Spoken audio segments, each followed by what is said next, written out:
Good evening, everybody. Sorry getting started a little late tonight, and don't have too much to get into, but I just wanted to touch on a couple of topics because we still have a lot of Job that we could get through. Obviously, the second half of Joshua, and also the fact that I was just dabbling around on the internet and ended up watching some of Perry, the preacher's content last night, and also just some discussions that have come up on the show. So, I thought we'd talk a little bit about, antinomianism, which I didn't do a big show, biography on or anything. I just, that's one of the topics I'd like to just briefly discuss with you guys. So let's give it a minute. Hopefully we get some people as usual to join the panel, and, we could go in whatever direction anybody else wants to go in too. So if people have certain topics they want to get into, we'll get into them, and we'll go from there. So I know it's a little late for people on the East Coast, and I apologize about that. But besides that, I just wanted to make content just so everybody could get a forum tonight. If people did have some ideas they wanted to bring out, I wanted to go live so people could bring out their ideas or concerns. So that's the other reason I decided to do this show. So give it a minute here and give people a chance to come into the building. But again, it is late, so I don't know how many people will join. But I think watching Perry yesterday, it was kind of eye opening for me because I realized that his idea seems extreme, but there's also a lot of people who have similar ideas somewhat about once saved, always saved type of thing, which, I don't think many people on this platform have the idea, but I've just heard it throughout the internet. And, it's kind of a touchy subject because people get defensive of, well, this is, what I believe. And, it's like anything with a religion or a belief system, people are going to get defensive.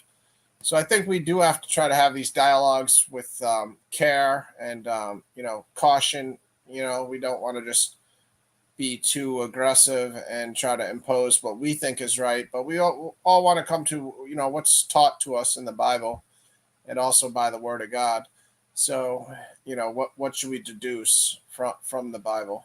But so yeah, watching Perry last night, I don't know why, but I ended up watching some of his channel, and I don't know. I saw him go to Washington, and he paid that one guy who was selling water bottles to go through a Bible study with him, and just that alone, I can tell is a bad start because he paid some guy to sit there and listen to his entire Bible study, which is essentially him walking people through some essentially satanic belief system, which is kind of messed up. But I'm sure the guy who took Perry's money wasn't gonna change his life and start believing everything Perry said right afterwards either. So I'm sure that guy isn't getting too harmed from it. But I know there are other people that take it more seriously, and those people are in danger of harm if they apply Perry's logic to their own belief system. So I did want to briefly talk about it just because I do think that Perry's the extreme of a concept, but there's also lower lower people on the same path that aren't as extreme but also have similar belief systems where they think they can't sin, essentially. I mean, they're saved by the Holy Spirit, and they no longer sinned. And I understand scripture can be misleading too for some of us, where we can see certain concepts and also, we have to make a choice at times. Like, well, what do? We have one extreme here, and then we have another extreme here, and which one's the right answer? Because scripture can do that at times. For instance, fear of God. Scripture can tell us to fear God, and then it can also tell us that there's no fear in perfect love. So we also have to look at it that way, where it's like, in 1 John 1:3-8, there's no fear in perfect love. So, but we're taught to fear God throughout. And the fear of God is the beginning of wisdom, and after that comes understanding, so forth and so on. So, there's a lot of those instances in scripture that aren't so black and white. And that's the overall, you know, concept that we have to understand with antinomianism is it's not that Perry's idea is remotely right, but it's that we got to be careful that we don't fall down a similar path with our own ideas. For instance, Perry's idea is, he's saved by grace no matter what, so he can go kill somebody and do whatever he wants. Where what we have to be careful of is we're saved by grace, but we still think we have to do what's right, but we're still saved. That's a similar, line of logic that Perry's on, just a way less extreme and more rational and pragmatic way to look at it, which is, I am saved, but, I'm saved because I continue to not sin. Um, I don't know what the right answers are on these subjects, so don't take it as I'm preaching what I think is perfect and I know what is right. But I do know that we have to just be careful and humble. Humility is what God wants from us. God doesn't want us to think that we know it all. God doesn't want us to think that we're the ones holding ourselves accountable. God doesn't want us to think that we're judging ourselves. At the end of the day, it's God's choice no matter what. What's going on, Pam? Hit the link if you want, Pam. I'd love to have you on here. Just waiting for a couple more people to get in here and to join. And yeah, I was just watching some of Perry's content. So for whatever reason, I got on Perry. I think it was because I watched David's channel, Chosen One and a Kilt, David's channel, and he made a video about Perry. So that's where it all started, honestly, now that I'm retracing my steps. And I watched, David do a video about Perry, and then I went to Perry's channel, and Perry's got all sorts of content on his channel. So, it was kind of surprising to me to see all, because I'd never really been on Perry's channel.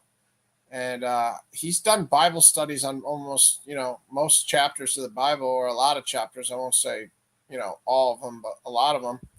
And it's pretty scary to think that Perry's reading the Bible, which he is in his studies, word for word.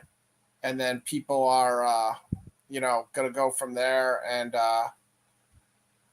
deduce what Perry's interpretation of the Bible is. It is scary how many viewers Perry has. The fact he has 500 subscribers or whatever.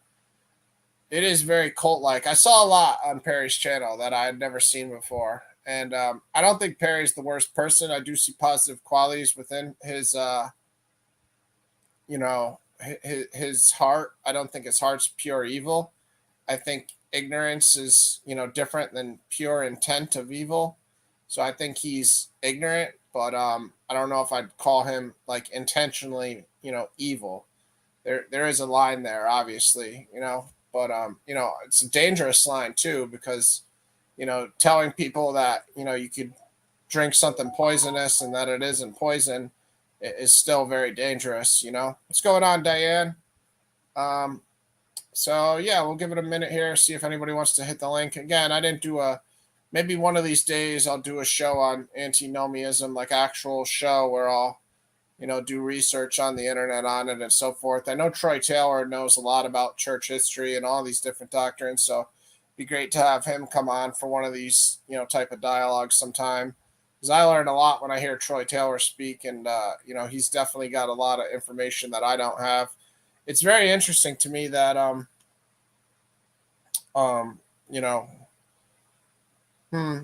differ about Troy or Perry. Who do you differ about, Diane? Who are you talking about when you say you differ about him? I think Troy Taylor has got good information. I mean, obviously, I don't agree with everything anybody says, but I think I agree with a lot of his, concepts, and also his. Oh, Perry. Okay, yeah. Okay, so you disagree about Perry. I got you. Because I was saying I don't know if he's evil or not. You lean more on the fact that you think he's intentional evil. Yeah, I can see both sides. I don't know. I think I sadly see like genuine sincerity at times from him, where it seems like he just really believe. I think all of us who've seen him will probably agree. We think he really believes what he's saying.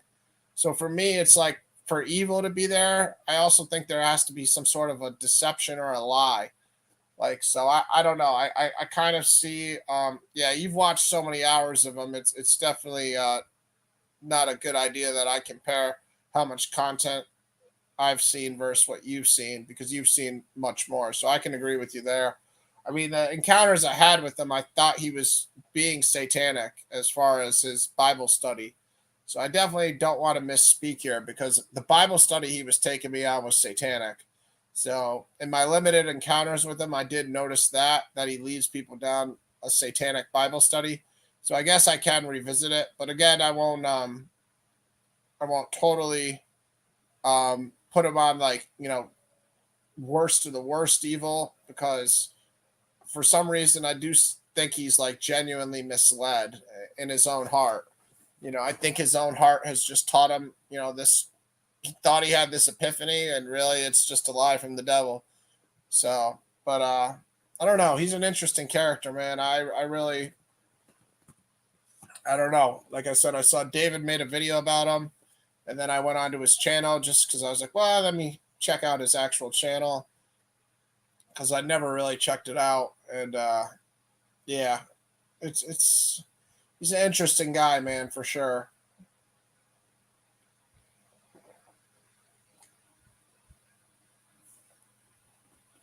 But he's definitely not on the right path. I'll say that much. His idea of scripture is terribly backwards, and it is very scary to see, honestly, how he can influence people.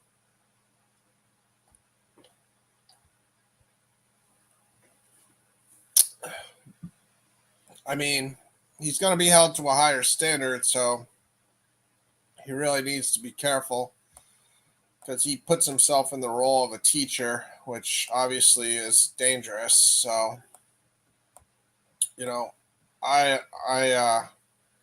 also kind of fall into that realm at times, which I'm not trying to be a teacher of anybody, but just more somebody that shares their testimony and allows others to share theirs.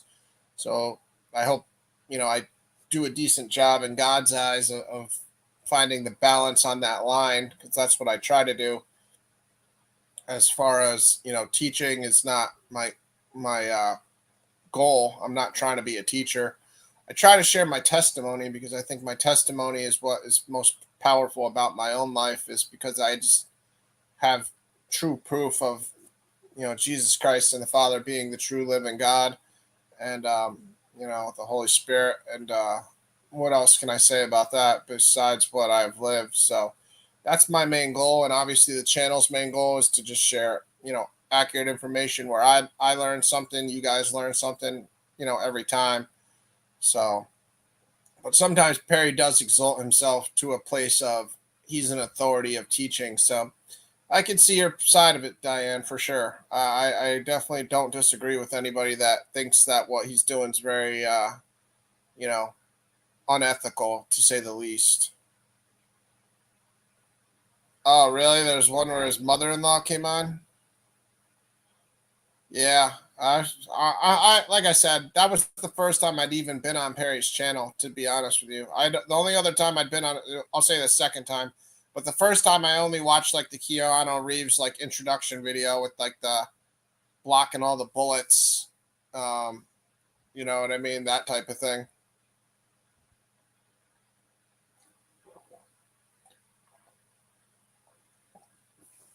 Oh wow, yeah, you're right. You're right, Diane. You're right. I mean, it is kind of crazy. The one time he came on, I thought his Bible study was satanic. So I guess I got to be careful. I've just been around so much evil in my life too, where it's like my scale of what I consider evil is less than some people's, because I've been around some real crazy evil people. What's going on, Mike? Hit the link if you want to come on. I'm just freestyle and probably get back into some of the Job scriptures. Just talking about this Perry guy to start, antinomianism in general. Didn't do a big, research study on it. And I can't tell you, like Troy Taylor told us, it originated in the 1500s the other day and all that. didn't do that. So maybe one of these days we will do that. It's just because I had watched some of Perry's content. I just titled, threw that in the title. But primarily we'll be going into the scriptures on Job, and if we want, get back into the second half of Joshua, since I did erase that, and I do want to get that information back on the internet, since I had to erase it from that liar and slander show when I had my knucklehead buddy on. But yeah, it is pretty funny you said that, Diane, because just watching the 5 minutes worth of content from Perry yesterday, he was talking about God made the cigarettes, God made the weed, so I can see what you're saying. He's going to go down the line of like, God made heroin, so heroin's good. And, you really shouldn't be teaching people that, I don't know where Troy's at. I don't know. It's pretty late. It's, Sunday's tomorrow, Pam. So I don't know. Troy's probably got to do service tomorrow because he's a priest. So I doubt he'll come by. Maybe he'll come by, but, I'm sure he's probably preparing a sermon or something for himself. I do a decent job sometimes going to church, and then sometimes I don't go because I'm in pain or whatever. But oh wow, oh wow, wow, wow, wow, wow, wow, wow, wow, wow, wow. Yeah, there's no excuse to that, Diane. That is evil. I don't fall in a gray area there. That's evil. That's insane. Perry literally says that too. Wow. Wow, wow, wow. That's insane. Yeah, I agree with you completely now, Diane. I didn't know he took things that far. I can imagine with the drugs and stuff, but saying he can sleep with children, that's evil. There's no other word for that. That's evil, satanic evil. And it means he does it in his own life. If the opportunity presents itself, I'm sure he sleeps with teenage girls and does, whatever he wants. If he's willing to say that, that's clear that he would do it if the opportunity presented itself. That's evil, Diane. So I totally agree with you now.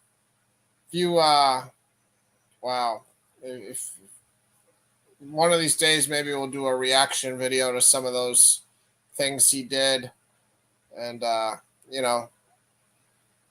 yeah, I mean, what you do with your wife is not really my business. If it's a grown woman and you guys are swingers, and that I can say, okay, it's not what I do, but I don't think that's evil, Pam. But if you're talking about children, that's where it's evil. Diane's trying to join, but her device, it says your microphone's not connected, Diane. I hope we can get it sorted out. I don't know why an iPad wouldn't be able to connect. I'm sure it can. Check your sound settings, Diane, if you can, because it's always the microphone that's the issue. It just said microphone not connected. And I know Pam has issues sometimes with her microphone, so maybe you can tell her what you do, Pam. Wow. I'm not surprised because that totally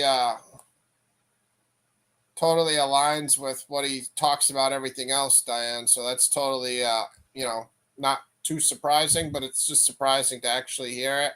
But now that you type it, I'm not surprised because the way you're describing the way he answered is how he, described all the answers he said when he can murder somebody. I guess when somebody tells me they think they can murder somebody, I shouldn't be surprised because that right there also talks to a level of evil that is just astonishing. But I guess for whatever reason, we're all human beings, and we hear somebody say they'll kill somebody, and we think that's evil. But we even think having sex with kids is even more evil.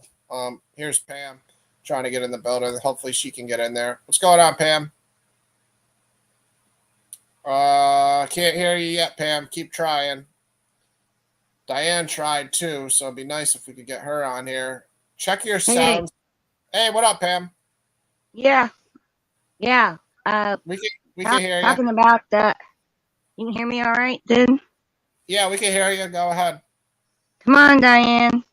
If Diane's on her phone, she needs to go to audio, and then she's got three choices. Speakerphone, and she needs to pick speakerphone, and that will do it.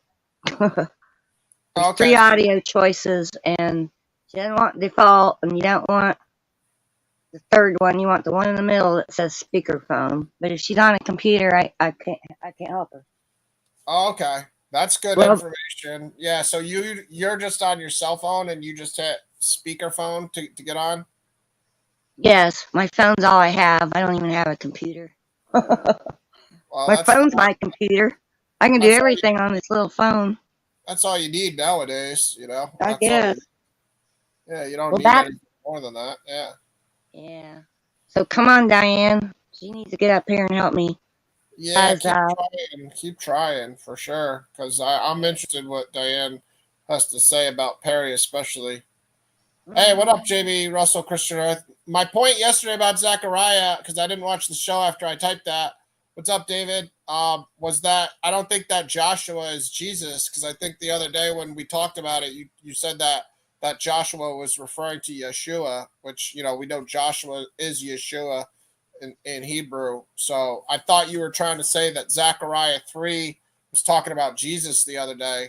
So that was my point, Jamie Russell. I was just reading Zechariah randomly, and I noticed that they clarified who that Joshua was in chapter 9 or chapter 6 or whatever. What's going on, Jamie Russell? Oh, I just wanted to clear up what I was saying about with the Zechariah 3 thing. So it was just a response to the idea that people will point to that verse, in Jude or whatever that says when he said the Lord rebuke you. Michael says the Lord rebuke you to Satan, right? And so the idea is like, well, if Michael was Jesus, then he wouldn't have said the Lord rebuke you, because if he was the Lord, he'd say I rebuke you or something, right? And the point of that verse of Zechariah 3 is just to say that Yahweh says to Satan, Yahweh rebuke you. So the point is just to say that doesn't defeat the idea. The idea that he says that Michael would say the Lord rebuke you, as in Yahweh rebuke you, he wouldn't say that if he was the angel of Yahweh. I'm saying, well, according to Zechariah 3, Yahweh says to Satan, Yahweh rebuke you. So I'm just saying, because that's the angel of the Lord or whatever, potentially there before Joshua, who came after Moses. So the idea was just to say, Yahweh will say, Yahweh rebuke you potentially, if you understand the angel of Yahweh to be Yahweh, which most people do, but Well, that's no, I was reading Judges randomly too, because I don't know about you guys, but I just read random sections in my Bible all the time, and I was reading in Judges 6 with Gideon, and the angel of the Lord came to Gideon too, and I thought about you and David in the chat, because he said he thinks the angel of the Lord is Jesus too, because that's what he was taught from whoever, the guy who helped teach him some of the scriptures. And I don't know, man. I don't see that yet. But I also I have trouble with how we categorize certain scenes in Genesis, like Jacob wrestling with God. Like me and David the Jew have had conversations about that too, where it's like neither of our doctrines really tell us the answer to that question right off the top, because Jews can make an argument and Christians can make an argument, because the only way you can really make that scripture fit with like the actual language of that being God is if you say Jesus existed before he came through the body of Mary. And right there, that presents a whole bunch of other questions and problems that it's hard for Christians and Jews to answer, who was wrestling with Jacob, and, who was in Sodom and Gomorrah and said, because we know it says, Yahweh said to Yahweh, rain down sulfur. So, yeah, I mean, the angel of the Lord in Genesis, and then also in just other parts like Gideon, other part like Gideon specifically, I like last night when I was reading it, I really don't think that's Jesus. I could see more of an argument for it in Genesis, but again, it's also hard for us to understand, who's who, because we all have these narratives where Jesus came into existence through the birth of Mary. So and I've heard you use a term for it for before too. What's the term you use for that when Jesus is before the body of Mary? reincarnate or Christophanies, they're called. So, Christophanies? Yeah, okay. so the Orthodox position has always been that Jesus was the Logos or the Memra, in in the Old Testament too. He's like the wisdom of God. So like if you take an Orthodox position or you're Trinitarian, you would say Jesus was the Logos, also is called the Memra, like of God.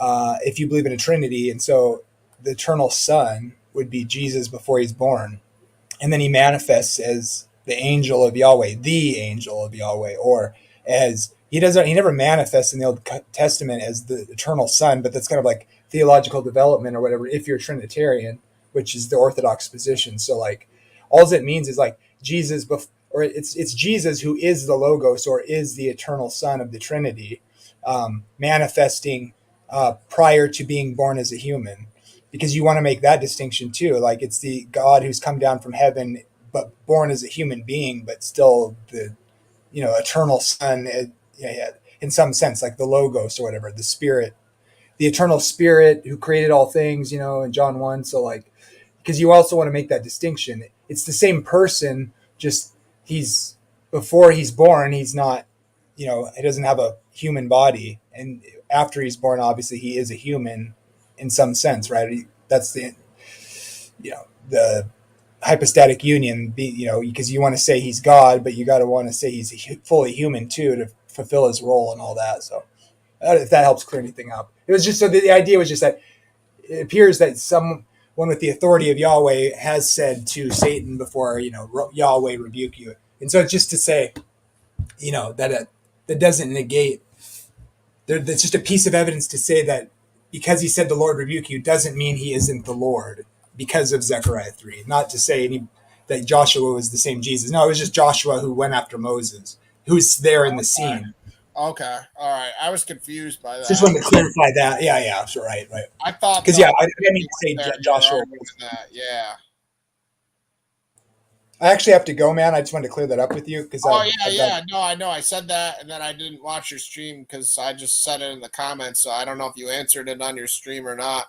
But yeah, I did. I was confused. I thought the other day you said that Joshua was Jesus. But there is a verse in the New Testament that different translations will, if in Hebrews, if Joshua could have given them rest, and then in the King James it says Jesus, I think, or something. It's weird, but because in the original language they're the same name essentially. But yeah, I didn't mean to say it that way. But I'll see you around, buddy. All right, yeah, no doubt. Yeah, come by. I'll see you on your show one of these days too. But yeah, go ahead, Pam. What do you think about some of these things, like the angel of the Lord, and yeah, we'll leave Perry alone because he's obviously a lot worse than I even knew, and Diane's definitely more familiar with him. So are you, Pam, and everybody else. But yeah, I mean, you can talk about whatever you want, Pam. So go ahead. Oh, you have an overlap problem? You're hearing an echo or something?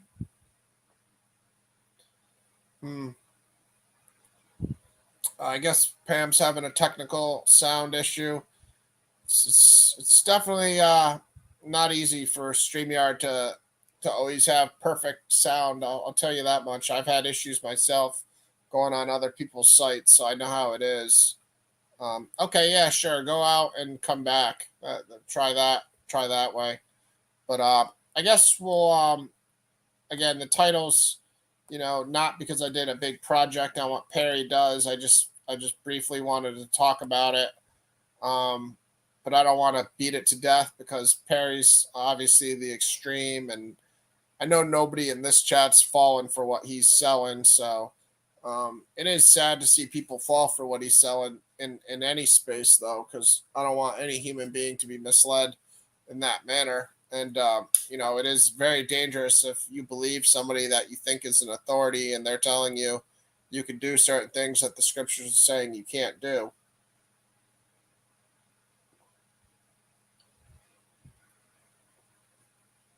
So you gotta just test what sounds logical. And I think the thing I'd say with Perry is the most obvious thing, is just question if it sounds logical, like on your initial reaction. If something, isn't, just basic moral common sense, it's very unlikely that God is teaching it.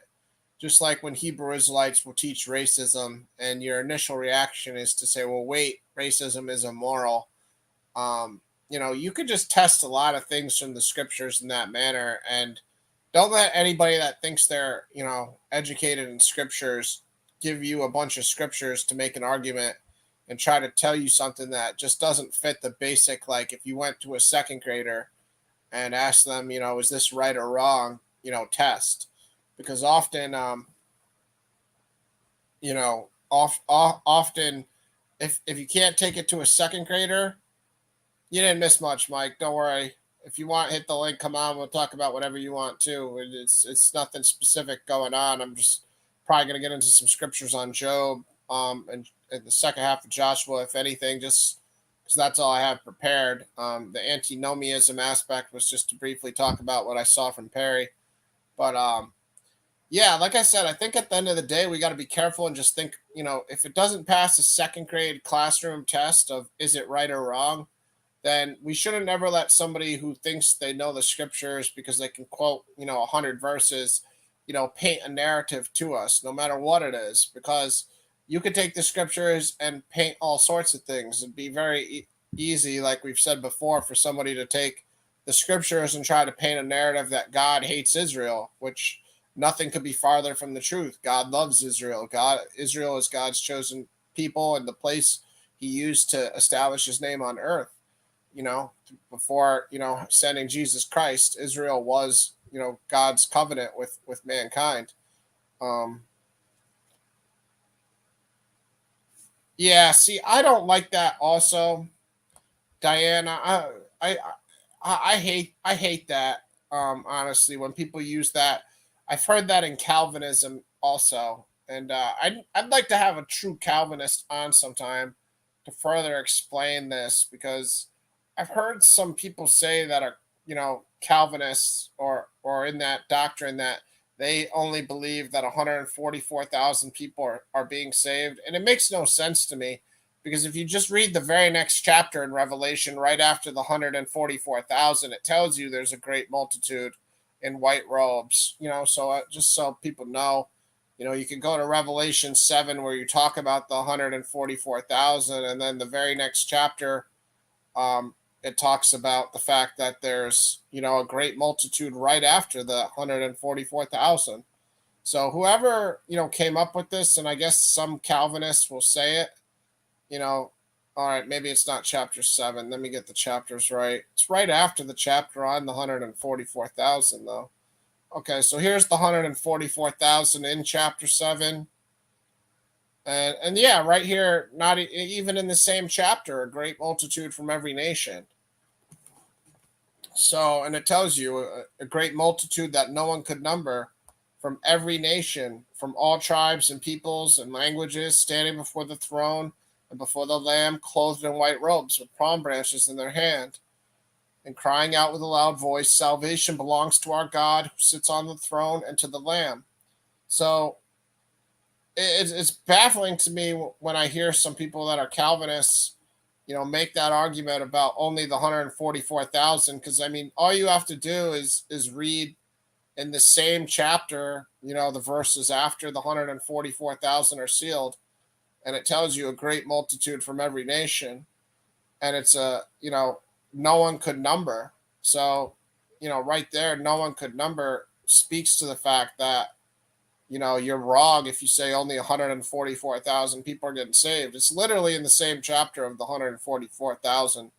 So, I mean, I don't understand how you could butcher scripture to the point where you would really, not be able to clarify something that is literally clarified within the same chapter, telling you that there's more than the 144,000. But I'd like to hear some true Calvinists speak on that, because it makes a strange argument in my head too, to argue that only 144,000 people will be saved. I mean, throughout history, do you know how many people have existed? I mean, right now, currently on Earth, we have 7 billion, 7.5 billion, whatever it is.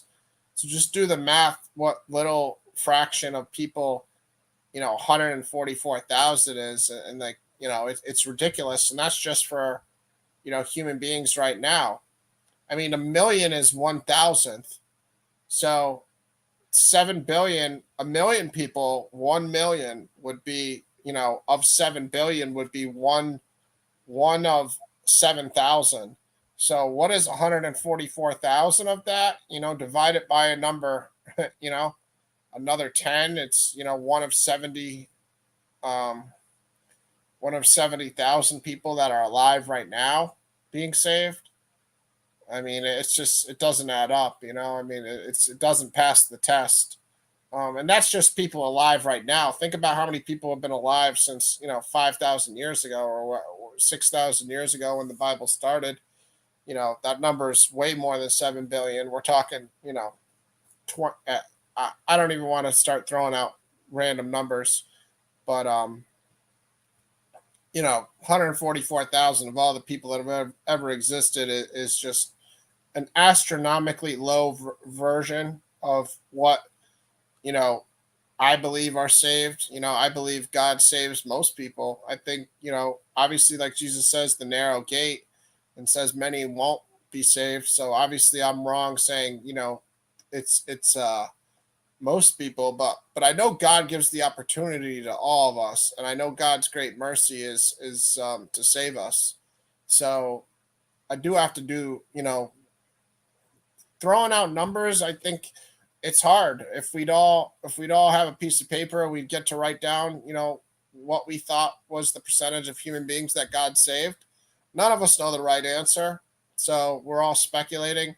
Saying only 144,000 is astronomically low and incorrect, and the scripture, like I said in the same chapter, debunks that theory. So I'll never, go with that, because literally all you got to do is read the same chapter. So anybody said only the 144,000 literally didn't get to verse 9 in the same chapter. But so it's yeah, no, I believe you, Diane. Perry and David have their own little battle going on. I noticed that. I wanted to talk to David about it sometime, because it seems like David goes back and forth with him a lot. Perry's making videos about him.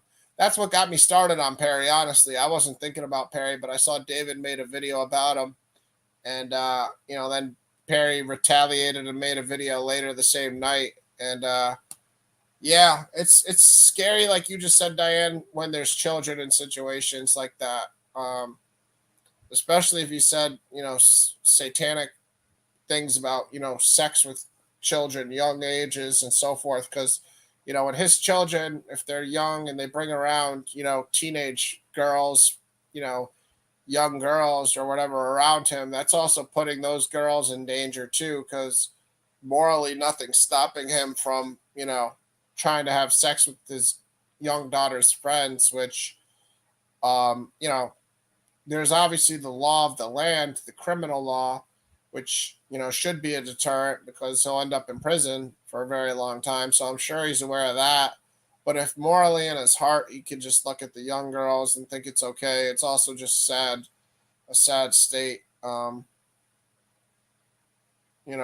that whole subject where he thinks it's right that he can do certain things. But Wesley's trying to hop on here. What's going on, Wesley? Hey, I hadn't seen you in a while, and I just wanted to say hello and find out how you're doing. Hey, same here. I'm sorry I haven't been as consistent doing the shows. I've been trying. I was shocked, Wesley. I was watching some random Sonetta episode, and I saw you on there, and I was like, "Oh no, how did Wesley get in this mix over there?" It didn't end as bad as, I mean, it didn't go as bad as I thought it was going to go, but it definitely was surprising. I didn't know you watched Sonetta too, huh? Every now and then, yeah, yeah. Yeah. I apparently, when they made the first Harry Potter movie, and they made that troll in the bathroom with the big club that tries to kill Hermione. Apparently, they used my face for that particular image, and it stuck. So, yeah, that was me. that was a trip. But yeah, I mean, I think Sonetta is a great platform, honestly. But there's obviously, a time and a place for all of our ideas. I mean, anywhere in the Black conscious community, like, white people are going to be treated differently. Let's just be honest. Like, we're not going to be treated equally, and we got to accept that. But I thought Sodnetto was at first. I thought for sure, without a shadow of a doubt, that going up to people who group like that, that's saying, yeah, I saw Jesus, he's black. I thought that would, kind of break the ice in a good way, and it doesn't. So, they say, oh, I didn't see him. I don't know what you're talking about. Well, out of all fairness, you can be a little eccentric at times too. So I think I think they were riding with you for a little, but then they took some of the things you said the wrong way though too, because like you just said, you would say something as like ashes or something, and then they'd take it as a racist thing when it wasn't racist. Because you say it over here to me too, so I know it's not racist because you say it to me too. But yeah, my soul is ashes too, so it's a worldwide phenomenon. yeah.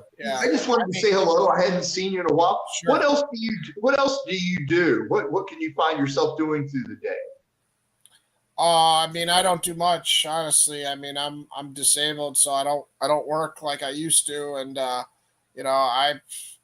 just studying the scriptures a lot, or I'm watching TV or YouTube or playing chess on my phone, or possibly going to the gym or doing stuff like that. That's about it, And may I ask what's the disability? You don't have to answer. I'd be happy. Oh no, I broke my neck 9 years ago. I was paralyzed from the neck down, so I'm still. How are you? Still got paralysis on my right side of my body. So if you cut my body in half vertically, my whole right side has still got a good amount of paralysis.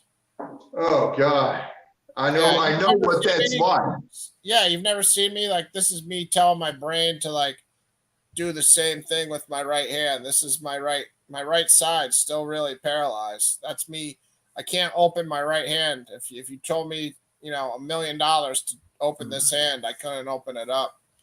That's frightening at first, I would guess. Were you very frightened when it first happened? Oh yeah.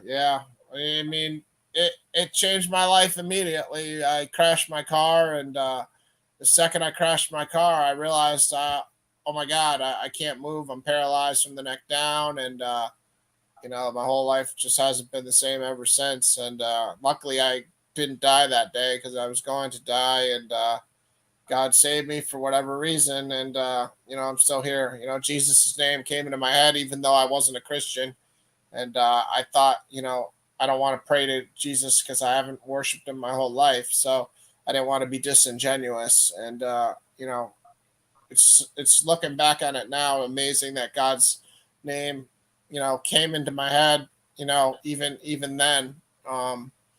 So it just shows the mercy of God. It ties back to what I was just speaking on about how many people will be saved from God, and the fact I was just a sinner and God's name still came into my head, even though I had never read a Bible or gone into a church, just speaks to the fact that God saved many people that didn't practice the faith their whole lives. So that just is very reassuring for me.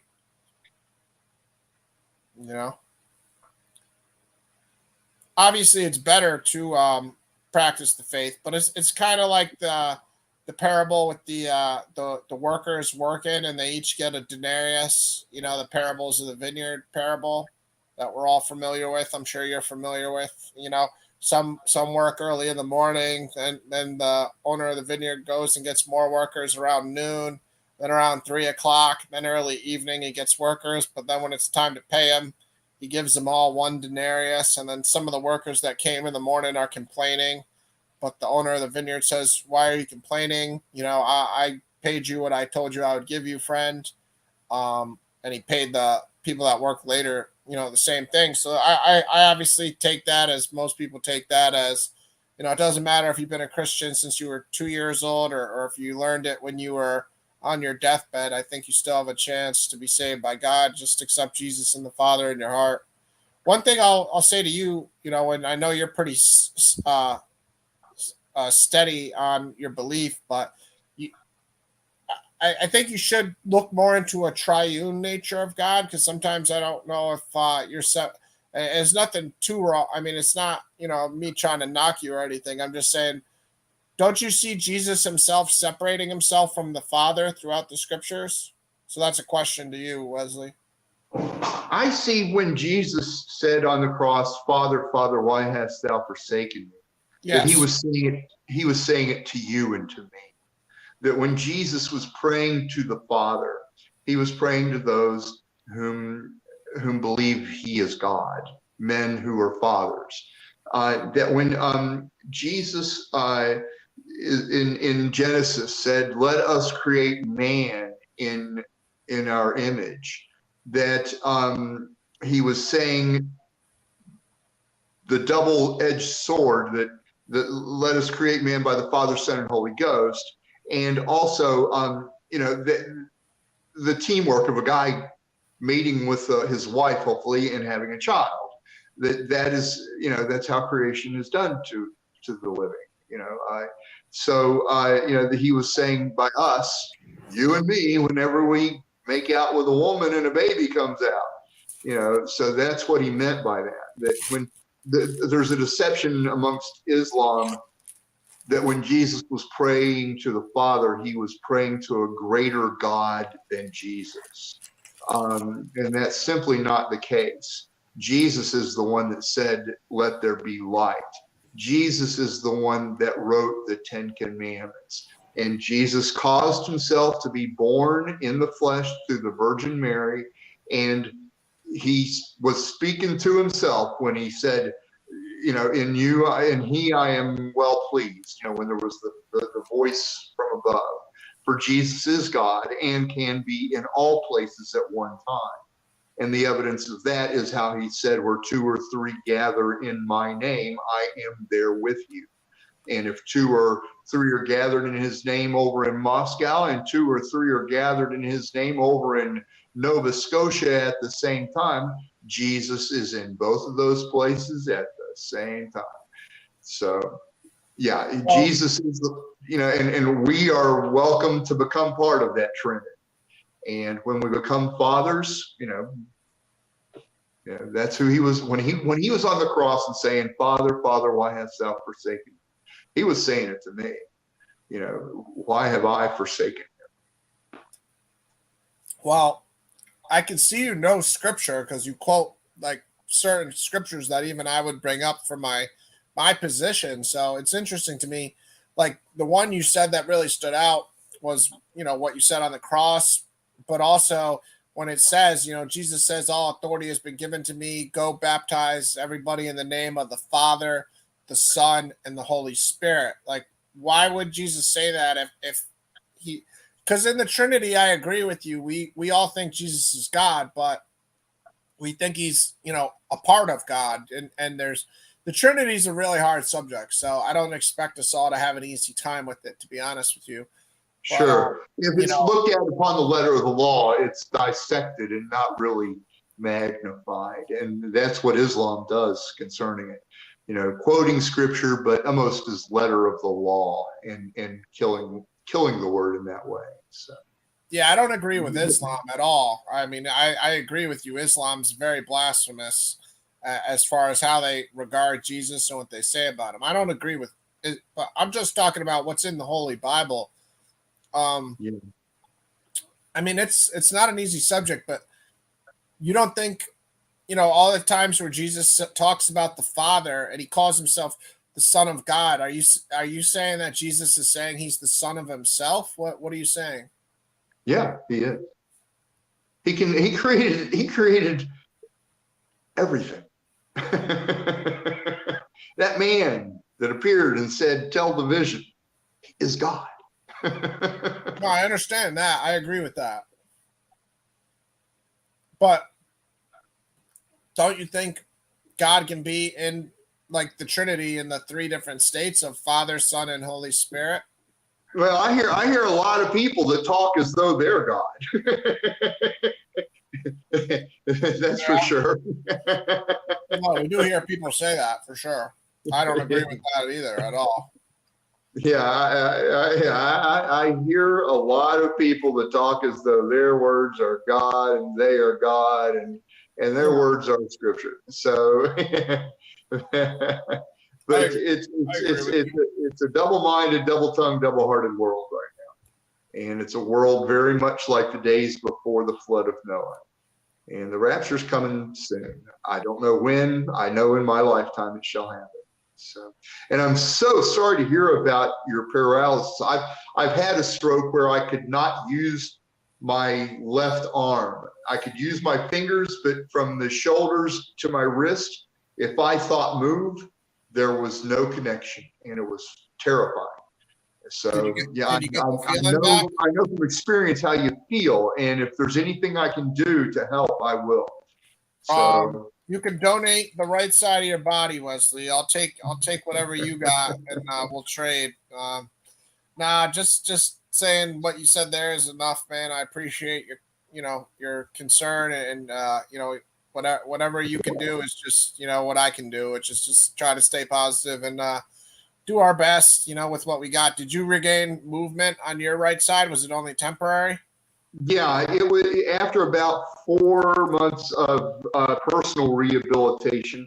I managed to get about 85-90% back. It's still tight. There's still some nerves that aren't reacting with muscles that make a tightness. But it's come back. I can move it. It's just it feels dulled and the motion feels numbed and tense or constricted a little bit along the back side of the arm. So yeah, that must have been scary. You had how long ago was this when you had a stroke? I mean, people die from strokes all the time.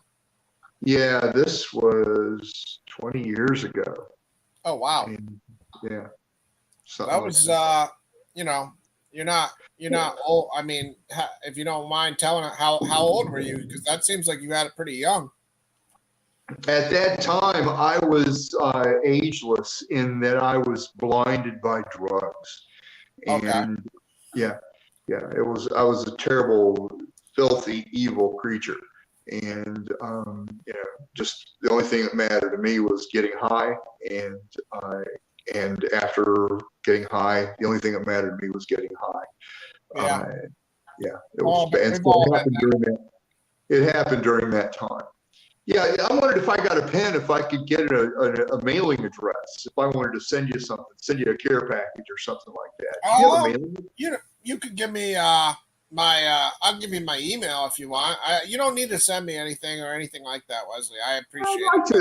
I'd like to. I'd like just to put a little box of stuff together from West Virginia. It's all good. Honestly, no offense to anybody. I don't want to get my address out on the air just because this is the internet, and I don't know who. I've had people bomb, not you, but people coming on and doing Sure. You're sure you can get the unknown evil out there. Can you do this? Let me get a pen. Give me an email address. I'll write you an email after you're comfortable. Maybe you'll give me a mailing address through the email if you feel secure, and then I'll send you a care package. Sure. And it's not even that. Also, it's like I don't want you to send me anything either. It doesn't, I don't want to accept a gift from you in any way because you don't owe me anything, nor does anybody else, owe me anything. I want to. It's fine. I like doing things like that when I'm able to. All right. Let me get that email address. Go ahead. Sure. Just spell it out. Yeah, I'm writing it right now on the chat, and then I'm going to put it on the screen. That'll probably be the easiest way to do it for you. All right. I can't see the chat. It's my name with right there. Can you see it on the screen now? It's I'll scroll back when I get out of stream. I just put it on the screen for you too. Can you see it at the bottom now? It's Ryan Mulligan. Yes. Spell it capital RYAN. Yep. MULLIGAN. And then 4 7s, so 7777 at gmail.com. Wait, no. After the N in Mulligan, is it the 4 7s? Yeah. You can't. Your glasses aren't. You don't have good vision. Short. You can't see it well. cheapo, $10 at Walmart. Oh, okay. Well, yeah, just 47. So my name, Ryan.Mulligan, and there's a dot in there too in between my name. My first name, Ryan.Mulligan 47. So 7777 at gmail.com. Got it, Ryan. I got it. Thanks, So I like you. thank you for just all you've said. And again, you don't owe me anything. You don't need to send me anything. I appreciate it all. All you guys just watching is enough for me, man. And what you guys share is also more than enough compensation for me to hear people talk to me. So many people on these YouTube channels. It's like they imagine I know who they are, and we're all almost spitting vitriolically what we say is interpretation of scripture or scripture, and we haven't even taken the time to say hello. Wow, you got blue eyes, or you got hazel eyes, or what have you been doing? Hazel. Yeah, see, I'm there's hazel. really that. It's right into the funnel of the slide, and yeah. So I just was hoping to kind of get to know you a little bit, and just as a friend. That's all. Well, no, thank you. I appreciate it. I agree with you too, as far as, sometimes we'll get right into it and we won't just ask each other, how we're doing. Because sometimes I think what we neglect is how important it is just to have fellowship like this when we're going through hard times. Because I know for my own life, being alone is the worst thing that has, happened to me at times where, when I'm alone, I get into my own head and that can get me into danger. So I think, anytime we can get together, it's beneficial. But yeah, Troy Taylor, nice to see you. I didn't know if you were, preparing for your sermon tomorrow or church. I'm glad you're still, with us too. I'm on the East Coast time, so I don't know. Some of you guys are West Coast, and you're East Coast time too, right, Wesley? You're Virginia, right? Yes, West Virginia, Huntington. Yeah. Well, me and you have late hours. A lot of us have late hours, but I know Jessica's out in Montana, so there's people in different time zones, so I don't know where Troy's at. But yeah, Troy's with me on this one, I believe, where we're advocating for the three different persons within the Holy Trinity, and I think it is like pretty clear within Scripture.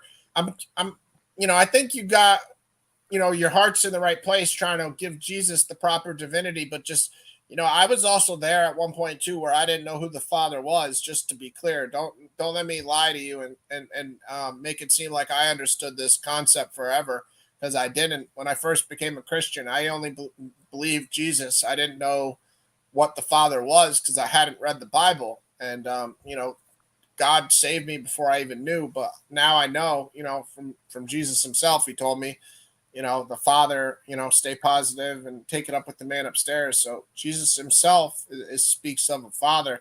But we see that throughout the scriptures. So it's hard for me to understand where you think, like, even the scripture you reference when he's on the cross, why would Jesus be saying, Father, forgive them, if he's talking about us? Wouldn't the them be the people that were crucifying him? Like, how do you break that scripture down? Just to start there. He's an eloquent poet. That's right. Yeah, and I understand people don't want to move, like, because I don't want to move from certain doctrines I have. So and people can take it as like, well, you're trying to move me from something that is against my belief in God. So I don't want you to think that I'm trying to move you from a belief you have in God or take away divinity from Jesus. I just think Jesus himself has advocated for us to recognize the Father also. Well, I just wanted to call you up and say hello and see how you're doing, and thanks for telling me about what's going on right now. Thank you very much. Okay, yeah, no problem. We don't have to get into that. No problem. If you want, you can stay on, or you can just watch from the chat. It doesn't matter. I'm gonna depart now. Okay. Cool. All right. Thanks, Wesley. I appreciate it.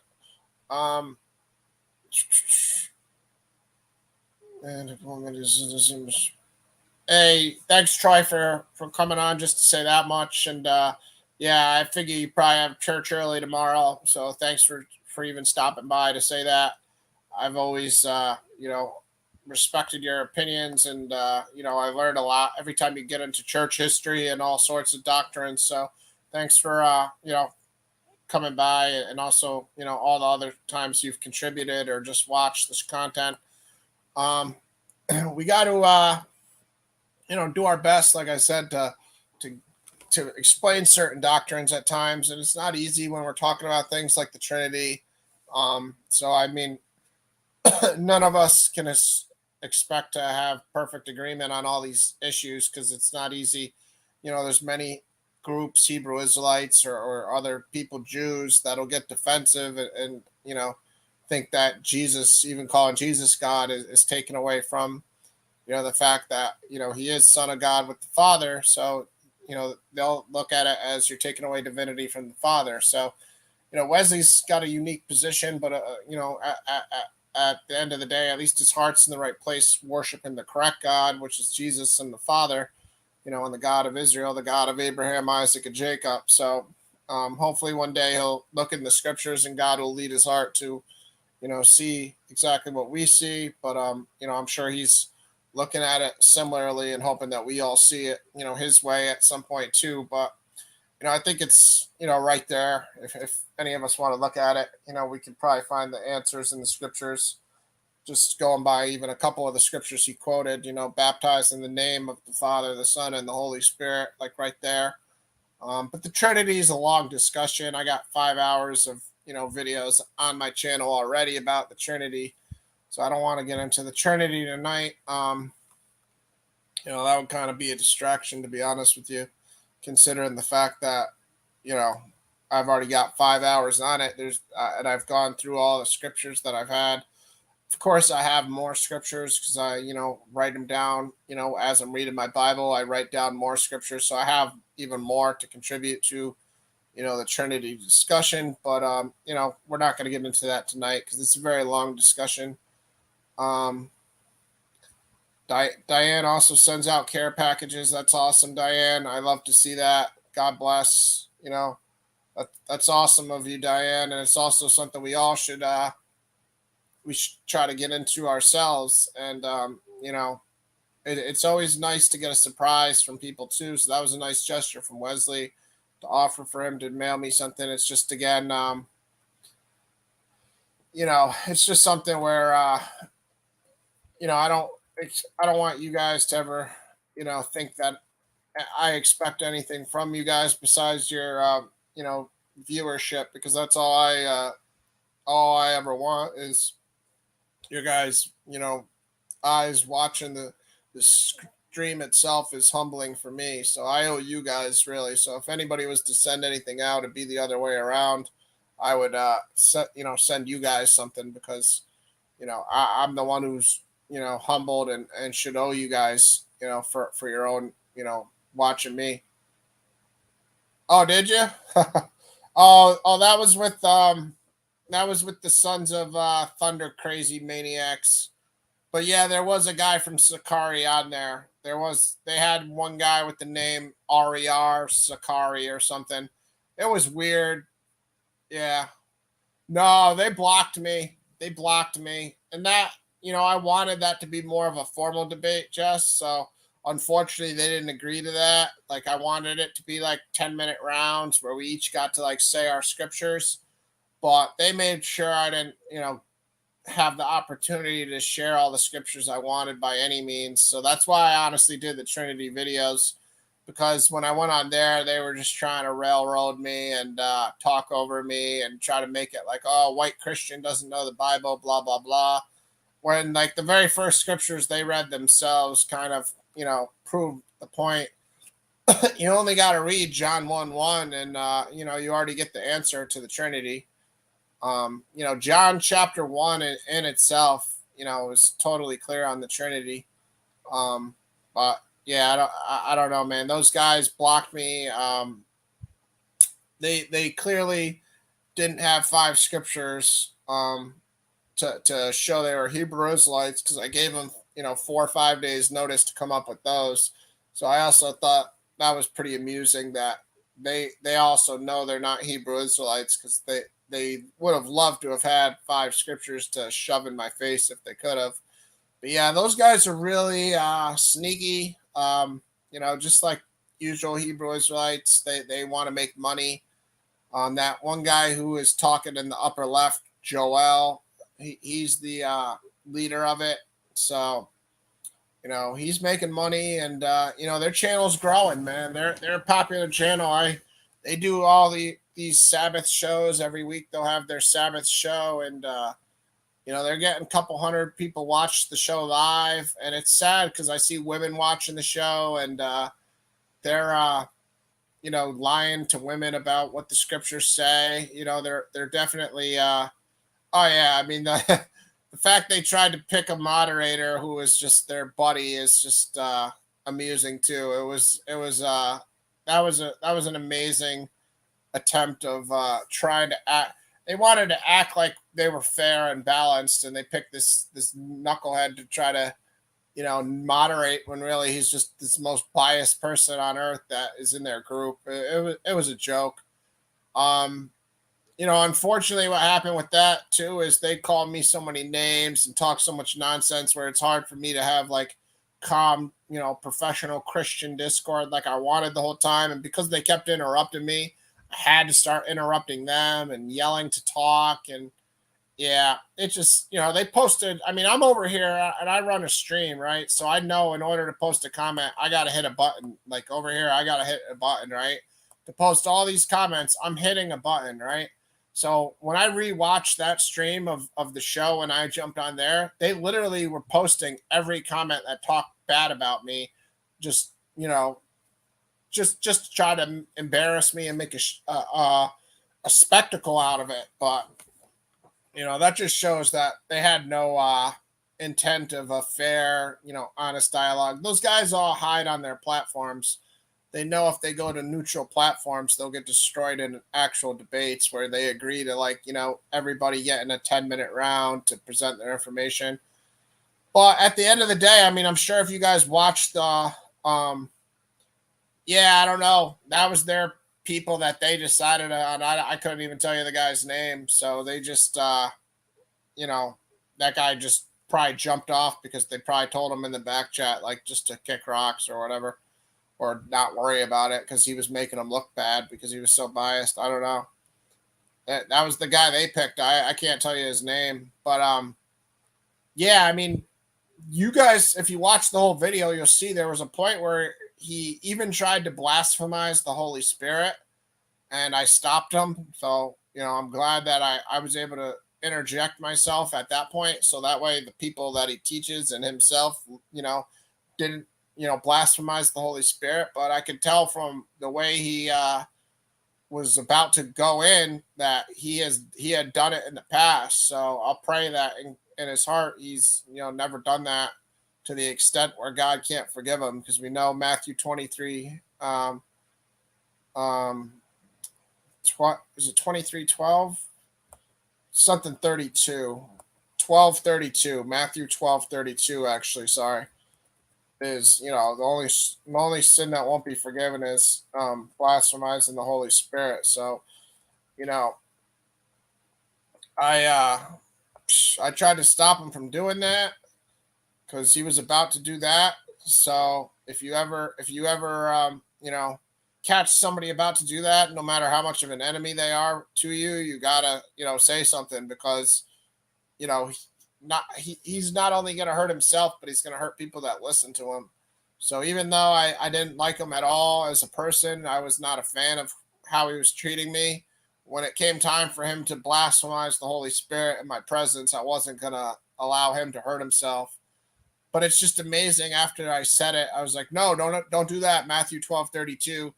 The way he just, like a snake, just was like, oh yeah, well, I'll tell you, Joel says, don't ever do this, because that's what the scripture says. He just acted like, well, I was about to say that myself, when in reality, he was about to say the exact opposite. And he was going to blasphemize the Holy Spirit. What's going on, Chad Prescott? I don't know if you're new to the channel. Happy Sabbath to you. God bless. If you want to hit the link, feel free, my friend. And that goes for Jessica, David, Diane, Pam, anybody in the chat also. feel free to hit the link, everybody. If you want to come on, we could talk about whatever subjects you guys want. For now, we're just getting into, whatever comes up. We could get into some of the Job scriptures or, the second half of Joshua. That's all I really had prepared. I really just wanted to go live to, allow people that wanted to talk about certain issues to, come in and talk about them. So we haven't had too many people come on. But I could go through some of the Job scriptures. But nice to see, everybody in the building. I hope everybody has had a good Sabbath, and also, going into Sunday, has a good Sunday also. And, for all of us that are going to church, has a good day at church. And, I'll do my best because, I'm trying to get on a more normal routine. COVID kind of messed me up, and then it's also, like I said, just my pain. Or some mornings I wake up and I'm just in a lot of pain, but I'm definitely going to try to get to church tomorrow. I'll probably just stay up all night, honestly, because my hours are kind of backwards. But yeah, the discussion with the Sons of Thunder was unfortunately not very fruitful as far as trying to get to the Trinity. And that's really what made me make my Trinity videos, because they didn't. I probably got to say 5 to 7 of my scriptures, and I had over 40 prepared. And now at this point, if I were to do a Trinity, debate, and I had time, I'd have 50 to 60 scriptures easily. Closer to 60 scriptures. So, Yeshua.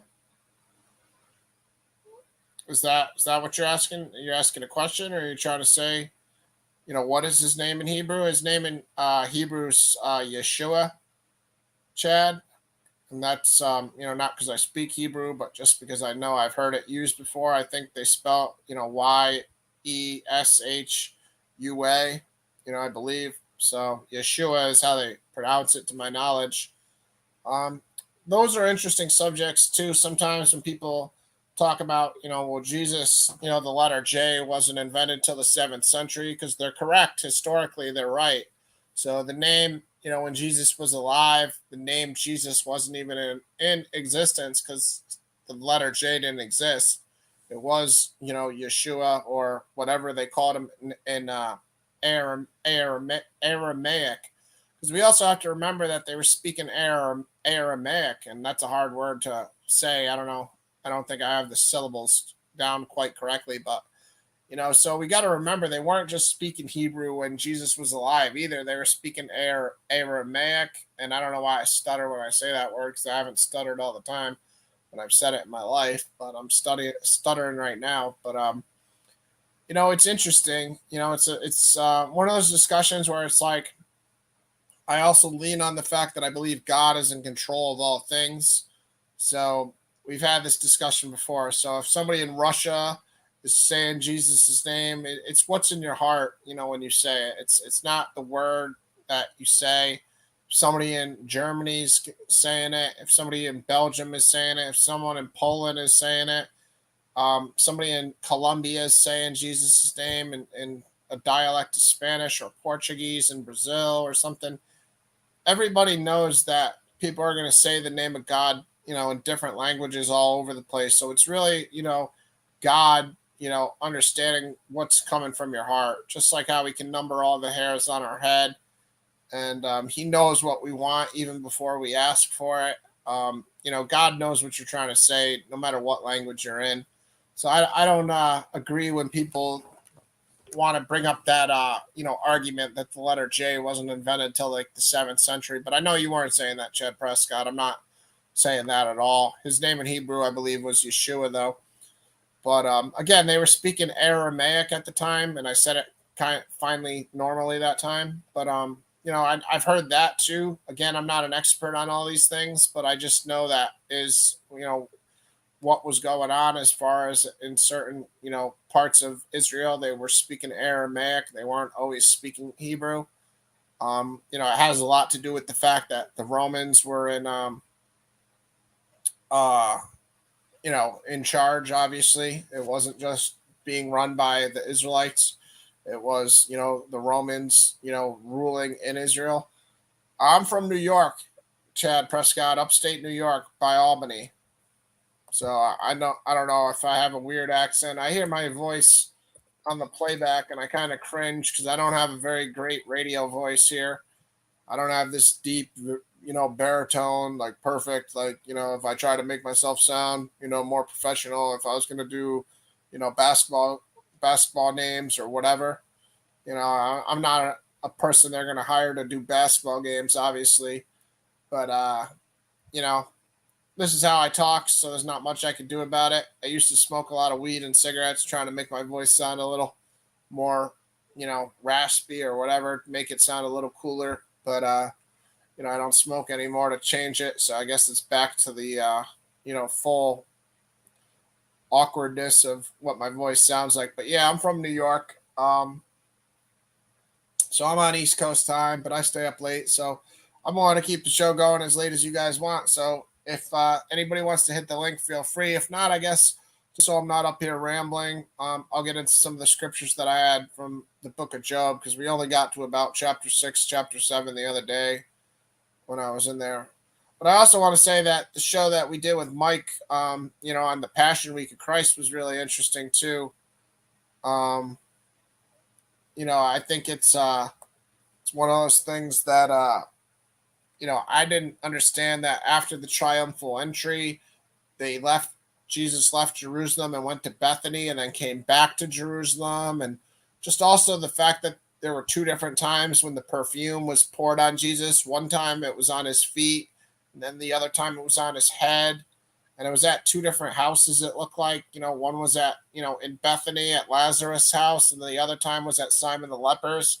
So Mike brought out a lot of good information also in that show on the Passion Week where, I didn't agree with everything we got into because I think the rooster crowing and certain things, are the more traditional belief. But I also did, learn a lot. And I think that's a good show that we'll definitely have to revisit, when I do a little more research on it and try to get my own timeline together because again, the way we were doing it, it was impossible to go from, one scripture at a time. You actually have to do what Mike did where, he wrote down all four at a time and then compared them because that's the only way you're ever going to be able to, physically see what you need to see. So I think that was a real fruitful show that I'm sure a lot of us did learn stuff on. So I think that last show was very interesting. Again, I got to revisit it, some of the stuff. And yeah, that's good stuff too, Jess. I think, Chad, you're asking me where I go to church. I go to a Methodist church by my house, and I don't subscribe to any specific denomination, but I got a church by my house with a nice pastor and nice people. So that place helped save my life. Just going to that church, that was the step that God needed me to take in order to show me a sign from heaven, with the number 747 on my cable box the same night when I was getting haunted by the devil. So, I have two clocks in my room. One clock was the alarm clock. The other clock was the cable box. The same night I went to that church, the clock changed to 747. So my church is very special to me. I obviously hold it dear to my heart because it's, a reason for God to have shown me such mercy and to done a miracle that same night. So I'll always, be more than happy with the church I go to, but I'm not going to say I subscribe to all the teachings of the church, a specific denomination. The only teachings I was told to ever believe by a woman who was an angel was the teachings of the Catholic Church. And like Troy specified the other day and actually helped me understand better what the angel was telling me as he wasn't talking about Roman Catholic. So he was talking about the teachings of the early Catholic Church. And, the angel, the woman told me that. So, I'd love to talk more about that with Troy because it seems like he's very familiar with the teachings of the Catholic Church. Oh, cool. Cool, man. That sounds like a not a bad spot to be living at. I played soccer with a kid from college from Barbados. And back when I wasn't paralyzed, in college, I played soccer with a kid. I guess Barbados isn't very big. I guess it's not the biggest island by any means, but it's obviously, I'm sure, very beautiful. That's awesome. Good for you. I'm glad. I'm glad the broadcast, the internet has us reach so many people in so many different places, and I'm glad you're watching. I don't know what time it is for you out there, but it's East Coast time for me. I don't know what Barbados. If it's, I know you're pretty much aligned with the East Coast, but I just don't know if you're an hour closer or farther away or what, because I'm not positive on how the time works in the islands. That's awesome, man. I'm glad to see you. If you want to come on the panel, feel free. I don't know. You look like a newer name. I don't know if you've been here before, maybe once or twice or not. But if you want to hit the link, go ahead and hit the link. We can talk about whatever you want. And if you want to bring out specific subjects, this is just a show we do where everybody's welcome to come on. And yeah, it's 12:51 out here, Dave. So yeah, you guys out in Montana, you're a couple hours before me, 2 hours difference. But anyways, the the show can go whatever direction you guys want to take it. Usually we have a couple people on the panel. This is kind of the exception, where it's just me up here. So we started a little late. Okay, so Barbados is the same time as it is out here. So you're on East Coast time. That's cool. But yeah, nice to have you, man.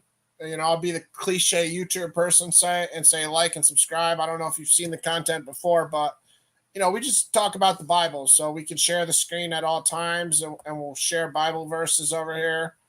And we're all just looking to get closer to God and the truth. And we also welcome whatever denomination or belief system you have. So you don't have to be a Christian. You don't have to, share the same ideas as us. You could be a atheist. You could be a Hebrew. You could be, a Jew, a Muslim. You could believe, in philosophy or science.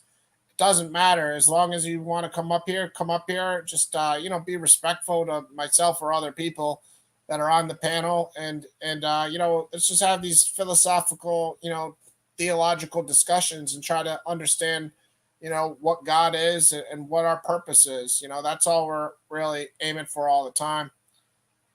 Um, mm, Gimli, I don't know what Troy Taylor, I think's not here. He said he was going to bed anymore, so I don't know if he's going to see your comment. John 3:16 and 3:17, yeah, I agree with you, my friend. I use the ESV usually, but I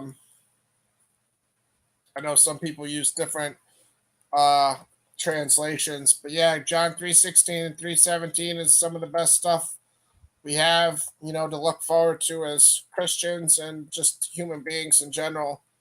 God so loved the world.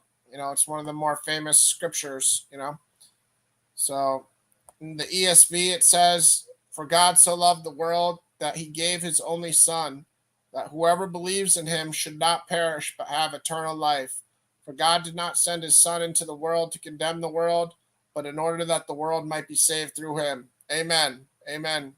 Thank you for that one. That's obviously a classic. And even though it's a classic that we've all seen a bunch of times, it's one that we should never forget, Chad. So I agree with you, my friend. That's one of those where we've all heard it a lot, but there's a reason we've heard it a lot. It's because it epitomizes what we're all trying to do, which is serve God. Because of God's own love for us, we have to try to reciprocate the love, because it's amazing that we could be loved so much by God that he would sacrifice his only begotten Son. So, and I know in other versions it'll say begot. I think it'll say begotten in other translations. So let me take a look. This is in the ESV, the English Standard Version, just for people that are watching to understand what version this is. So for God so loved the world that he gave his only Son, that whoever believes in him should not perish but have eternal life. But God did not send his Son into the world to condemn the world, but in order that the world might be saved through him. And I think that second verse, John 3:17, really is important too. And it's good that you said to read both 3:16 and 3:17, because sometimes people will just read John 3:16, but we also have to always remember 3:17 because it's telling us that, Jesus' purpose wasn't to condemn us. He could have came and just said, we're wrong, for what we're doing and condemned us. But instead, he came to try to show us the way and give us the path to life. And through honesty, the epitome of honesty.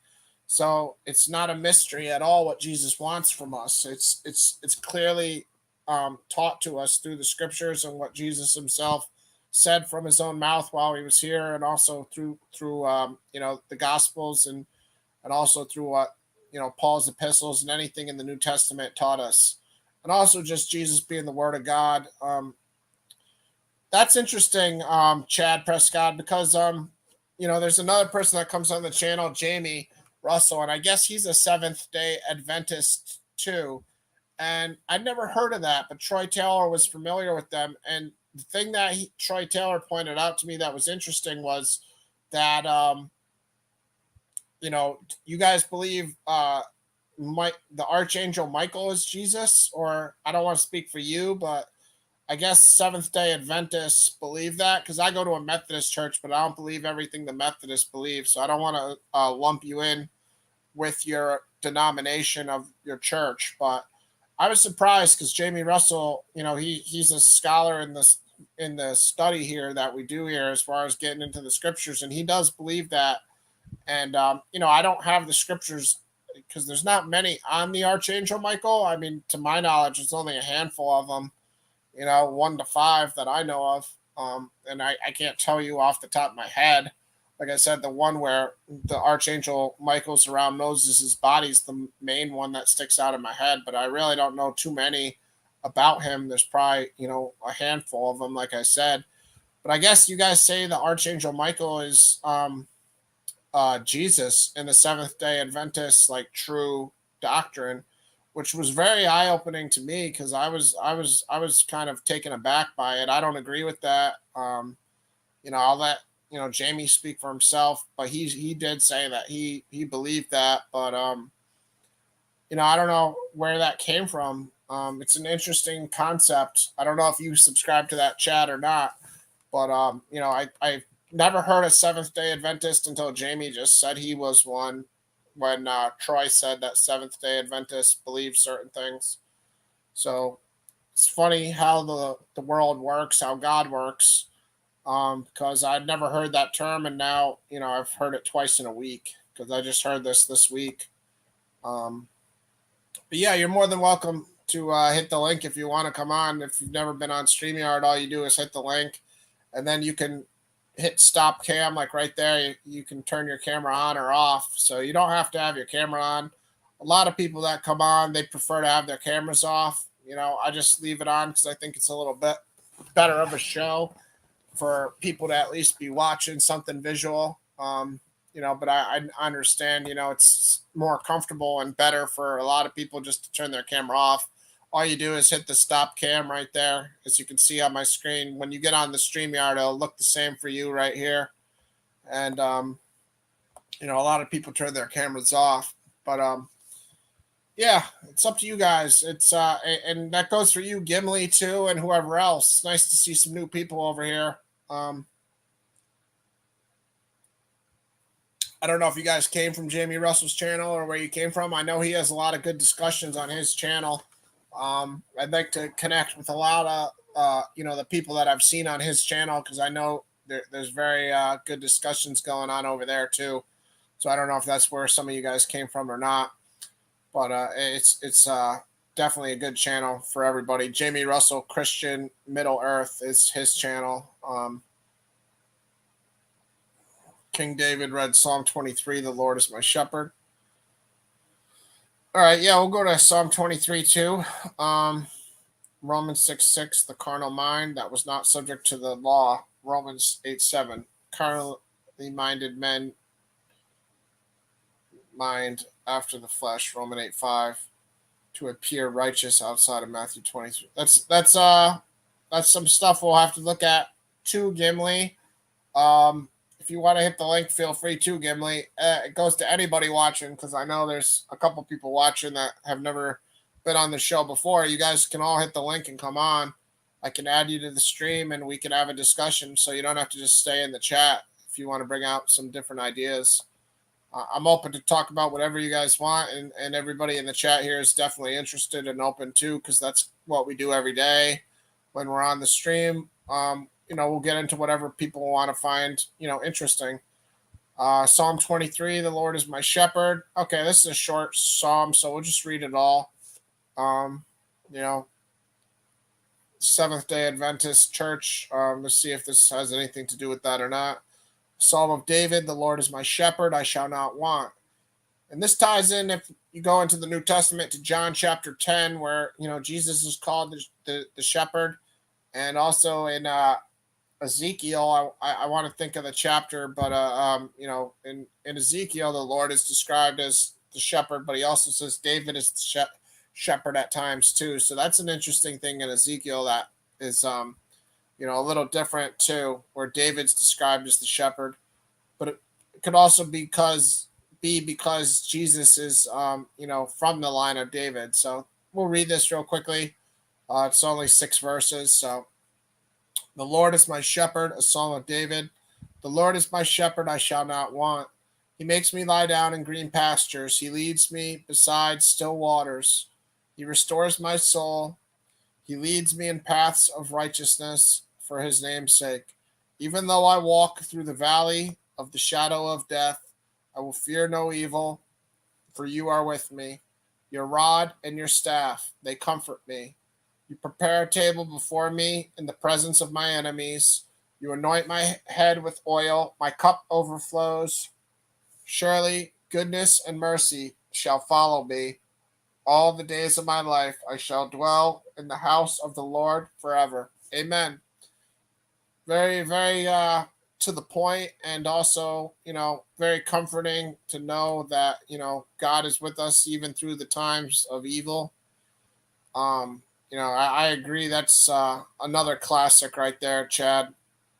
You read King James Version usually? I can look at it in King James. Doesn't really matter to me. I mean, sometimes the language obviously varies slightly different. All right, so we'll look at it in the King James too.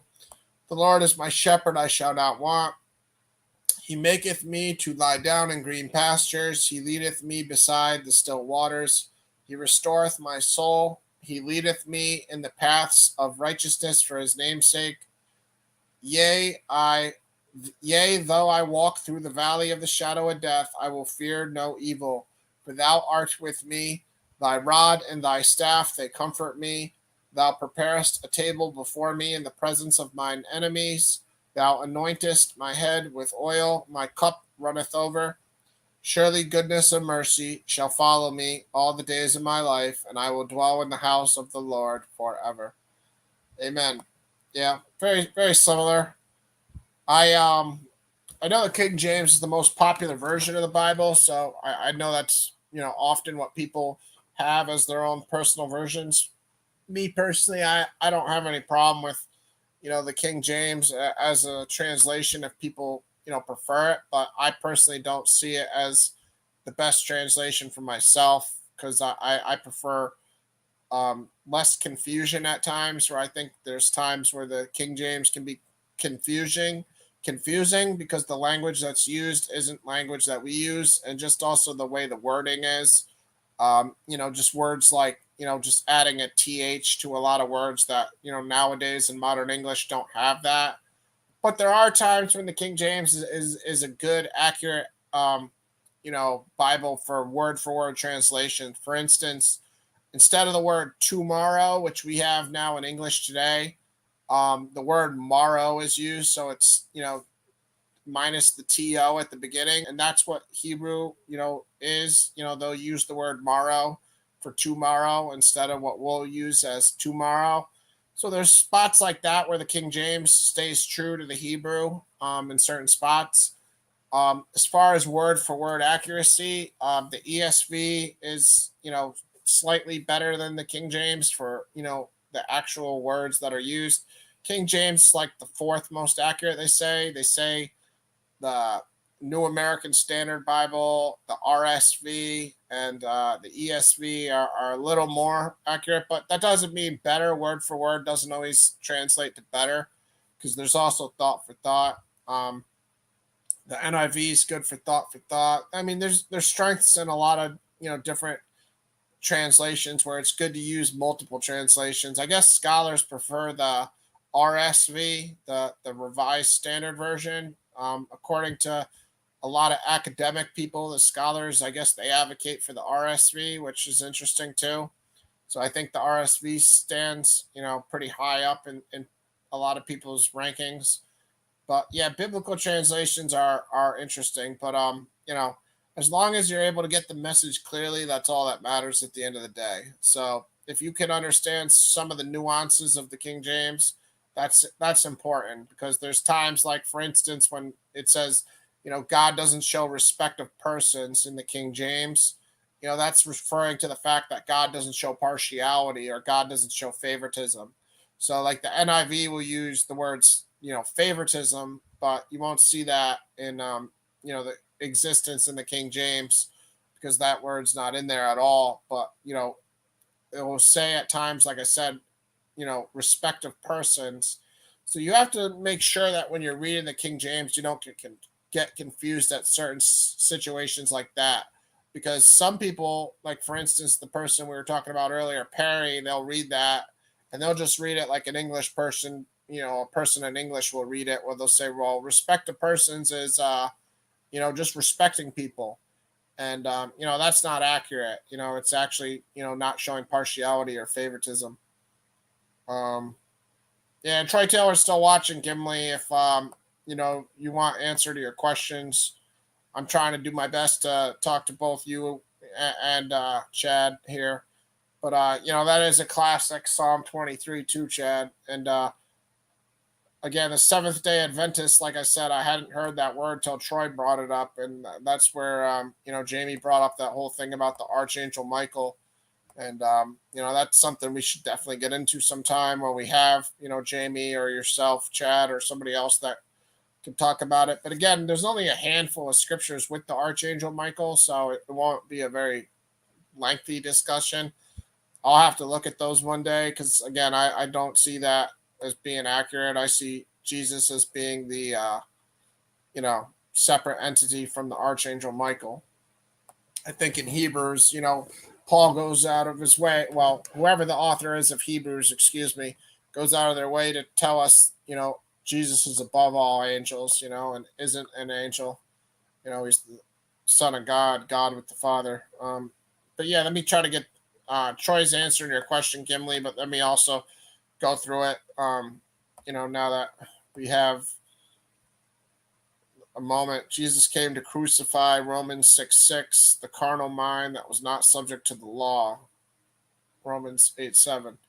Yeah, let's take a look at that. And Gimli, if you want to hit the link, feel free, friend. Again, everybody's welcome to hit the link at any point to join the show. So don't think that you have to stay just in the chat. It's up to you guys if you want to come on the panel or not. I'm just up here, freestyle. And of course, there's not many people on the show tonight. So, we're doing our best with what we got. I'll probably get into the Job scripture at some point. The Job scriptures that I wrote down. But for now, let's take a look at what Gimli was just talking about. But I think Troy's already answered it, and he probably would answer it better than I could anyway. Gimli, Troy's a priest, so, you can definitely trust in what he's saying. At least has a pretty foundational basis in church history and also, biblical accuracy. So I would put a lot of weight in what Troy's saying, Gimli. Crucify, Romans 6:6, the carnal mind. And it seems like you're just stating a point too, so it doesn't seem like a question also. That was not subject to the law, Romans 6:6. But let's just read the scriptures that you're bringing up. So Romans 6:6, and this again is in the ESV. We know that our old self was crucified with him in order that the body of sin might be brought to nothing, so that we would no longer be enslaved to sin. And I'll just read the next verse. For one has died, has been set free from sin. All right. Has been justified from sin in Greek, the word. And the word man instead of self is used in Romans 6:6. And that's in the ESV. So then he said, go to Romans 8:7. And again, it doesn't seem like much of a question, just more of a statement. So just looking at these scriptures quick. For the mind that is set on the flesh is hostile to God, for it does not submit to God's law. Indeed, it can't. Those who are in the flesh can't please God. And that's just the next verse there. Carnally minded men after the flesh, Romans 8:5, to appear righteous outside. All right, so let's read 8:5. I guess we're a little out of order here. For those who live according to the flesh set their minds on the things of the flesh, but those who live according to the Spirit set their minds on the things of the Spirit. And then Matthew 23:28. It seems to be the very last part of Matthew. Well, not the very last part of Matthew, but later in Matthew. All right, what did you say? 23:28. So you also outwardly appear righteous to others, but within ye are full of hypocrisy and lawlessness. All right. Okay, so that's under woe to the scribes and the Pharisees.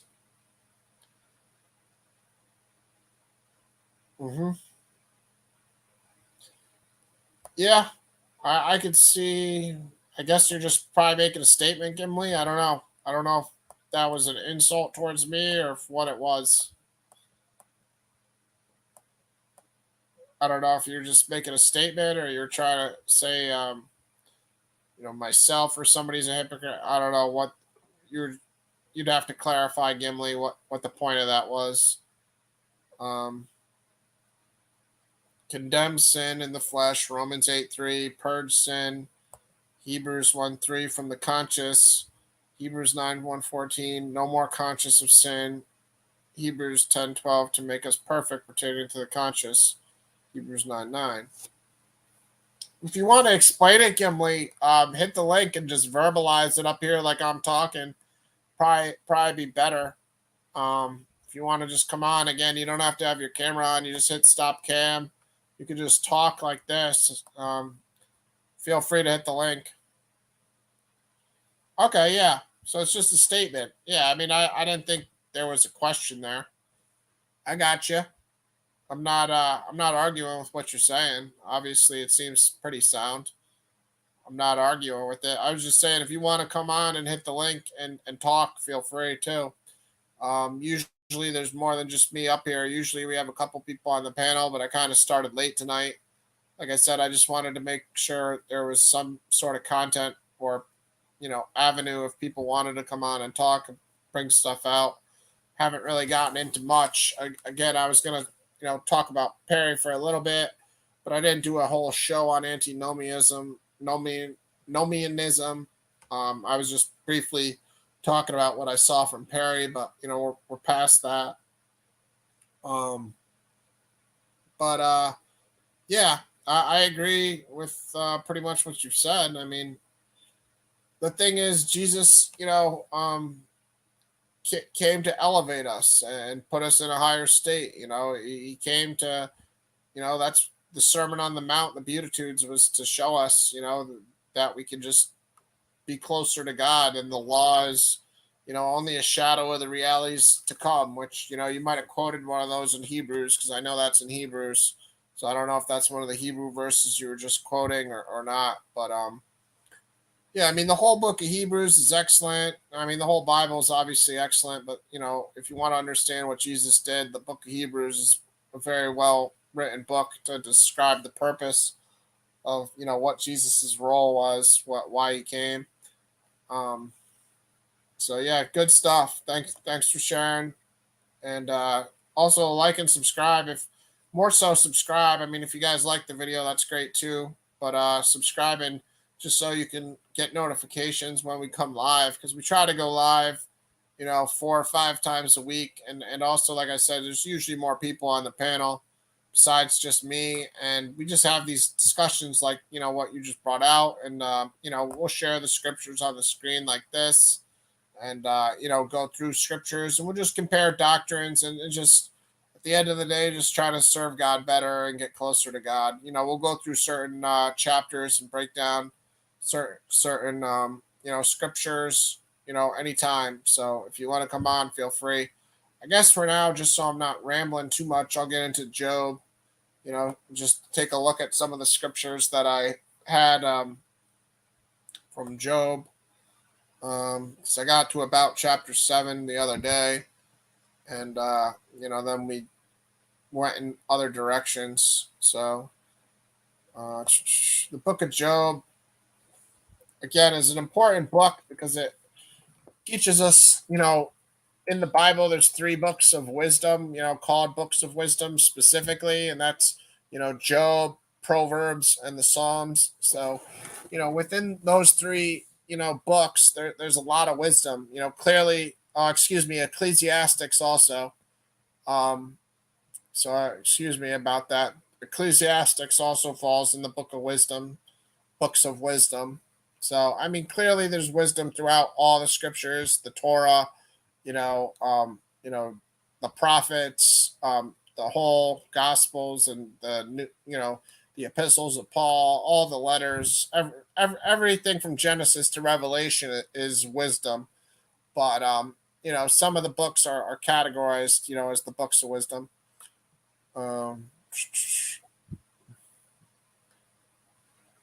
Yes, very, very true. Very, very true. Yeah, I know you're quoting the story of Cornelius there too with Acts 10:28.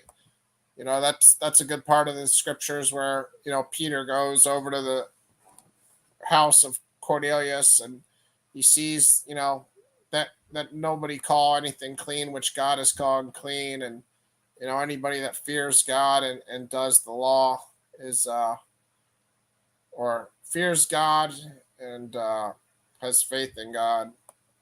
Let's go and just quote the scripture accurately. I'll go over there. But I know that's, right there where Peter's saying, I now see how clear it is that anybody that fears God and does what is right.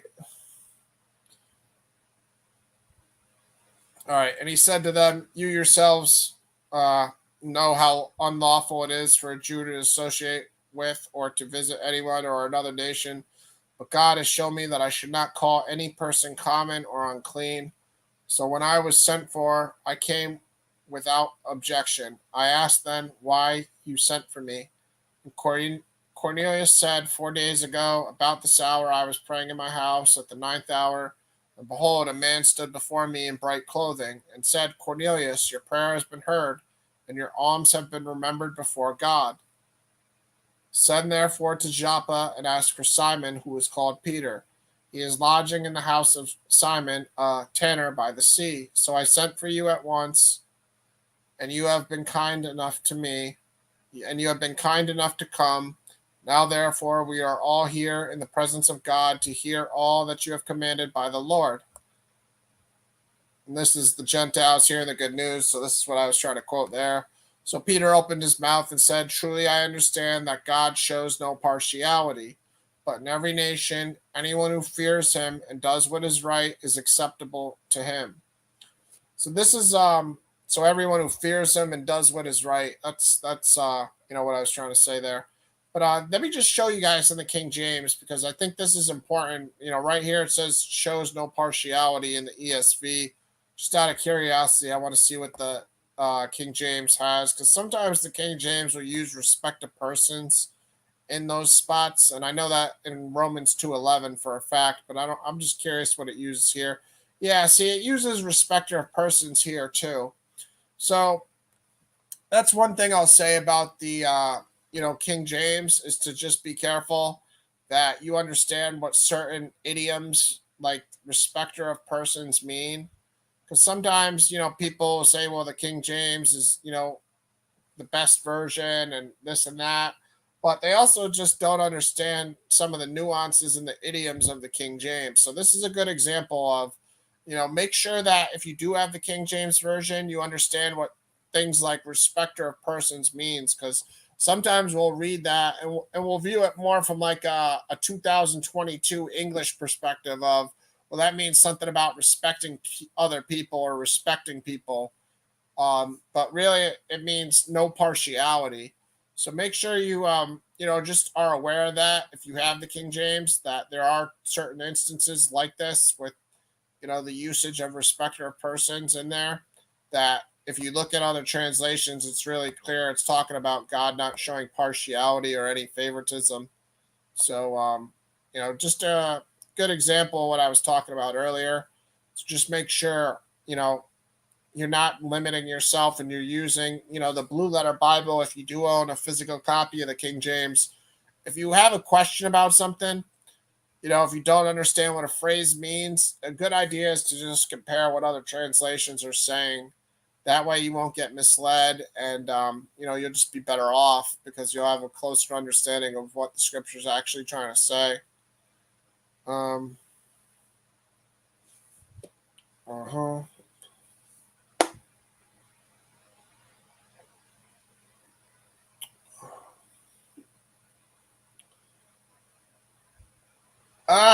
Gimli, I'd be careful with that too much. I think you'd have to explain that verbally, so I don't want to get on a slippery slope there. But we don't judge ourselves. We know Jesus is judging, and he only judges what the Father's will is. We only have the one judge, Jesus, who is only doing the Father's will. We know Jesus is judging us. So I know you're just typing a comment, and that's why I say it's better to talk on the panel sometimes. You don't have to. Obviously, you're welcome to stay in the chat. But if you're trying to express ideas to share with people, sometimes the chat can get misconstrued. I'm not trying to misconstrue what you wrote there either. Jesus does not judge after the flesh. Yeah, he does. Who told you that? Who told you that Jesus doesn't judge after the flesh? I'll get the exact scripture for you right now. He's only got the Father's. All right, John 5:26 to 5:29. I thought it was John chapter 5. It was right after he healed on the Sabbath.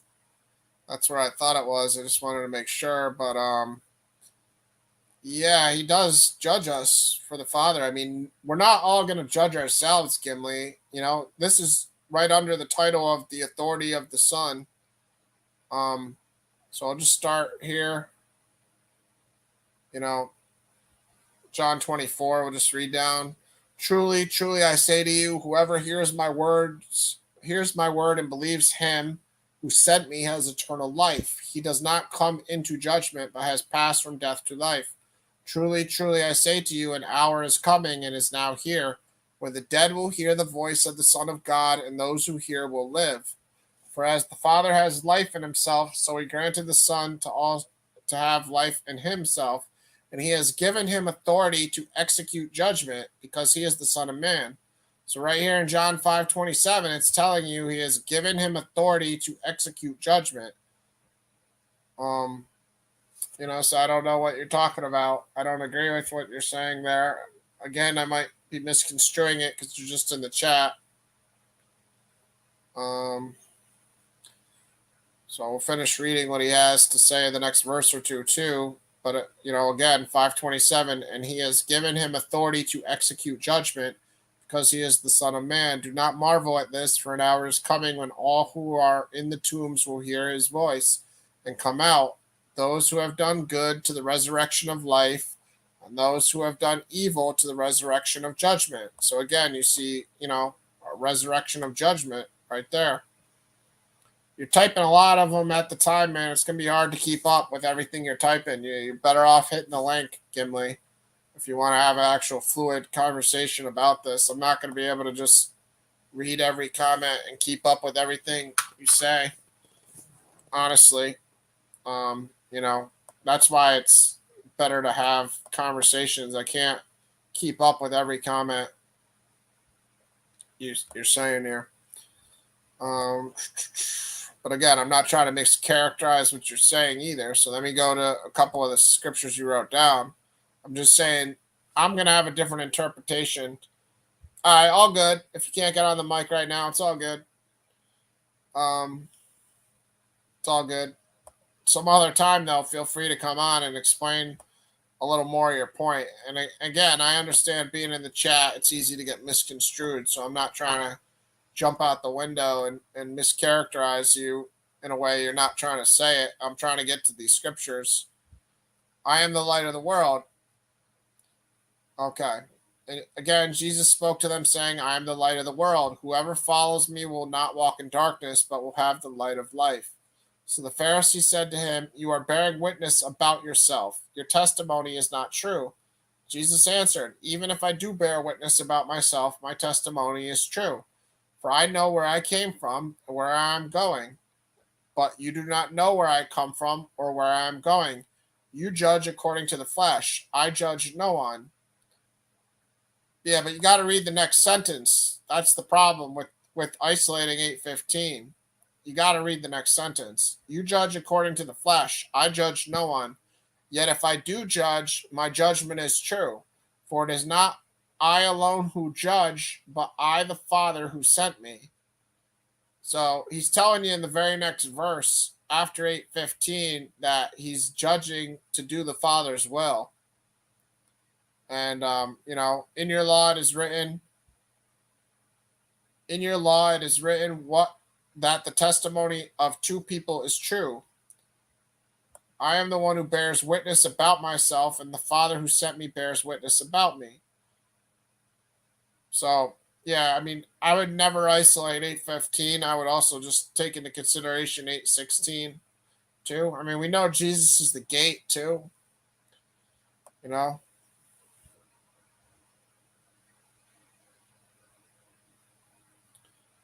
You're not making me hostile. I'm just saying, you know, be careful.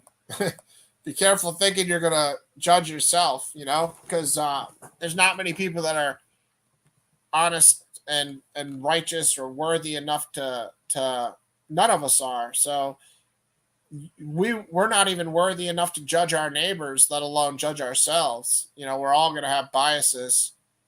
You know, I don't know if you're the title I put, Antinomianism, drew you in, Gimli. I don't know. I hope you're not one of Perry's proteges. You know, we all know he's on the extreme side of things and definitely misled. But yeah, right after 8:15, you got to read 8:16 with it, because it's telling you, you know, the judgment. He always saying in 8:15 is that he's not judging separate from the Father. That's all he's trying to say there. He's just telling you, I don't judge anything on my own, because he's telling you that he judges, you know, what the Father's judgment is. You know, that's all I take 8:15 and 8:16 is him saying, as he said throughout the scriptures, that he doesn't do his own will, but he only does the Father's will. So that's how I take that. I don't take that as him saying I don't judge people. Of course he does. God's given him the duty to judge people, as we just saw in John, 5:27. That's yeah, that's just a dangerous philosophy that you got to be careful about.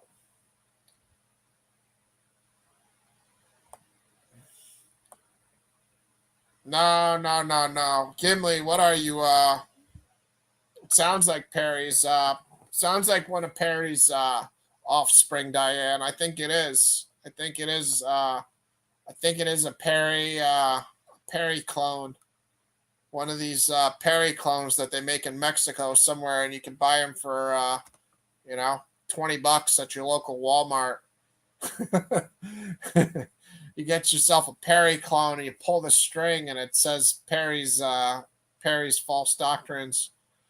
Gimli, man, one of these days I hope you can come on the channel and talk when you can come on the mic. I don't think you're coming at it from a very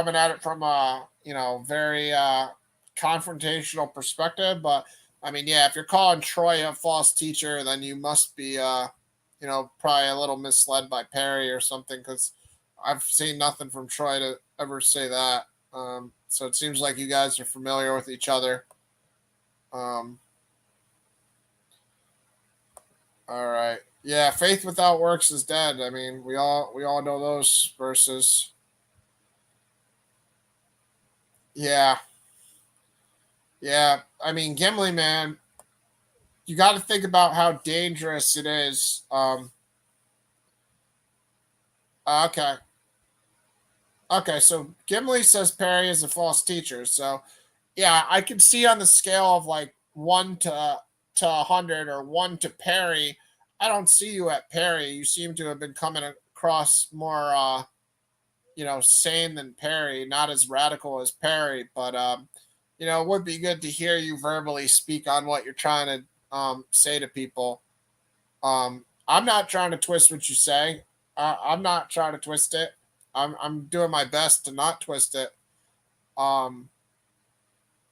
That's why I've offered you the chance to come on and just say what you want, because I don't want to twist it. I've been trying to be very careful of not twisting it.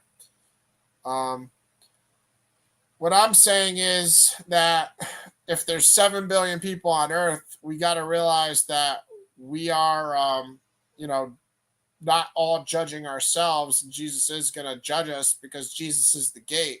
So just like it says in Psalms 118, 22, Jesus is the gate, or Jesus is the stone the builders rejected, which has become the cornerstone. So, we know Jesus is the good shepherd. So if we go to John chapter 10 and we talk about the gate, Psalm 118, 20, we'll go 18 through 22. Or I'll start with 16, actually. I'll start with 15 and go to like 23, 24. Glad songs of salvation. And this is in the ESV. Glad songs of salvation are in the tents of the righteous. The right hand of the Lord does valiantly. The right hand of the Lord exults. The right hand of the Lord does valiantly. I shall not die, but I shall live and recount of the deeds of the Lord. The Lord has disciplined me severely, but he has not given me over to death. Open to me the gates of righteousness, that I may enter through them and give thanks to the Lord. So this is for me right here saying that, Jesus is this gate. We'll see this described in other scriptures where Jesus calls himself the door. Jesus is the gate. He's the shepherd to get into the kingdom of heaven, essentially to do the Father's will. He'll decide, and only by doing the Father's will. Right here, we're not opening these gates ourselves. This is King David himself saying, open to me the gates of righteousness, that I may enter through them and give thanks to the Lord. This is the gate of the Lord. The righteous shall enter through it. I thank you that you have answered me and have become my salvation. The stone that the builders rejected has become the cornerstone. This is the Lord's doing. It is marvelous in our eyes. This is the day that the Lord has made. Let us rejoice and be glad in it. So, I mean, clearly, Jesus is the gate, and you're not just opening the gate yourself, but you have to get your prayer answered. Yeah, and I can understand where you're coming from, Gimli, where, if you have a certain doctrine, you can see somebody like Perry distorting your doctrine and giving it a bad name. So, I think you probably would be able to articulate your perspective a lot better than you can in the comments if you're on the stream. So hopefully one of these days, if you do subscribe, hit the notification bell. Next time I come on live, maybe you could come on and talk about, what you're trying to, tell people. Because, I mean, people want to hear other perspectives.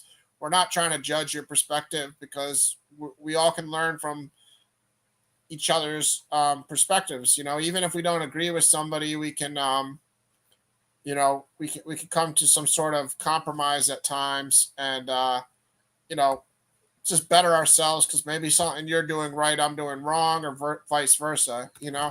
It's not a matter of, we all know the answers. We're all just trying to get closer to God. So I'd love to have you on sometime. Too bad, tonight's not the night. So doing my best to keep up with you in the comments, while you type. But yeah, please be respectful to people like Troy too, or just others that don't agree with you, just the same way you want to be respected. So maybe you could clarify to Troy, what your interaction has been with him in the past, why you don't agree with him. But, I've never had any doctrinal, serious disagreement with Troy. So I don't agree with what you said about him. So just, give the same respect you want to get to at the end of the day. Maybe clarify what your interaction has been with Troy. I don't know if he knows who you are, or if you've just seen him speak on Perry's channel or what. But just think about, what I'm saying there. The way of the truth to be evil, for many other believers get attacked simply because of what he pulls. Okay. Well, like I said, so subscribe and hit the notification bell. I usually come on evenings like 8 to 12 o'clock, 8 p.m. to 12 o'clock East Coast. But then we go until the early mornings. So you're welcome anytime. And, again, the only rule is just be respectful to other people. But you're not, crossing any line. I'm just saying, also, just explain yourself. If you do disagree with somebody, just explain yourself the best you can, as much as you can in the chat too. I don't want to disagree with somebody and then get no explanation from them if I ask them a question. That's just a common respect that we all would want, done for us. If you disagree with what I'm saying, just give me a reason why, and go from there, and then we can all try to come to an agreement and compromise or whatever. But I guess Jessica might know who you are. I don't know. You guys are all in a certain Discord or something. I don't know. I'm not in that Discord, so I'm not on Discord in general, so I don't know how that all works. But nice to see you, and thanks for coming on, Thanks, Jessica, too, for sharing it, because it does help to grow the channel and just get different ideas. And, we don't say the same old same. We get into some different subjects when we got new. Oh, you don't know who they are? Oh, okay. Never mind. I don't know how Discord works. I guess it's probably just like Facebook or something, where it's just like any random person can come in. Probably. Well, you said Troy was a false teacher. That's what I'm saying. You don't understand what I'm saying. You said, oh, okay. No, you didn't say anything bad about Troy. I apologize.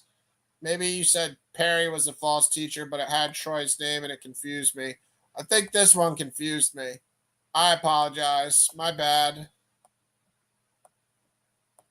I'm looking now. I didn't see. Okay, my bad, bro.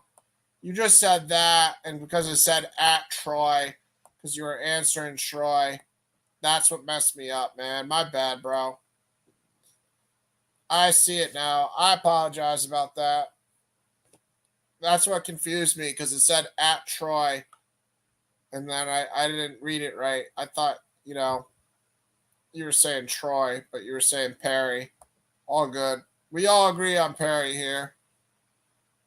We all agree. Perry's spewing a lot of lies, and it seems if you can answer Troy's question about sinless perfection, that can give us a better idea of what you're talking about here. If you can help us clarify what your doctrine is. Do you believe in sinless perfection? Because Troy asked you that question. Do you believe in that, Gimli? Sinless perfection? That is a very relevant question, and it kind of is the direction you're kind of going. I just say, be very careful thinking that you're gonna judge yourself on Judgment Day. It's not how life works. And it shouldn't work that way, because we should be grateful that God is a just judge and is going to judge us, righteously. And even if we're not accepted in heaven, we should be glad, because that means the people we love will who are worthy will be protected, because unworthy people won't get in. But no human being can come even close to God's righteousness, and no human being is worthy of the judgment. Only Jesus Christ, who is the Son of God in the flesh. So.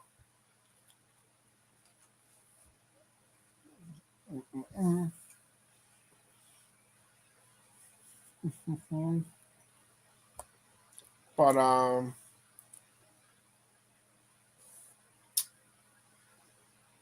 by blameless, yeah, I mean this is something we'd have to do, when you're on the show sometime, because we're not going to get anywhere just in the comments. I don't think just having you respond in the comments.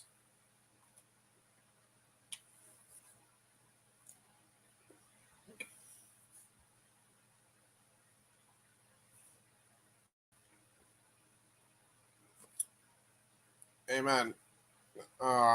Amen, Dave. Yeah, I don't agree with you as far as, I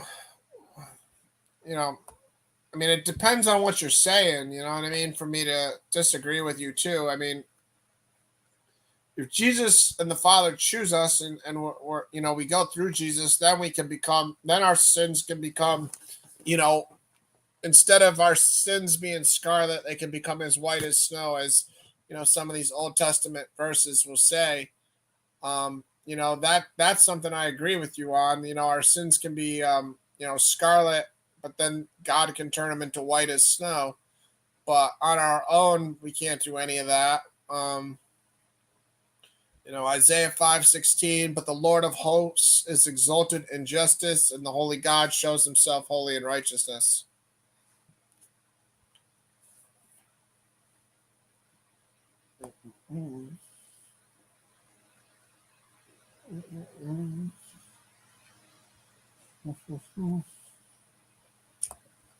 Let me get David's. Well,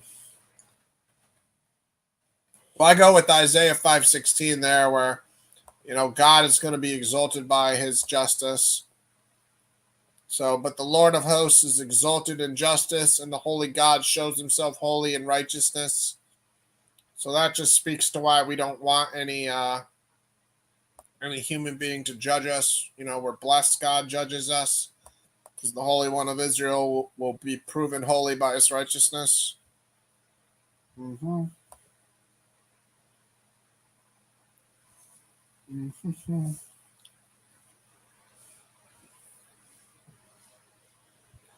Yeah, I mean, it just depends what you're saying, Gimli.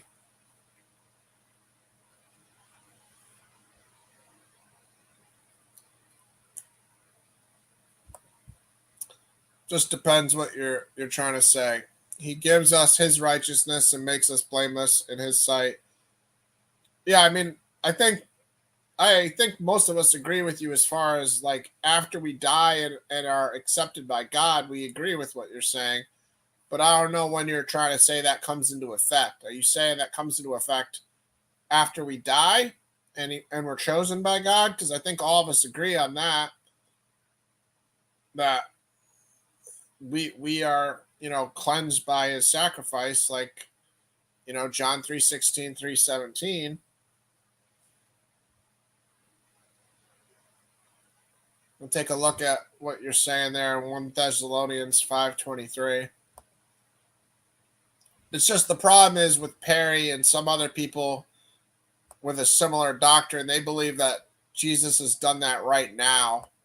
And that's where we come to a disagreement for sure, because we don't agree on that. We agree on it being after death, or my perception of it is after death.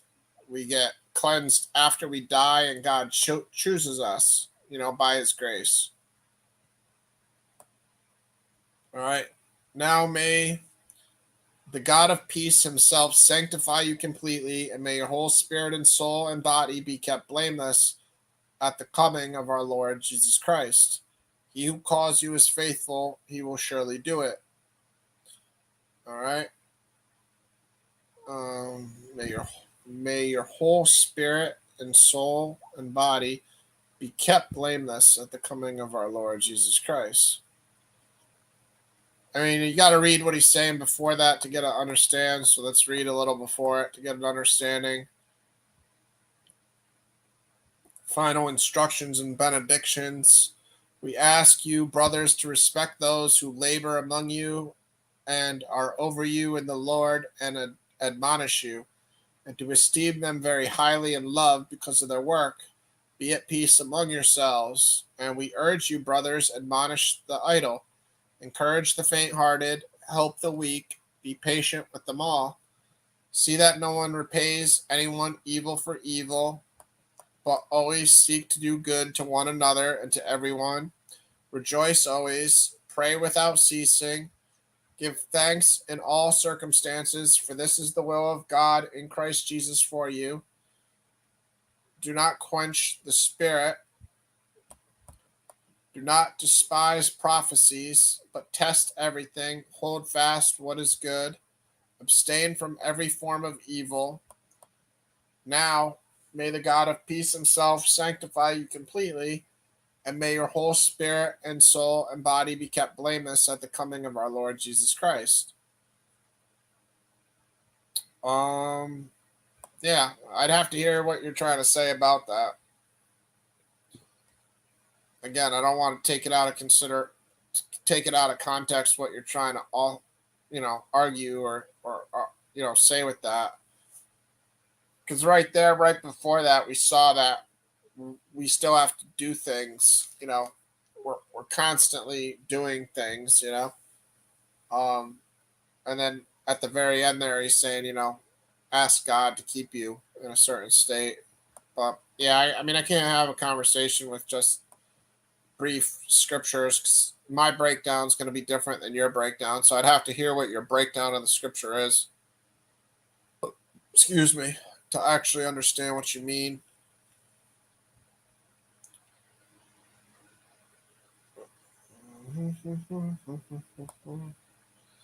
Yeah.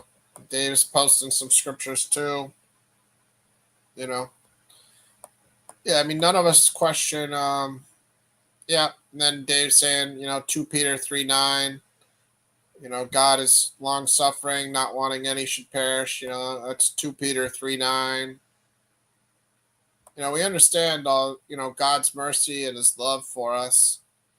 I think the argument between us and a lot of Perry's, beliefs are that, some of us think that we're going to be cleansed after we die, but Perry will argue like we're perfect now. And I think it's just a dangerous doctrine if you take it to the extreme like Perry does. Maybe you're on a milder, side of that doctrine. So, I mean, I'm sure you could explain it better yourself. So I just have to hear where you go with it. Sin is spiritual, Ezekiel 18:4. It is the mouth making vows to God that one can't keep that causes the flesh to sin.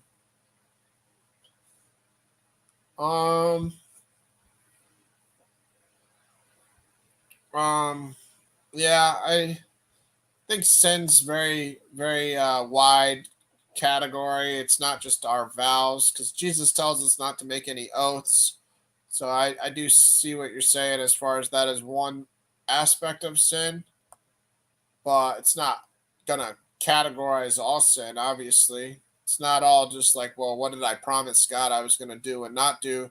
Because in that case, not making any promise at all is better than any promise. But we do understand Jesus said not to make oaths.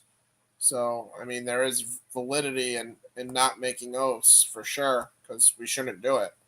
But that doesn't categorize all sin, obviously. Behold, all souls are mine. The soul of the Father is as well as the soul of the Son is mine. The soul who sins shall die. What verse did you say? The soul who sins shall die. If a man is righteous and does what is just and right, if he does not eat upon the mountains or lift up his eyes to the idols of the house of Israel, does not defile his neighbor's wife or approach a woman in her time of menstrual impurity, does not oppress anyone. But yeah, see, then it goes through all the sins like right after that too. So even right after Ezekiel 8:4, it's showing you that it's way more than just making oaths right afterwards. So I mean that's clear right there. But again, you're just typing something in the chat, so I'm not trying to jump to conclusions on what you're saying. You're gonna have to just come on sometime, man, and explain everything that you're trying to argue, and just separate yourself from Perry, from what other people view it. What Perry's done to your belief system. Your whole ideology has been, destroyed by certain bad advocates per se. So you got to maybe give us a milder version of it through your lens, and we can hear you out and try to see where you might have a strength that we don't have, or maybe you have a weakness in the area where we have a strength, and maybe we'll come to a compromise, or maybe I'll agree with everything you're saying. I don't know. I'd have to hear you out, just seeing, I'm not going to ever be able to argue with any of the scripture that you show me. So if you show me a scripture, I'll read it and I'll agree with the scripture. But that's why we got to read above and below the scriptures too, just to understand what context we're reading certain scriptures in, so we don't take them out of context, or if we're trying to understand what somebody's saying, we can have a better idea what their argument is. When you vow a vow to God, do not delay in paying it, for he has no pleasure in fools. Pay what you vow. It is better that you should not vow than that you should vow and not pay. Let not your mouth lead you into sin, and do not say before the messenger that it was a mistake. Why should God be angry at your voice and destroy the work of your hands? Yeah, Jesus already said that, in the Beatitudes, not to make an oath. Hey, what up, Lou? What's going on, Lou? Hey, what's going on, man? Just chilling. No, yeah, been a while, so haven't seen you. I haven't been going on as much, I've been taking a couple days off. But I was wondering how you've been. I've been seeing that. I took off for a little bit after that one live. I took some time off. I just been on people chats.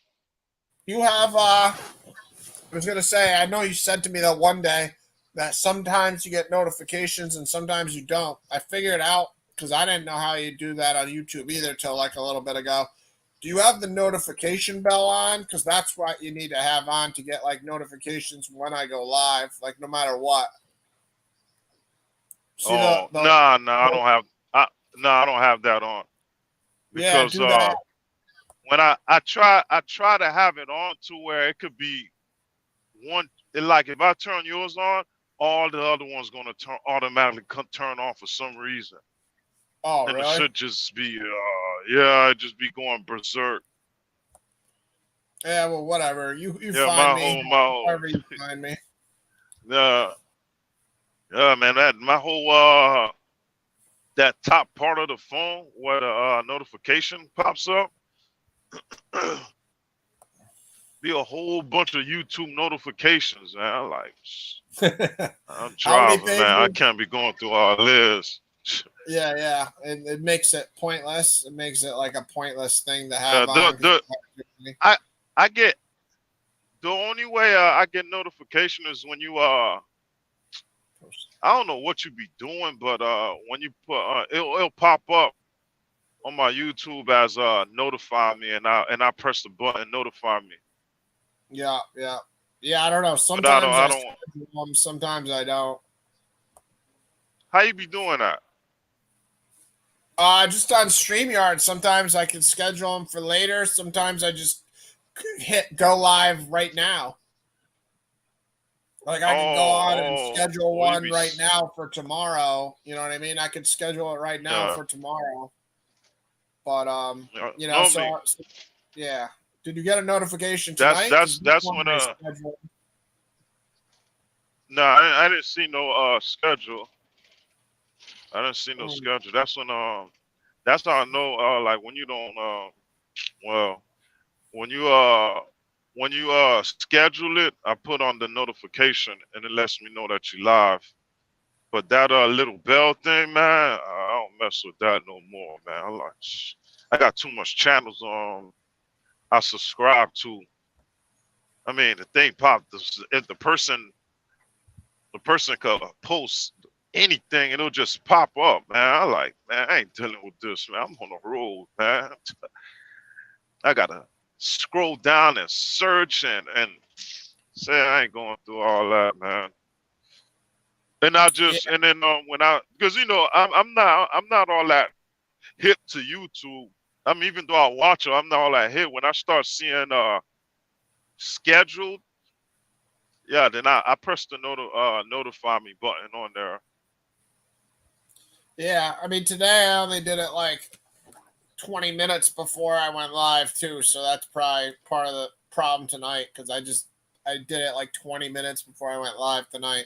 Usually I'd try to do it an hour or two before, a couple hours before, but yeah, I just been you know, it's hard unless I know people are going to come on to always go live because I don't want to be up here just rambling. So if I do something, I got to have, you know, something prepared.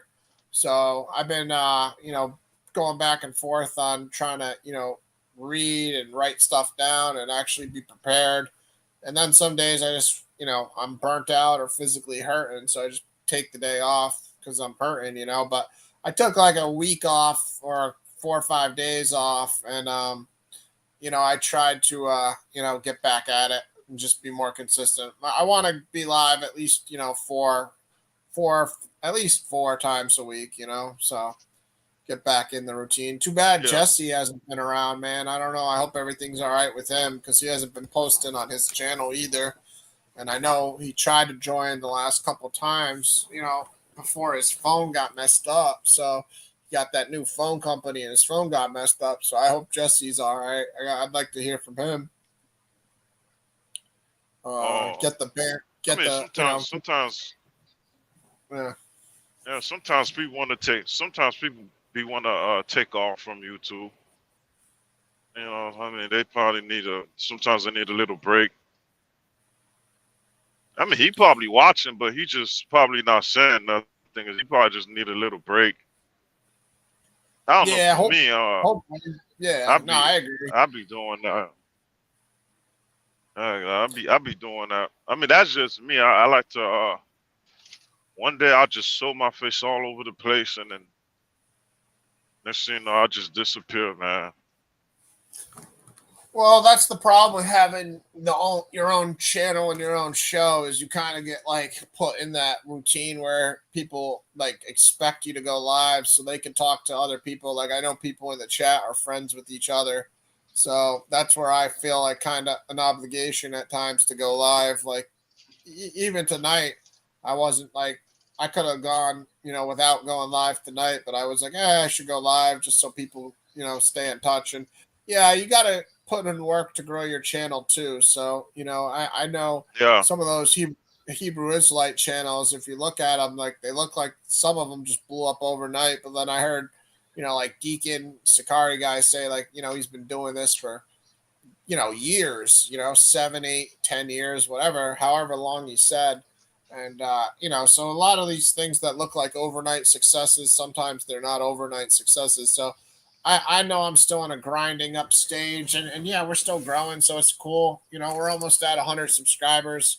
Hopefully Gimli and, you know, the Chad guy from Barbados, you know, hopefully get a couple more subscribers tonight. Hopefully they come back. The Gimli guy seems pretty cool. He's not Perry at all, but I think the title Antinomianism caught his attention because it seems like he does subscribe to a version of that. But, you know, I didn't do a big presentation on that.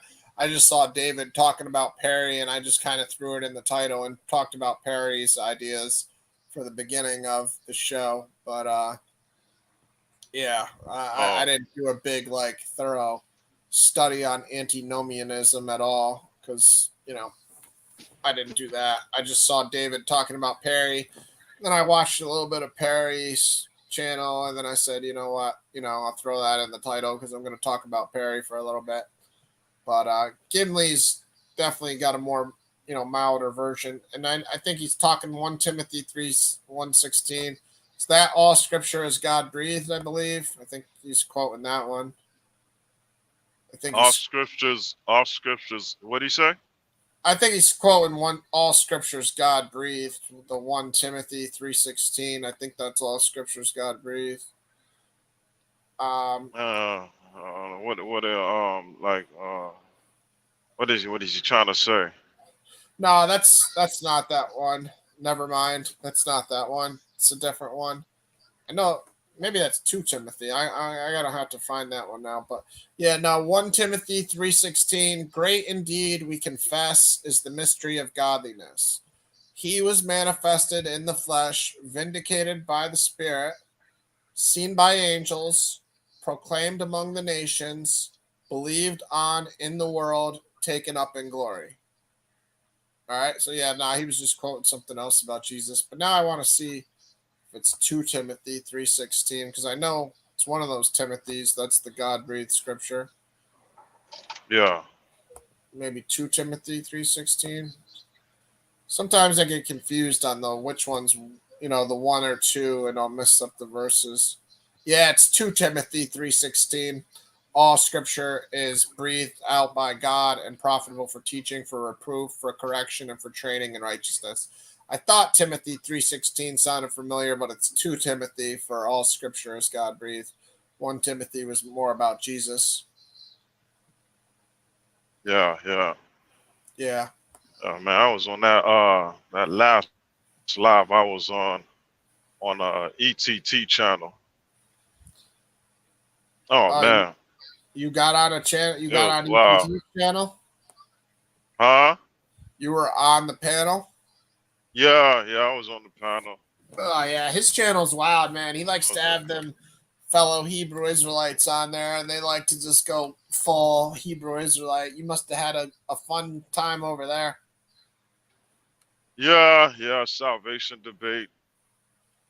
The What were they? God just What were they saying? Salvation's only for salvation. Israel. Yeah, yeah.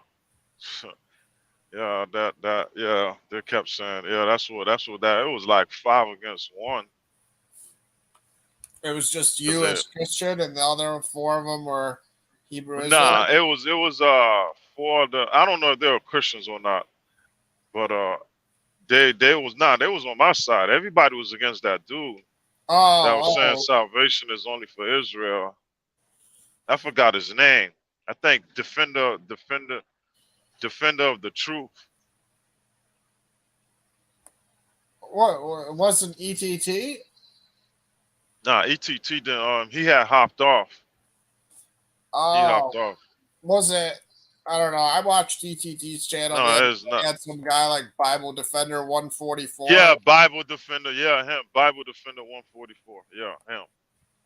Okay, here you are. Here you are, Lou. I'm seeing it 2 days ago. Yeah, I saw the Eddie guy arguing with the Bible Two Defender days guy. ago. Well, it's They probably were critiquing it on that one. I wasn't on that 2 days ago. I think that thing was like 2, 3 weeks ago. oh, okay. Or he just put it up. Yeah, Yeah, I wasn't there 2 days ago. yeah.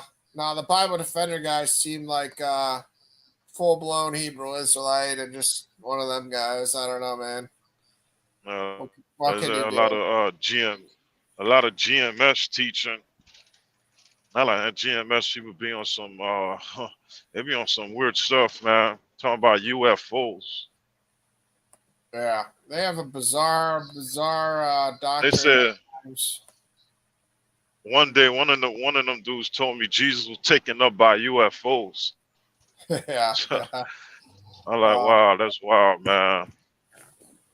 yeah. I mean, people can make the Bible anything they could make the Bible sound how they want to sound, how Yeah. they want it to sound.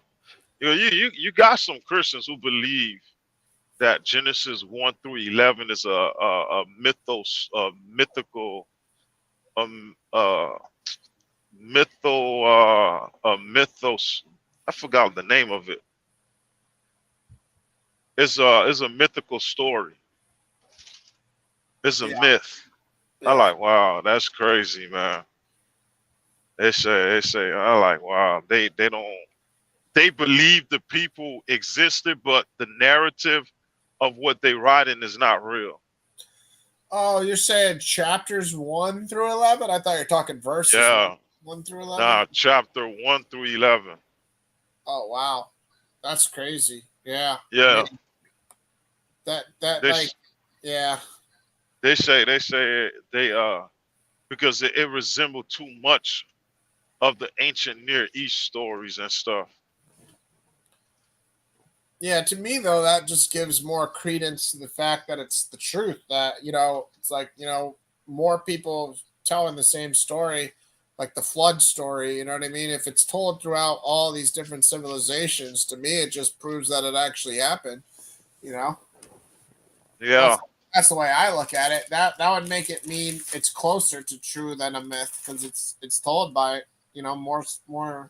more different civilizations that have nothing to gain yeah. from agreeing And with each I other. was I was watching young Earth creation and old Earth creation. I was watching both their arguments. I'm like, wow.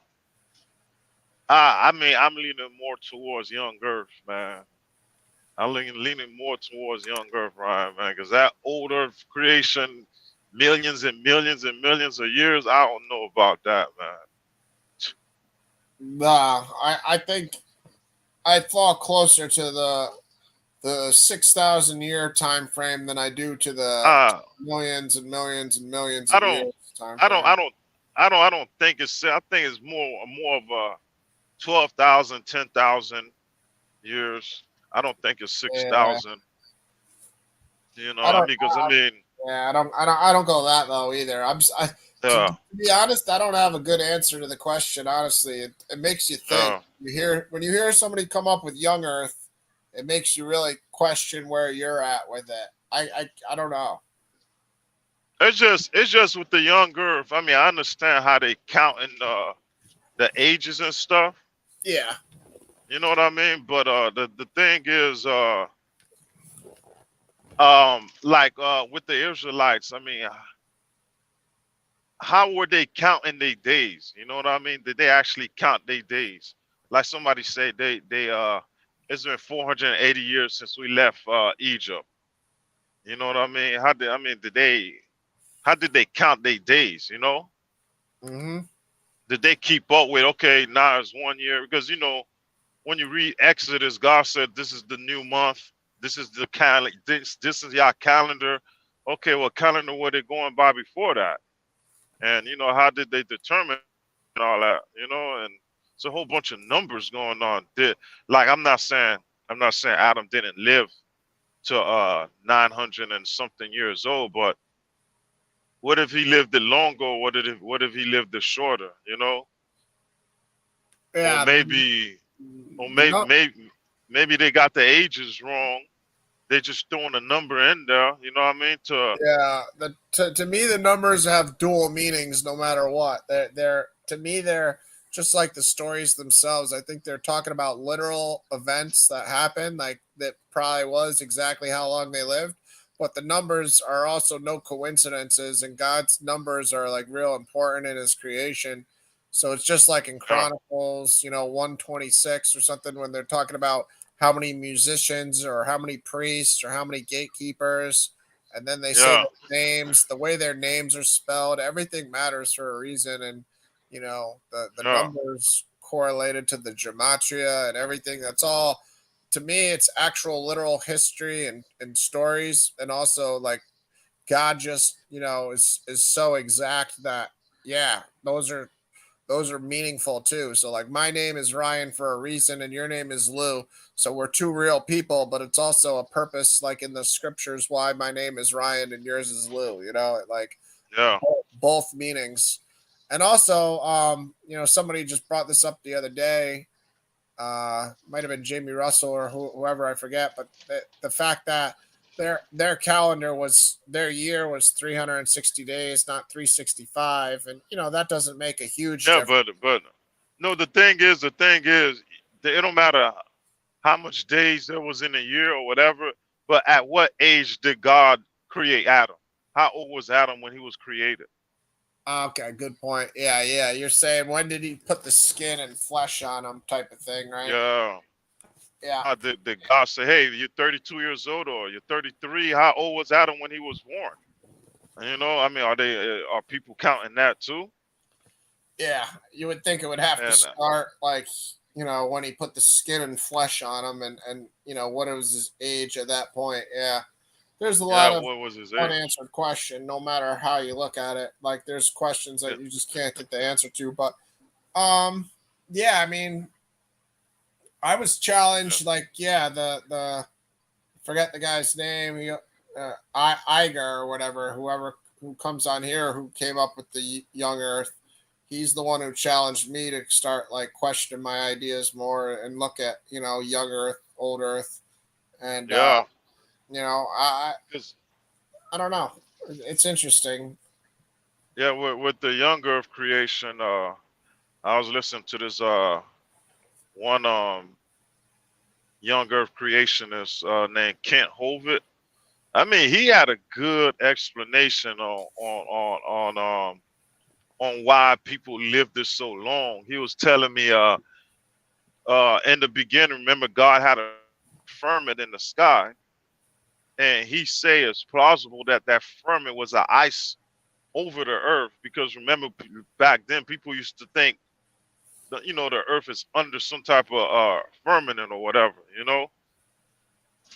and he said he think it was ice or some type of form of water above earth that stopped the sun rays, and by it stopping the sun rays, the air pressure was more, and people lived it long, and people lived it longer.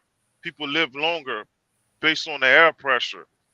And then when the whole world started, when the whole world, I mean, at that time we don't know how much people was on the world at that time, started sinning.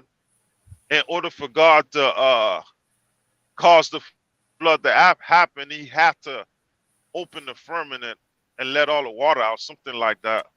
And then after that, the world started losing air pressure, and people started deteriorating, and ages started getting shorter and shorter, and the moon was pretty close to the earth, and the moon was pretty close to the earth, and then the moon started moving back, because to this day is the moon is moving further and further away from the earth. So I mean, he was man, he broke it down scientifically. I'm like, wow, that do make sense, because he even proved that through this little girl that was sick in Texas, and they built some air pressure and put her through this machine, and gave her a lot of air pressure, and she was all healed up because of the air pressure. It was a lot of air pressure. I like, damn. And he said that's why people lived it longer around that time. I don't agree with that, because I think it's just God's choice. Because like in Genesis 6:3, like after the flood, or actually that's not that's not after the flood, that's before the flood. But God, Genesis 5. yeah, yeah, that's Genesis 6, I mean. yeah. Genesis 6 is before the flood. It's when the corruption started to happen. But Genesis 6:3, then the Lord said, my spirit shall not abide in man forever, for he is flesh, his days shall be 120 years. And yeah, we know there's exceptions, like Abraham, I think, lived to like 130 or whatever. But I think God also just decided, like in Genesis 6:3 there, to start limiting how long people are going to live just because of wickedness. I think he was saying when that 120 years were brought up, I think he was saying uh it's plausible that when he was saying like 100 120 years, he was probably talking about the air pressure, and that's when men started slowly fading away, and everything started like like things started becoming bad and all that stuff. Well, it's when the Nephilim, and that's Cause who are he, supposedly the giants, are still on Earth too.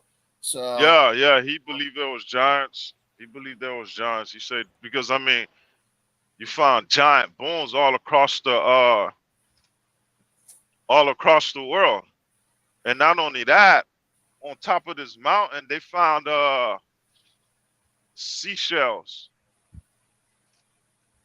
On top of this mountain, they found seashells, yeah, that speaks to the and flood, I unless think people brought him up there. Yeah. they I forgot the name of the seashells they found, and like anthropologists. There's one anthropologist. Uh, no paleolistic.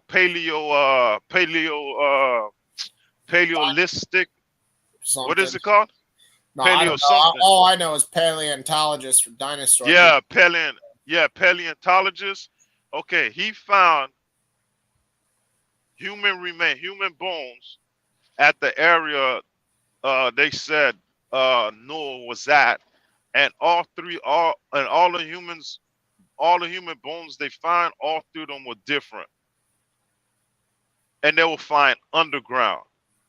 He says that it couldn't be the work of an animal for the people to go that deep underground. They had to be the work of human beings. I mean, from the picture he was drawing, it seems like they felt like that was their best bet to go hide underground from the flood to survive the flood and eventually dying. I mean, they found another human bones, Homo sapiens or Netherland, whatever they call them. They found them the same way, buried deep underground, like they digged a hole and went to go live on the ground. But you know, the way he presented, I mean, it makes sense. It had to be some type of flood for them to go that deep into the ground. Because I mean, he said it had to be the work of a human, and he said he doubted a human to have to do all that to bury somebody. I don't know, man, but I think with him, I think he believed. I think he's a older. Yeah, man. I was looking at both arguments, man, but that millions a millionaire argument, man. It started. I started questioning it, man. I like that. That's not adding up with the Bible. That's It's the not. problem. We gotta make sure we're using the Bible as our ultimate authority. And when you do just count down from Adam, we've all, it's like we're at like 5,820 something. But again, we've also been taught so many other things where it's kind of like we gotta try to find a compromise where, like you said, we're not misinterpreting what the Bible is telling us too. And the Yeah, Bible's telling us, essentially, the world was yeah, no, reset about 6,000 years ago. But it also, it's just it gets confusing when people are like, God made man on the sixth day, because it's like, I don't know. I mean, if you look at some of the stories of, um, I don't know, it's like bacteria and everything was the first form of life. Like, you know what I mean? It was like even before animals, like we just had like very basic one cell organism type of things, and then we kind of all became, I mean, even in God's creation, that seems like more logical of like, he made, simpler beings before more complex beings. I mean, even in Genesis, it kind of comes across that way. I don't know. I don't know how to describe yeah. it. Yeah, you got the. I think old Earth people believe there was they call it the gap theory. They believe there was a time there was people before Adam and stuff, but I don't buy that. I mean, I never bought that. I always thought Adam and Eve was the first human beings, I mean, God created them to be good, and they sinned, and the sin transmitted in their blood, and then they just started deteriorating from how God created them. I mean, because I mean because when you look at ancient history and you look at creation stories, it always starts off with two people. They don't start off with a lot of people. And the problem with people saying millions and millions a year, no ancient people even spoke about that. I haven't heard any ancient tales about people being there millions and millions of years ago. But then again, you're gonna have people say, "Well, new science, technology, figure it out." Well, why didn't they figure it out? Did they totally forget about people living millions and millions of years ago? I mean, how can they? I mean, they live in according to oral traditions. Why would they come up with the idea it was two people or it was a creation story and not come up with not even and just skip everything that come after the creation and go straight to the beginning of day history. I mean, it don't add up, man. I feel like scholars think ancient people was just these dummies these dummies like dummies walking around and having no sense.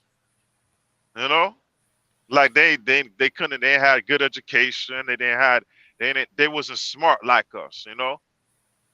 Yeah, That's the if way I anything, they feel. were probably smarter than us in a lot of ways. Yeah, They just didn't have the technology we have, so I mean, they're clearly just as smart as us, if not smarter, I would say.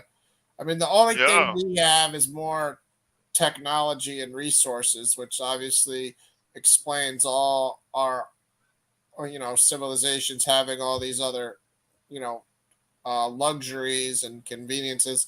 I definitely agree with you. Adam and Eve were the first man and woman. What's hard for me and all of us is like we don't know what's being said in Genesis. Like none of us do. Like none of us can go through here and say like just for instance like on I'll just read it and I'll make sure I'm sharing it on the screen before I'm reading it. But like none of us know what's being described at all perfectly by any means because right here, and God said, let the waters under the heavens be gathered together into one place and let the dry land appear. And it was so. Like you were just saying, like in the Genesis story, like water is like so important. I mean, I guess I should go up a verse or two even to read, before it. And in Genesis, you know, and 1 let's not 6, forget and it's God certain. said, let there be an expanse in the midst of the waters, and let it separate the waters from the waters. Like, what does that describe? None of us know what that's describing. You know what I mean? And God made the expanse and separated the waters that were under the expanse from the waters that were above the expanse, and it was so. Like, somebody today tell me what that's describing. You know what I mean? Yeah, that right there, science can answer it. No. I mean, it is a three form type of water, H2O and the Yeah. other two. Because remember, is water in the sky. That's because that's what water go evaporate at. I mean, from growing up, that's what I thought that verse meant. Because learning from science, how they say the is water, the sky or the clouds hold water. And growing up in church and in school they teach you evolution, Yeah. but in church they teach you creation. So growing up, I try to make it make I'm trying to I try to make it make sense. Like okay, now it makes sense. I mean, the clouds hold water, and there's water on Earth, and there's some type of liquid form of water out of Earth. You know, Yeah, it's and scientists still and not explained from science by nah, any means. Like how do we explain the sky and waters? Like that's a good attempt at it, but it's just like there's something being communicated here that we don't understand, man. That's the bottom line. It's not that. It's not that, Ron. You gotta understand. Uh, when God talking about the creation, He's not gonna give you in details everything He did. You know, He created the trees. Okay. I mean, some people would think the tree just magically appeared. You know, like, I mean, when He said He created the tree, how did He create it? You know, Yeah. I mean, that's the way I always look at the creation story. They didn't just magically appear. Eventually, He had to form it, or His words had to form the trees and the waters and the animals and all that. They didn't just magically appear. That's why I told you before. I feel like the creation story is more paraphrased than more of a giving you detail for detail and all that. Because if we believe God created everything, I mean, if God said like that verse you read, and eventually he's paraphrasing. Well, I'm not gonna say he is, but the writer is paraphrasing. You know, he's not gonna even if he asks God, if he asks the God, okay, can you explain all this? He they didn't have that much tools or resources to even write everything detail for detail on how God created the waters. You Yeah. know, Yeah. It'd be I to mean, me to me there's binary coding and mathematical coding yeah, within everything made. So if God were to give the yeah. answer to like how He made certain things, you would be saying like Hey man, 0 1 1 0 1 1 0 0 0, and then none of us oh, would man. understand what He's saying. You know what I mean? It's Uh, like Look, binary wasn't understood back then as he far as what it because means. the Bible is written for all ages to understand. I mean, the way people want God to write the Bible, they want the Bible to be written like a Harvard University book. That I mean, then how you going to preach the word of God? I mean, Yeah. when I mean, you just started uh learning about the word of God, but when I was learning about the word of God, I mean, beside getting technical, I mean, the Bible said in the beginning God created the heaven and earth. Me as a kid, I mean, that's simple. But if it was up to Harvard, in the beginning, God created the earth. He created the hydroplane and the Yeah, yeah, all that the other stratosphere. stuff. Yeah, yeah, Yeah, man, the galaxies, the stars and yeah. moon and all that, and that's not what God. That's not how God wanted the Bible to be written, or that's not how God wanted to explain the creation story. He wanted the creation story to be explained. I mean, and I was like 5 years old, man. Yeah. I was like 5 years old learning about the creation story. It didn't seem. I mean, some parts of the Bible get pretty tough, but when somebody explain it to you as a kid, I mean, you're looking like, all right, it's still. But as you get older, it get more technical, and then you started thinking more technical. Then you start getting into what this word mean in Hebrew, and what that's not what God intended point was to be when it came up to preserving His words and stuff. Hmm. That's why I mean, like when people saying the words a million a year, or 6,000 years, and those people being all that. I mean, it's entertainment. I don't look at it. I'm not saying the person is gonna go to hell or they disrespecting God. I mean, it's just entertainment. It's just kind of It's just competition. I mean, everybody gonna have their belief. But for me, what sounds more legit for me is the young girth. But I just don't think it's 6,000 years old. You know what I Yeah. mean?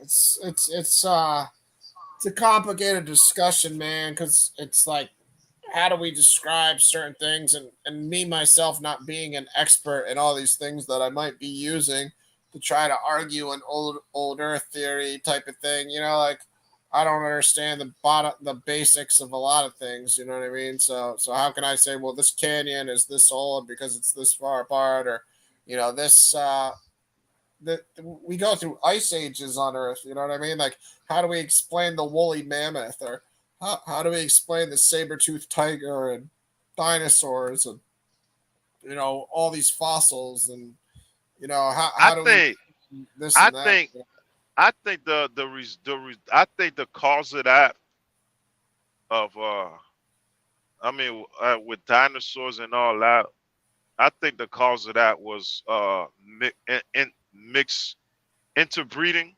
mixing what do you call it? Mixed breeding.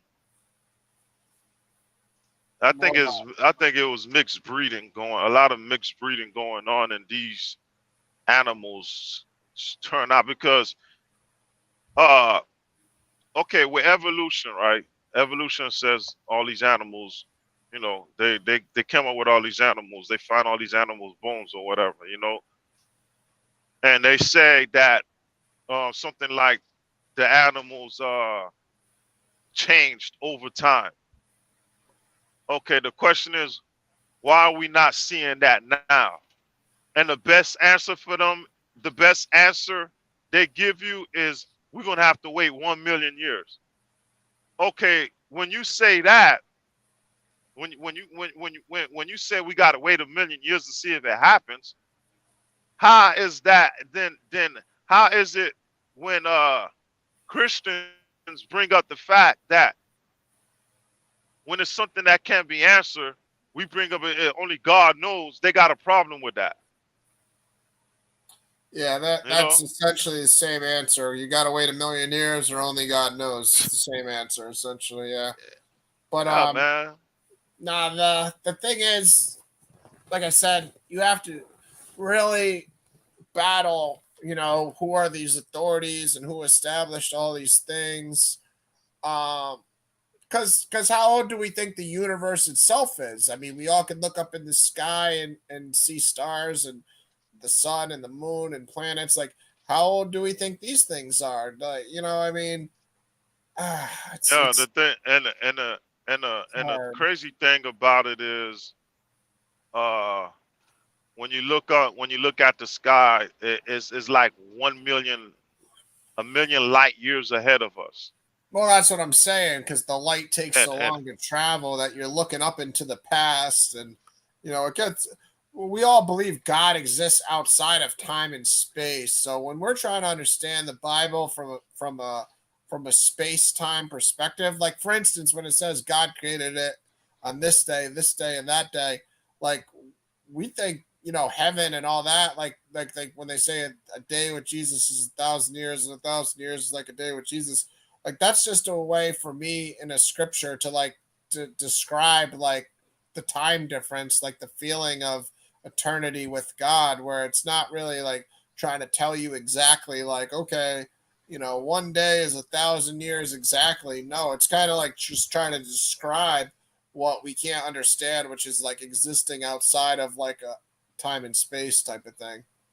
yeah, You know, yeah, that's yeah, that's yeah, that's like a metaphor, not like an exact transaction. You know what I mean? Like it's like a when Einstein said like an hour with a pretty girl is seems like a minute, and then a minute with uh a minute doing, or an hour doing something else, an hour sleeping before work seems like a minute, or whatever, yeah, whatever the saying. And an hour in school seems like a year, whatever it is. I mean, you guys get the point. The point is, an hour with a pretty girl seems like a minute, and then an hour, at your job seems like a year or whatever. I don't know. I'm saying the saying wrong, but the point of it is like that to me wasn't an exact like, oh, okay, so this is how time is going to be. So because we know that heaven and earth will pass away, but we all also understand it's for a very long time you're going to be with God if you're blessed enough to be with God.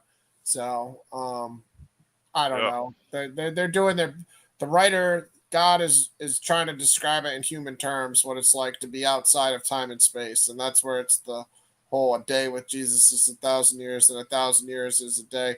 because it's funny when you hear like ISUPK or certain Hebrew Israelites try to explain Genesis with like, okay, you know, those wasn't a week, those were 1,000 years. Because if they actually thought about what they're saying, then their way of trying to say, well, how does the Sabbath fit into that makes no sense whatsoever. You know what I mean? Yeah. When they try to say the 1,000-year creation story in Genesis is 7 days was 7,000 years. Well, then how does the Sabbath make any sense? Was there 1,000-day rest? What are you talking about? Like, they don't even. I mean, it's Yeah. stupid to even talk about their ideas, but I mean, it's pretty funny when you think about it that way. When they try to argue, that's what Genesis is Yeah. saying. Yeah. The Sabbath would be And totally and crazy for their idea, you know. yeah. And the crazy thing is what I'm not understanding is how is it outer space is like 1,000,000 years ahead of us, and then we got another 1,000,000 years of people on Earth. I mean that don't add up to me, dog. That do not add up to me. That don't add up. I'm like, wait a minute. They've been if if the dinosaurs were here millions and millions of years ago, and outer space the light travels 1,000,000 years ahead. I mean, and then the sun been here 4.6 what 4.6 billion or 4.6 million, something like that. I don't know what they say. 4.6, I think it's 4.6 billion years. Yeah. I mean, how many times, how many millions of years did outer space actually go through? I don't know how any human being comes up with any of these numbers. You know what I mean? That's where I'm Some just crazy numbers, it's over man. my understanding too. Is like, how do the scientists even come up with these numbers? How do they decide? This is there and there from a telescope. I mean, from what technology are they using? How do they determine how far away something is? Like, I don't understand any of it, honestly. I've always tried, reading encyclopedias and stuff, but again, I've always questioned too, and it's like, if you question, then you will kind of get closer to Yeah. not believing a lot of Yeah, things that they talk about. because we know God created man and woman to be healthy. Man and woman decided to sin, and now we can't live healthy. You know, Yeah, I don't so know. it'll make sense because remember in the beginning, man and woman were basically eating plants. Animals were eating plants. Animals and killing other animals to eat. It's after the flood and all that. That's when man and woman started eating meat and all that. So eventually they was healthy. Well, they were like eating just fruit. Like, all it says is fruit. It's like, it doesn't really say that they were eating salads. I mean, you know what I mean? It doesn't say what the. I mean, we all forget, man. They were walking around before they even had skin and flesh. Like, we gotta put all these stories into perspective of what's being translated. It's like Adam existed before he had flesh on him too. It's like before he had skin on him. It's like, I'll Yeah, clothe but him he with wasn't. skin. Wait a minute. Adam existed before he had skin. Let me read it. Let me find it. Well, I know he like adds the skin to him. All right, No, here. it's goat skin. It's animal skin. It was some type of skin. Hold on. I'll get it right here. It's Genesis 2. Hold on.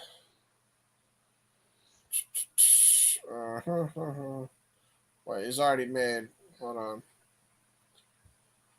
Oh, wait. No, it's in Genesis 1 because he created man.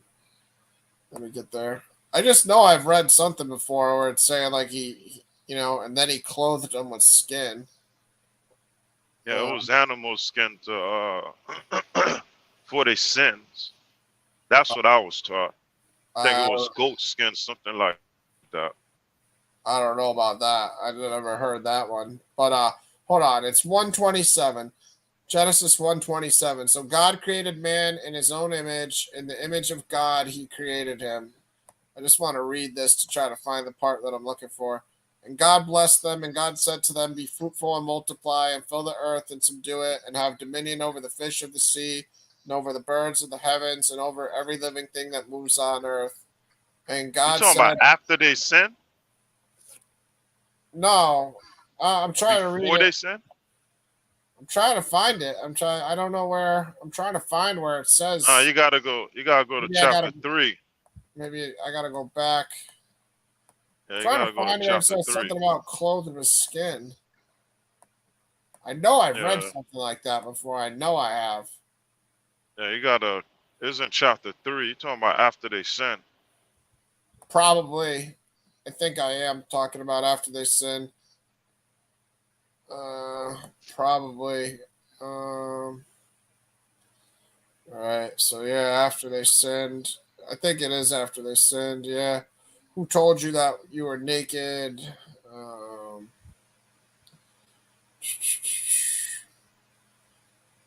uh,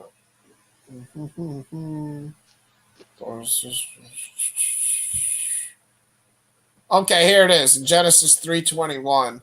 And the Lord gave and the Lord God made for Adam and his wife garments of skins and clothed them.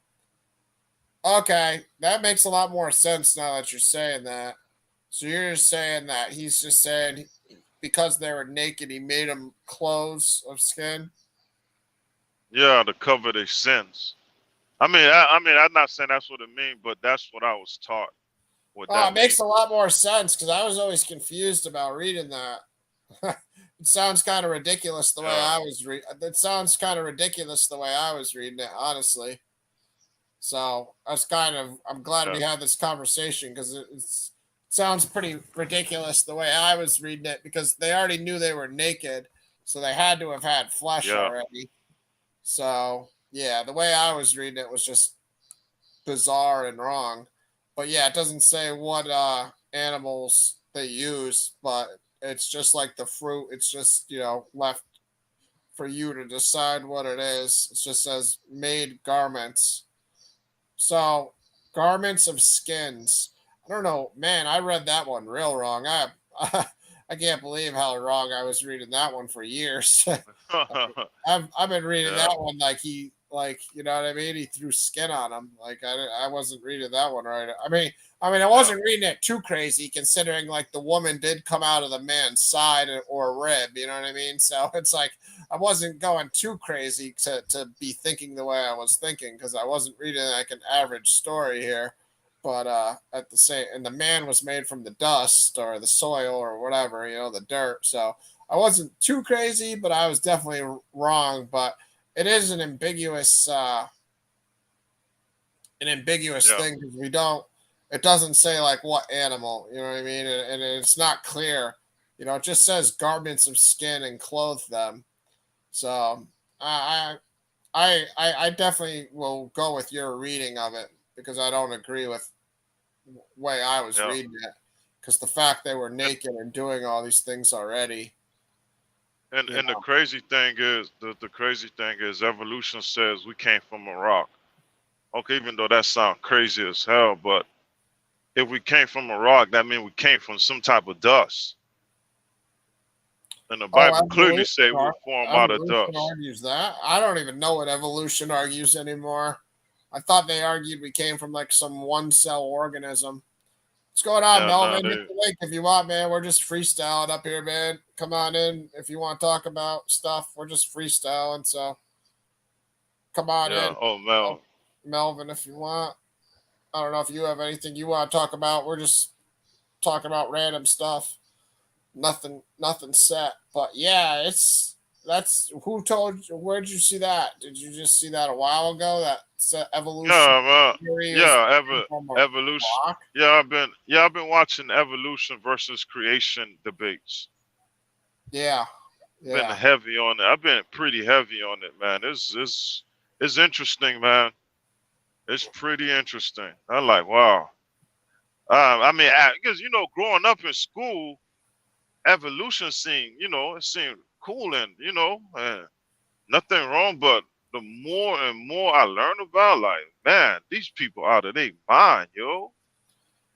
Well, they try to make it like one is logical and reasonable and mathematical, and they try to make the evolution that, and then they try to make religious like theory as just like fantasy land, and those people are just making up like a mythological story type of thing, where Yeah, the older you get, the closer you get to God, the more you realize, well, I better listen to what God wrote in His holy book than more so than what some random man wrote, some scientist.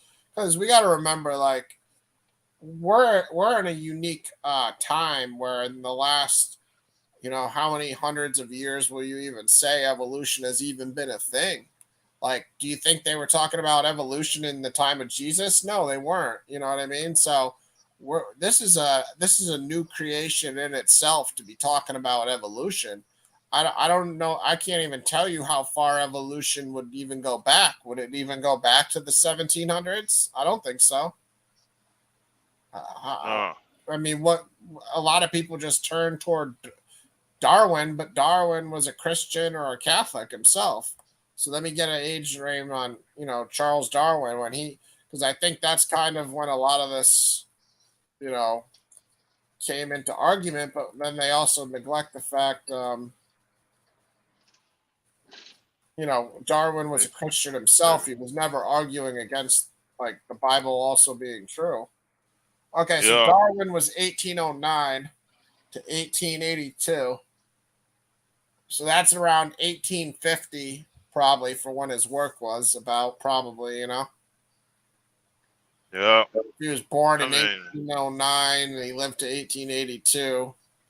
That's around 1850. So we're talking about the last 200 years maximum. We're in 2022. Let's just say 200 years maximum. And we got Melvin joining, so that's good. What's going on, Melvin? Not much. hey, what's going on, Melvin? What's up, Lou? Not much, man. Just cooling, just cooling. Where do you fall on it, Melvin? Because I'm undecided. I mean, I have no idea, honestly, to just give my honest answer. I have no idea how old the Earth is and all that. Where do you fall?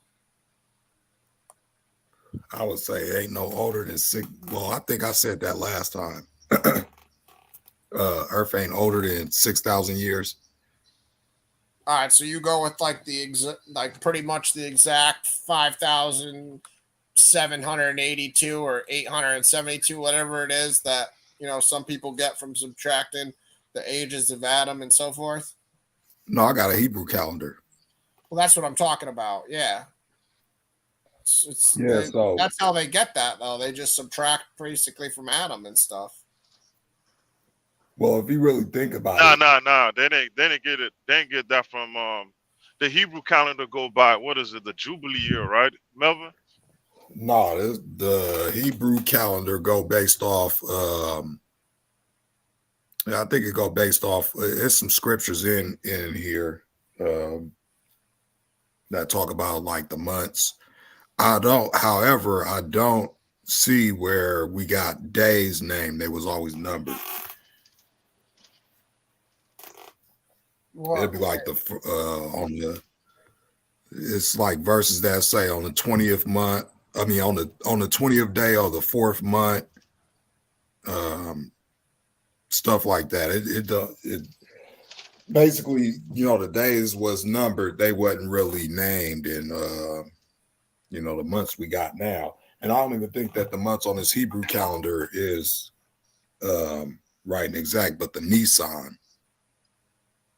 Yeah, we had that discussion the other day when we were talking about the Passover, and Dave and this other guy, Mike, were talking about the fact that like there was only one name of a month, and it was like the albeit like Nisan, albeit or whatever were like interchangeable, and that was like the only one. But then when you read the Bible, there's other names for other months, but I don't know if that's just stuff that's been added on into the modern translation or not, because they'll say like Kislev, like Kislev. I've seen it just reading my Bible the last couple of days, and I mean, always in remembering those things too. No, I think it came from Babylon. Yeah, They got the name of them months from the Babylon. Yeah, most of that stuff is from the Babylonian calendar, whatever Babylonian months, or they was actually. I was looking into that too, and I was looking at that, and it was I was looking and it said I was looking at the names of the months that they got on this Hebrew calendar, trying to see where I could find them in the Bible, and it went back to like some old ancient Babylonian gods or something like that. All right, let me see. Maybe it's just different. I want to see what it has in different translations too. Like in Nehemiah 1:1, it uses the term Kislev in the NIV, but I want to see what it That's has. straight Babylon. There's a lot of a lot of that Nehemiah and Ezra stuff is a lot of Babylon influence or Persian influence in it. Yeah, I mean they were Well, coming out of too, the exile from Babylon there, so they were getting, the Persians were in rule or whatever, but they were coming out of exile from Babylon. But it's still like, why are they calling it Kislev though? So, I mean, the same what we call the same Except way. Monday, Tuesday, Wednesday, July. Yeah. They remember they lost. They didn't. A lot of them didn't speak that much Hebrew. A lot of them learned. They started speaking Aramaic. If you read the actually in the beginning it was Aramaic, then it went to Hebrew, and then they was in them captivities. So yeah, but before it was even Abraham, Adam, Eve, Cain, Abel, and all them, I believe they spoke Aramaic, which is like the oldest form of Hebrew, something like that. Yeah, see, like right here also in Zechariah, on the 24th day of the 11th month, which is the month of Shabbat.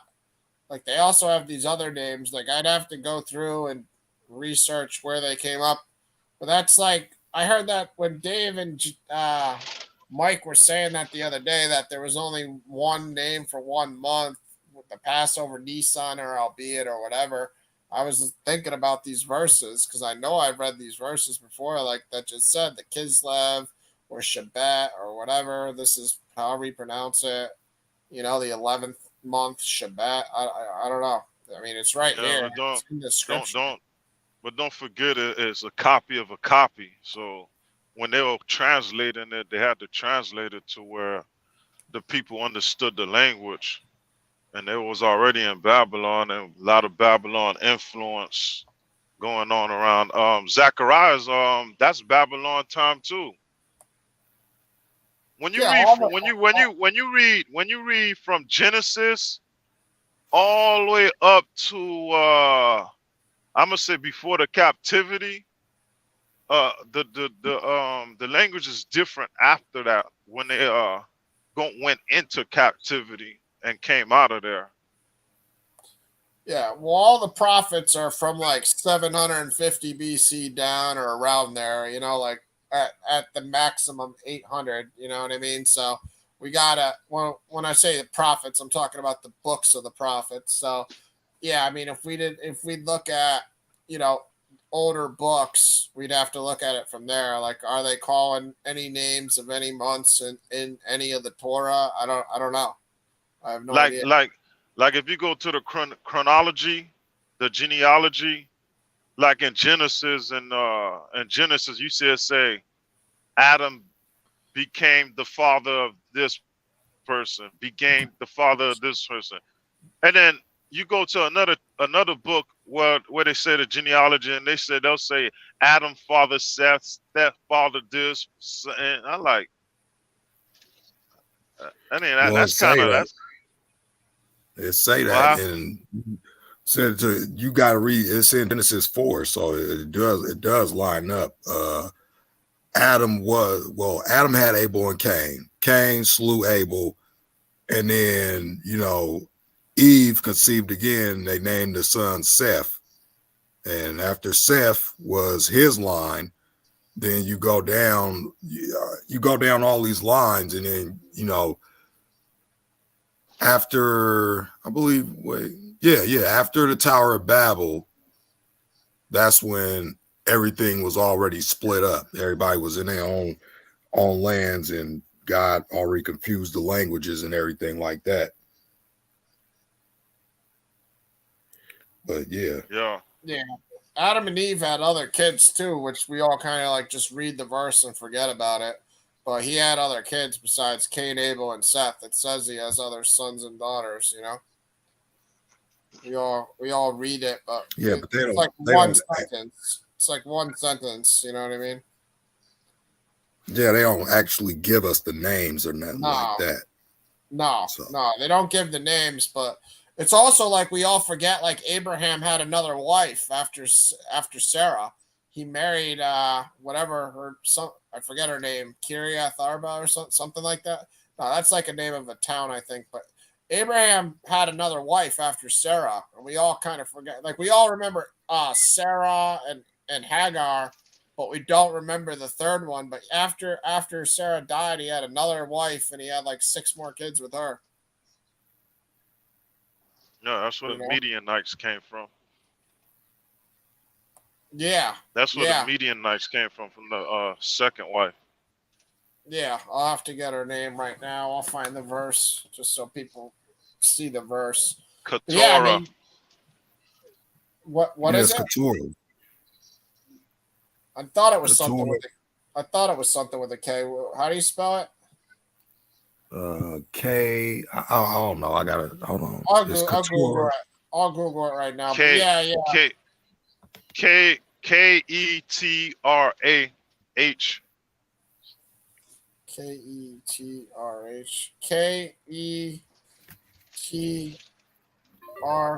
I think that's it. Keturah. Wait, Keturah. Urah. That's about what I was thinking, because I was thinking Kiriath Arba for whatever reason. So I had about half of those letters. Yeah. Genesis 25, Keturah. You had it right. So yeah, but we all forget this. We all, not all of us, but because you guys didn't forget it, but I forgot it for a long time, I'll say.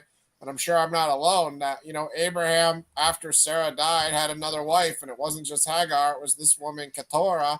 And then she bore him Zimran, Jokshan, Medan, Midian, Ishbak, and Shua. So, right there, 1, 2, 3, 4, 5, 6 more kids, from another wife. So, we kind of overlook a lot of important things like that. And same with Noah. I didn't find the verse yet, but it's still obviously in there where, not Noah, Adam, where he had other kids besides Cain, Abel, and Seth. And it's just what I find. No, go ahead. No, that was it. That was all I had to say. It was just one sentence that, you read one sentence or, you forget it, and it makes a big difference in the story. Abraham having another wife, one sentence, Yeah, but what I find kind of funny? When you read Genesis 5, not Genesis 5, Genesis 10, and you go here to Genesis 25, it just like Genesis 4 and 5, when you got the 2 Enochs, you got these same people mentioned, Sheba and Dedan, but they were mentioned as being descendants of Ham. But when you look in Genesis 25 here, it says that Jokshan fathered Sheba and Dedan. Oh, it's one of those where you don't know which one it is. Yeah, and then in Genesis 25, verse 4, that word, that name Hanak would be the Hebrew name for Enoch. Oh, right here, Hanak, 25:4. Yeah. Yeah, it's definitely confusing. So that you're saying there was another Sheba Nah, and because let's not forget they didn't have that much words to use, so a lot of people were using. A lot of people had the same names, just like when you go to the New Testament, you find a whole bunch of James and Johns, and in the Jewish, and then around that time, Jesus times, a lot of people who called Jesus. You find a lot of Simon, Peter, Saul, Paul. yeah. Because Well, you can I see was that. doing You the can see the disciples same thing names. with the you can see the same thing with the line of Cain. A lot of them got the same exact name as the line of Seth. I mean, Abel. Oh, I mean not Yeah, no, Abel, Seth, I think. Yeah, Seth. yeah, no. I was doing the disciples names the other day, and it's like we got two Judases, two James. What else is there in there? There's a couple just in the disciples themselves. I'm trying to think. So we got Simon, who's Simon, Peter, two James, two Simeon. Judases, one John.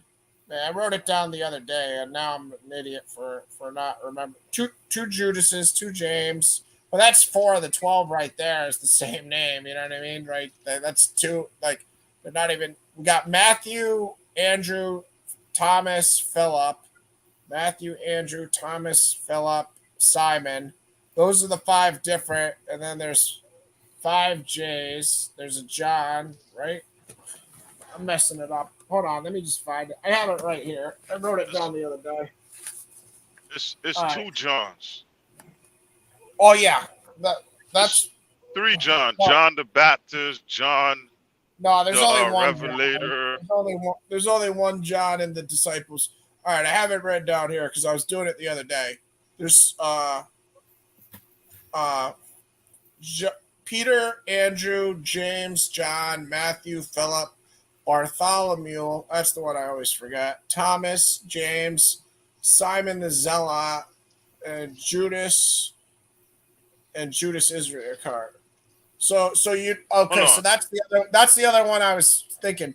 There's You Simon the Zealot, and there's also Peter. So you could say Simon, who is called Peter, because he's separated from Simon the Zealot. So my whole point was that there's two James and there's two Judas just in the name of the 12 disciples alone. So it's like you can't even just say Judas because there's two Judas. Like we all forget there was another Judas who was a disciple besides the Judas that was, Judas Iscariot, you know, Judas Talk the son about of Judas James. yeah. Iscariot. Yeah, I don't know. I pronounce it wrong, whatever. Judas the son of James was another disciple. So it's not like there's just one Judas disciple. And also, we all kind of remember two James. But yeah, I was thinking of acronyms to try to remember it. And of course, I already failed and forgot it here. But yeah, there's five J's, two P's, and then, the acronym BATS, Bartholomew, Andrew, Thomas, Simon, Matthew.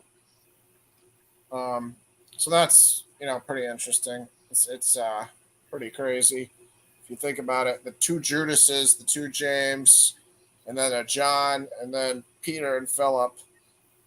But I thought of there's a lot of good words you can make out of the 12 tribes if you ever want to make acronyms out of that. I was messing around making a lot of different acronyms for that. Rail, Send, BJZB. I don't know. This is I already forgot them, so I shouldn't say they're that great, but they're actually pretty easy. If you mess around, you can make a lot of, how you can make just spell words with the first letter, like the 12 tribes, you can just do rail, send, BJZB. But the 12 tribes even gets confusing too, because it's not always as simple as the 12 kids because of Joseph. Well, the 12 tribes is just named after the sons of Jacob. Yeah, but it's not that simple because Joseph is Ephraim and Manasseh, So it is essentially the 12 kids, but you got to know Joseph's one of the 12 kids, and he's Ephraim and Manasseh. So yeah, I mean it is essentially just his kids, but Yeah, wasn't Ephraim and I'm probably pronouncing it wrong. Manasseh, I don't know how you pronounce these words. I don't know. who was the two that was? It was Ephraim and Dan, right? Oh shit. Bombshell. Who's this? I've never. Oh, some porn site. Great. Great. Great. There we go. They got me. They've been doing that lately, man. They've been doing that lately. Who is that? Some porn sites. They've been doing that lately. I've been blocking their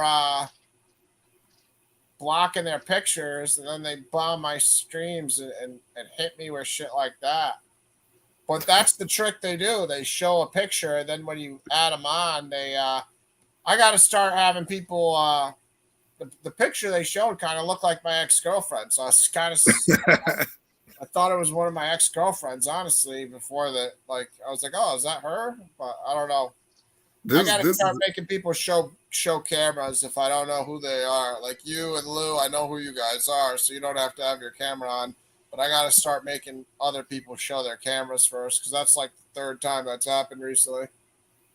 Yeah, they've been doing that to a lot of people lately. Yeah. I mean, that's the first time it was a video. The last couple times it's just been, a dick pic or showing the breasts, but it hasn't been any videos. That was the first video.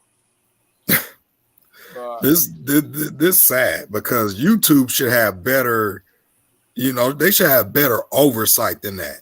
You got all these people coming in here talking about like truth and things that's actually going on in the world, and they do everything they power to ban everybody that talks about what they don't want you talking about. But then again, they let these people come on here with these fake accounts, and they don't do nothing about it. Yeah, they spam all my comments too. Like, because when you're just starting out, like I won't have comments on my videos. So if you guys want, comment on some of the videos, but you don't have to because liking the video is most important. But yeah, they'll all my comments, like not all, but a lot of my comments are just porn sites, and I got to erase them. Like, so after I'll make this video, I'll have like 3 comments, and they'll be like Spanish, like some Spanish porn site. They'll be speaking Spanish, and you know what I mean, like. I don't know, man. It's definitely spam on YouTube, where you would think they would do a better job of stopping it. But yeah, I just hope they don't blame me for any of it because it's not my fault. Like you said, they keep letting these people on. They should be banning. They should be banning the people that do that. Like that name that I just banned from my studio. They should be getting banned from YouTube. Yeah, well, they ain't gonna do that. They got all this other nonsense they promoting, so I wouldn't even bank on it. Yeah, I just don't want my because I don't want to keep getting bombed like that and then have to erase my whole broadcast because I can't edit stuff out. I've tried to edit it out like that right there. I tried to edit out the dick pics the other day, and I found exactly where it was in the video, but I couldn't edit it out. Like, I don't know how to edit stuff. Like, I go to YouTube Studio where you're supposed to be able to edit it, but then they won't allow me to edit it. I don't know. I don't know how you edit. Like, maybe you got to pay money or something. Because I pay StreamYard money to be able to broadcast, but I don't pay YouTube anything. So I don't know what I got to do to be able to edit. It's weird. Yeah, it should be like, I think you need like, you on the phone doing that or? No, I'm on my computer. Because I know I had edited one of my videos. It was a while back. It was a while back when I was working at Whole Foods, but I forgot how I did it. Because I got this video that I was taking I don't know if you know about chemtrails or anything like that. I've heard about them. Yeah, so I was out filming the planes just, spraying the sky with whatever they doing. And I was at work and I was just recording it. And then 3 days later, I was on break and something was just like, go back and look at that video that you took a couple of days ago. So I'm, going through my phone and I'm like going through the video and I looked and then it was like something by the window. I could show you. I could show it to you, but I was looking and I seen something go by the window, but I didn't even see it when how, because I wasn't looking at my camera. I was like, looking at the sky and everything like that. But whatever it was, I didn't see it. And then when I go back to play the video, it was like some kind of like mechanical or metal looking thing. It just popped in the frame and popped out. And it was like it was like I wouldn't even say a second. It was probably like a tenth of a second. What are you saying? It's some alien thing? What are you saying it is? I don't believe in aliens. I think that they're demonic. Well, I don't know. Yeah, I don't know where I fall. I used to believe in aliens a lot, but then I realized a lot of stuff that I thought was aliens was just demonic and demons and devil and supernatural stuff. But I don't know where I fall on it now. I think I still believe in aliens, but I definitely know evil exists and demons and all that stuff too. So I don't know. It's a tough subject. Yeah, well, they tell us the truth in the TV shows, that TV show Childhood's End. You ever seen that? What is it called? It's called Childhood's End. Childhood Zen? Yeah, like childhoods and then end. Oh, end. Childhood. Yeah. I thought you were saying Zen, like Zen, but you're saying childhood end. What is it on? What channel is it on? No, it was like I don't watch TV. Somebody was talking about it. And then it was basically it was supposed to be like this takeover of the city. It was these UFOs that start popping up in the city. And I guess they was just like, the people thought that they was coming to make peace or whatever. And they wasn't really there to make peace. So what was going on in the town that they was in was people was getting healed and, blind people was able to see. And, this kid was in a wheelchair and, the I guess the UFO or whatever it was went over him and the boy was able to walk again and all like that. So this guy was like, I guess the guy was talking to, I guess who they would call the leader. And, but he couldn't see him. He could hear him, but he couldn't see him. And then dude was like, I want to know who I'm talking to. And, they go to the next episode or whatever episode. I ain't never watch it. But, so when the leader goes to present himself, hold on, let me bring it up real quick. Let me show you what I'm talking about. It reminds me of a Twilight Zone because there was a Twilight Zone once where there was like, aliens and everybody was like, oh, get on the ship. And then at the very end, like they were like, no, don't get on the ship because you're going to be dinner. Like it was like something about like a cookbook or something. I don't know. I'm explaining it wrong too, but it was like a 1950s Twilight Zone. And they're like, it was something about like, get on the alien spaceship. And then something about like a cookbook. And then one of the people decoded the message and they're like, don't get on it. They're talking about cooking you. And they show like the cookbook and it's like a human being getting cooked. I don't know. It's funny. Sounds similar to that. Similar idea. Yeah, so what I didn't know was when I started looking up the show to see like what the show was about, doing my own little research. But they got a book about it too.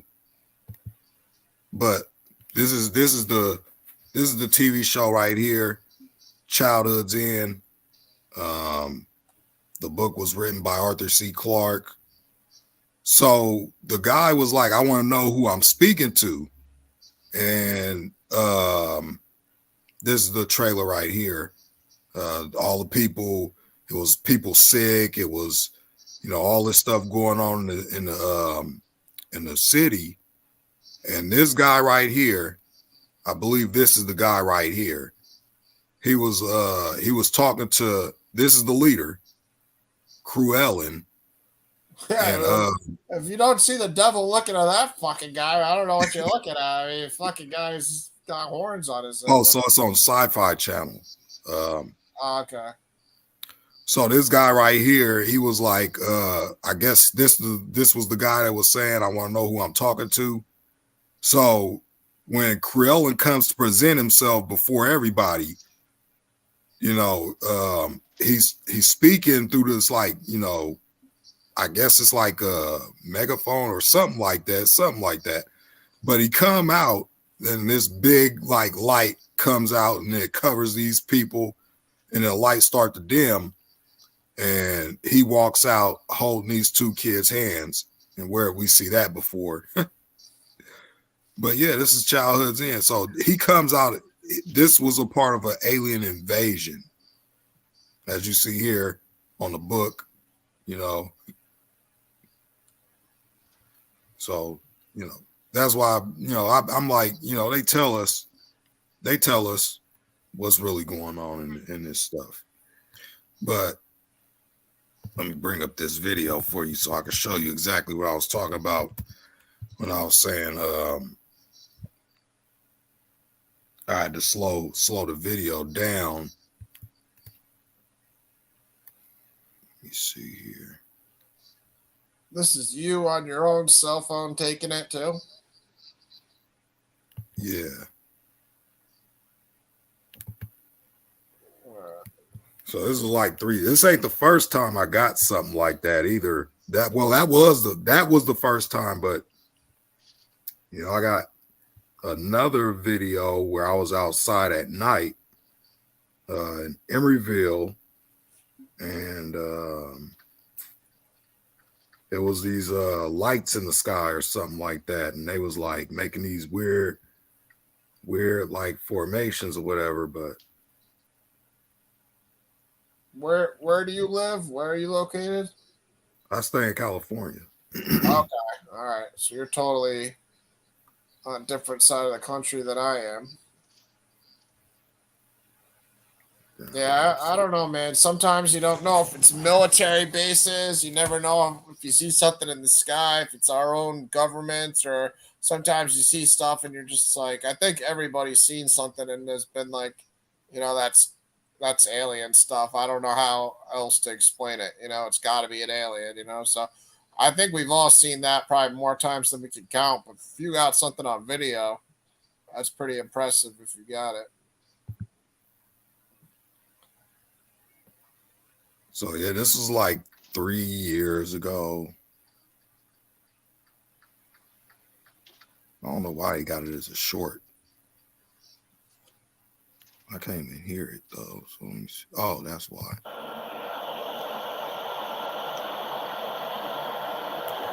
So like I said before, I was out. This is where I used to work.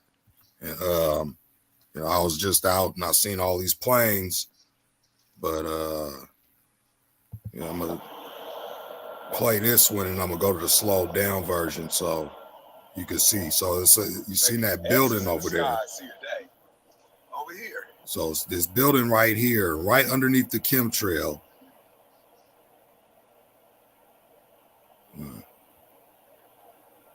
Well, right underneath that, that's where I saw something, yeah. That's where it popped up. I saw like something flying underneath the big line. Yeah, that's because I didn't, like I said, I didn't see it. I didn't see it when I was like looking, like not looking at my camera. But when when I was sitting there, something was like, just go back, look at the video. So I'm looking at the video and I seen it, and I was like, what the heck is that? So I was like, you know what? When I go home, I'm gonna go in the YouTube studio and try and slow it down. I tried to slow it down as much as I could, but you're still gonna kind of miss it. It's gonna be right there. Right there. Go back a little bit more. It's right there. So I'm let me see, playback speed. It's still gonna be kind of quick though, but you'll be able to see it a little bit better. I think I gotta go back a little bit more. Let me see. Started off at this point right here. The thing down, like the thing down underneath it, like the separate little smaller line, or is that what you're talking about? No, you're gonna see it. It's gonna be right. It's gonna pop in, it's gonna pop out. It's gonna appear and disappear. Like in the blink of an eye. Let's just say that. Yeah. Tell us when it happens. And it's right here. It's coming up. As soon as I go up, it's going to be like right where this window is. All right. And it's right here. There. Oh, okay. I see that. That was real weird. I didn't see it the first time. I thought you were talking about something else. That was real weird. Yeah. So. That was your cell phone? Yeah, I was on a cell phone. Your cell phone, though. Your hand holding the phone. Yep. That was crazy, dude. Try to pause it when that happens. That's what I was trying getting to do. ready to do. Yeah. And that's slowed down like quarter speed, yeah.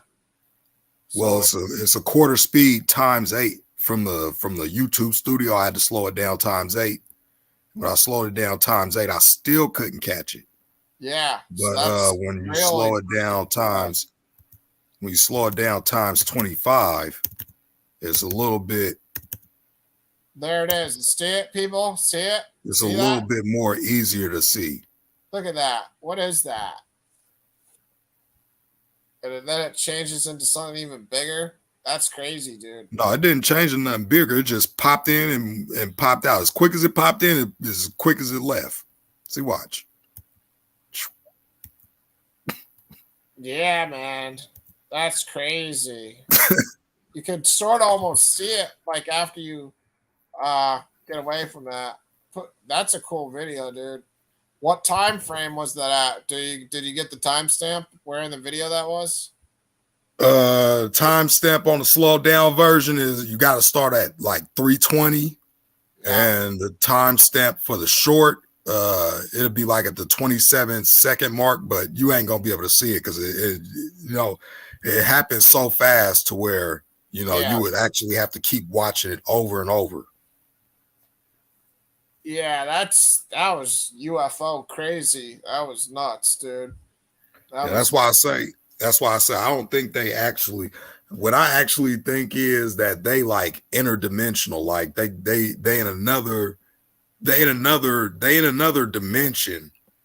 Kind of like how they talk about it's like they could come and go at will. It's kind of like, like how the angels used to come down at will. I believe that these is like the fallen angels.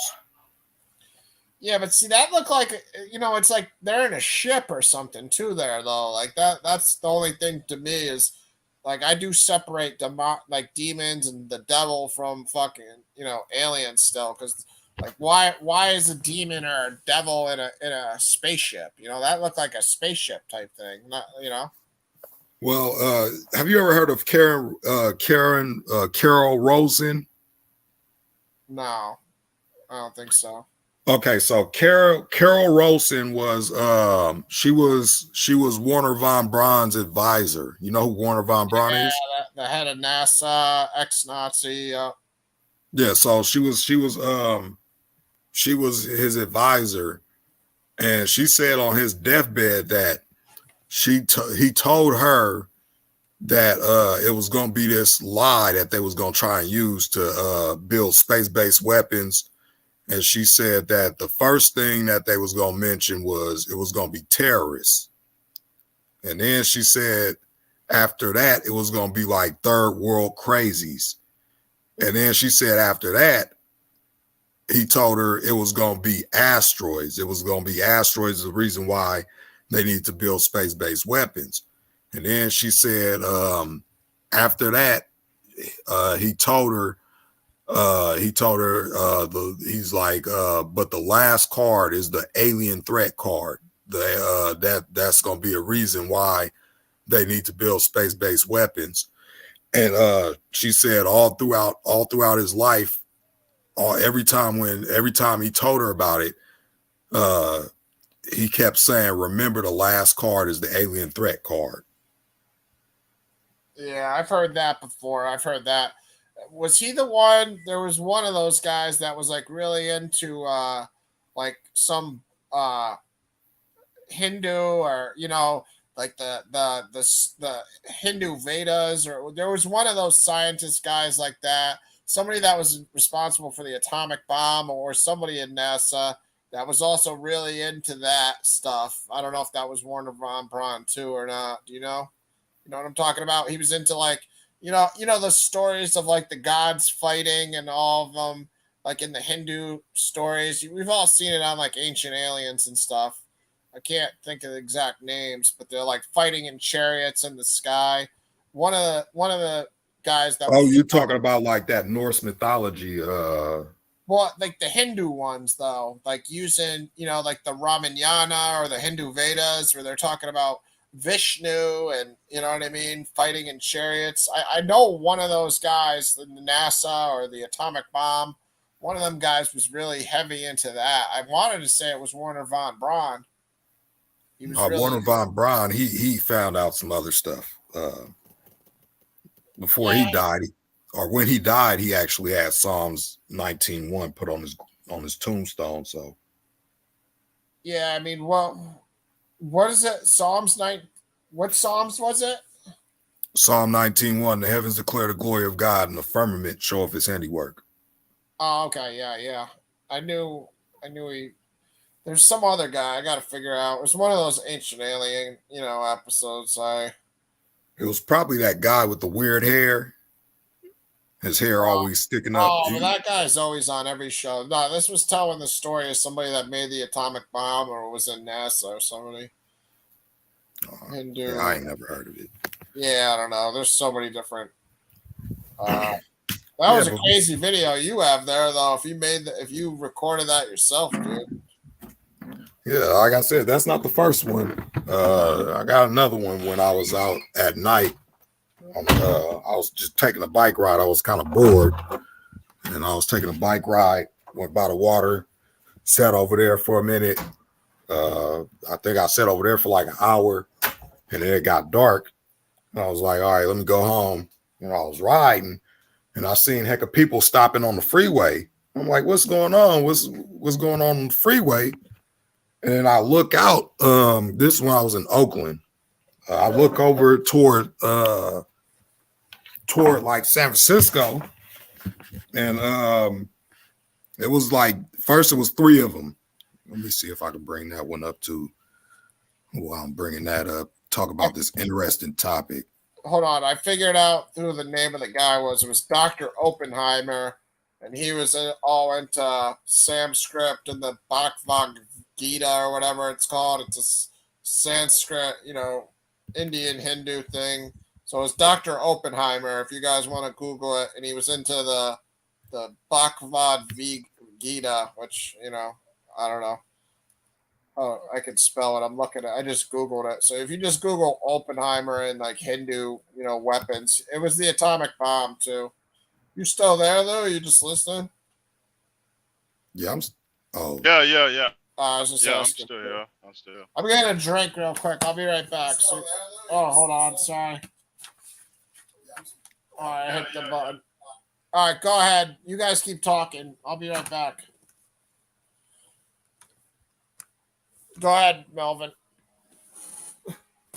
Yeah, Lou, you go ahead and talk for a minute. I'm looking for this video. Hold on. Did you see that video? Yeah, Just yeah, played, yeah, yeah. That video Melvin just Yeah, played was yeah. crazy.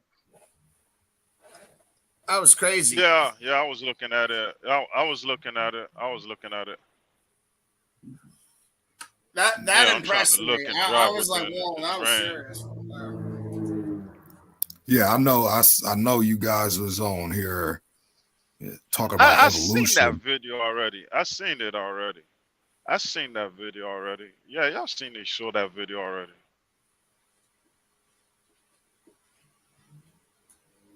I think.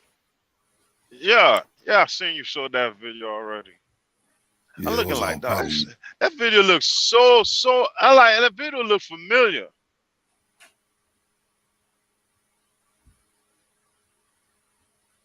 Yeah, I But that probably shot alien it. stuff, man. Nah, I don't. That alien stuff, man. I don't buy into that. Right? I mean, I believe there's demons out there. I mean, they probably portray themselves as aliens. I'm pretty much sure they could transform. But I mean, I don't. All that extra stuff with the space shuttles and all that. Yeah, like I I said, I don't. know you guys was I talking don't buy about. that. Like I said, I know you guys was talking about evolution before I got on here. I don't believe in that. I mean, I used to when I was younger, but then I was, when I started, like I said, when I started reading Genesis chapter 1, and a few things stuck out because I was like, okay, God created the heavens and the earth. There was water. Then he made the light, divided the light from the darkness. Then he made the firmament. Then after he made the firmament, he made the earth. Then after he made the earth, he made the grass and the trees and all that. Then after he made that, he put the sun, the moon, and the stars inside the firmament. And I was like, okay, so why are they telling us that, the sun came before the earth and, all that nonsense they try and tell us? Rocks smashed together, everything froze, the ice melted, and the water just magically stuck to the earth. And, out of the water Yeah. comes everything else. Well, scientists they actually find out. They say at least 70% of water on Earth came before the sun, and that lines up perfectly with the creation story when the Spirit of God was hovering across the waters of the deep, but of the waters of the deep. But I mean, I like, and the earth was and the earth was without form. If you like explain, I mean, for me, I feel like the author is paraphrasing it because I mean, if you explain it, like a like somebody who deals with science, then you're gonna have to explain. I mean, what does it mean by the Spirit of God was hovering over the deeps of Face the of the deep. water, something like that? Where, yeah, the face of the deep. Where was the water at? And Well, one thing they would have to explain is where's the water in space. Man, I forgot how they explained that, but I forgot how they explained it. I was Because I was reading that what I was they've been reading that telling article. us. Yeah, because what they've been telling us is that space is a vacuum and there's nothing up there. If there ain't even no air up there, how's there water up there? H2O, hydrogen and oxygen. Yeah. So if there ain't no oxygen up there, how could it possibly be any water up there? Just like, when you think about it, they say that the sun is a big burning ball of fire. Well, how do you get a big burning ball of fire in the vacuum? Yeah. And I mean, evolution people, they obstacle is to take away from the Bible. Because I mean, at first, I mean, a whole bunch of schools was going by creationists, and then evolution came in the scene and took it all out. Well, they just trying to wipe out the whole Bible. I mean, that's what the devil is there for. They're trying to take over, you know. But evolution is like when you get, the older you get, because you know in school they teach us that stuff. The older you get, I mean, there's some people they stick with it because they don't want to believe in God, and some people don't stick with it. They look at it like it's not making any sense. I mean, everything had to come from something, you know. They even well, believe that we came from rocks. Well, they want us Like, to that believe don't that. make, They want us to believe that nothing out of nothing created something. You know, explosions, which are created to destroy things. They don't create things. You know, the yeah. Big Bang, and then all these. First off, you know, out of the Big Bang, where did them rocks come from? If it was nothing there, and then this explosion happened, and rocks came out of the explosion, where'd the rocks come from? They'll give you they'll. I was watching evolution debate, and they had explanation for all. The only thing they didn't have an explanation from is the question you asked: where did they come from? But they'll tell you how the rocks formed, but they won't tell you where it came from. Yeah, that's the point. And then you know, when you say, and if you say, you know, when you use God, they say then you know they want to know where God came from. You know, I mean, they play a lot of games, man. I'm like, damn, this is the stuff I was learning in school, man. I mean, evolution, well, like that one dude said, is a religion. It's not science. It's a religion. You know what I mean? It's more of a religion. It's not science. It was once upon a time ago where they was teaching the Bible in schools, and then they decided to take it out. And then, you know, you run into all these old people that say they used to. Well, you guys probably might not subscribe to it, but you know, I got plenty of videos dealing with the topic though. But it's a bunch of old people like in their hundreds. Some of them was in the 80s, some of them was in the 60s, and they was talking about how in they books, in their classroom material, and in encyclopedias and all over the place, it was like all this flat earth stuff. And then all of a sudden it just disappeared around the time when they started forming NASA. Yeah, I mean, evolution took over the school board, and I mean, it's some people that just like with radiocarbon dating, some people still don't believe it's right. But evolution rule the world. You can't go against it. You know what I mean? I don't see how they get. We gotta stick by it. Yeah, well, you know, I mean, people, we don't have to stick by it. People choose to stick by it because, you know, who wants to be told that they've been lied to all their life? And they got to start all over when they like 30 something. Who wants to be told that? Like, you know, everything I went to school for and everything I learned in school was a lie. Basically, damn near. Yeah, it's some teachers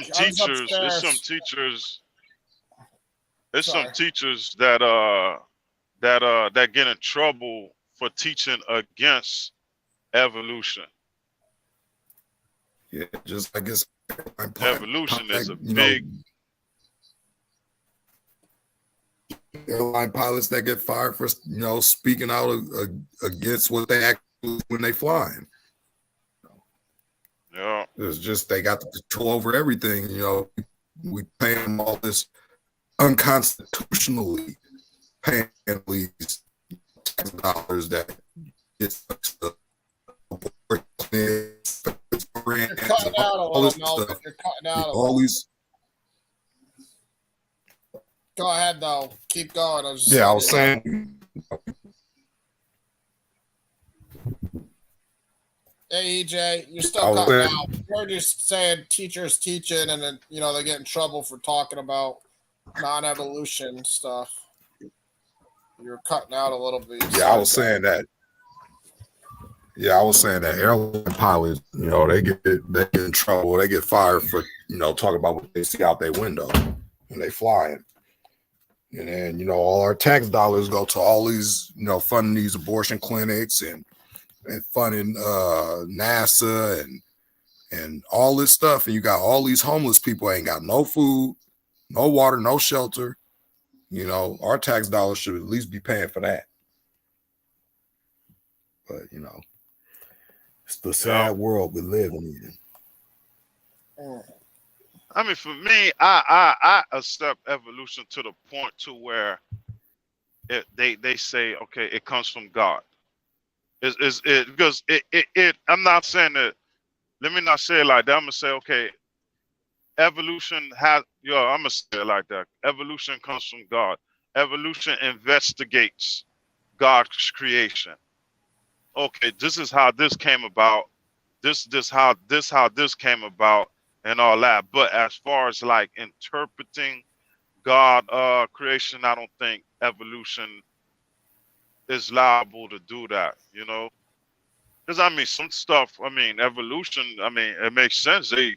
They found out water came before the sun, and the Bible actually says the water came before the sun, but man being man, they want to take the the praise for that.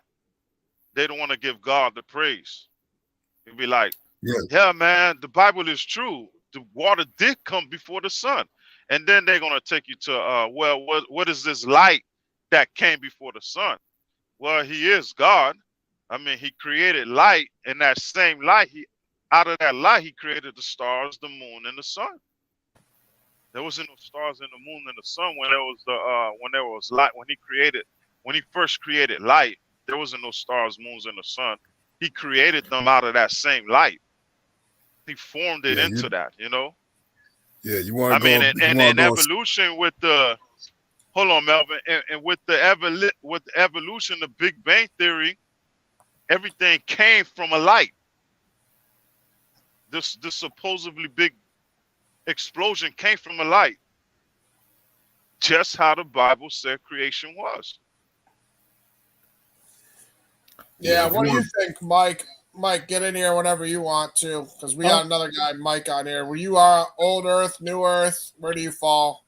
Oh yeah, definitely. What do you call it? Young Earth, maybe 100,000 years old at the most. I think the Jew. I hate to say Jews. The Jews do the ancestry of our forefathers and come up with it's 6,000 years old. It's definitely not no 4 million or billion years old or anything. And quite honestly, it's from the scientific evidence. If you can simply look it up on YouTube. I hate to take you away from here. It's called Drama in the Rocks, and it actually has the science experiment of the two different weighted sands. The one sand is white and the other sand is black, and they're different weights, but the exact same what do you call that, size or whatever. And they put it through this current, and as it goes through the current, it naturally separates. It naturally collates. The Mount St. Helens in 1980, we could look up at our lights. What do they call these things? We could see the dust coming down here in Omaha after Mount St. Helens blew. But you can see the next day after a mudslide. To this day, you can see photographs of it. It left a giant mud flow that naturally collated itself into different strata, and that to me was the kicker. Before that, I think as a child, I thought, well, each day of the creation was like 1,000,000 years. But then you look at like day 3, they make plants, and then day 4 is the sun. So it had to be like 24 hours later. I actually have the best theory.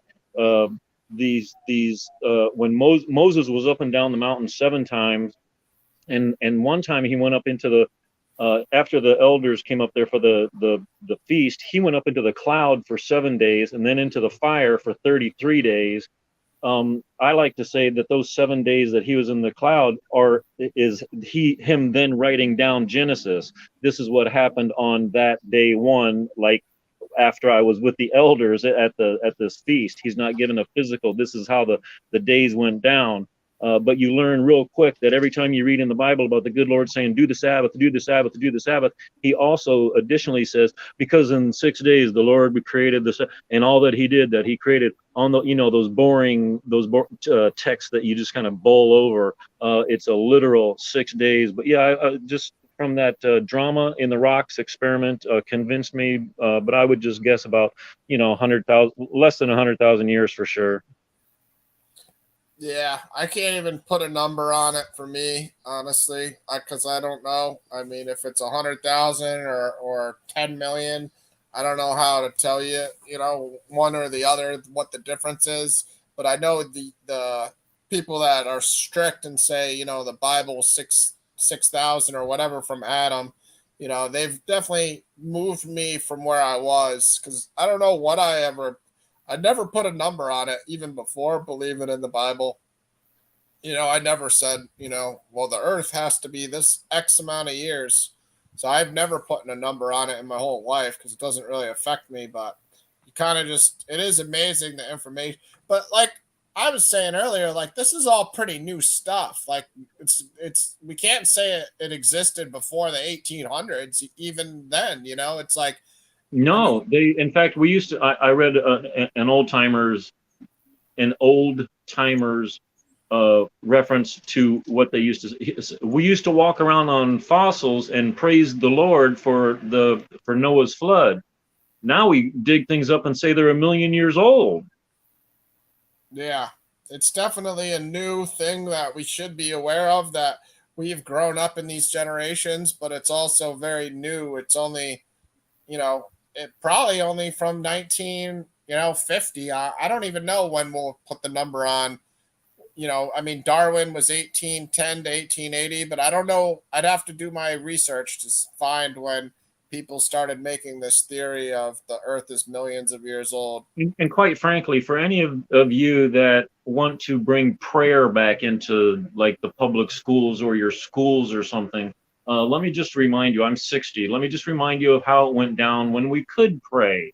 The school system split. The Catholic Church said, we're not using your Bible. We've got 7 apocryphal books in here. We're going to use our own Bible to use our own prayer in school. And they started the whole parochial system. But you should read, it's an easy Google search. You should read the prayer that they read in the public schools. It was so non-denominational, generic. It was like, oh, and we give thanks if it's appropriate to give thanks, and praise if it's okay to this superior person that may or may not exist. And we kind of say thank you to, yeah, it was like the stupidest prayer in the world. Just as a side note, yeah, for any of you wanting to get prayer back in the schools as a solution to biology teaching the evolution, I wouldn't advise it. I would vote against it. Complete separation of church and state, so to speak, but a little reality on the science of creation. They are so deceived on, oh, we've got these, and like you said, within the last 100 years, we never thought this. What was it? Dan Aykroyd, some years ago, there's like, oh, we found almost this whole Tyrannosaurus Rex. It was just sticking out of the ground here in Texas, and oh yeah, and it's what for 100 million years it's just been sticking out. Oh, it just maybe recently washed away. Oh my God, come on, people! It's too recent. It's too recent. Everything is too recent. The moon does not move from we see the same face of the moon. It rotates in such a way that we see only the face all the time, in such a way that we think there's a man in the moon, a man in the moon. How do you think those giant craters, they're so big, it looks like 3 giant craters on the face of the moon. It always faces Earth. Where do you think that came from? It came from when the Earth essentially exploded with Noah's Ark. There's no other explanation of a guy is standing in front of you, and you know what I mean? The bullets hit him. It's like, well, he was the only one standing in front of him. It had to come from that guy. the backside of the moon has like a million little craters, but that's like stuff falling back to it after that it's been blown past it. The science is so accurate that nobody sees it. But I think, like that one brother said in here, the science, they'll get fired if they even mention it, if they even say anything about, oh, you know, young Earth, young. No, they'll get fired. They will lose their funding. They will lose their funding. Anyway, yeah, carry on, Ryan. Yeah, did you see that video Melvin showed of that UFO type thing underneath this chemtrail? No, I come out here 4 hours later. You guys are still at it. I'm like, oh my God, like I can't. What were we talking about 4 hours ago? I think it was Job. Weren't we going to go through Job 4? And then I saw in the comments section something about a UFO. I'm like, oh my gosh, where are these people talking about? But no, once I came into the back room and heard the two brothers talking, no, everything seemed cool. But no, I did not see the video. No. Yeah, no, it was real. Did you find the other video yet, Melvin, or no? Yeah, I'm about to bring it up. I was just letting everybody get their words in and everything. Love your background, Ryan. Yeah, I'm actually looking for some. I've tried to find a good one for Northern Lights. That's what I'm looking at right now. It's weird because I've never seen them, but on TV I've seen the Northern Lights in Iceland or whatever. I've tried to find a good background with Northern Lights, but the one I got isn't so good. I'd love to see those in the sky sometime, man. I mean, that's just speaks to how amazing the creation is, God's creation. Well, these solar storms keep doing what they doing. We might see them a little bit more farther. I know they're supposed to be down because I was looking today. We just had a so-called solar flare. I don't even think that's what it really is, but they were saying that the aurora borealis would be visible. I think it was in, let me see, I forgot where it's like somewhere it shouldn't be seen though. Yeah, different parts of the world, man, they just have different skylines, and you got to actually be there to really, you can't just see it from everywhere. But I know oh man, we got Dirty Varmint in the building. No way, Dirty Varmint's here. Yeah. Oh no, I hit end broadcast. I hope that doesn't end. Jamie Russell. What, Jamie Russell? I just left his channel. Man, that brother left his own channel? Oh, that's hilarious. Yeah, he keeps us busy. Jamie Russell doesn't stop. I love that brother. Yeah, he's a good guy. I wanted to talk to him more about the 7-day Adventist thing at some point, but I haven't done my background yet on the Archangel Michael. Like I said, there's only a handful of scriptures about him. But I also wanted to know what else are the differences besides that on a 7-day Adventist. There's got to be more than just that one doctrinal issue. But that is an interesting take on that I never heard. That Troy Taylor guy, he knows a lot about all the different church history stuff. Oh, Troy, yeah. Yeah. Oh, wasn't he a priest, a Episcopal priest? Well, Anglican priest, he said. I don't know what that is, really. But look at that. That lightning. Yeah, that was pretty. All right, what's this video, Melvin? This is another UFO. Yeah, this is the other one I was saying when I was out that night. And I said that I was taking a bike ride. I said by the water for a while. So it started out, you see these 3 lights? Yeah, in the middle. Yeah. In the sky, the highlights. Yeah, these right here. I don't know if I'm pointing in the right. Them up here. There's one right here in the middle, and then the other one up here. I don't know because I can't really see if I'm pointing at it correctly. Because I see where you're pointing. I see 3 lights above, like the ground or whatever, like a building. I don't know. Yeah, so there's nothing right here. This is nothing, but this right here is all sky. This is the freeway where all the cars were stopping. Okay. Let me see. Play it.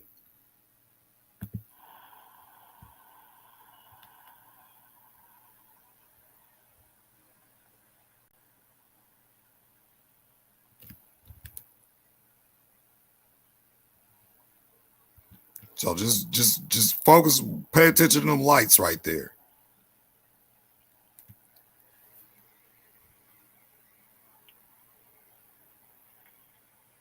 You gotta ask yourselves, what's the 3 dots there for? Huh? Making these formations, coming in closer, separating, making straight lines. These aren't lights, these aren't airplanes. They're still in the same spot doing this. Yeah, you're gonna have to I'm excuse. trying to keep my camera focused. You're gonna have to excuse the video too. Is Dude, it's crazy. You took it with your own hand. You know, it puts a lot more weight in, you know, what we're watching than some random YouTube page, you know? Yeah, and then most people don't, talk about what they seeing. But it's gonna go black because I got this little, I call it my bird watcher. It's like this little miniature telescope that I had to put my phone on the lens, so it's gonna go out a couple of times, but yeah. It's like a 4-minute video, but Just, as you see, strange times, guys. Let me get it back. Sorry. There we go. See that? That's weird. 4 of them now. Yeah, they just go and disappear and stuff. go up a little bit further past this because then I'll take my phone off. As you see right there, is kind of dark. Trying to find them again and zooming in and out, but go to 245. Whoa, that's them closer in. Some weird stuff, whatever it is. Notice they're high above the sky. All these people stopping on the freeway looking at it. That's serious. If you got people stopping on the freeway, dude, while they're driving on the highway. Not easy. Yeah, let me go a little bit more. And Right I've seen here. this, so I figured out. So it was 3 at first, then it was 4. With me and stuff. And when I go back, it's going to be 5 of them. Or I think 5 or 6. And they're going to be doing these like weird formations. Oh, there they go. There's 5 of Now them. it's 5 of them. You see that? That's crazy, man. Watch this. How they change formation. People honking. It's like that one. Yeah. That adds more to it because it shows, you know, people are really bugged out, stopping their cars on the highway and shit. Somebody asked me when I showed them this video at work, they was like, is those airplanes? I said, them ain't no airplanes. Airplanes they don't fly that close together, and they dang sure don't do nothing like that. No. That definitely wasn't airplanes. But I don't know. We never know if it's like our own military nowadays or aliens or what. Like, are you by like a military base or anything out there? Nah, we don't got any military bases out. Well, where I was, that was Oakland. We don't got military. We got old closed down military bases, but they not active. Now it would have been different if I was up here in Fairfield because we stay about a mile away from an Air Force base, but yeah. Did you check the news or whatever that night or hear anything more about it from it looked like a lot of witnesses. Yeah, nobody wasn't really talking about it. I mean, but you specifically checked your news like that night or the next day or? Yeah, I always look. I mean, I don't watch news on TV like all. Yeah, I'd check it. I'd go on the internet and check out the day's news that night or whatever. Yeah, that morning news. Yeah, I did. Nobody wasn't talking about it. Oh, I guess most people nowadays they just don't talk about too much, especially something like that. But it has been other stuff going on as well because when I moved up here, my friend that still stay out in Oakland, I was talking to him and he said him and his friend was outside and he said that they seen this like golden pyramid shaped was like a gold pyramid in the sky or whatever. And his friend was telling him, see, that's his friend said, see, that's your partner, man. He bringing him over here because I keep showing these videos. But yeah, he was like, yeah, man. He was like, because they thought I was, at first they thought I was like, they thought I was just, making stuff up when I was saying like stuff like that. But then that night when they seen it, he told me about it. I was like, oh, like when was that? And I looked on the news to see if they was talking about that one, and they wasn't talking about that one.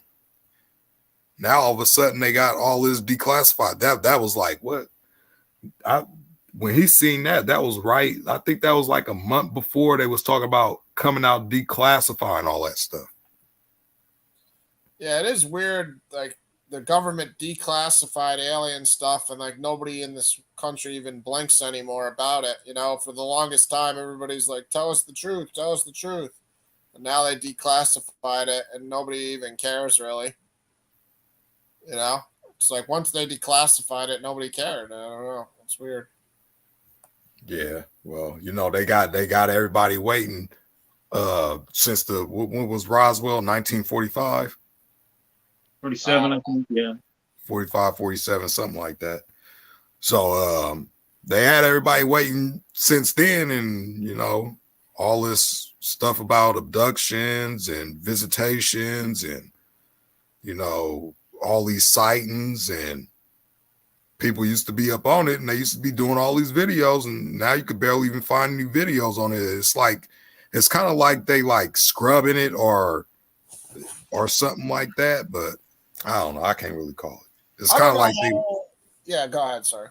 No, I was just gonna say it's kind of like they want to be the ones to release the information. Yeah, so they can edit it out or do whatever they want with it. But yeah, I don't know how any of us, not just you, but any of us, like categorize all that as demonic versus some is alien, and then there's demonic activity too. Because you said you don't believe in aliens. Like what? So what do you think? You think those lights are demonic? Well, to be honest, like I said, my whole little testimony about when I started when I started looking into all this stuff. Remember the Foo Fighters? Not the band, but the World War. I don't know anything besides the actual band. Not joking. I really. All right, let me. I know is a band. Yeah, let me bring this up. I'm surprised. Well, it's a part of history, but it's not a surprise to me that they wouldn't talk about it. This was around World War II. Let me see here. Listen, the thing is that I can definitely attest for in my own life is the devil will use people's like belief in aliens as a way to attack them because it takes away from God. So I know that's how I got attacked. One of the major ways I was vulnerable is because I wasn't grounded in faith. And people will always think that demonic activity is just alien. And that's how the devil, hurts people and tricks people and, can definitely, mess with a lot of people that aren't grounded in a faith in God. Because if you see something supernatural and you give aliens the credit, then the devil can trick you because you'll just be, believing it's harmless or you'll think it's just, you won't think it's evil. You'll just think it's this, force that's like, oh, wow, I'm trying to like be on the next level. I can, that's how the Illuminati is. They work with the aliens to get all this success. No, it's the devil. So I see where you're going about that, but I also don't know, I like for technological things like what you just showed. I don't know how I would call that demonic and not alien, so I don't know. I think God created all life, so I would still say that much, You ever looked into the Book of Enoch? Yeah, I've started reading it, but I've yeah, that's right. You did say that last time. I haven't gone through it yet. I haven't read it in like a week or 2 weeks. So it's this class of it's this watcher class of angels in the Book of Enoch that taught men to work in the metals and how to make swords, taught women how to put on makeup, taught them root cuttings and stuff like that. So that's why I'm like, I believe that the reason why I do believe they are demonic is because they got that knowledge to, do stuff like that, make like phenomenal stuff, like stuff we ain't never heard of or seen or could even imagine. But yeah, look, if you want to bring my screen up, I'm gonna go through a little bit of this with the Foo Fighters. So I know a lot of people, when I mention it, a lot of people, think I talk about the band, and I've gotten that a lot. But this is one of the things I ran into on some of my research. So it says the term Foo Fighter was used by Allied aircraft pilots during World War II to describe various UFOs or mysterious aerial phenomena seen in the skies over both the European and Pacific theaters of operation. Though Foo Fighter initially described a type of UFO reported and named by the United States 415th Night Fighter Squadron, the term was also commonly used to mean any UFO sighting from that period. Formerly reported in November 1944 onwards, Foo Fighters were presumed by witnesses to be secret weapons employed by the enemy. They thought, the guy with the funny mustache was the one that was creating this stuff. But let me get a picture so you could. I hope they got an image of it. Shout out to EJ. What up, EJ? You always got good questions, brother, sister, whatever. All right, so you see these lights behind this plane here? Sorta, kinda. Yeah, so it's this airplane right here, and then you got these three dots and Like this other the dot. lights that were just in your video. Yeah, that's why I was saying, So here's all the pictures they got. This one, that one. You see this one right here. So, they had this documented. This was during World War II when they was fighting against Germany. And they thought the guy with the funny mustache was deploying these to. And then when you listen to the testimony of the pilots that was flying, they said when the things would come around their aircraft, it would shut off their compasses, it would shut off their engines, it would shut off anything electronic. And then when they flew away from them, everything came back on. Yeah, because they could always doctor pictures, so you never can just go just by picture, because we all see Photoshop, crazy stuff nowadays. But yeah, if you hear an actual pilot talking about an experience, that's a totally different. That's totally different validity. Yeah, it was I think it was like 5 pilots that came out and talked about it, and then also that other one. I think wasn't Pearl Harbor around the time of World War II too? Yeah, it started World War II. Okay. Well, for America. Okay, so that also makes sense. You guys ever hear about the Battle of Los Angeles? No, never heard about that. They made a movie about it, but there was actually a Battle of Los Angeles. They would do these blackouts in Los Angeles. They were doing blackouts in Los Angeles, and they was talking about, I don't know if it was before or after Pearl Harbor, but they was doing these blackouts. They would do shutdowns. Everybody would go under their tables or something like that. They was doing drills, and they were saying that it was supposed to be for when the Japanese came or whatever. So they had anti-aircraft barrage brigades, and every night they would do this. They would shut off all the lights. and do the drills. But one night they say so-called seen something in the sky over a Pacific Ocean. And to me, in the picture, it just, I don't know. It looked like a blimp. But they said that they fired, I forgot, I think it was like over 4,000 anti-aircraft shells at the thing, and it didn't come down. And I think after a while, it went into the ocean. And they went to go try and find it, but they couldn't. You have definitely some outside the box information there, because I never heard of any Battle of Well, Los I think he's talking. Angeles. Are you talking about? I think they made the movie. I think he's talking about 1941. They made a spoof of it. Is that the movie they made on that Los Angeles? Sorry, Ryan. Yeah, it might be. Yeah. Interrupt me. I don't. I've never even heard of this thing before. Yeah, let me bring this up. But he's been showing receipts, so Melvin's got receipts too. So I'm not doubting him. I always thought Foo Fighters was just a band too. So yeah, just like everybody would think that the Battle of Los Angeles is just a movie as well. But here it is. I'm sharing the screen. Here's old newspaper here, I believe. Yep, from the Los Angeles Times, February 26, 1942.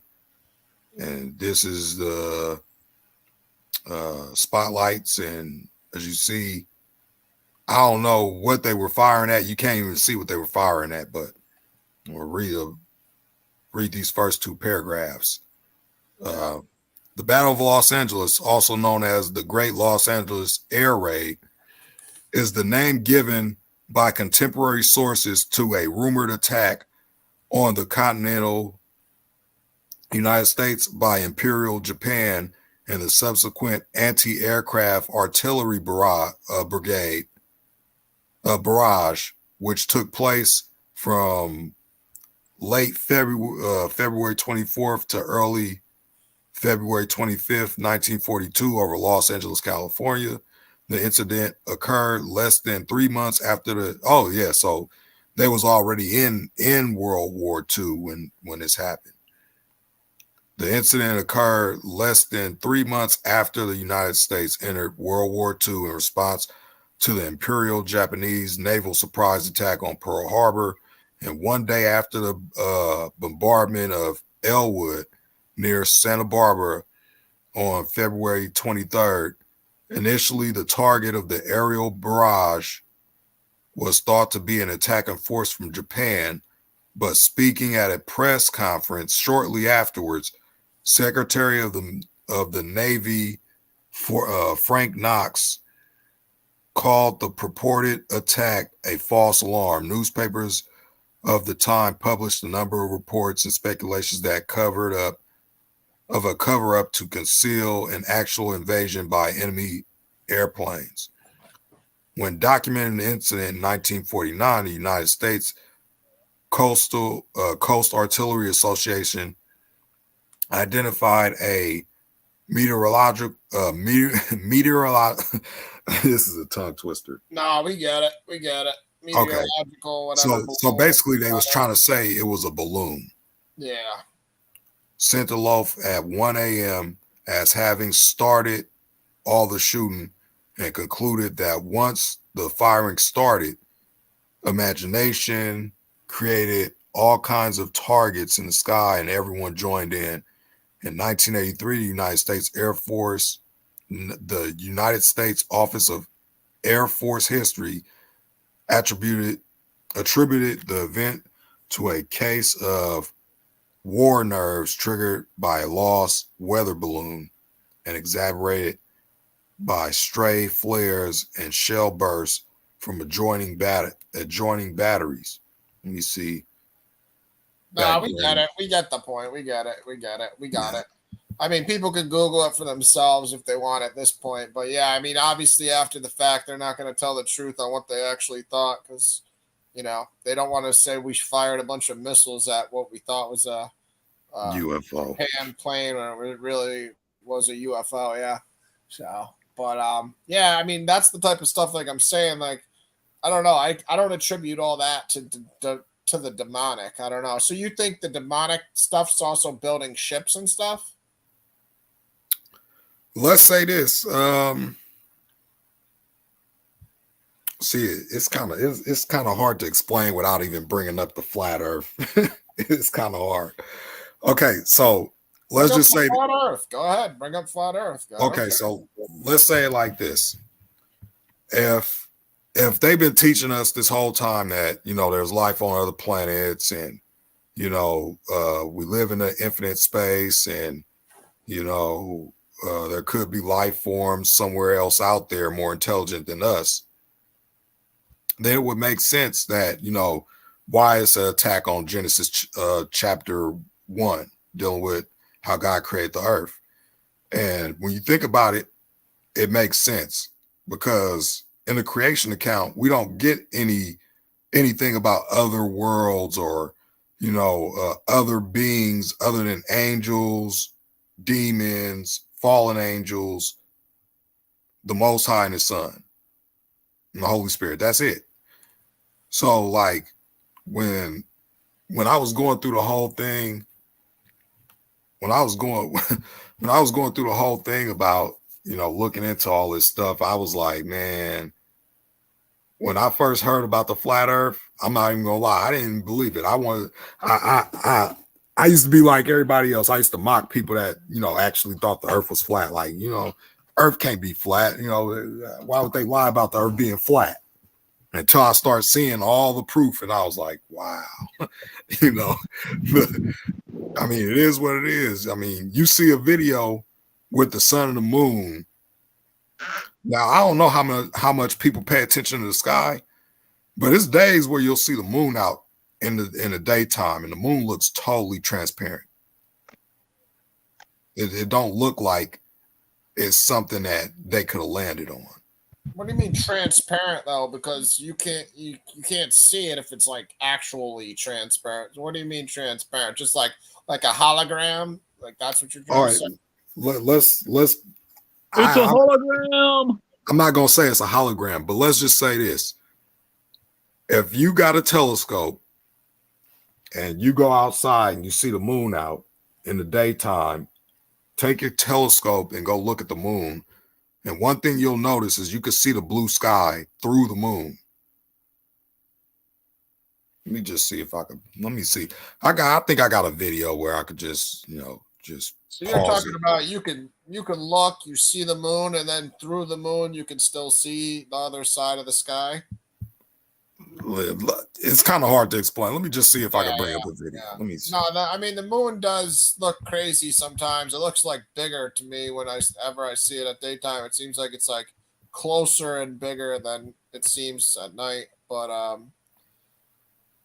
EJ, I've seen the word alien actually recently in my ESV Bible, and that kind of caught me off guard. But I mean, it definitely wasn't describing actual aliens. I'm going to type it in right now just to see where it was, because I definitely read the word alien the other day in my Bible, in the ESV version. Yeah, it's just talking about people outside of the land. It's definitely, yeah, I mean, I don't know. It's hard to say where the Bible lands on. It definitely doesn't describe aliens, but then like for instance, if you read Ezekiel and you read the creatures that are in chapter 1 of Ezekiel with all the eyeballs on the wings and the flying discs, like those are described as like some of God's angels, but for other people that aren't believers in God, they definitely would call what they're describing alien, because there's the spinning discs that like supposedly have the souls of the creatures in them too. So I mean, there's spots like that in the Bible that if you're not a Bible believer and you're just like an ancient alien person, you'll look at Ezekiel chapter 1 and you'll just be like, wow, see, that's an alien right there. They're not describing, an angel, they're describing an alien, like right here, 4 faces, 4 wings. and the spinning discs are like, you know, what's unique about the Ezekiel story is like the spinning discs. You know, the I don't know how to describe it. We've all read it in Ezekiel chapter 1. You know, they You talk about the describe, wheels within the wheels. yeah, the wheel within a wheel. Yeah. The appearance, as for the appearance of the wheels and their construction, their appearance was like the gleaming. I thought I was sharing my screen. Sorry. They I'm sharing it now. I don't know if I'm sharing it now. Hold on. Yeah. So just if anybody just read Ezekiel chapter 1 if you guys want to see what I'm saying. But right here, Ezekiel 1:16. As for the appearance of the wheels and their construction, their appearance was like the gleaming of barrel, and the four had the same likeness, their appearance and construction being as it were a wheel within a wheel. When they went in any of the four directions without turning as they went, and their rims were tall and awesome, and the rims of all four were full of eyes all around. And you know, and when the living creatures went, the wheels went beside them. And when the living creatures rose from the earth, the wheels rose. Wherever the spirit wanted to go, they went, and the wheels rose along with them, for the spirit of the living creatures was in the wheels. So that right there, for us, we believe it's, you know, angels, but there's obviously evidence there for somebody that's an ancient alien theorist to be like, see, they're talking about aliens in the Bible.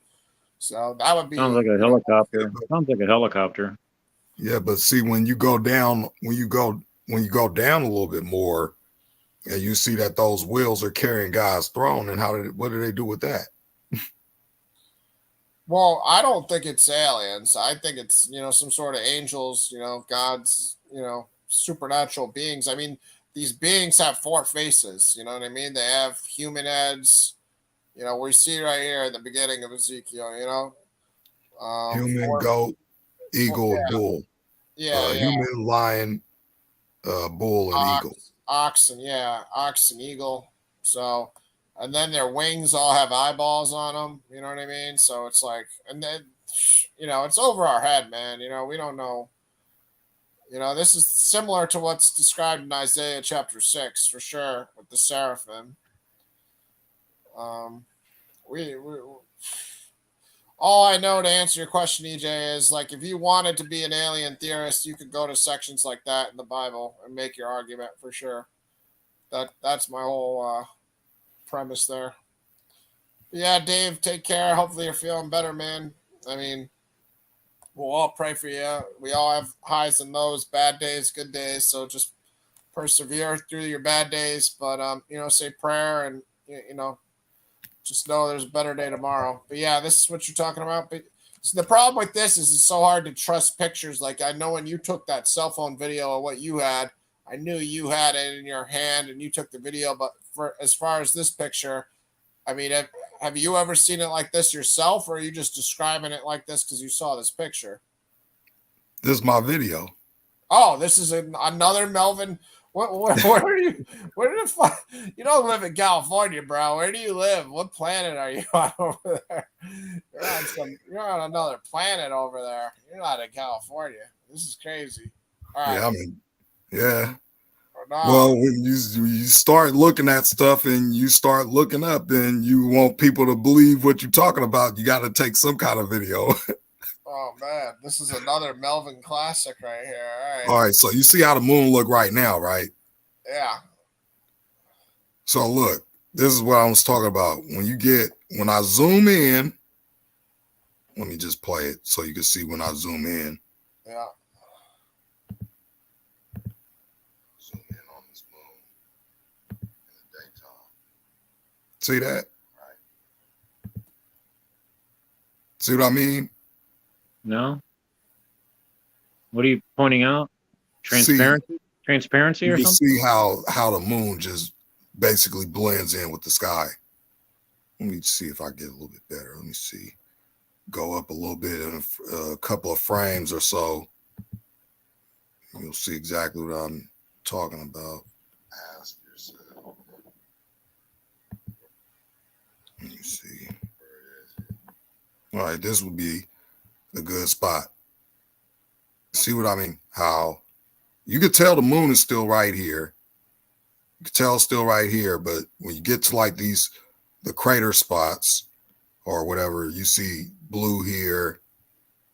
Let me see. There's a couple of spots where you can see I know what you're trying to say. You're saying like you could see through certain spots there. It seems like, yeah. Yeah, but this is how I look in the daytime. How is this possible? The sun, right? It is supposed to light up the moon. People don't understand this. And then when you think about it too, when they tell us that the sun's supposed to light up the moon, this is daytime. Now, when we read Genesis, it talks about God making two great lights, the greater light to rule the day and the lesser light to rule the night. When you look at the moon in the daytime, the moon ain't even lit up.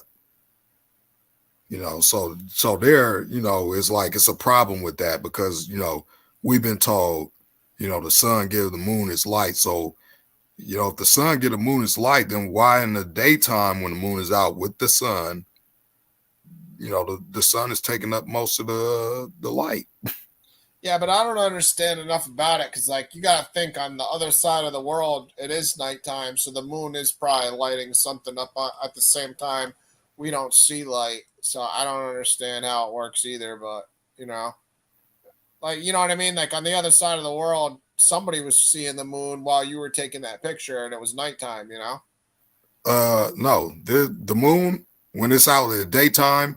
One thing I noticed, because I got friends, like say I got friends in Germany, I got friends in Europe, I got some friends that's in the Philippines. I got a couple of friends. I know a few people. So like whenever the moon is out, I'll call up one of my friends from the other side and I'll be like, is it nighttime over there? And they'll be like, yeah. And I'll be like, you see the moon out? They'll be like, no, the moon not out. And I'll be like, okay. So you're saying the people, you've called people and you've seen the moon during the daytime like that, and they've said that they don't even see it's nighttime, but they don't see the moon? Yeah, some nights. Some nights you don't even see it, yeah. Like look, let me see something real quick. But I think it has to do with clouds and stuff when we don't see it. Like, I don't know the answer to all these questions, obviously, but I don't know why the moon gives off light. That is an interesting question. Is it just because it reflects the sunlight that bounces off of it in a way, or does it? Because it does say in Genesis, God created two lights. So why is it? Yeah, I think that's his point. I think that's the flat earther's point. The moon does not self-illuminate it as the scripture says it should. No, actually, it's the opposite. The moon illuminates itself. It's not the sun giving the moon its light. It's the moon having its own light. Yeah, that's what I meant by self-illuminating. Yeah, yeah.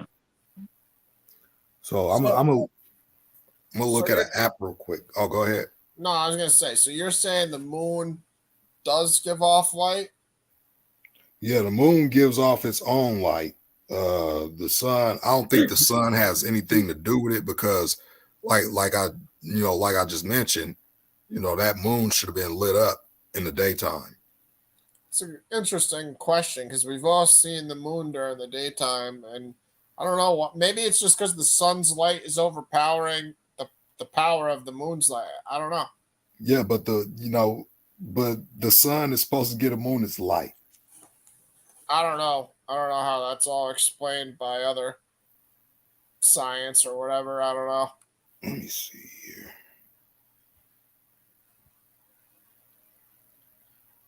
You definitely have interesting stuff going on out there in California, wherever you're at.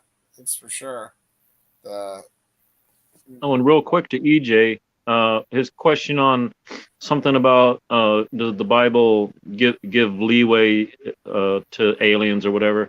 His question was as an ex-Catholic, we were told that if we did like discover aliens, it's perfectly fine within the scripture as the Catholics. I don't know what it's perfectly fine in my scripture. I mean, he created the whole universe. I don't know what the problem would be, but no, at the time, I remember it's compatible with Catholicism. Yes, aliens are. Yeah, that's how I look at it. I say if God created aliens, he created aliens. I mean, it's like, Yo, where you from? who, me? I'm from New York. Oh, New York. Great. EJ, Perfect. EJ, I don't think he created life forms outside of us. I think he created all life on Earth. But I also believe that the Earth exploded at the time of Noah. We're not. If you look at the globe or the flat Earth, whatever, all that blue, that's water. I think there used to be dirt there, and it went out into outer space. And if you've ever seen a mustard seed grow into a giant tree or a baby grow into an actual giant adult, we can just, or an atom, the explosion of an atom, the energy within just one atom. That's a lot of dirt out in the that could grow and grow and grow and explode and explode and explode. And since I do also believe in a resurrection, those people that were on that dirt when the earth exploded very easily could have been resurrected 3 days later, 3 years later, 3 millennia later, stuff like that. But nothing too serious about it. Yeah, so you said you in New York. Yeah. Okay. I don't know how early you're gonna be up, but at 6:15 in the morning, the moon is gonna rise about 3 hours 10 minutes before the sun is gonna be like almost a crescent. It's gonna be out at daytime. That's on the East Coast.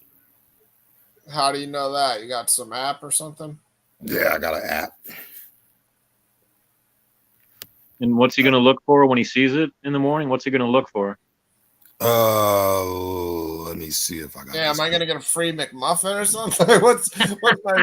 what's my reason for doing this? Like, No, I'm just saying it. No, if you want to, see check what it you out. just saw in the day. I mean, I have seen the moon in the daytime before. Like I said, it always looks bigger. Whenever I've seen it in the daytime, it always seems like it's bigger. But that's a good question. Why it's not like shining? Why like it is at nighttime when you see it in the daytime? That's an interesting question. But I don't have the science answer to it. I don't know. Yeah, those are just answers that's beyond our understanding. Yeah, and I don't know what the scientific answer is, let alone the God answer. Let's see here. Let me see if I can. No, no offense, but I think the globe perspective gives it answers, doesn't it? I don't know. What's the globe perspective? The globe's perspective is the sun lights up the moon, and it causes all these eclipses. And when the sun is on one side during a solar eclipse, the moon's supposedly in front of the sun, and the sun is 93 million miles away, 400 times bigger than the moon, and the moon fits perfect. But when you go to like lunar eclipse, that's when you see these problems. Like when you see the solar eclipse start at the top of the moon instead of at the where it should be. I might have to start filming some solar eclipses or actually some lunar eclipses. Where's Brother Lou on this? How come he ain't said nothing? Where you at, friend? I'm here. I'm here. Lou's a good listener. He knows how to listen. Are you driving right now, Lou? Yeah, I'm driving right now. I guess since I'm on the topic, let me just bring up something for you guys to ponder about for the rest of the night. You had me impressed with the UFO video thing that you had. I'm still impressed by that one. That was a trip. Especially since it was right under a chemtrail, because that makes you think like, well, what the heck is creating these chemtrails? We always just think it's, this or that, but what is really doing it, Yeah, it's just them, they geoengineering, cloud seeding. That's what they call chemtrails. They actually got a Berkeley University study about it.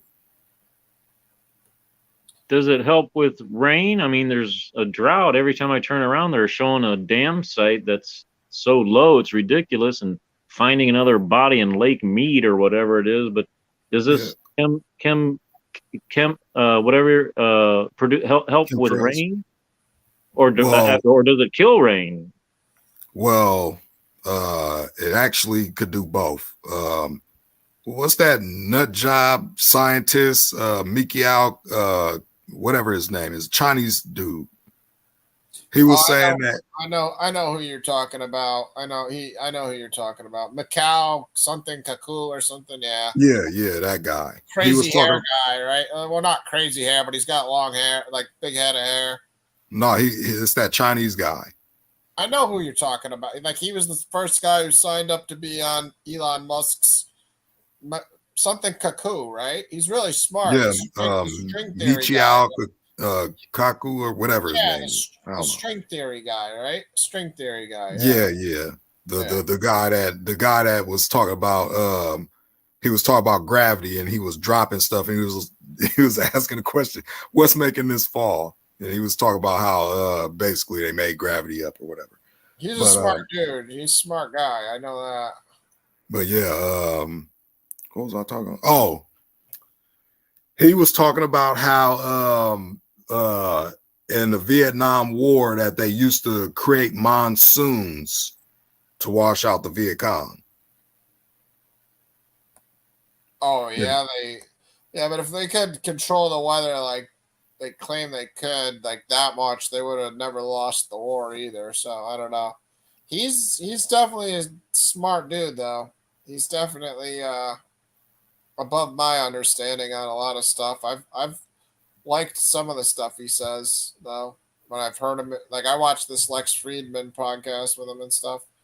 He has good points about aliens too, though, where he says like, if they were walking amongst us, like, how come people think we would know? Like, they could hide themselves from us, just like Men in Black and all those movies, show us. Like, if they wanted to hide amongst us, it wouldn't be very hard.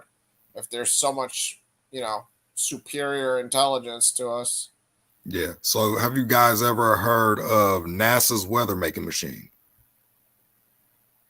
I've heard of I thought they shut down HARP. HARP? Do you mean HARP? No, not HARP. Okay, go ahead. All right, so NASA has this big weather making machine where I think it's like a rocket jet or a rocket engine. I'm gonna bring that video up so you can see it. But I just wanted to. I'm gonna bring this. I'm gonna bring this video up just so you guys can have something to ponder about. It probably might keep you up at night.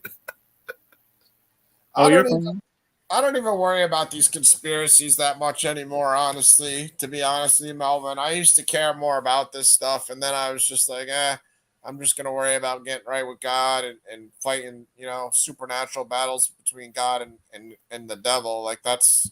Because I just realized if there's human beings, that do all this evil stuff, they're going to be held accountable. And I'm just powerless against it all.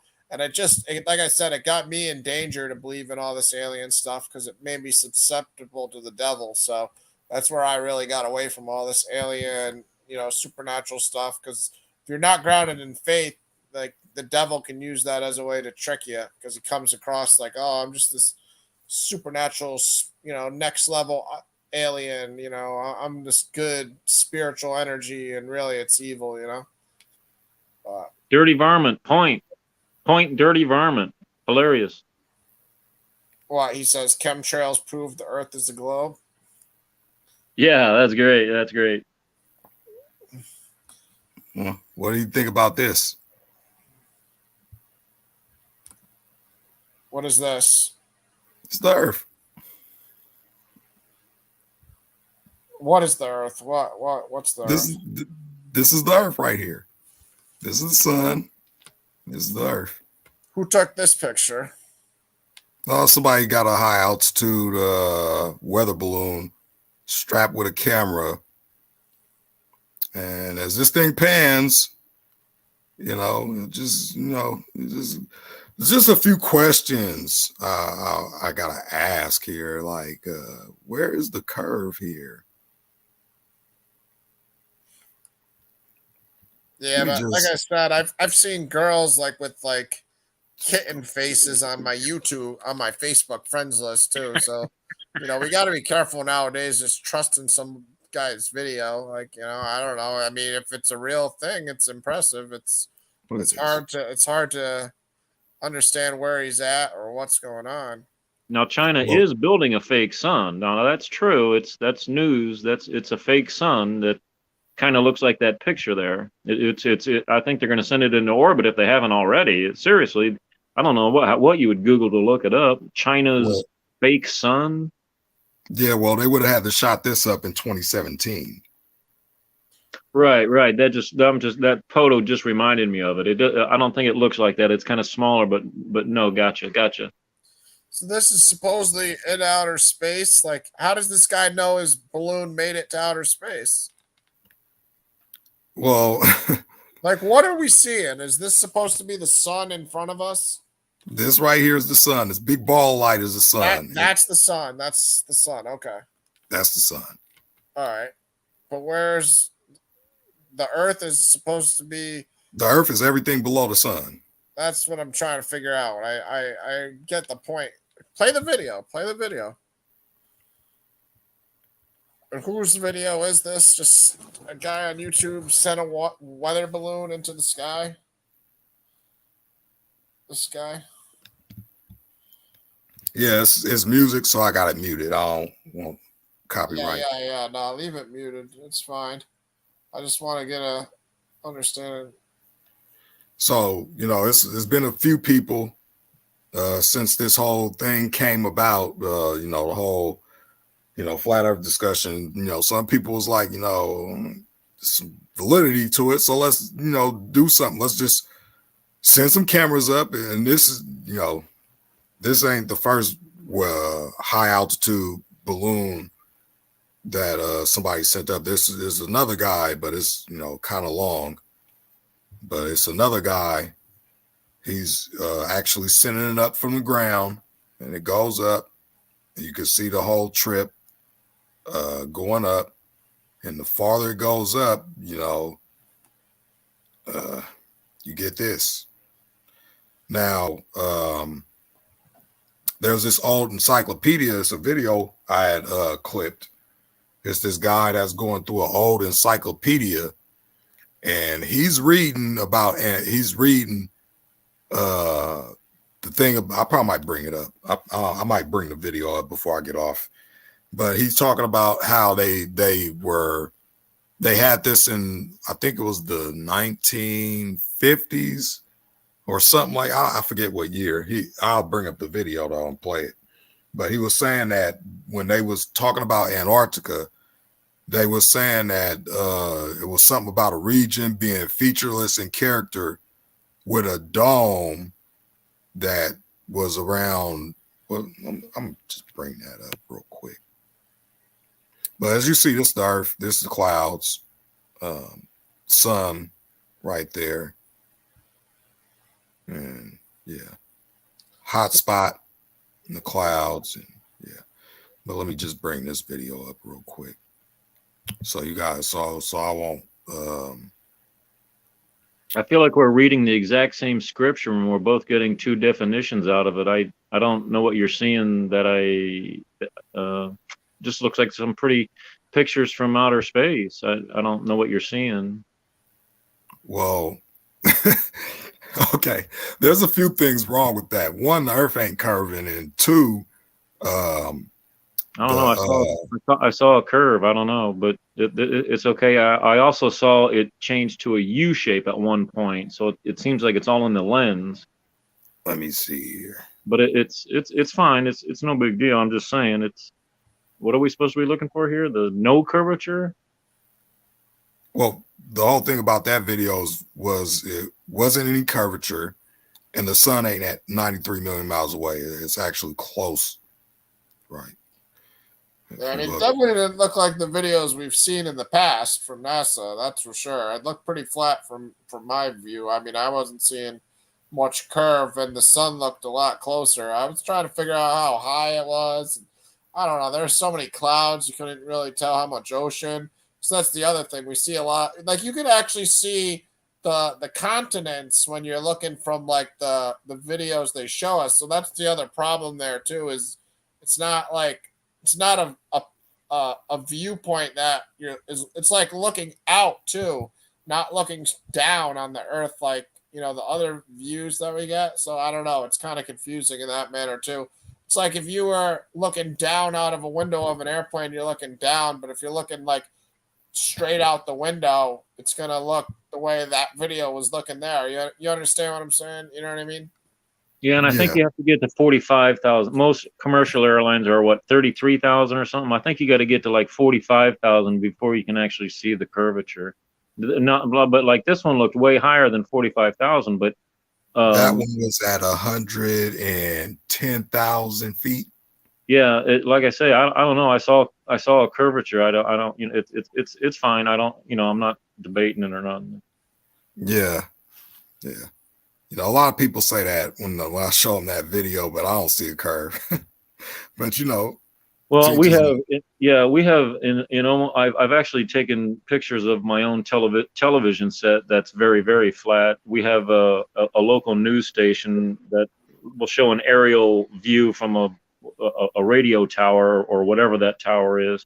And I've actually put a yardstick up to it, and there is no curvature whatsoever. But it's only 500 feet in the air. I'm just letting people know here in Nebraska, I can be 20 miles away from Omaha, and I can see not only downtown Omaha, I can see the base. I can see the base of the buildings. I can see the bottom of the buildings 20 miles away.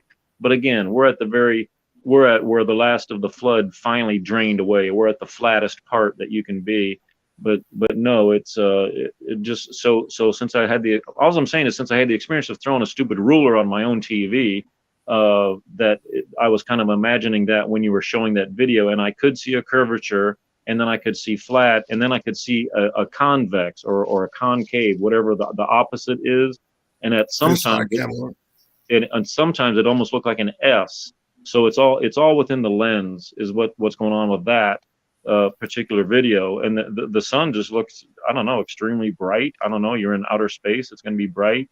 I have a hard time shooting the sun with my little camera, you know what I mean? But no offense, Oh, the person sent a balloon with a camera out of space?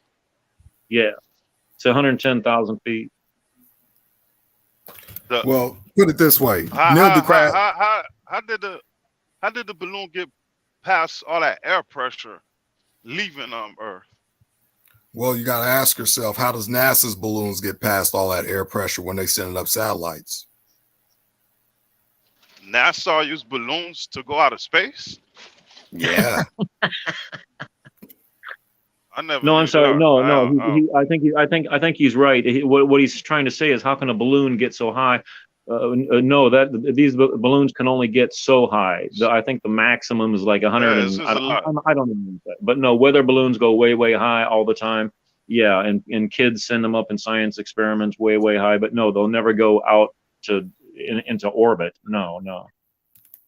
Yeah, there's a lot of air pressure out there. When you fly in a plane and you jump out the plane, all that air is going to slow you down before you fall. And then when you get closer and closer, you start losing gravity. I mean, start gaining gravity, pull you all the way down. So I'm not understanding how the balloon get passed by all that air pressure up there. I ain't never heard NASA do that. I got to look into that. Well, let me just show you. Let me show you. Well, that's all weather balloons are. They're just those helium balloons that can go super high. That's all it is. No big. They've been doing it for 50 years, 80 years. Yeah. Because even the air blimp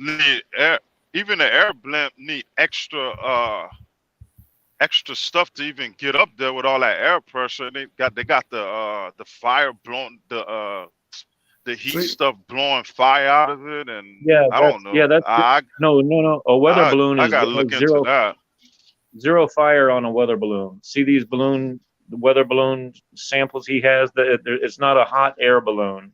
There's no fire at the bottom. It's Oh, helium. Yeah, and yeah, it's helium. see they satellite. oh, those the balloons that go out of space. Yeah, see they Close. satellite. Yeah, the edge of outer space. Yes. Yeah, here's the satellite too. Oh, okay. Yeah, that's how we know our jet stream. You ever see your weatherman and he says the jet stream is right here and the jet stream's right there? We have our satellite views that of things in orbit to take pictures, but we can't see the air move. So they put they do tons of these weather balloons every day, and that's how we get our jet stream calculations. Yeah, What's the name of that balloon? Helium balloon? No, Weather it's, balloon. they got three different ones. It's a high altitude balloon, there's a weather balloon, and it's another kind of balloon. Oh yeah, and then let me bring this other. I don't know why I closed that. How much money? That's the other question. How this private citizen got this balloon? Because I can understand our government sending them up, but like, how much money was it for that guy to send that balloon up in that video? Was he like saying where he got it and stuff, or no? No. I don't know. Just seems like it'd be serious. Yeah, The sun look white. The sun look white. I mean, the only thing I can say is like it wasn't like if the camera was just like looking like straight out, like how much curvature could it see? It's like it would have to be looking down, is what I'm saying. Like if you climb to the top of the roof and then you just look straight out versus down, I don't know. That's kind of part of that. It definitely looked flat from the close. It seems like like as if the camera knew where Earth is and it just stood right there. Well, I wasn't seeing like I said, I don't know why, but in the NASA way, you see all the continents and stuff. You know what I mean? I wasn't like getting even one continent view. It kind of was just like looking. There was a lot of clouds, so I don't know. Yeah, the U.S. space station is only 250 miles. This was only like 100,000 feet. Was this weather balloon we saw? But the International Space Station is only 250 miles. It's called low Earth orbit. You're going to see like it's going to be like you're in a giant movie theater. The Earth is going to be real big in front of you, but yeah, you're going to be able to see all the continents. Yeah, I'll be seeing that on the NAS Live YouTube channel. It looks like that, but it shows the curve when I watch it on NASA. Yeah, it shows live the curve, channel. and then you got all them lights, and you can see all the porch lights up there, and the panels from that whatever the NASA live view. Number one, I watched it for a very long time. It's on loop. The guy has his glove dangling in front of the camera the same time, like about every 3 hours.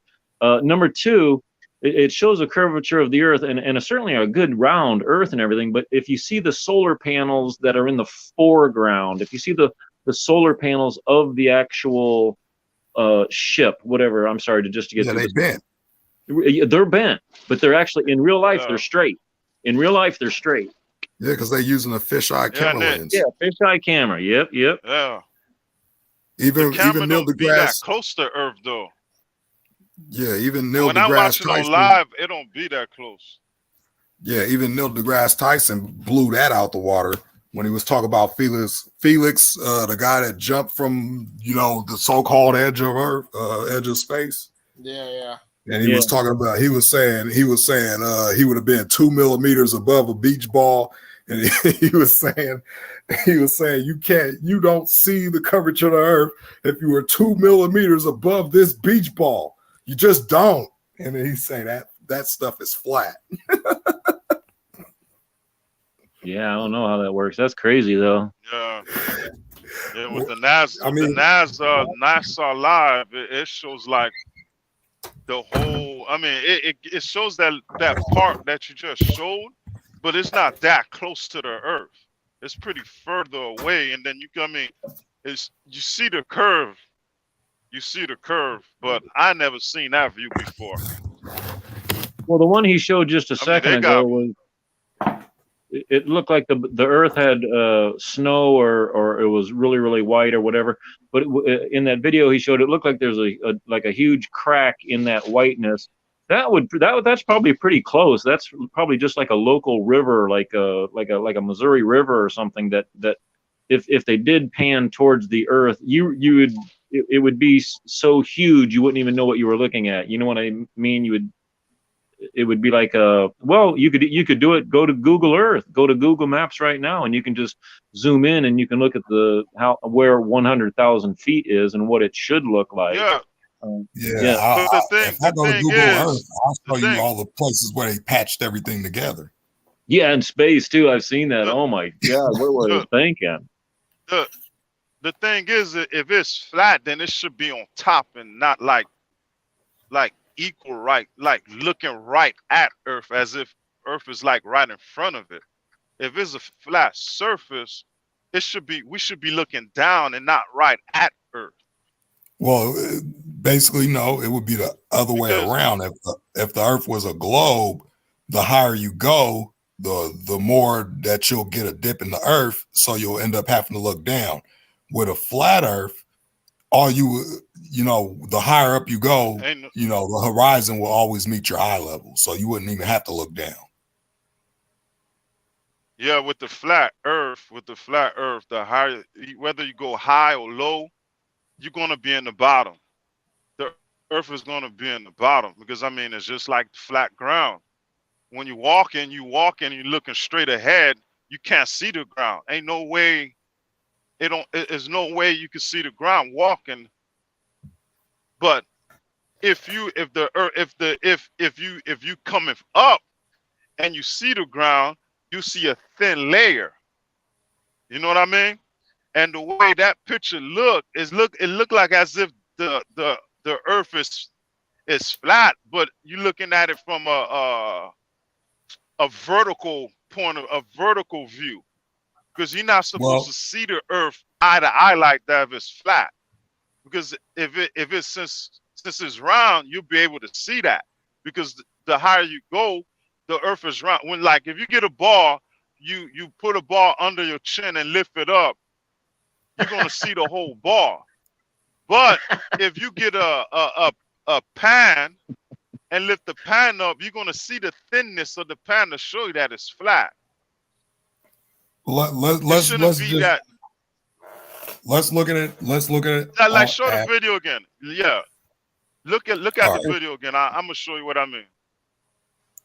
Shouldn't you easily see the crust of the pizza as well, though, if it's flat? You know what I mean? Shouldn't you if that, like that video you had where the sun looked really bright and close, shouldn't we see the edge of the flatness of our Earth? The ice, exactly. The ice wall. That's exactly what I'm talking about. It would be based off location. It would have to.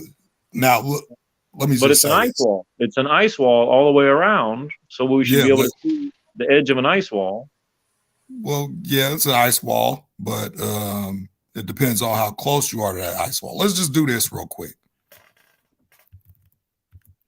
Shout out to EJ, brother. Yeah, thank you for admitting your mistake, Felix Baumgartner.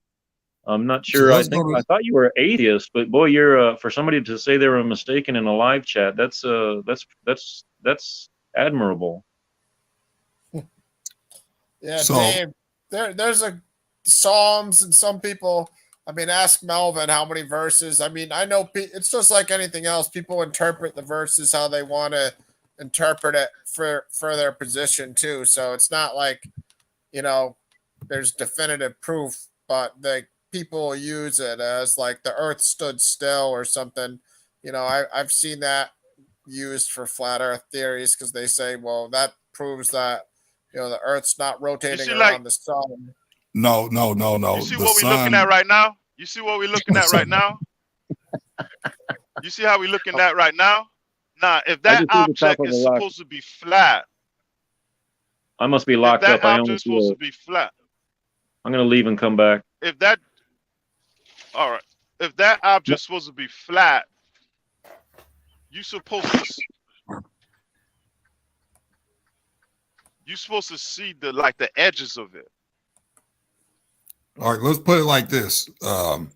It all deals with perspective. We're not superhumans. We can't see that far. Okay. At best, we could see 10 miles, maybe 15 in front of us. Now, it's the same with a camera. If you like, say, for instance, if you're like 500, 1,000 miles away from the ice wall, you wouldn't be able to see the ice wall. Like, say, for instance, I'm like in Maine or I'm in like Colorado and I send up a high altitude balloon, weather balloon, whatever, and I got a camera strapped to it, I wouldn't be able to see that ice wall. Now, the closer I get to the ice wall, yeah, I'll be able to see it, but Well, no, you should be able to see the edge of it at least, right? We should be able to see the. I don't want to say. I'm not putting you down when I say pizza, but yeah, we should be able to see the pizza crust, correct? No matter if we're looking at the horizon. let's think about it like this. Let's say we got. How can I put this to scale? Let's say we got like. Amen, Pam. Amen. You nailed it. Let's say we got. Listen, Melvin. If the Earth is flat, the person who's sending the balloon is already on top of the Earth. You know what I mean? So if the balloon is going straight up, we should be able to see. We should be able to see like basically the whole planet Earth being flat, not just a piece of it. Oh, Like if you it's flat, stand, like I you got you. standing, I got you. I got you. should, Yeah, like if you it's flat, standing we on, should be able to. like Yeah, you stand, yeah. you should be able to see the whole thing, not just a piece of it. And if the Fine. camera, and it depends if he has a remote control camera and he sets it up to where we could only see that view, that makes sense. But if it's not a remote control camera, we should be able to see the whole thing. It's just like you leaving Earth, you're going to see the whole thing if it's flat. Okay, let's see here. So you want me to? You said go back to the video I just showed. Yeah. All right, let me see here. Amen, Texas DAP. It is not a salvation issue. But you know what? Some flat earthers, this brother here ain't, but many are so adamant to when we say, what the heck does this matter, bro? What the heck are you talking about? They will throw scripture at you and I can't quote any of it, but it is very aggressive.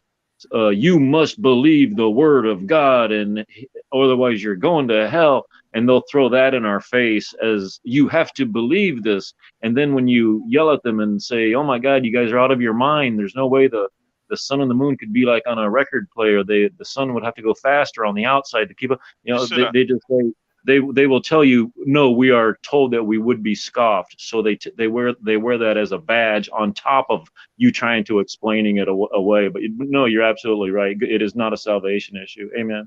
Carry on, brother. Yeah, it's not a salvation issue, but I would say, truth matters. Okay, you see, look at it. If the Earth was flat, you wouldn't be able to see that unless he has a remote control camera. Because if Earth is flat and you're going up, you'll be able to see the whole thing and not just, I don't know which part of the flat surface is this part. Let's just let me go to this other video real quick. It's going up and down like the sea. Can't you guys see that? Oh my God, I'm getting seasick just looking at it. Put a ruler against that. It's like an S, and it's a wave. It's like it's moving. It's not flat or round, or it's mobile. That's gross. That's making me seasick. All right. So you said if you've seen somebody sending up a camera, that you should be able to see the whole Earth, right? Yeah, when they're taking off, if the Earth is flat and you're taking off, you're going north. So by the time you reach a certain level, you'll be able to see the whole flat Earth and not just a piece of it. Well, let me just do this So, here. so if you, it was so it, now flat earthers also believe that the earth, the moon and the sun are the exact same size and very, very small and very, very close to us. But if the moon is 240,000 miles away, you said if you go directly up, you should be able to see the flat Earth. Additionally, if you went all the way to the moon, very far away, would you be able to see the entire flat Earth as an aerial view of a pizza, so to speak? You know what I mean? I don't want to put you down on this, but Yeah. you would not, or you would would. See this, Luke? I don't know what any of these videos is supposed to. What is that? Poor I see it. Ryan, poor Ryan. He's been at it 5.5 hours, brother. Man, he's got some patience. I don't know. What's the point of this? This is just.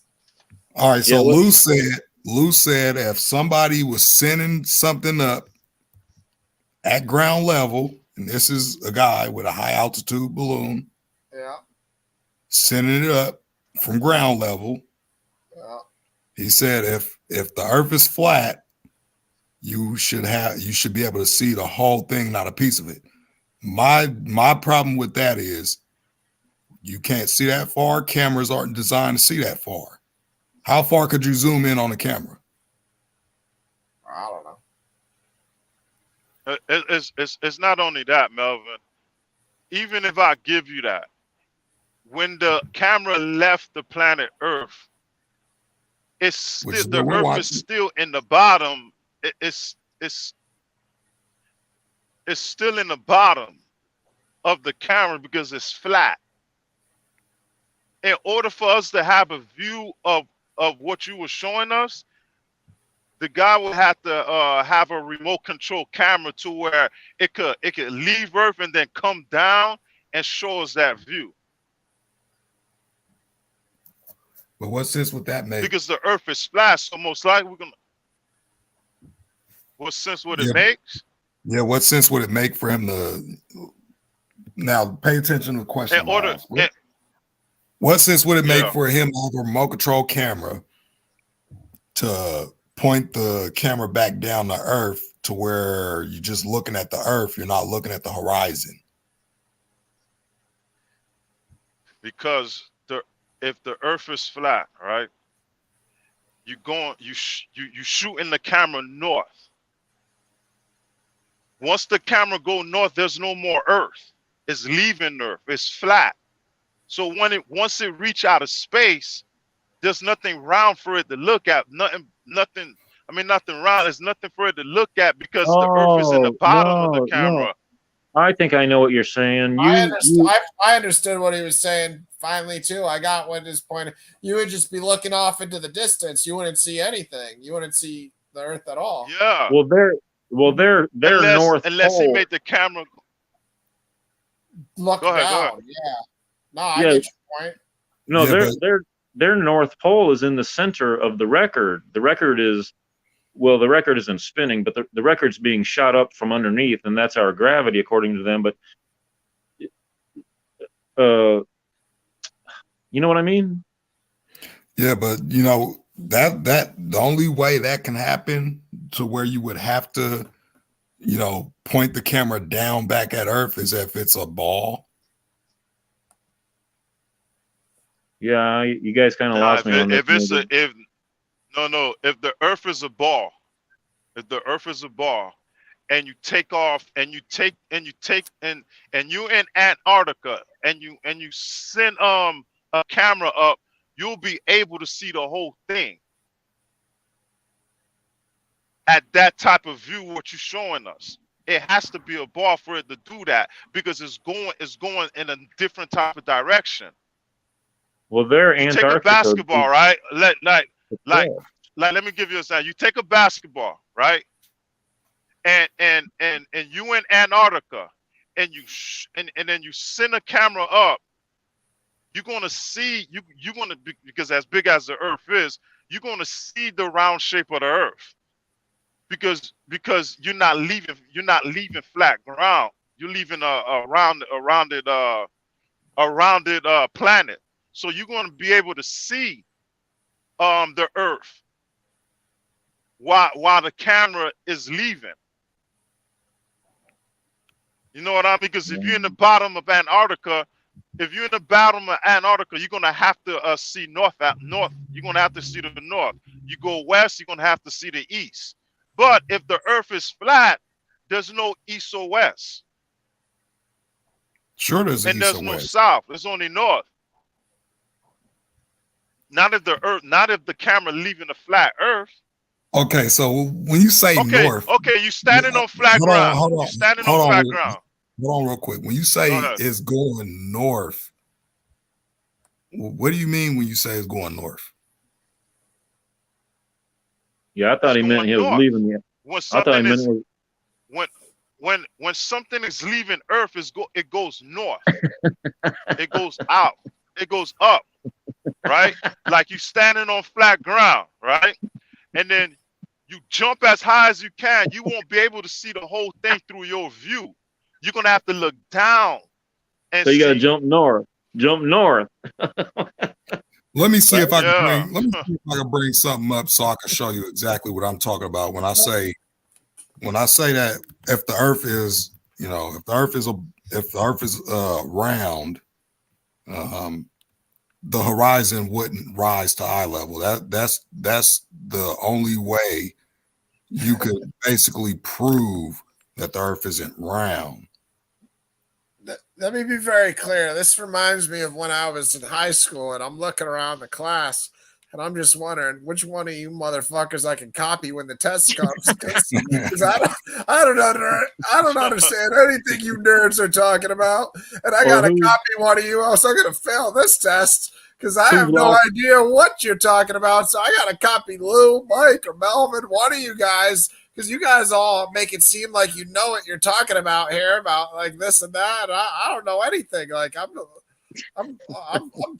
totally like, a couple of things I'll hear and I'm like, yeah, I agree with that. But besides that, you guys are like at 45 degrees and if you tilt the camera at an apex of 600, meters per second, and I'm like, what is this? What is going on here? And, all right, so I'm what David said. Hold on. What about what David said about the edge of the Earth? How do flat earthers deal with that? Isn't there an edge of the Earth if the Earth is flat? Well, I would say Antarctica is basically the edge. People see, this is another thing too. People had this notion of, if the Earth is flat, then you should be able to fall off the Earth at some point. Let me just bring something up real quick. Let me bring something up. All right, get us a video. No, that one guy tried to circumnavigate Antarctica, and it took him 3.5 years. I mean, that does sound like a flat Earth thing. It's all right. So I'm gonna go to the Hebrew concordance, and I'm gonna bring up the word rakia, which is the word. Oh, brother, yeah, you. Oh, okay. Where's Ryan? Ryan. Where's Ryan? Ryan's here. It's his show. This. If you're going to try and prove that it is a hard pounded out thing, such as an exterior dome or whatever, we can all concede it is a hard pounded out kind of thing, hard thing that he is speaking of in Genesis is what you're going to reference, correct? I was just going to go down to this lexicon, this Hebrew Chaldean lexicon here. All right. It says rakia. This is the Hebrew word for rakia. Genesis 1, 6, 7, 8, Psalms 9, 19, 2, when it's not really Psalms 9. Well, no, it's not Psalms 19:2. It's Psalms 19:1. So it says, etc. The firmament of heaven spread out like a hemisphere. That's half a sphere. Above the earth, like a splendid and pellucid sapphire, to which the stars were supposed to be fixed, and over which the Hebrews believed there was a heavenly ocean. right. Well, how's that proof flat if it says hemisphere? A hemisphere is half a you. Okay, think of a snow globe. Remember snow globes? Yeah. All right, you know how there's the base of the snow globe is flat, and then you got the glass dome above it. Yeah. Well, that's think about this. Where did all the snow globes go? What do you mean? Where do they go? They come out every December. What do you mean? Where do they go? Well, let's just deal with this. Where do you mean? Where do they go though? What's the answer to that question? They come out every November to December and get sold at Macy's. I don't know.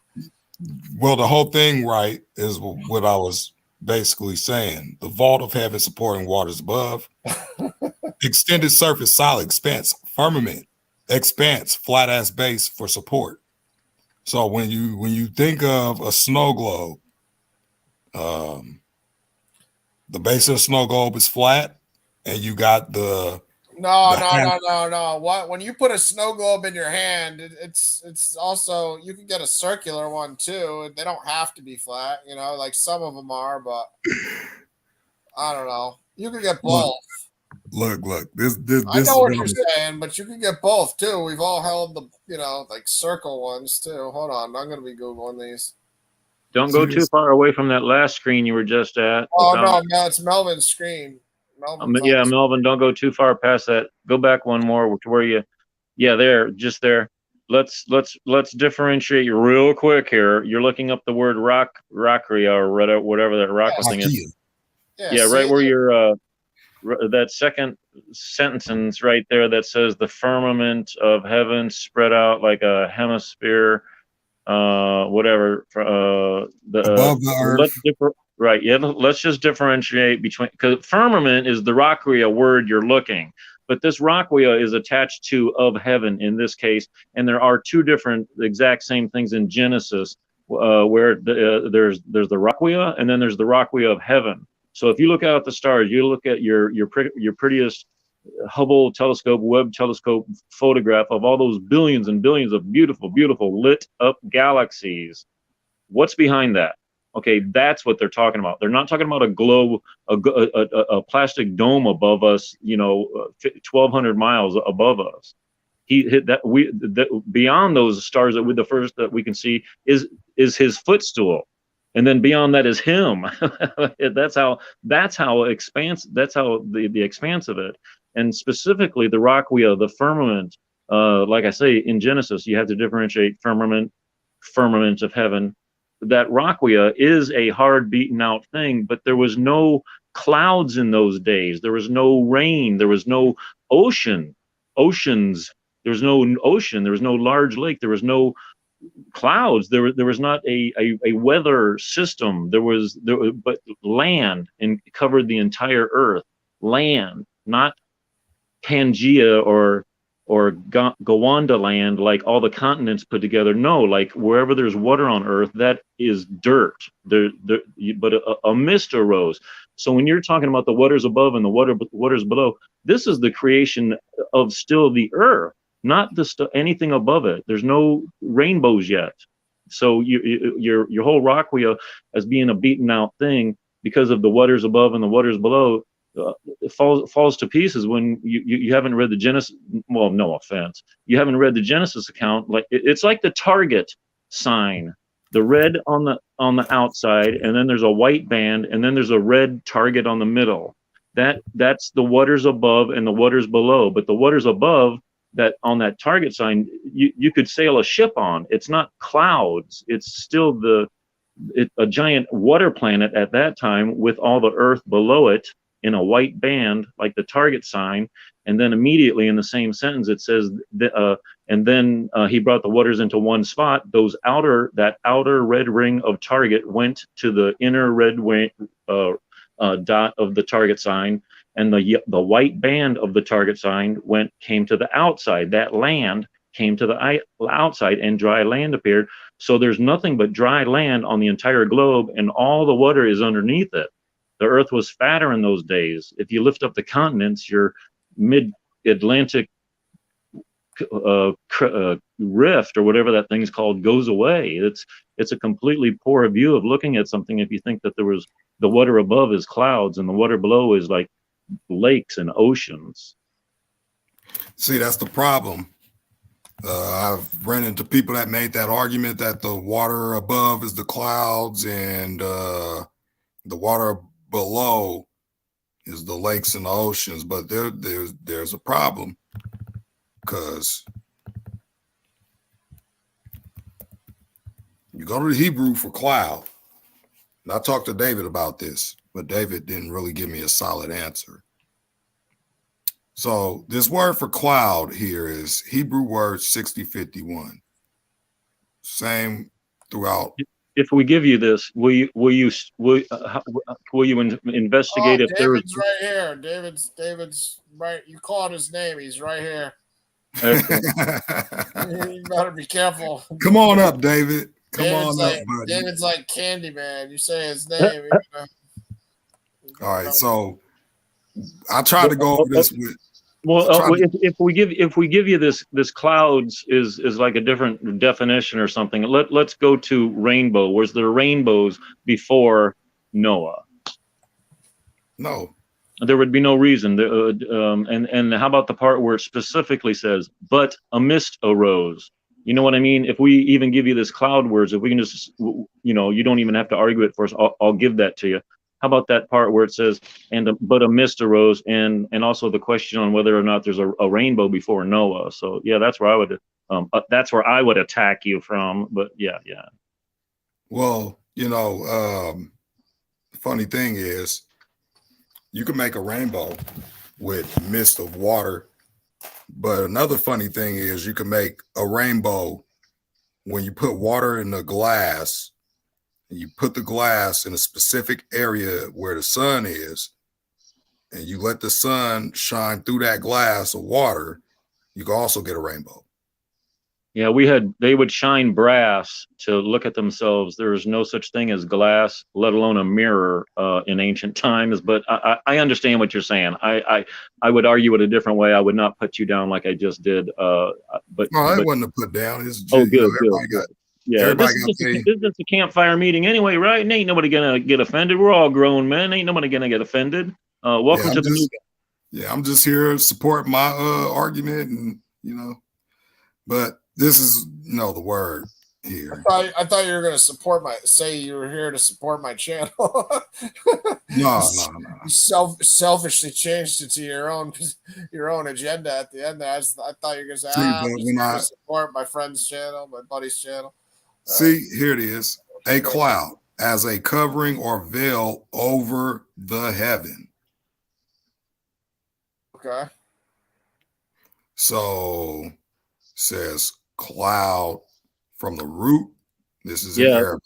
Yeah. So he called earth heaven, and in Genesis 1:1, when it's anytime, it's actually plural, heavens, and it just simply means anything above the earth. It doesn't. There's not Peter's 9 different stages of heaven or whatever. There's the heavens where is anything that above the earth, but there's the heavens where the birds fly, and there's that heaven beyond that blackness behind those prettiest pictures you can find from the Webb telescope. But in the very beginning, earth was named heaven, and that's what I was trying to get at on the difference in Genesis between firmament and firmament of the heavens. Well, this is the thing here. You can go into the English. It says the heavens are the sky, so it's the sky, and then you got the realm where God dwells. Who told you that? You just made that up. You were correct, and then you jumped. The heavens are the sky, and then you jump. Okay, look, let's do this. Let's go back to the word for firmament. He's talking about in the Old Testament Hebrew explicitly for people that are listening, because in the Old Testament Hebrew, the word heavens really is primarily referring to the skies, and I don't know if it's used in places for God. I'd have to see what verse in Hebrew, because it's more of a theological concept that has been added to our more modern translations, or also used in the New Testament. Actually, that's where I gotta go. I gotta go to the New Testament because the New Testament, it talks about the abode of God. Let's see here. I mean, we definitely see in our new modern translations, we see heavens being used to describe where, like in Job, God, dwells above the heavens of the heavens. I forget what verse in Job that Oh, was. yeah, there you go. Yeah. The blackness is above the stars, essentially, and that blackness is below his feet. Yeah, but the stars are supposed to be in space. It's supposed to be billions and billions of them. See the problem? Yeah, he named every one of them too, coincidentally. Yeah, but the stars are supposed to be fixed onto the firmament, and anything above that. Like if I go to these, look, I'm gonna go to this video real quick, and you'll see exactly. Right. Let me see here.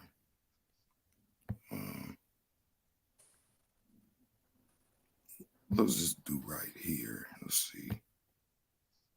All right. So I'm gonna play a little bit of this. It's gonna be kind of quick. But that's the Earth. Okay. Looks pretty round. Yeah, it looks pretty round, right? Curvature.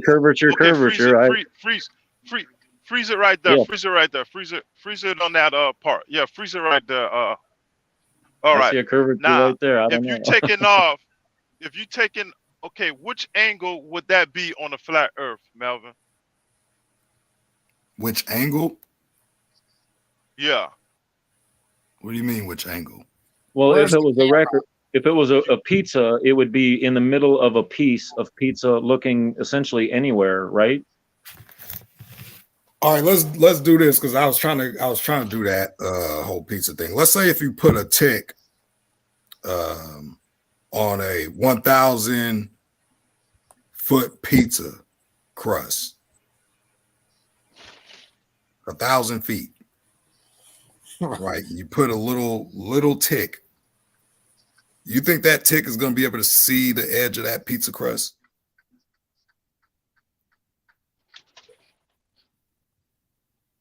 A little tick. I see the edge Say of that something. again? I see the edge of something in the photograph, and it looks curved. How does this look curved? Looks like it has some curve. I don't know. Doesn't look totally flat. Like, hey, Melvin, if you take off right now, like freeze it, go back to the view. Go back to the view, right? See how it looks. If you take off right now, if that's a flat Earth, right? If that's a flat Earth, right? You take off. How are you going to be able to see it? That means you never left the ground. I just showed you. I just you showed line you yourself the up with the flat Earth. You want me to go back to the beginning? No, I'm saying if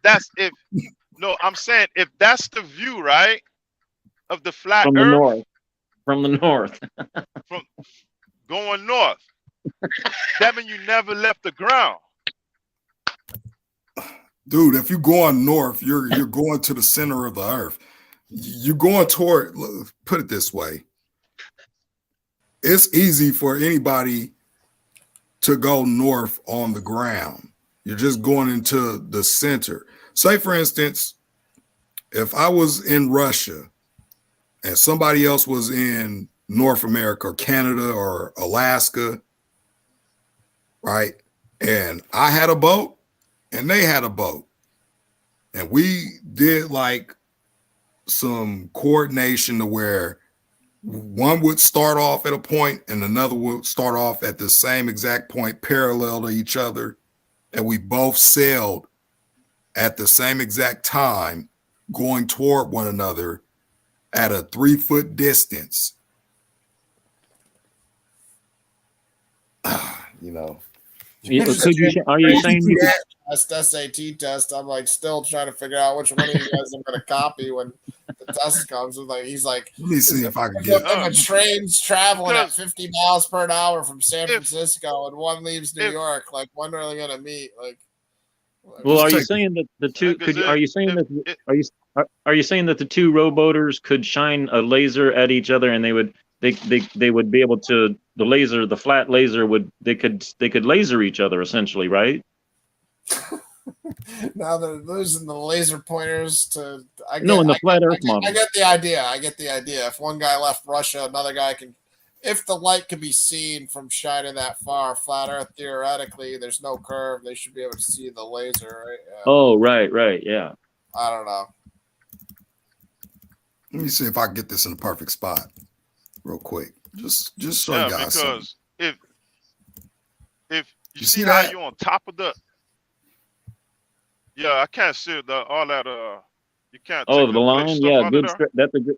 Straight line. I got you. That's a good shot. Yeah. You see that? Yeah, because so if this is supposed to be curving, then you should see this curvature dipping down some point. It shouldn't be parallel. No, that's because the Earth's size make it look flat. That's just part of it. But the guy, you gotta. You want me to show you? You want me to show you how high? Does the video show the whole side, the whole part? Because in order for that to even look right, you would have to show the whole Earth and show it as a straight line. You're just showing us part of it. With a circle, you could do the same thing. With the sun, you could do the same thing. Bro, this is at 75,000. Let me see if I could get this altitude. The altitude's right here. Let me see. 75,500, 600 feet now. That's at 75,000 feet. Is this showing the whole Earth? It's showing the whole Earth. Everything that's below this camera is Earth. That's not the whole Earth because we don't only thing. No, that ain't the whole Earth. Bro, this is the Earth. Make it as big the big video. Make it as big as you can. I want to get this one because it's a little bit clearer and you can see it better without the infrared. Well, I'm saying make it as big as possible too, like big. Is it full screen on your side? Can you guys see it?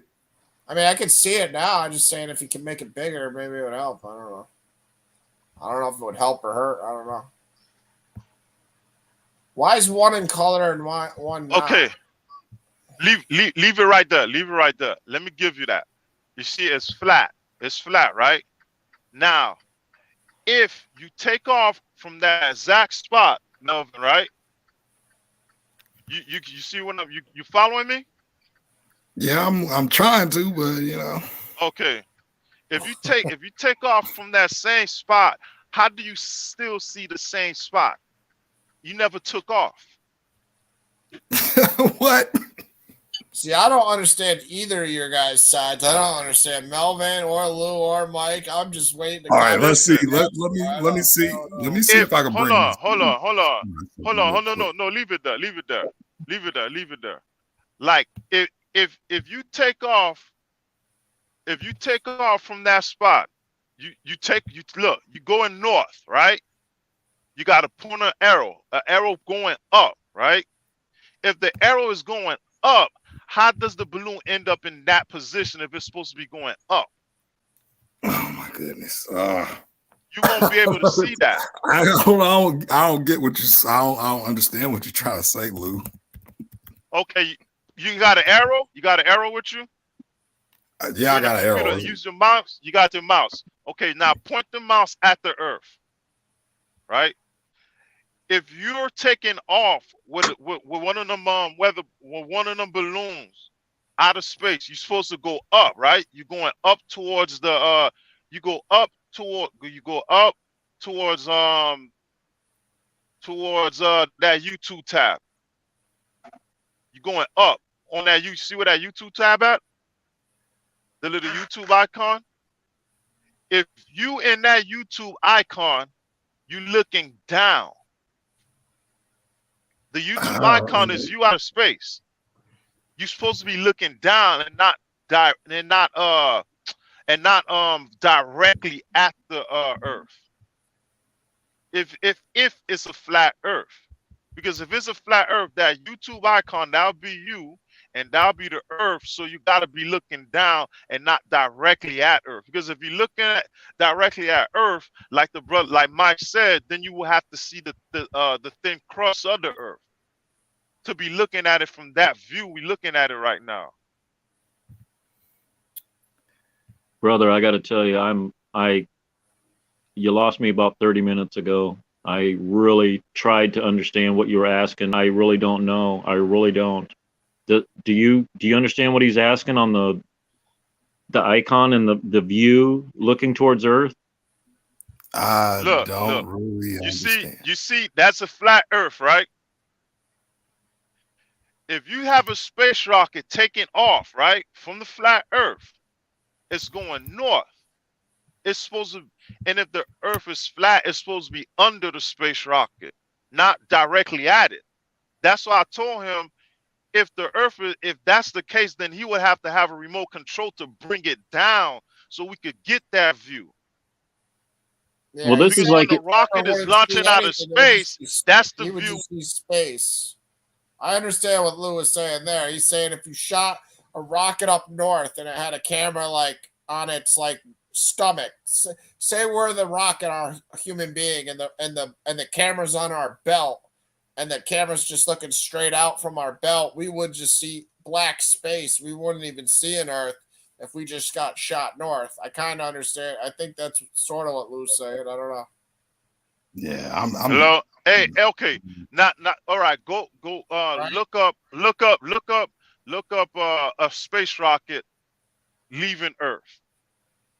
Oh, you want a space rocket leaving Earth? All right, I got a perfect one. Show a space rocket leaving Earth. I I'm got gonna the show perfect y'all one. I'm gonna show y'all what I mean. I got a perfect one for you. Here you go.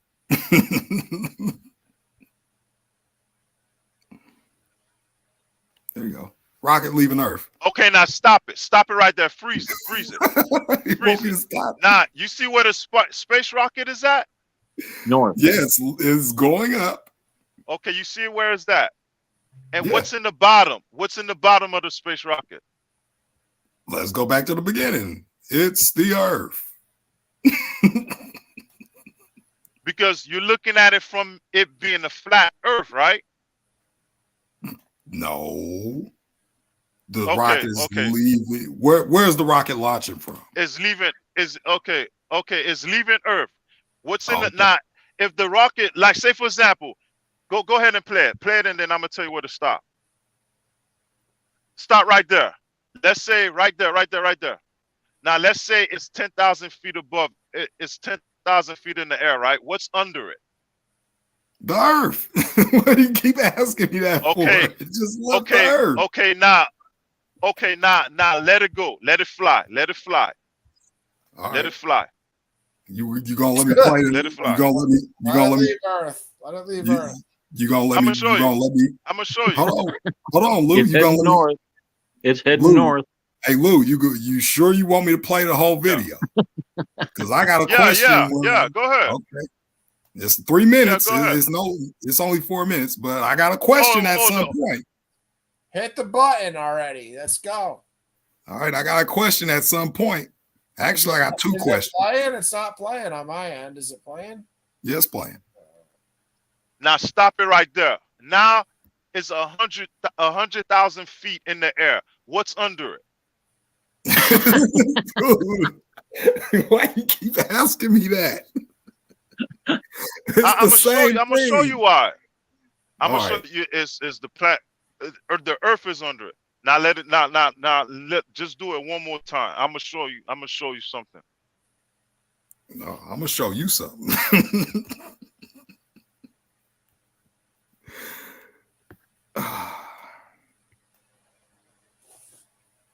Okay, now stop it right there. That's enough. Stop it right there. Okay. You see See where how the that rocket rocket is is at? going? If the rocket is 200,000, it don't matter which direction it's going. Let's say it's 200,000 feet in the air, right? Mhm. Now, right now, it reach out of space. It's out of space right now, right? No, And because it ain't go nowhere. I'm telling you, listen, it don't matter whether it go nowhere or whatnot. We know where the rocket goes. If the Where rocket does is it out go? of space right now, if the The, rocket is out of space right now, if the but are you rocket is telling me out of if it, space right now, are you telling me if the or rocket the is in outer camera, space? The rocket. Now, I'm what not if I saying the snap rocket this is out of space. I say, listen, I say if the rocket is out of space right now, right? Yeah. In order for that rocket, in order for that rocket to get a view of the Earth that we seen, that you were showing us, being the fact that the Earth is flat, the rocket is gonna have to go. The rocket is gonna have to head back down south to show us a view of the Earth because it's 10,000 feet above ground. And the video you showing us, if the Earth is flat, the only way we'll be able to even see that view is if they brought the camera back down. Just say that's the camera. That's the camera leaving Earth. Hold on, wait. Are you talking about retrieving the footage, or are you talking about the camera? What are you talking about? That's the camera. Let's just say the camera right there stuck in the air, right? The Earth is under it. Earth is under it, right? Mm-hmm. Following you there. Now the camera is stuck in the air. Now, how do the camera get the view that you were showing us if the Earth is about 100,000 feet below it?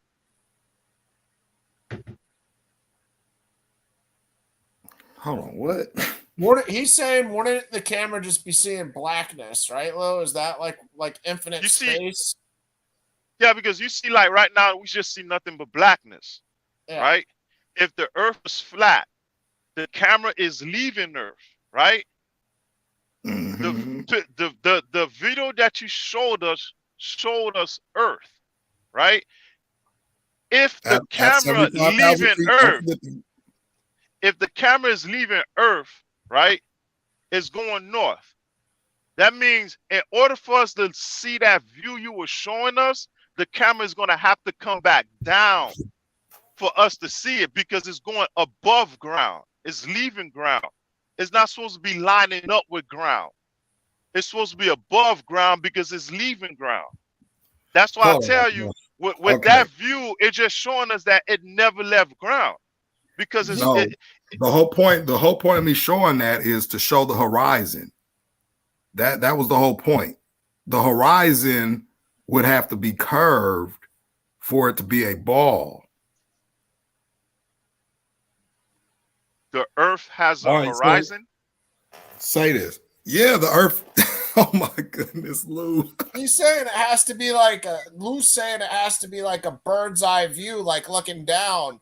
If it's going up north and it's flat, then the only way you could see the Earth is from like a point of view of like a bird's eye straight down, like if we're looking at a map or playing a board game or something, you're looking down at it from that point of view, a bird's eye view straight down. So if the camera's looking horizontal and the Earth isn't curved, then you can't see even what we saw in that video. I think sort of that's what, I don't know.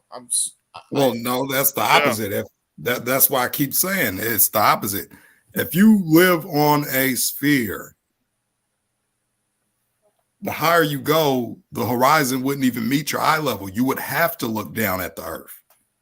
Now, if the Earth is flat and we don't know how big it is, and if it's flat and you got a camera and you're pointing it at the horizon to find some curvature in the horizon, because that's how you're going to determine if there's curvature or not. You have to look at the horizon. We hear it all the time. Oh, when you see a boat disappear, it went over the horizon. It went over the curvature of the Earth. And then that's another thing. That's another thing. Was that camera? See a boat, look, when you see a boat above Earth, was it above Earth? No, it wasn't. It was. Oh, it was where? Let me just finish this. Let me finish this. He was kidding that last part. If you're looking at a boat, right? Let me just do this. me bring this up real quick. Let me bring up a visual just so you can understand what I'm trying to say here. Okay. So we know that the Earth has a horizon. Okay. The horizon, the line at which the Earth's surface and the sky appear to meet. It appears to meet, right? So when people say that you see a boat going over the horizon, right, or going over the curvature of the Earth, let's use this picture here. Now, say I'm looking out into the horizon and I see a boat. The boat's sailing from right here and it just keeps going on out. People say that it disappears beyond the curve because you don't see the boat anymore. Well, the problem is this. Does this water curve only one way, or is it supposed to curve this way as well? Because it can't just be one-way curve. Let me just do this, right? Let me turn my camera on real quick. You can stop sharing the screen for a minute. All right, hold on. All right. Say, for instance,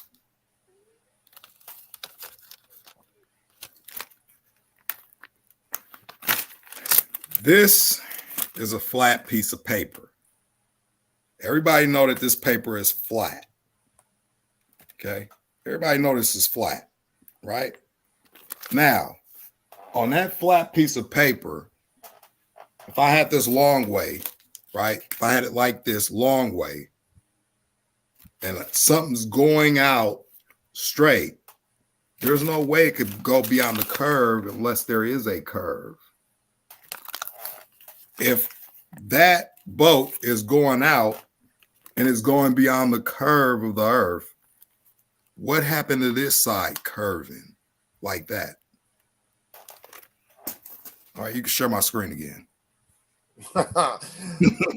For everybody listening that didn't understand, I didn't understand any of that. But I don't know.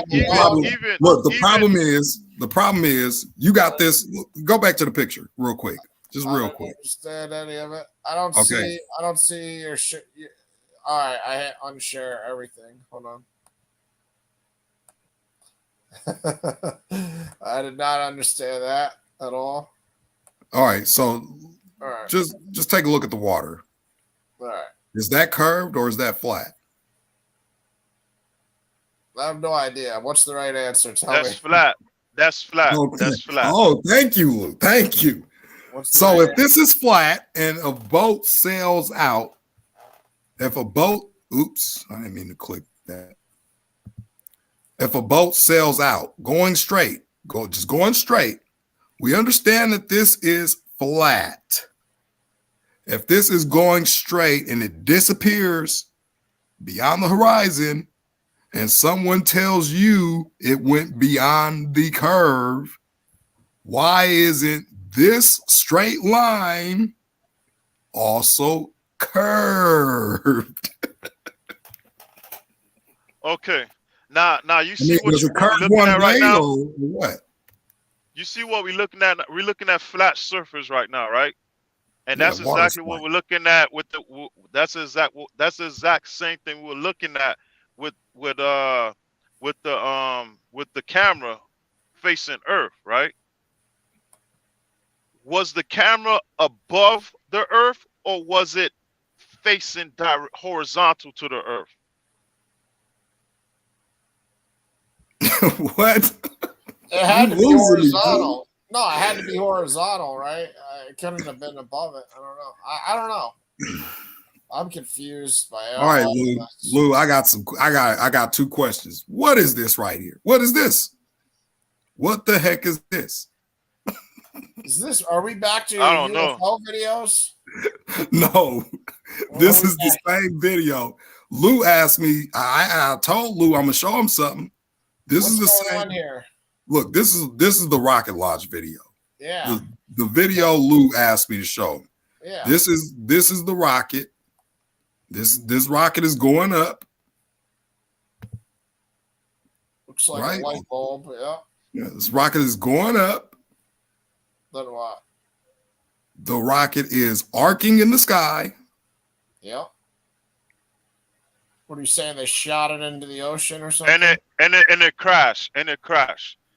Oh, yes, it did. Okay. Hey, check this Would out. you Check believe this me out. if I said? Would you Check this believe out. me if I said this rocket crashed? I don't know. But I want to see this video. Go type in space videos. NASA All right, live stream. Go all to right, NASA live stream.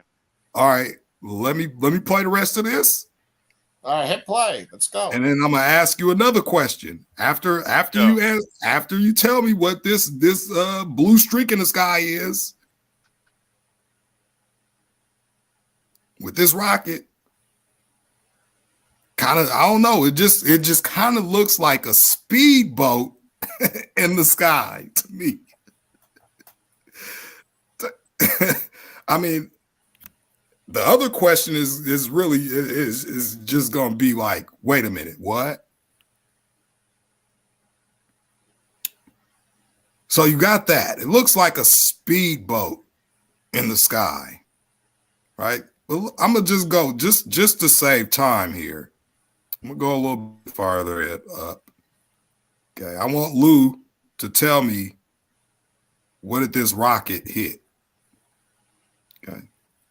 It's not a very high definition video, I'll say that either. Yes, infrared. What was that? What was that, Lou? What is it? That's dead people inside. That's dead people inside the rocket. What did it hit, dead Lou? People. It's dead people inside the rocket. Lou, what did it hit? It's in the sky. I don't know. What did it hit, Lou? What I don't know. What is your theory, Melvin? What did it hit? Well, apparently this is way up in the sky. It hits something in the sky and it comes tumbling back down to Earth. I don't know. Right. Go ahead. Go to space videos. So what? You think we live in like a dome, like a sports stadium, Melvin? Like there's like a ceiling?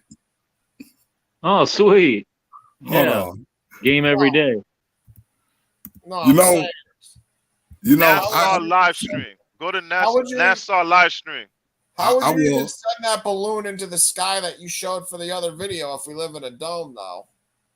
All right, look, I like going to other versions, right, of the Bible. So I looked at different versions of the Bible. I found this version very, very interesting here. Just to answer your question, Ryan. Mm-hmm. Well, actually, it looked like a stage was leaving one of the rockets to make that round effect, but that's fine. Go ahead. Hold on. Go to NASA Live right quick. I'm gonna show you something. Yeah, I'm gonna go there in a minute. Hold on. Let Lou live. Get to the point here. Yeah. I'm just gonna show this very interesting verse. All right, we're in some crazy translation too. So get to the point. Let's see what we got here. We're in the Common English Bible. What verse? Oop. Hit the wrong button. Because we don't want to just jump around to random translations just because it fits our narratives too. And I know you understand that. So what's up with that? What? That fits my target narrative.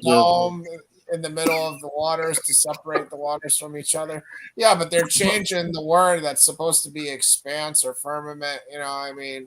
Good morning, Lynn W. Welcome aboard. Yeah, and like I told you, the target emblem, it could very well fit that dome version as well. All right, I'm gonna go to what Lou want me to search. NASA what? NASA live stream. Oh, which one? Anyone would prefer you? They got about 45,000 of these things, right? They all different. No, which one? Go go up. He wants the round Earth one. They all round. Get the round Earth. Just type in round Earth joint. All right. Look at this. Hey, Oh, there you we don't go. want that. There we go. There we Oh, go. look at this. Beautiful. There's These are the real real. Earth. These are real astronauts. There's the real Earth, Lou. I mean, Yeah, look at this real astronaut on Mars. Wow. Animation and graphics. Oh, look at that. Go to the one that say a far TV. Which one? You want this one? It say a far TV? Nah, not No. that. It's supposed to be live. Yeah, this is live from the ISS, though. This is a live view from the ISS. Look at this. Not that one. Okay, Not you this see one? that? You see that? You see that one? You see that one? You see how we looking down at it? Mm-hmm. Yeah, because it's a ball. You got to look down. You just proving my point, right? You know you're proving my point. You would have to look down if it's a ball. Because if you go up, this horizon will fall. Hold on. You see how we looking down at it? And you see the curves on there? Looks straight to me. Yeah, look at this. It looks pretty fake to me. Looks straight to me. Look how straight that thing is. if it was flat Earth, we shouldn't be looking directly at it. We're supposed to be looking down at it. The one you were showing us, we looking directly at it. No, if it's a ball, we should. Lou, are you understanding what I'm telling you? You said if it was a ball, we're supposed to be looking down at it, right? Yeah, you would have to. Why? Why did I say we have to look down at it? Because the horizon would fall. The horizon will fall, right? We looking down at it. If I looked at this camera up, would this horizon rise with my eye level or fall? That's not what I'm trying to show you, Melvin. What I'm trying to show you, the one you were showing us, we were looking directly at it. Yeah, that's the point. If you're looking directly at it and it's a flat Earth, why would an amateur that don't have billions and billions of dollars show something that don't look like this from people who have billions and billions of dollars? You're not understanding, Melvin. The person sent the camera above out of space to show the world is flat, right? If the world is flat, we're supposed to be looking down at it, but the person showed us looking directly at it.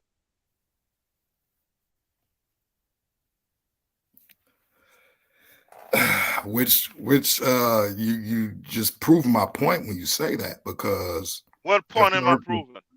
If the Earth is flat, the horizon would rise to your eye level, which means you wouldn't have to look down at the Earth because the Earth's horizon would rise to your eye level.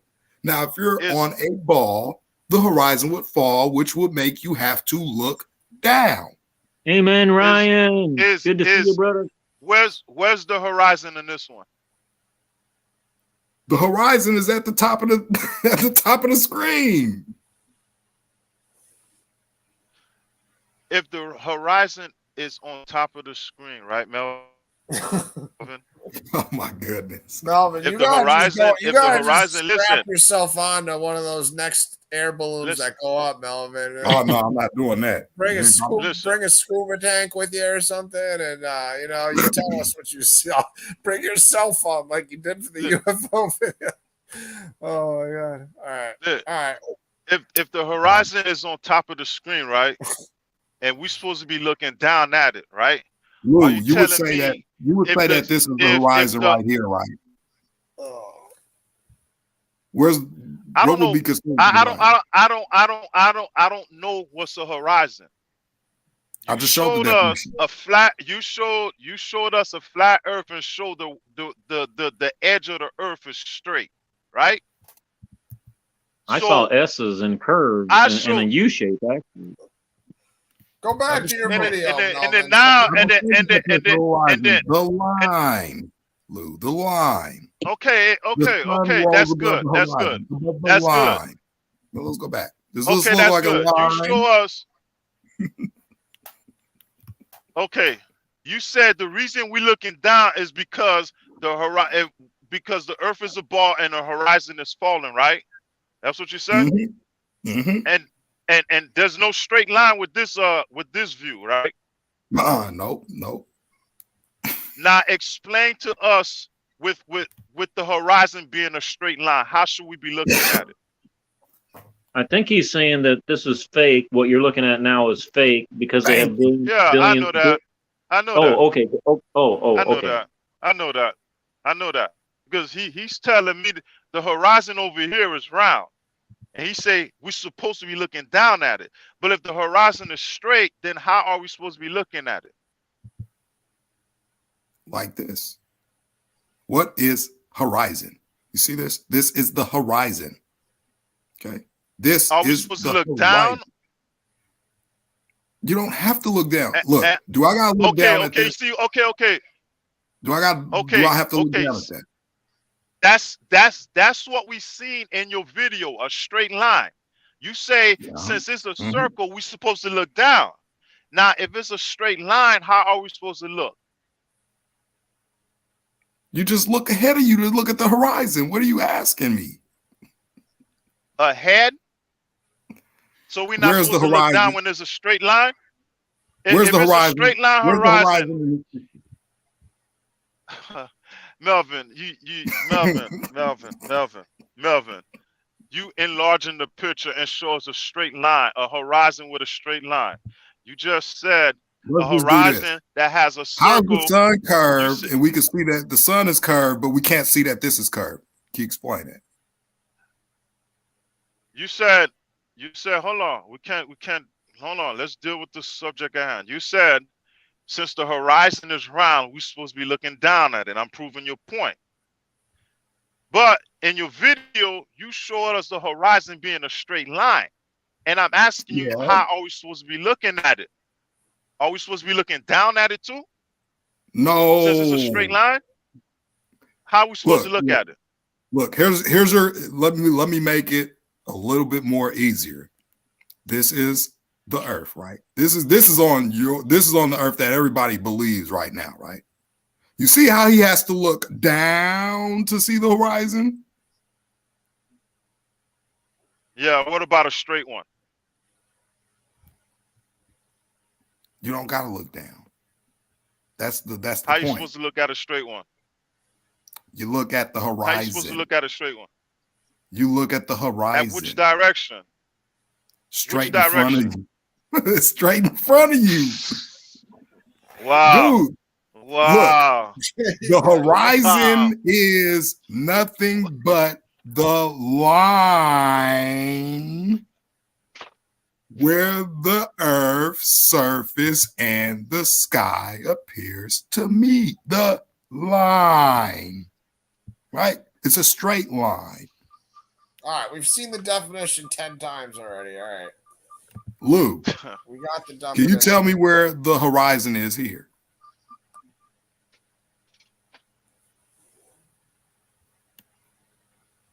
What did you ask me? Nothing, Lou. It's curved. It's curved there. The whole time I'm telling you, we're looking directly at the video, and you telling me no, and now you're telling me you're supposed to look straight at the a straight line horizon.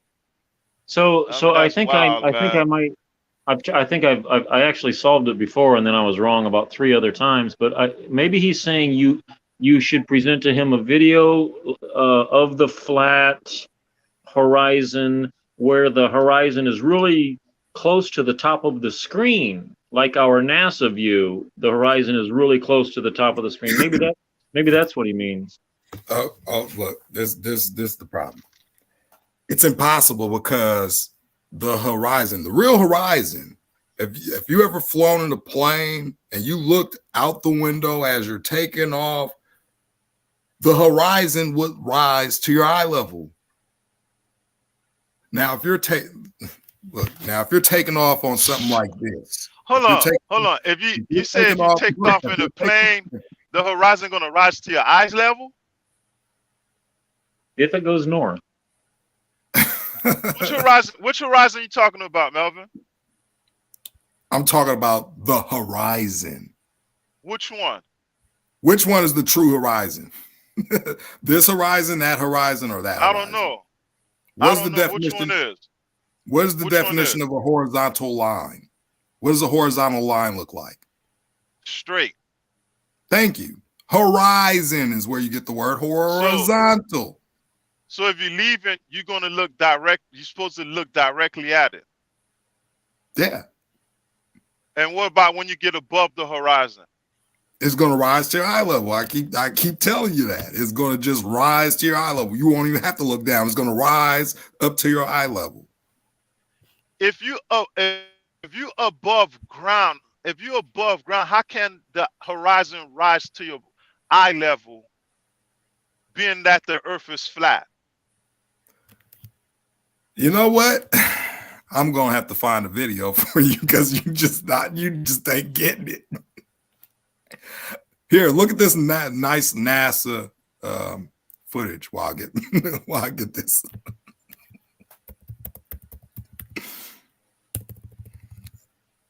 I mean, it's not adding up, man. I mean, if the Earth is flat and It's you, not the adding higher up you because go, look, this the higher you go.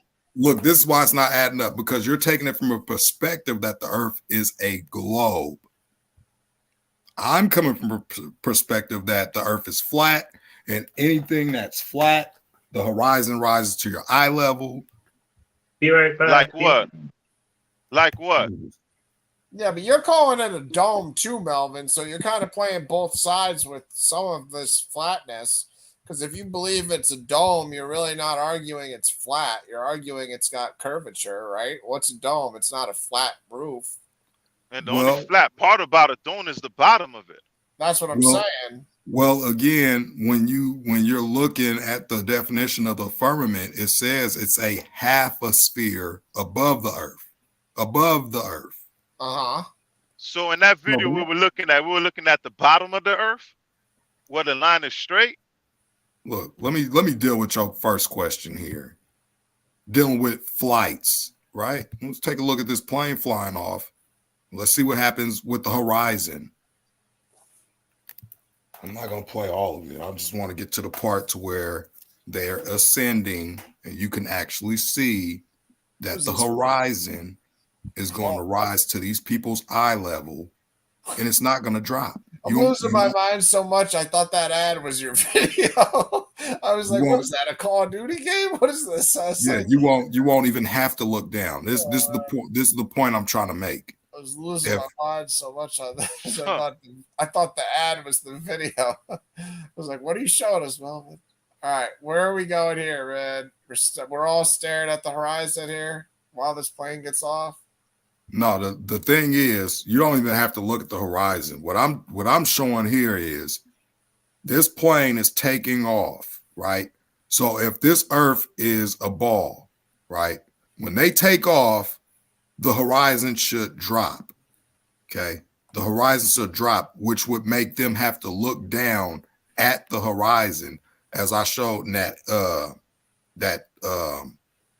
horizon thing with the guy standing on top of the globe and he's looking down. Remember, Lou, he's up north looking down at the Earth or at the horizon.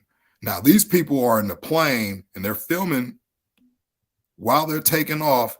And if this Earth is a ball, then we should see this horizon dropping, and we should see this plane here accounting for the curve, which means wherever there's a curve, it should take a dip to stay around this curvature. But this is not the case. When you see this plane taking off, you'll see this horizon, the straight line here, you'll see this rising up to eye level. It's not going to fall. You won't have to look down at it. It's just you're looking at the horizon. That's the horizon, the horizontal.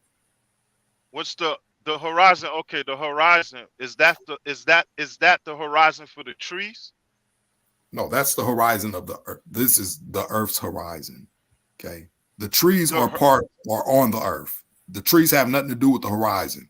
The horizon is just the line where the earth's surface and the sky appears to meet, as you Yeah, see. we're getting the whole runway experience here. Can we get the takeoff or what? What's going on here? Let's see. All right, I'm trying to find the takeoff. I All know right, we're here we trying go. to It's do right here. actual takeoff, but Yeah, it's right here. I felt like I was sitting on the plane waiting for it. Let's get to the takeoff aspect. So the plane about. So hold on. The horizon is the line between the trees and the sky. I didn't say that. I said the Earth's surface. What is the surface of the Earth? Is it the trees or the ground that we walk on? The ground that we walk on. Okay. So the line at which the Earth's surface and the sky appear to meet. Hold on. The ground that we walk on is the Earth's surface, and we got the trees. So no, leave the trees out of it. Leave the trees out of it. So you're talking about the Earth's surface being the horizon. The line is the horizon. Which line? What line you talking about? Is one line on top of the tree? You got the Earth's surface. Look, you got which one? Is this? Just watch the video. You'll understand what I'm saying in a minute.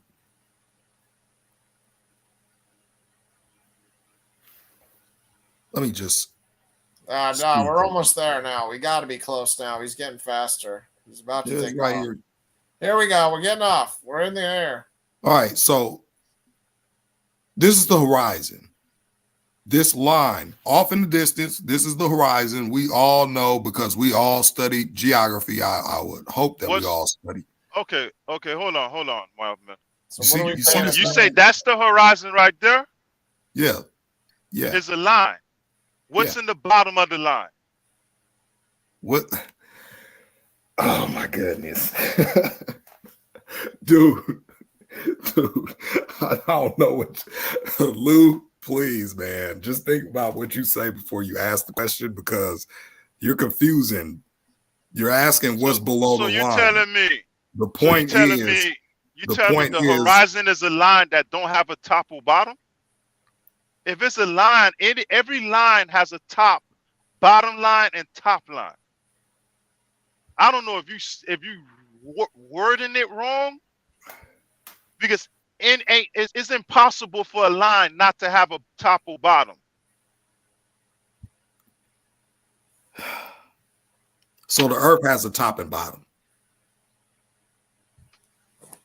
You said the horizon is a line. You didn't say the horizon is an Earth.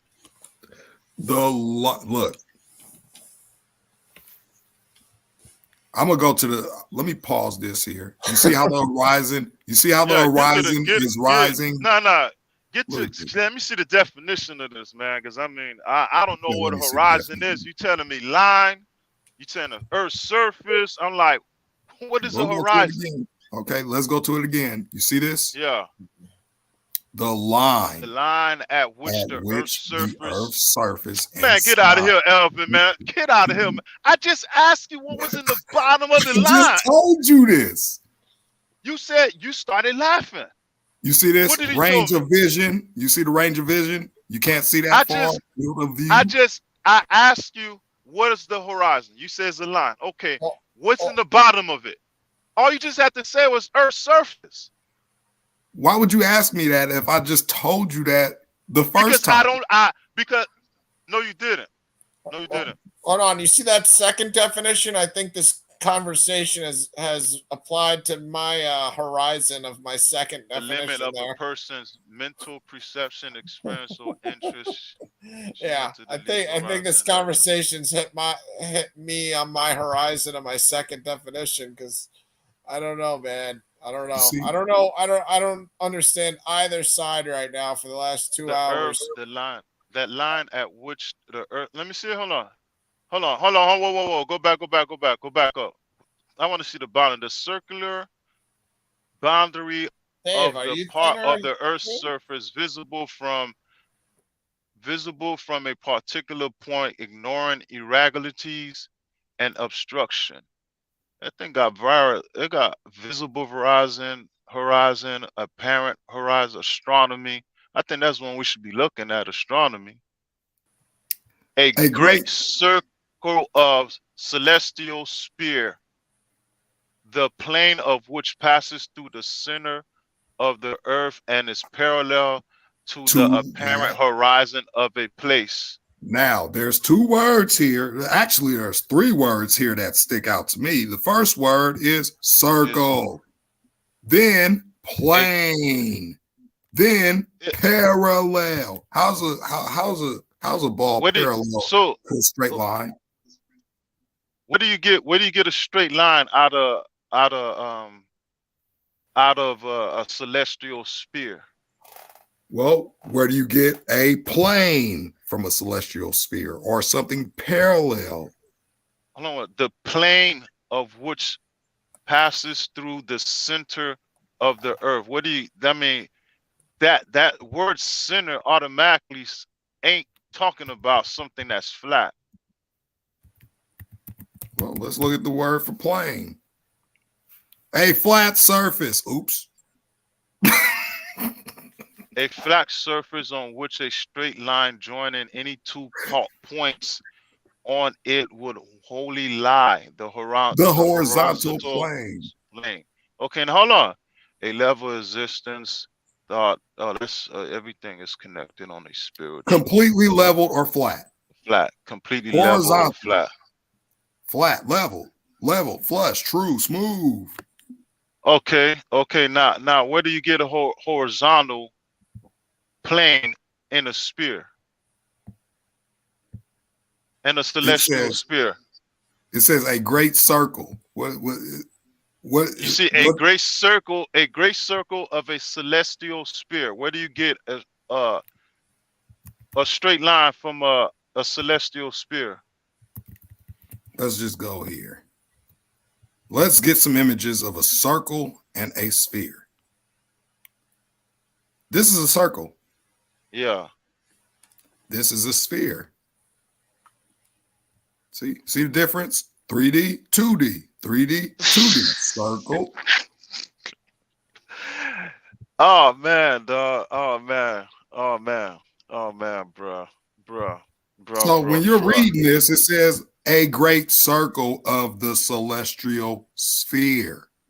Bro, you just admitted. You just admitted. You just admitted the Earth is round. No, I didn't. You show us a round sphere, and the only way a round sphere can have a straight plane is right in the center of it. Oh my goodness. We could go back and look at the definition. A great circle of a celestial sphere, the plane of which passes through the center of the earth. And it's parallel. Let's look at this word for parallel, man. A flat earth don't have a center, bruh. Parallel lines. See how they're straight lines? Parallel lines. Parallel. Yeah. And where does that line cross? In the center of the earth. Yeah, in the middle, right? It goes through the earth. It's a parallel line. And we see this a lot. Could we agree that this is a line? And you showed a sphere. Yeah, I thought you were just going to show me a dome, but you showed me a round sphere. No, and the earth is a sphere. What I showed you was circle and a sphere. And spheres are not the same. What's the difference between a circle and a sphere? One is 2-dimensional, one is 3-dimensional. That's the difference. And the sphere has a center, right? I don't know what you're talking about, dude. You're losing me. Go to the picture of the sphere. A circle is a 2-dimensional figure, whereas a sphere is a 3-dimensional object. A circle has all points at the same distance from its center along a plane. We just looked at this word for plane. Whereas a sphere is whereas in a sphere, all points are equidistant from the center at any of the axes. from the center. That means it has an inside, right? Yes. What has an inside? A sphere. Yeah, but what is a circle? Oh man, we ain't say the Earth is a circle, bro. That's what this say right here. It says a great circle. Great celestial sphere. That's what, that's what that definition says. It says a great circle. The first 3 words, dude. Of the celestial sphere. The sphere. Yeah. And then it says the plane. The plane.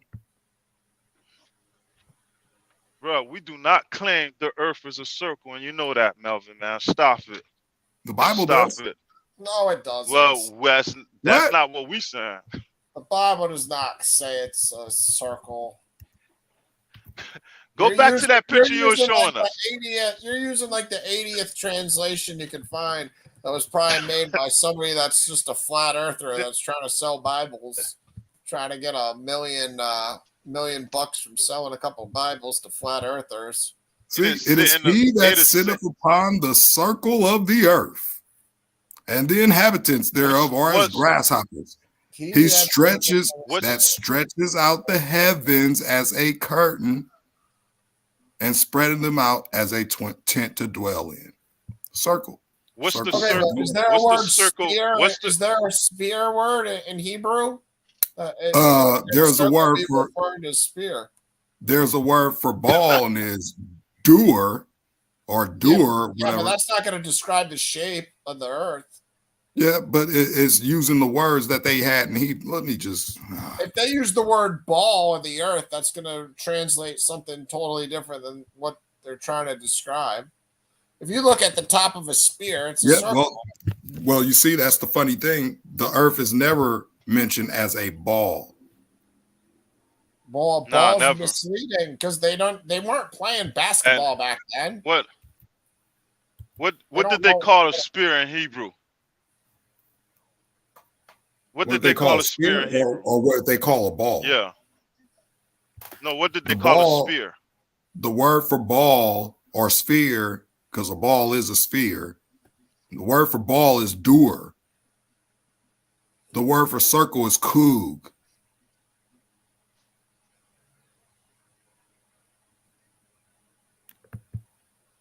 Why?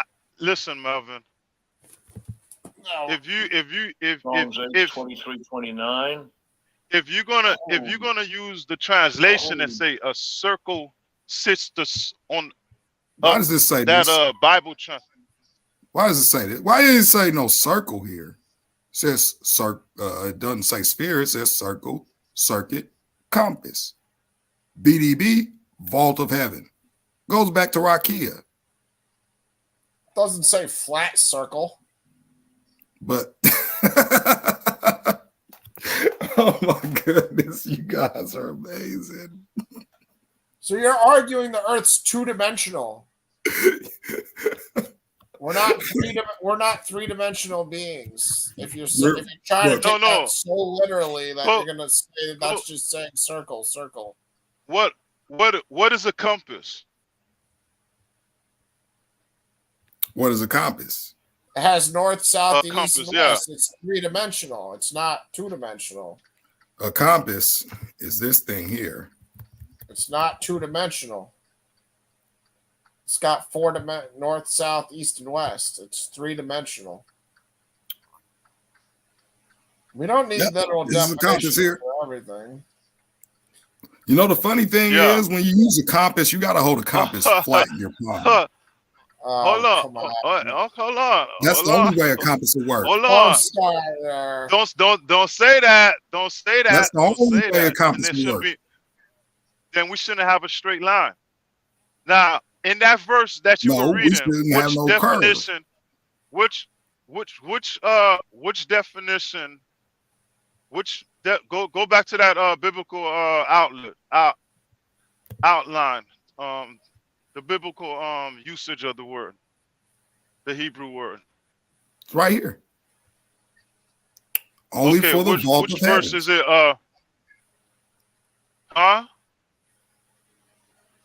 What verse was that you were using? This is Isaiah 40:22. And how is it used on that verse? Which word are used? Isaiah 40:22. Vault, only of the vault of heavens. Isaiah Vault? 40:22. Is he that What is a sitteth upon vault?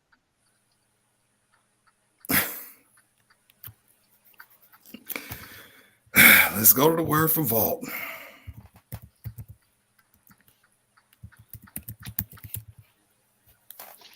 That's the Bible usage of it. Vault. The word vault isn't in the Bible. It's above the circle.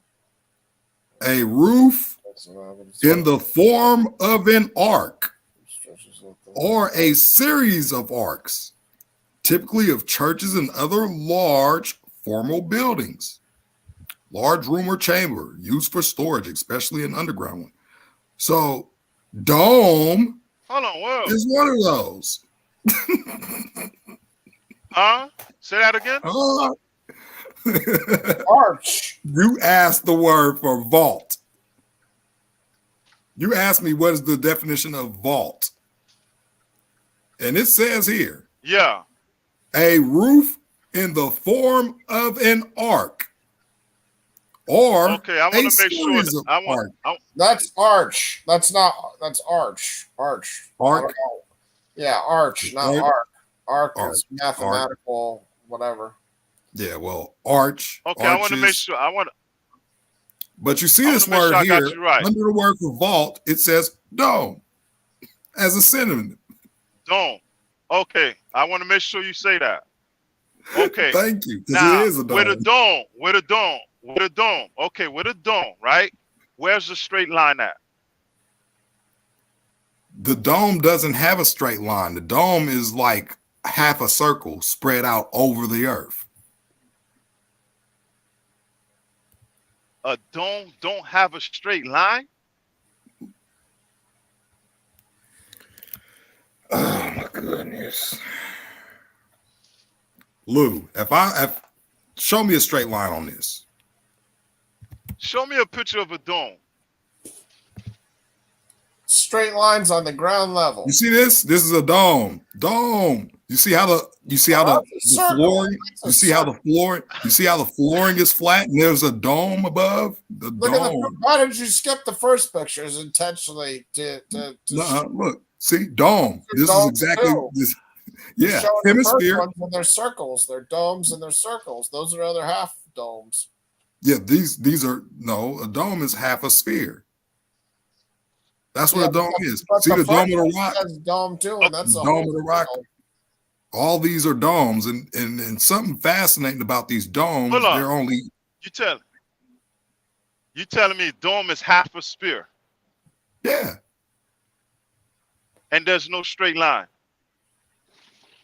Well, you see the straight line is the base of the dome, right here. You know how the igloos look?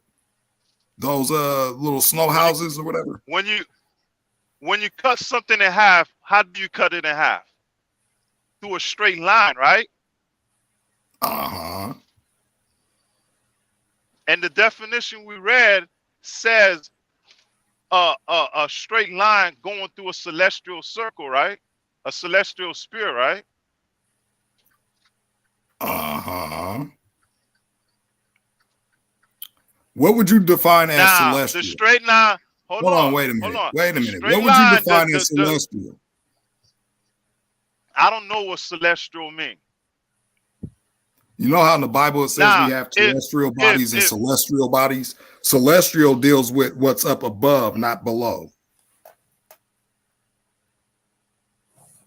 A celestial line going through the center. The center of what? Yeah. See, like this. This would be the celestial dome. The celestial dome. And there's a line where would going the center through be? it. Yeah. Where's Straight. Okay. So Okay. And if the the earth definition looks says like sphere. this, if he said that he put a half a sphere over the earth, and the earth is the support of the sphere, the earth would have to be flat. How could you dig a hole then? Okay. If the earth's totally flat, How do you dig holes then? You're using about like a dome can't be totally flat on the bottom because then we couldn't dig into the earth. You're like totally neglecting the fact that we can dig holes into the earth. I'm not neglecting that fact. Well, how is the bottom totally flat then? If you can dig into it, if I can dig a mile into the earth, Let's say this. Let's say there was no how is it hole. not a circle and not a dome if I can dig a mile deep? Let's say there was no hole in the earth. Well, you can't say that because people dig holes all the time. Well, let's say nobody dug a hole. Well, that's a lie. That's You a lie. Is that not a lie? You ever watched this TV show Under the Dome? No, I haven't. You should check it out. So now you're telling us we can't dig into the earth. I mean, you could dig into the earth, but it wouldn't change the fact that, the base of it is, say, for instance, if you dug in the middle of the dome, would that flat surface still be the support of the dome, or would you have to dig the support off the dome from under it? It really don't matter because you took it to a definition that says it does matter. A celestial sphere. You took us to a definition that said a celestial sphere. I took you to a whole bunch of definitions. And you're telling us, I took you to this definition. Here, let me show you. Let me show you the art. Where you get vote from anyway? I forgot. Where you get vote from anyway? From the Hebrew, right here, Kug, vault, only a vault of heavens. That's where I got it from. Yeah, but it said circle first. That's where at? Yeah, circle. What the first definition says circle. Yeah, circle, circuit compass. Yeah. Listen, man, a circle's not two-dimensional. Yes, in our reality, it's not like you're drawing a circle on a piece of paper. We're living in a three-dimensional physical reality where a circle is a basketball and it's a spear. I don't know where this. Actually, I would say we're living in both. The celestial dome is a three-dimensional object above the two-dimensional plane. What was the verse you were reading? Isaiah 40:22.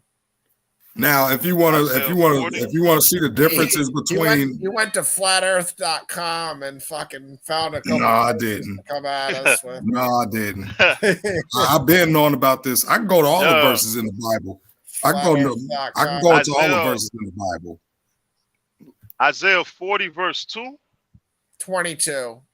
Like Joshua 10, right? Joshua made the sun stand still in Joshua 10. Is that where you're going? Yeah, he made the sun stand still. That is a rare day, and that's demonstrating Joshua being obedient to God and God doing a supernatural event that it says never happened before and won't ever happen again because God listened to a man. That wasn't this normal event, Melvin. That's a terrible verse to go to. Yeah, it's the perfect verse because... How is it a perfect verse? God doing the most amazing thing possible to demonstrate that God is with Joshua doesn't demonstrate that that's a normal everyday thing. That demonstrates God can make the sun bounce up and down like a basketball if he wanted. That doesn't demonstrate anything. The only thing it demonstrates is God has the power to do anything. God could make the sun and the moon disappear if he wanted. Like, that's all that demonstrated. That's a bad verse for a flat earth argument, honestly. Come on. Not really, because according to them, and what we're told, the earth is constantly spinning and the sun is standing still. God wants to stop it. Well, look, how is that unique if right now, how would it be unique if God made the sun and the moon stand still? If the sun is already standing still in our solar system and the sun and the earth is the one that goes around the sun. Wouldn't he would have just stopped the earth from spinning? What is the face of the deep? The face of the deep is the deep water. It's the what is that? Primeval primordial thing. It's the deep waters. Yeah, it's deep water. Okay, so tell me, when did the water curve before the earth came into play? Because the earth came out the water. The earth came out the water. Yeah, according to the Bible. Yeah, yeah. The earth did came out the water. The earth came, Yeah, did So came out the water. everything came out of the Okay. water. huh? No, I mean everything technically came from the waters according to Genesis. We were talking about that earlier. I mean, nobody really knows what that means. Let's be honest. Yeah, in the beginning it was just water, and then God made the firmament, divided the waters from the, under the firmament, from above the firmament. He made that enclosure, separate the waters. So there's water above the dome and there's water beneath the dome. What we have on earth is the water under the dome. Whatever is up above the dome. Okay, I got a question for you, Melvin. I got a question. You were referencing Enoch earlier. Where are those watcher angels that are supposedly locked in chains in the center of the earth on your flat dome earth? Where are they? They're in the center of the earth, locked in chains. Are you just they're in Sheol. saying they're in the Middle East or something? Where are you saying they are? Just in the center of the circle? Because the way I read that is they're in the center of a spear, like they're locked in like a mile down into the Earth's ground somewhere in the middle. Well, if you take a look at this here, then it makes sense. This is the middle of the earth, Sheol. Okay, so now you're claiming the middle of the earth is called Sheol. I mean, we call that the realm. Okay, now we're getting closer though, but that's not on a flat earth theory if you're going to call that Sheol. Yeah, it is. No, it isn't. How's that a dome? No, I'm not talking about you. No, stay on that picture. No, wait. I never said Sheol was a dome. I never said I said Sheol was the underworld.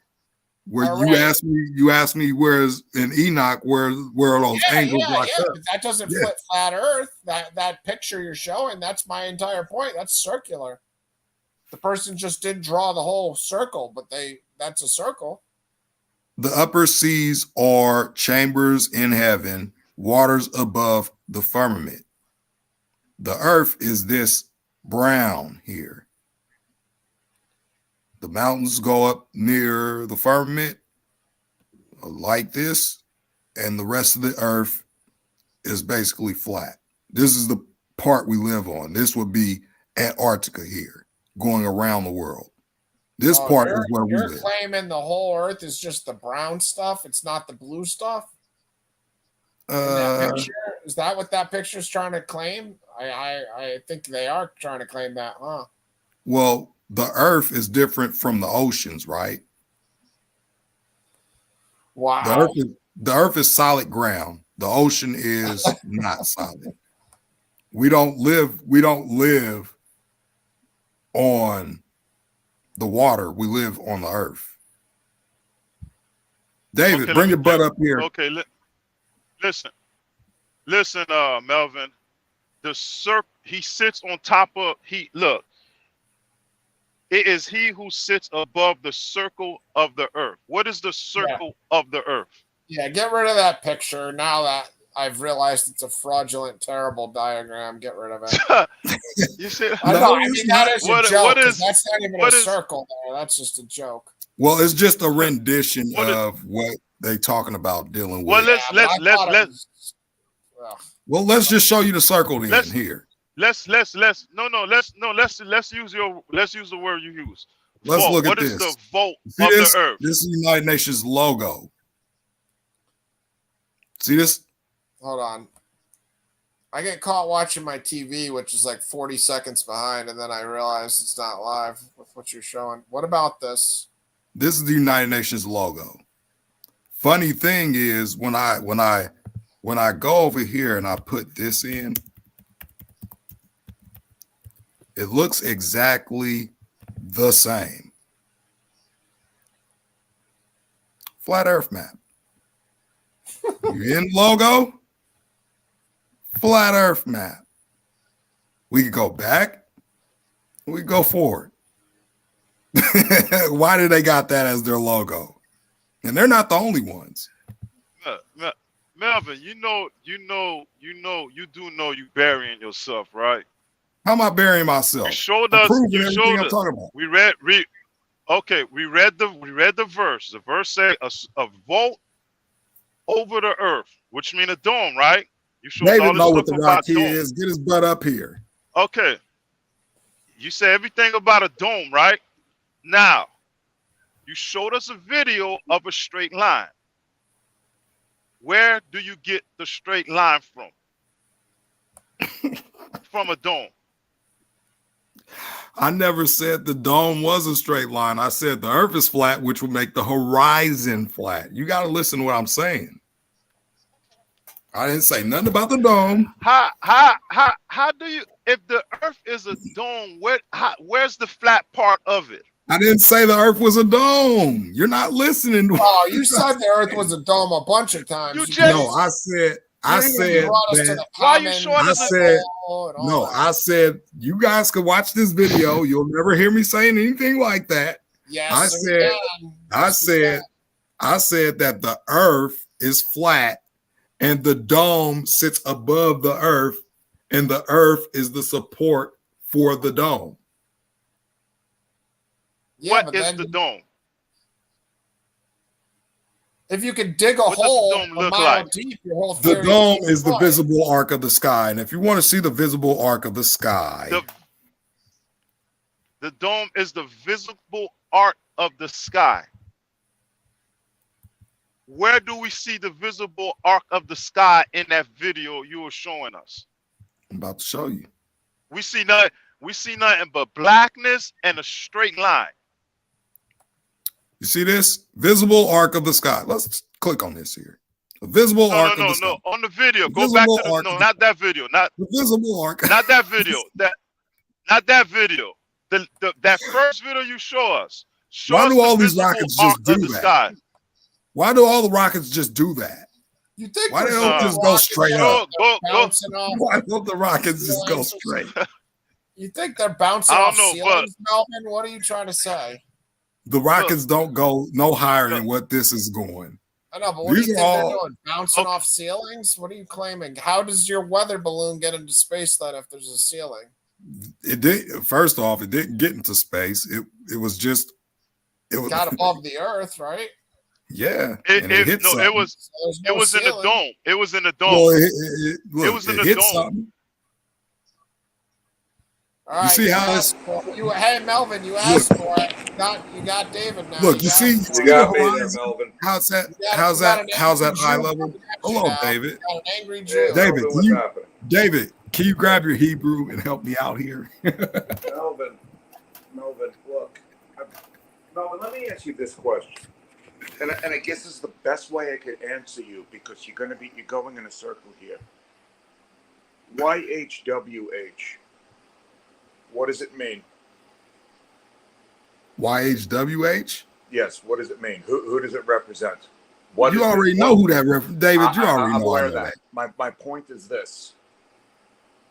If I could show you a translation that is used in a blessing that is awfully popular, where it says where it is translated as his, not as Father, not as Adonai, not as any of that. And that's a pretty big ass word. What do you think? YHWH? What's your point? You know the Arianic prayer. There's something. I'm going somewhere with this. The Arianic blessing. You know, may the Lord bless you and keep you. His face shine upon you. Sound familiar? Yep. Okay. His face shine upon you. That's YHWH. When you have a language with such few words, a lot of quirky things happen when you translate. I've heard what you said before. Okay, and let's face facts. You're not going to change Lou's opinion. He's not going to change your opinion. You believe in a flat earth. Hey, God bless you. We're getting along these days, you know? Oh, don't worry, David. You'll be a flat earth for no time. What's that? Huh?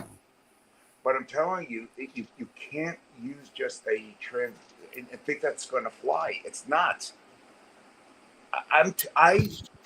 Okay, David. I cannot see how Earth can be flat based on all the evidence that's out there that says otherwise. I don't see where the translation. What evidence is that?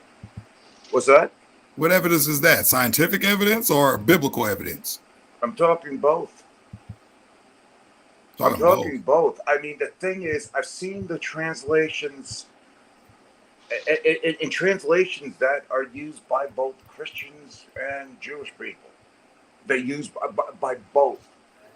It's less than 10,000 words, and it's David, just like I know it's less than 10,000 words. You tell me that all the time. So David, can you tell me the meaning? Can you tell me what rakia means?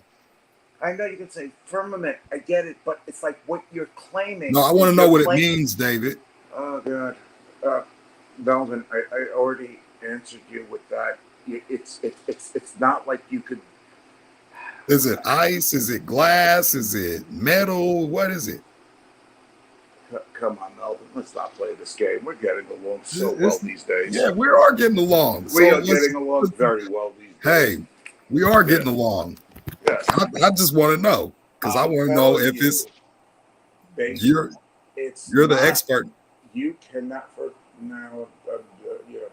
It's a little stale, but I'm telling you, this is not going to be the answer that you're looking for. So, David, is this translated right? Yeah, that's about right. See, thank you. But that's not the point. But the problem is, the problem that you're having with it is that, look at this. You asked before, is it water? Is it ice? Is it steam? Is it cloud? Yeah, I could very easily make that into a cloud. David, is this translation correct right here? Dude, I could make it into almost anything I want. You're still not proving your point. Okay, David, I'm gonna read what you're saying. David, yes. I'm gonna read this, and I want to know if this is correct. I knew this was going to be a mistake. Okay, go ahead. The firmament of heaven spread out like a hemisphere above the earth, like a splendid and pellucid sapphire, to which the stars were supposed to be fixed, and over which the Hebrews believed there was an heavenly ocean. Is that correct? Then that could be clouds. We've gone over this before. So a heavenly ocean is clouds? Water. Look, it could be. There's a lot of different ways you. Well, what is it, Melvin? Nobody has the answer. I mean, nobody has the answer. That's not actually. So he could show us in that video that he was showing us that first video. Show us what you're talking about the dome. Which video? I played a lot of videos. The one where you said the Earth was a straight line. The one with the straight line. The one with the balloon out of space. The black and white one. You know which one. Show us where the dome is at in that picture. Yeah, because it looks pretty flat. Well, I would have to play that other video for you guys to understand why I say there's a dome above the Earth. The dome is about 73 miles up, which would be about 345,000 feet. You guys can go do the conversion for that. Matter of fact, show us the straight line. Show us the one with the straight line. What? All right. Hold on. Get your video. The one that you were showing a straight line. That first one. The one that started this long discussion. Everybody go on Melvin's channel and dislike his videos too. Related to this topic. Hey, they might find it informative. See, David, I thought David was going to come up here and help, but David's trying to make it. What do you want me to tell you? I just want you to tell me if the translation is if it's okay, right, if it's correct. Said, everything. Look, the best way I could put it, think baseball. It's a strike zone. There's a range that you could play with this, and that's the problem when you get these literal translations. It doesn't fly. I mean, think. Where's the dome? You can't see the dome. Where that straight line coming from? The straight line is the horizon of the Earth. It's the horizon. Lou, you're being a troublemaker. You get a straight line from a dome? from a horizon? We just went over this. We just went over this. Oh, he's making Yeah, a point. Now, yeah. You your showed only way me. out of it was to say You it's showed. too high, too low. Because ahead, you Listen, Lou. showed I me. might have to go. I might have to go on Melvin's side since the two of you are teaming up and picking on him here. No, Lou's making We- a point. Where's the dome there, Melvin? It's not curved at all. It's flat. Yeah, the dome is not the Earth. What I is, know, you now said you're the dome saying is the it's not sky. high Where's enough. the sky? Where's the sky? You said it was the sky. It's all Lou. black. Lou, can you tell me where all the stars in space are? Hold on, let me go replay. Can you tell me where where you the said satellites dome is are the in this? sky. That's what the Bro, it translation don't matter say. what That's it what, don't matter what the satellites are. What we want to see is the dome, and how does a dome has a straight line? I didn't say the dome has a straight line. I said the horizon is the straight line. I said it over and over and over again, but you How- keep saying I said how- that the dome how- is. How does a dome, a horizon that's that's coming from a dome have a straight line? I didn't say the horizon comes from the dome. I said the horizon comes from the Earth. The Earth is flat. Yeah, It's supposed to be the Earth is straight. flat. Yeah, yeah, it's straight. And then Now the the Earth is dome- covered, and the Earth is covered in the dome. Yes, The correct. sky Thank that you. we can't see. Right? Perfect. That's perfect. That's perfect. That's perfect, right? Yeah, so Why when you are we wake just- up in the why- morning, Why are we not Hey, Lou, seeing the sky Lou. in that picture? Lou, when you wake up in the morning and you see that splendid and pellucid sapphire Yeah. color, which is blue, Yeah. you know what sapphire stones look like, right? What is it? You don't know what sapphire look like. Blue. We get Nah. it. It's blue. We don't need- What I'm looking for is the blue dome that we see that we're looking at right now. I We're just looking at a told blue you, dome. when you go outside in the morning tomorrow and you look up and you see that splendid, lucid sapphire color. I'm not talking about that. I'm talking about the view that. Why you turn it off? The view that we was watching. Where is Yeah. the blue dome? Dude. You're moving the That's the goalpost Earth, right? Yeah. There should be a That's the blue Earth. dome top to it. Where's the dome? What? It's not connected to the Earth at all, is what Lou's saying, Melvin. So where is it? You're saying now you're saying it's just so high it's not in the picture. So then it wouldn't even be connected to the Earth. Then it would just And be where- a dome in the sky somewhere, nowhere near the Earth.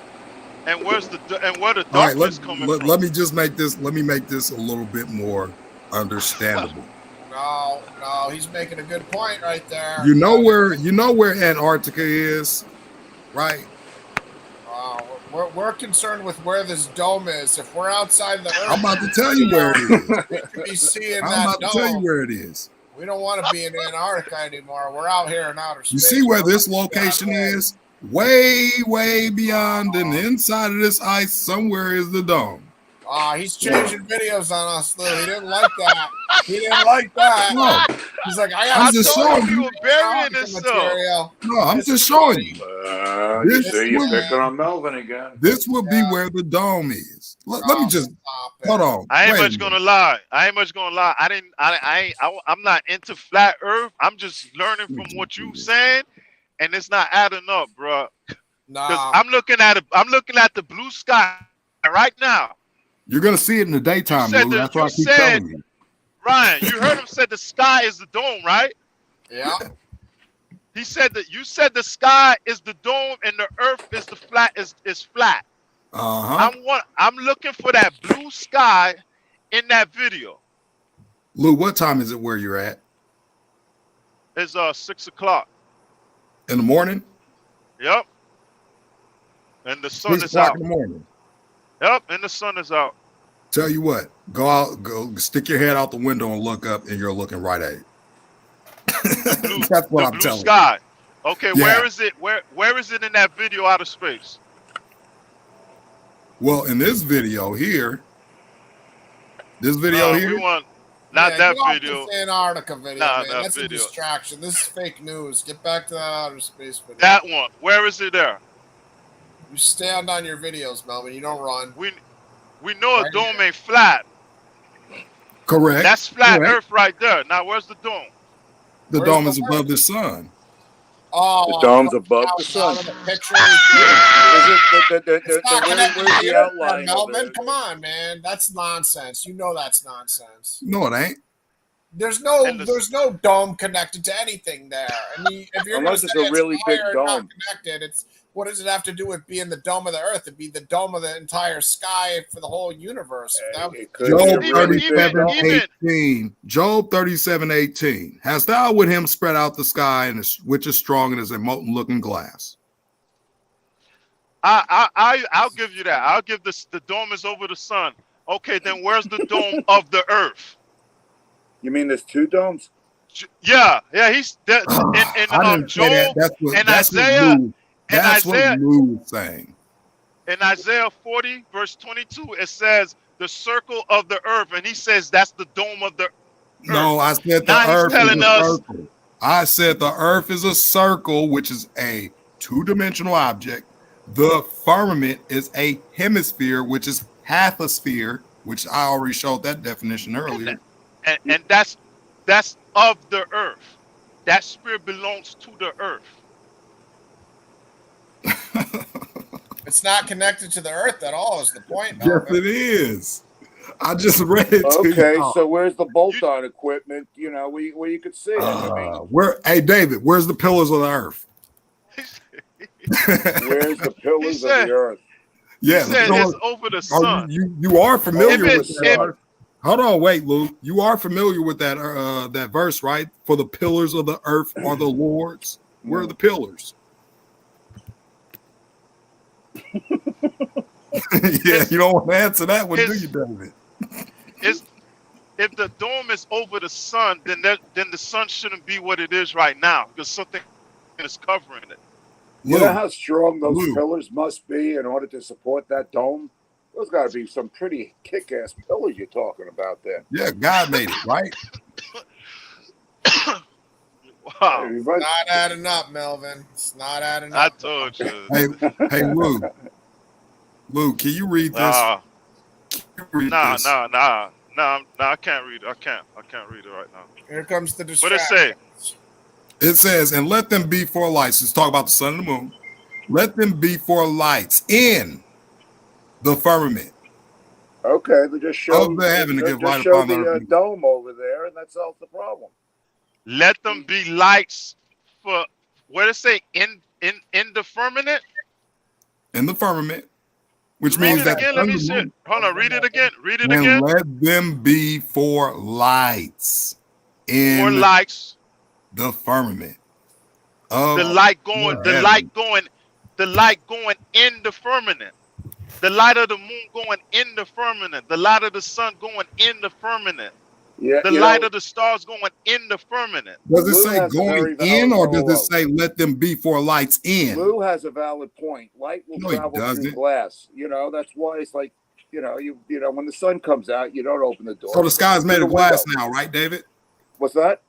Said the sky's made of glass now, right? No, I never said the sky's made of glass, but I know that, light. You just will go said that through the sunlight glass. will go through Light glass. goes through water. Light Light goes through a goes- lot of things. Yeah. So let there be light. It's a universal principle there. Come on now. All right, David. I happen to Let like them light. be.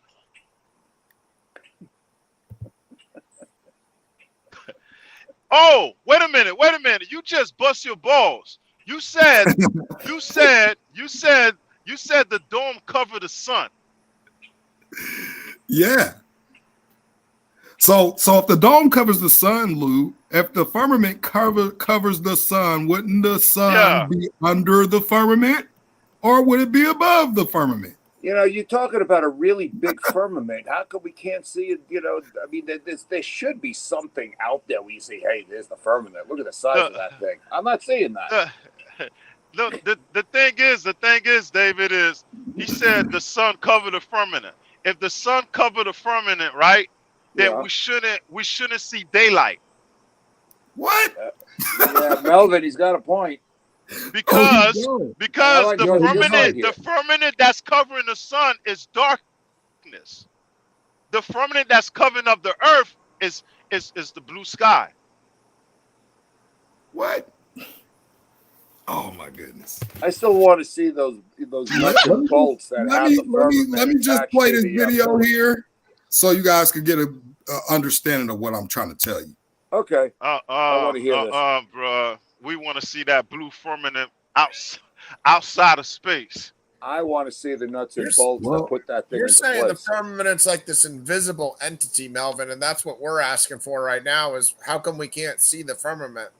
Well, if you have supervision and you can see All right. Now we're 345. now we're just saying supervision's a thing. All right. Yeah, well, if you can see 345 There's feet such into a the thing sky, called then supervision, and guys.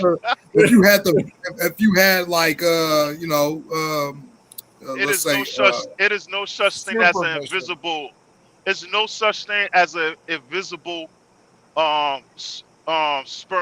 spear, half a spear, volt. There's no such things. No such thing as an invisible shape. so glass isn't see through. You wouldn't be seeing what's on the other side. Glass is not invisible. He's got a point. If you're gonna see through glass. I didn't say make glass your is invisible, Lou. I said it's that's transparent. what Ryan's saying. You saying it's an invisible that firmament. whatever you want to look for is transparent. You can't see it. All right, but that's just moving How the you can't? goalposts. Like now we can't even see the firmament. Now we need supervision. I mean, come Yeah, on, you need Melvin. supervision. All right, look, let me play this Melvin, video. Melvin, No, listen to yourself. I'm is gonna a play this Just tell me video. I need Let's see supervision what to this see guy something. found in this Encyclopedia Britannica. I don't, Lou, Ryan, you never saw Get Smart, okay? There was a lot of interesting stuff they had on there that would back Melvin's argument. He's crazy. I mean, they had invisible walls and stuff. I saw Maxwell Smart smack into those multiple times. He's sinking his battleship God. right here. It's getting No, worse. I ain't thinking When it. I'm about when you nah, play this you- back, you're gonna hear some of the stuff like you answered these questions. You Hey. shouldn't say I don't know to some of this. God. You're saying the God. firmament's over the sun. You're saying there's another one over the earth. That's the sky. I didn't say that. That was what Lou said. I didn't say that. When you guys play it back, you'll see how many times Lou threw words in my mouth that I never said. All right, now I need Because supervision. the firmament. All right, look, The listen, firmament, Lou, hold on. Lou, can you Hold on, listen I'm to the gonna be video quick. I'm gonna real be quick. quick? I'm gonna listen right before the video. Because the Play the firmament you say that's above the sun is dark. And then you say didn't the say firmament, that. you say the dome. I didn't you say the say dome. that. I didn't. Go You ahead. said that. You said the Go ahead. firmament. You said Go above ahead. there is dark. You're the one Go who ahead. said the Play the sunlight video. wouldn't come through because. Oh, now you want me to play the video? Go ahead, play the video. I want you to play the video. Yeah. That were here on Earth before 1958, before the governments took them out. I'm going to show you the Encyclopedia Britannicas in the public library before 1958. Here's volume 2 out of the alphabet A. Is that full volume, Melvin? I don't know if we can make it louder or not. Oh yeah, I need to turn it up a little bit more. If you can, I don't know. From 1958, as you can see. Now, we're going to flip to the Antarctica and see what the Encyclopedia Britannica from 1958, before the Antarctic Treaty, says is there. Now, you will find this in the new encyclopedias. Now, this is why I was saying that if you want to find out, you got to get to Antarctica. If you can make it through all the military. Because the government's banned them. But what I want you to notice right here is You also got to watch out for those penguins, man. Those are nasty ass penguins down there. the flights proved inland areas to be featureless in character with a dome 13,000 feet high at about latitude 80 degrees south, longitude 90 degrees east. There's your coordinates. Take a really, really Have close fun with look that. at that. Now I'm going to zoom it in for you. When they returned to New Zealand, these flights proved the inland areas to be features of the character with a dome 13,000 feet high at about latitude 80 degrees south, longitude 90 degrees east. Now, if this doesn't make sense to you, let me show you with an image of what the flat Earth map would look like. Now, That's why I said, that's why I showed the video of Antarctica. That's why I said, even when you go further into what they call Antarctica, you'll end up running into the dome. So if you're like in the middle of this, you're not going to be able to see the dome. Makes sense? You see how the sun, moon, and stars are inside the firmament? No, it doesn't make sense. I got a little convinced for a second because the guy sounded like he was like authoritative, but I'm not buying it. No, I don't know why would it make a difference if you're in Antarctica. I mean, hey, that's where he put the dome. Why would the encyclopedia? Why would the encyclopedia have that in there, and then they take it out? I mean, it's something from 1950s too. I mean, how do they know how high it is? Were airplanes flying that high? I mean, I don't know. I mean, who knows? I mean, the technology was better back then. Operation Fishbowl, Operation High Jump, Operation Deep Freeze, all these operations they were doing down there. I don't know what those operations are, but I don't know what websites. Operation Fishbowl was them launching high altitude, well, actually launching nukes, whatever, missiles. Yeah, but when's the first time we went into space? I don't know. 1955 is close, but didn't the Russians like get into space in the 60s or something for the first No, time? Sputnik was the late 1950s, I think 58 or 59. So it's close to 1955, but it's not 55. So you got to ask yourself that. They hadn't even been to space yet. So if they're doing these experiments, yeah, that would seem logical. That's another funny thing about what you just said. They never been to space yet. Why is it in Universal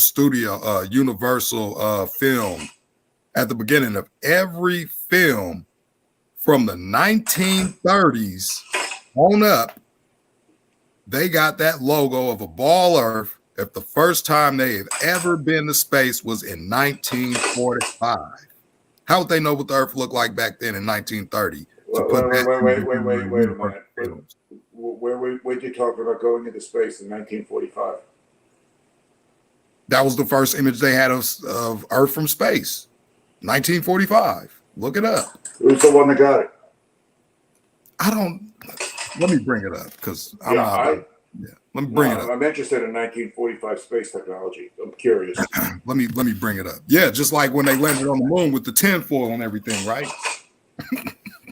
You need to use thin materials. and I'm a big buyer of Buzz. Anybody that has a name like Buzz, Buzz Lightyear? That's what I call him, Buzz Lightyear. Buzz was cool. Buzz was a downright hero. Yeah, Buzz Lightyear said he didn't go to the moon. No, next thing you're going to say that you don't buy Star Trek and all that, technology there. It's all propaganda.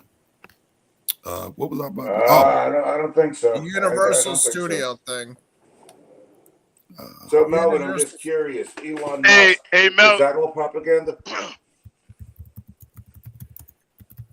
Hold on, let me bring this up real quick. Hey, Melvin, you said the dome. You said you didn't say the dome is above the sun. I didn't, Lou. You know darn well I didn't say that. Okay, hold on. Tell me if y'all heard this. I said. Hold on. Listen clearly, Lou. Listen clearly, Lou. Yeah. The sun is within the firmament. The firmament is above the sun. That's what I said. Is the firmament the dome? Yeah. The firmament is the dome. Yeah, that's what I just asked you. You said no. Yeah, the firmament. No, you said it's above the sun. You said it's above the sun, right? So I can get a drink. You said the firmament is above the sun, right? Yeah. The dome is above the sun, right? Yeah. Okay, I just wanted to make sure. I thought you said no. So we got two firmament. The one you showing us in the picture and the one above the sun. And you need supervision to see it, Lou. Don't forget that part. You need supervision. We got a black one and we got a blue one.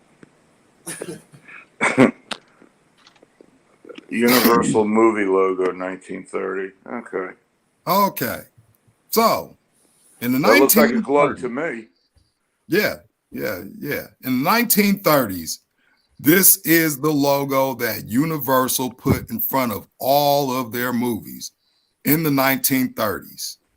The problem with that is in 1946, we had the first image of Earth from outer space taken by the V2 number 13 suborbital spaceflight. So wait a minute. You mean to tell me that they knew exactly what the Earth looked like before the first image of space, Earth from space came out? And when you go down, it talks about all these other, but the first image is in 1946. But in the 1930s, they've been pushing this before they even knew. How did they know? Do you know what the V2 rocket is? I'm asking a specific question. So am I. Do you know what the V2 rocket is? Yeah. Okay. What do you think the technology? I mean, so you're using First panorama of Earth from outer space. This is the first time they took images from outer space, but in the 1930s, before they even knew what the Earth looked like, this is what they presented. Before. They knew what the Earth looked like. Oh, of course not. Of course it is, because they tell us that. Not because they tell us that. I mean, yeah. They told us in school. They had the big globe sitting there. They put it in the movie logos before they wanted to teach us right. I hear you. So, David, yes, can you tell me how they got this image in the 1930s before they went to space and got the first? That looks like image? A model to me, but I would probably have to look like a claymation to me. 1500s. Look how ridiculous! Look how ridiculous this airplane looks going around the globe. Is that an airplane or is that a hot air balloon? Brand online. What? Whoa, look at those. That's a pretty dog. The Babylonians is the one who look how ridiculous this looks. Look at that. Look at how ridiculous this looks. Well, it is a propeller plane, but yeah. Is this plane flying through space or on Earth? I mean, I'm just asking. Well, if you're going to look at it to scale, you know how big that plane has to be? Hold on, David. You see, here's where you go wrong. Right? You do know. No, not David. I'm talking about you. When you showing My us name that, ain't David. You said David. I said David. And now I'm telling David. Let me tell you about that plane going around the Earth. Right? Now, do you know there's certain layers on in Earth? Right? You know that? Said what? There's certain layers in Earth. Certain layers you go through before you leave Earth. You know that, right? Hey, Lou, can I ask you a question? No. Do you know that? I didn't know that. If you would have known that, then you would have looked at that as just a joke. I mean, they're not saying that's how actually it is. It's certain layers you go through before leaving Earth. That's why the higher you go, the harder the pressure is when you leave in Earth. Luke, can I ask you a question? He does have a point there, Melvin. Luke, can I ask you a question? What happened? What is the actual shape of the Earth? Huh? What's the actual shape of the Earth? The Earth is round. Round how? How round? What like size? A sphere. Like a sphere? Like a circle? Yeah. So it's not pear-shaped? Not like a circle, a sphere. So it's not pear-shaped? It's not pear-shaped, nah. Then why do we got Neil deGrasse Tyson telling us it is? Say that again. Said, then why do we have Neil deGrasse Tyson telling us that it is? You telling me the Earth is flat? Neil, whoever is saying that Earth is like a pear. I mean, do I have to believe that person? I mean, hey, you I mean, believe you everything got else. you got people who actually went out of space and say the Earth is flat. Should we believe them too? Yeah, if they, I And mean, you if got they people who actually, go. how about if you flew on a So plane that and you looked question out the is window and you seen irrelevant. the Earth was flat? How about that? And then, you know, what you're gonna say? Oh, I saw the curve. Hey, just a quick question for Melvin on his video. Who? Melvin, on your video, you're the one that you say has you show a flat line, but I keep seeing an S and a U shape and a curvature. That video. Camera lens distortion. But yeah, go ahead. Oh, you talking about the one without the blue firmament? But your flat Earth is pizza is in the shape of a record, right? It is round, like all the way around. It's not square. It's flat, but it's round like a pizza, right? Like a circle, yeah. Okay, so when you go way up high to that 110,000 feet footage that you have, and we see that flat line, shouldn't we see a little bit of a curve of your flat Earth crust? No. Your rounded flat Earth, the round, because it's round on the, and we're looking at the edge. All we're seeing is the same distance all the way to the top of the video. One question: is a CD disc round? Yeah. So if you get a little bit above it, if you flat. get an inch above that CD disc and look off towards the horizon, you're still going to see the roundness of it, right? Why don't we see that in that video? Well, the only way you'll see the roundness of it is if you're if you're saying that the horizon is round, you would have to literally have the disc standing up, not flat. Well, yeah, that sounds like semantics. If we go above your flat record, we should be able to see the curve of the record. Where's the curve going to be? Well, the roundness of the edge of it. We're going to see the edge of that, and it's not the edge of a square. It's the edge of a record. It's going to be round. Yeah, yeah. It's going to be like a circle. It's not a sphere. Right. So why don't we see that in your video? You got a horizon that's completely flat, which means there's no flat Earth curve to it. Pizza curve. There's no pizza curve. There's no record curve. The edge of the record curve. You know, if I could go to Antarctica and just film, I would really go down there and, you know, try and take some nice photos and stuff of what I could find down there. But, you know, for some odd reason, our government just don't want us going down there.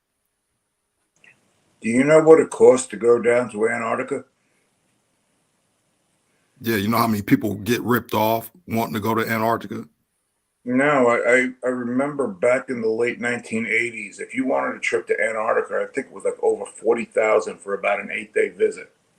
Yeah, to be sleeping in the tent and peeing in a bucket for $40,000. Yep, but you're at Sounds the like pole. a scam to me. No, you're at the pole. You're traveling a long way. And if you're really into that, probably the Arctic is the better place to go. My point is, if you want to go down there, you can go down there, but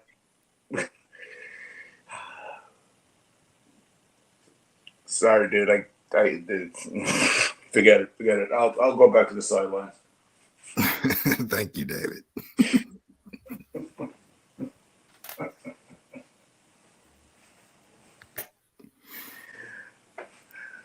Oh, God. So say if I had a bowl, right, and I had a CD disc, and I put that bowl.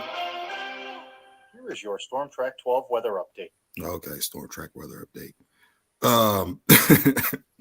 Say I got a CD disc or a record, which would be flat in a circle, and I put a bowl over it. Would that make the Earth round, or is it still, you know, flat at the base. Just put a dome over it.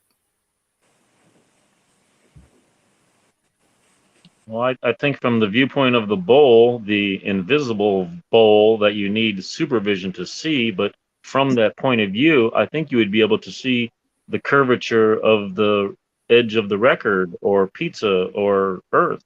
Yeah. Wouldn't you have to be close to the curve? No, not according to you. It's relatively small, actually. Apparently. Actually, it's not.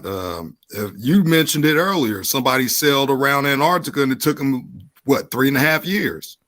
Well, right, but your map's only like 8,000 miles in diameter. Actually, it's 6,000. Yeah, either way. Actually, not even 6,000. It's like 5,900 and something. Right. So the circumference is going to be pi times that. So yeah, it's going to be 24,000 miles or whatever to go around Antarctica, so to speak. But no, how come you can't? Yeah, so it's not that big. 24,000 miles. How could we see that? If the circumference is 24, let's say if the circumference is like 5,000 something miles, you really expect to see the edge of something 5,000 miles, and you're like probably 3, 4, 5, 6, 7, 8,000 miles on the inside in the middle. Okay. It doesn't make sense. I mean, oh yeah, you would have to think about the distance, and we got all this pollution, all this dust, grit, grime, all this stuff floating around, obscures vision. We see this every time we look at our weather app. It says, the visibility is 7 miles if it's cloudy or foggy or frosty or whatever, or the dome is at 10,000 feet. That's pilot talk. The ceiling is at 10,000 feet. Yeah, they know that's pilot talk. Well, it's not even that. I mean, 10,000 feet. It's more like 3,000. I mean, 300 and what is it? 385,000 feet. Well, I just meant it as an example. They will give different reports. They'll say the ceiling is at this, the ceiling is at that. So it sounds like going over South Antarctica, they said the dome was 13,500 feet or something like that. Yeah, that just sounds like the ceiling isn't. What's the tallest mountain there? 15,500 or something? No, 385,000 feet. Yeah, I don't know. Yeah, the tallest mountain is like under that. It's probably like no more than. Let me just see. What's the name of that video that she was showing?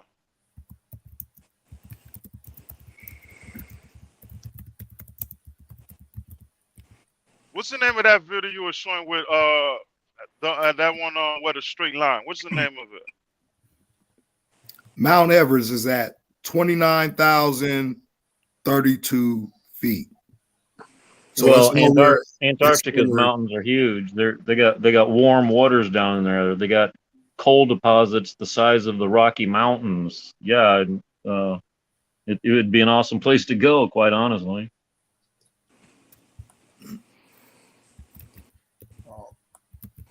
I used Wikipedia because Melvin's been using it all night, and I just noticed that Wikipedia has something to say about this issue. Sweet. We gotta trust Melvin's source of Wikipedia that he's been using all night. All right. Flat Earth. The flat Earth model is an archaic and scientifically disproven conception. Oh, that's that little box that YouTube be throwing up in the.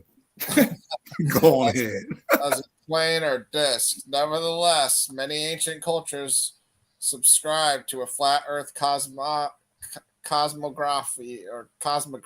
I don't know how to pronounce that. Including Greece.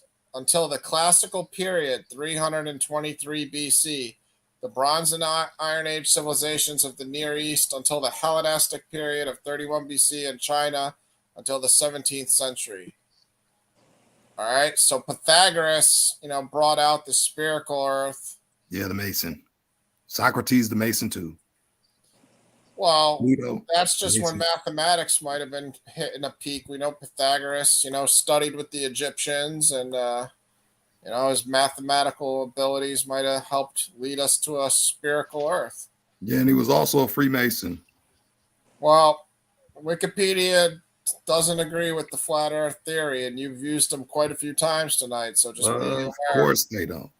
All right. Yeah, that's the little box they throw up in all the videos. It goes straight to Wikipedia. If they want to disprove something, think about it like this. If I'm getting 20-something billion dollars a year in tax dollars from all the citizens, why would I tell you, hey, I'm sorry, guys, we lied to you. We had you pay all this money all these years, and the Earth is not a ball. How pissed would everybody be? I don't understand why they would start the lie to begin with, though. Like, what's the reason for people to be lying to begin with? Who gains? Genesis 1, destroy the creation account so that they could bring about the aliens.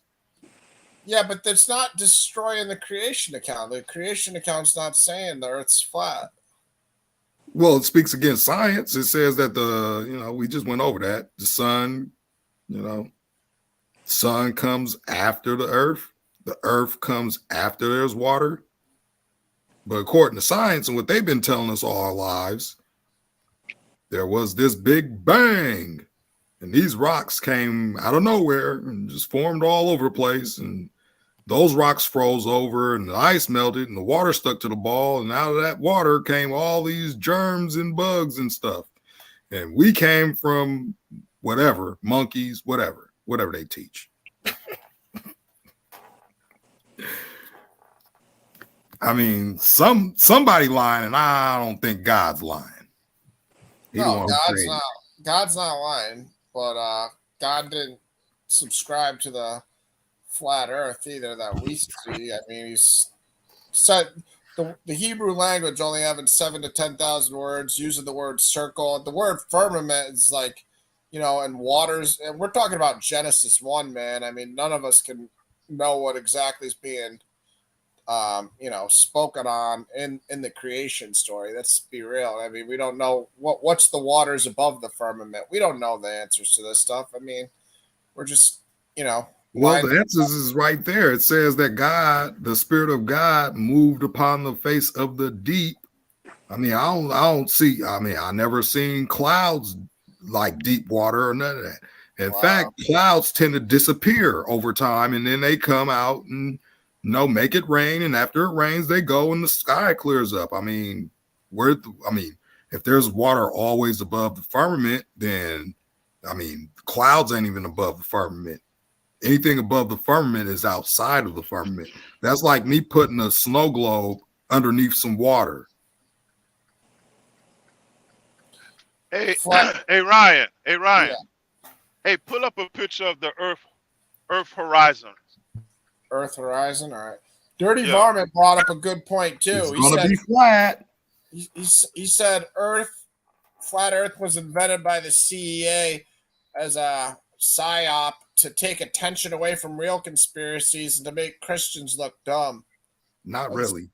That's not a bad idea, Dirty Varmint. That's got a decent bit of logic behind it. I can see. I mean, I could go to NASA documents where they actually saying that they tested stuff over a flat, non-rotating Earth, but who listens to those guys? Okay, I don't know. Yeah, hold on. I'll go to the pictures. What do you want? Yeah. What are you looking for here? Click on the first one. All right, I'm on Bing, so it's probably different. You see what I'm looking at? Yeah. All right, because I got Microsoft, so they put Bing as the thing. Okay. Wow, it's so amazing that in that picture they got all those stars in space, but I ain't seen not one star in the videos I showed. Okay. Well, you see what Mike was telling you? In order for the that one video you were showing us a straight line, now we're showing you our point of view through the video of a round Earth. But it should look like that. Is that real? What do you mean? Is it real? We showed you the real ones. It looks exactly just like that. Is this real? This picture right here that we're looking at right now, is it real? No, it's not real. Oh, okay. So it's not reality. So you want me to go to a video? No, I want you. A real live video? No, you don't got to. Is the picture Because all you gonna do is go to NASA. Real? Hey, prove to me that the Earth is a picture ball without NASA. That's a circular argument, and that's not logical, dog. That's not logical. That's not logical. Good. Because if you're gonna ask me that, I turn around and ask you the same thing. Prove to me the Earth is flat without your information. Oh, all I need is a camera. Prove it to me without a camera. Well, so you gotta. How about you do this, Lou? How about you do this? How about you fly on out here to California? We fly back with you to your place, and then we can see together. How about that? Why does it take longer for a person to get to California going straight across than not going straight across? Why has nobody a ever? Person in the east. Why is nobody? A person in the east, right? Like you coming from Europe. Why do they got? Why don't they go straight across to get there? Instead, they go around. Go across what? Go across the flat Earth.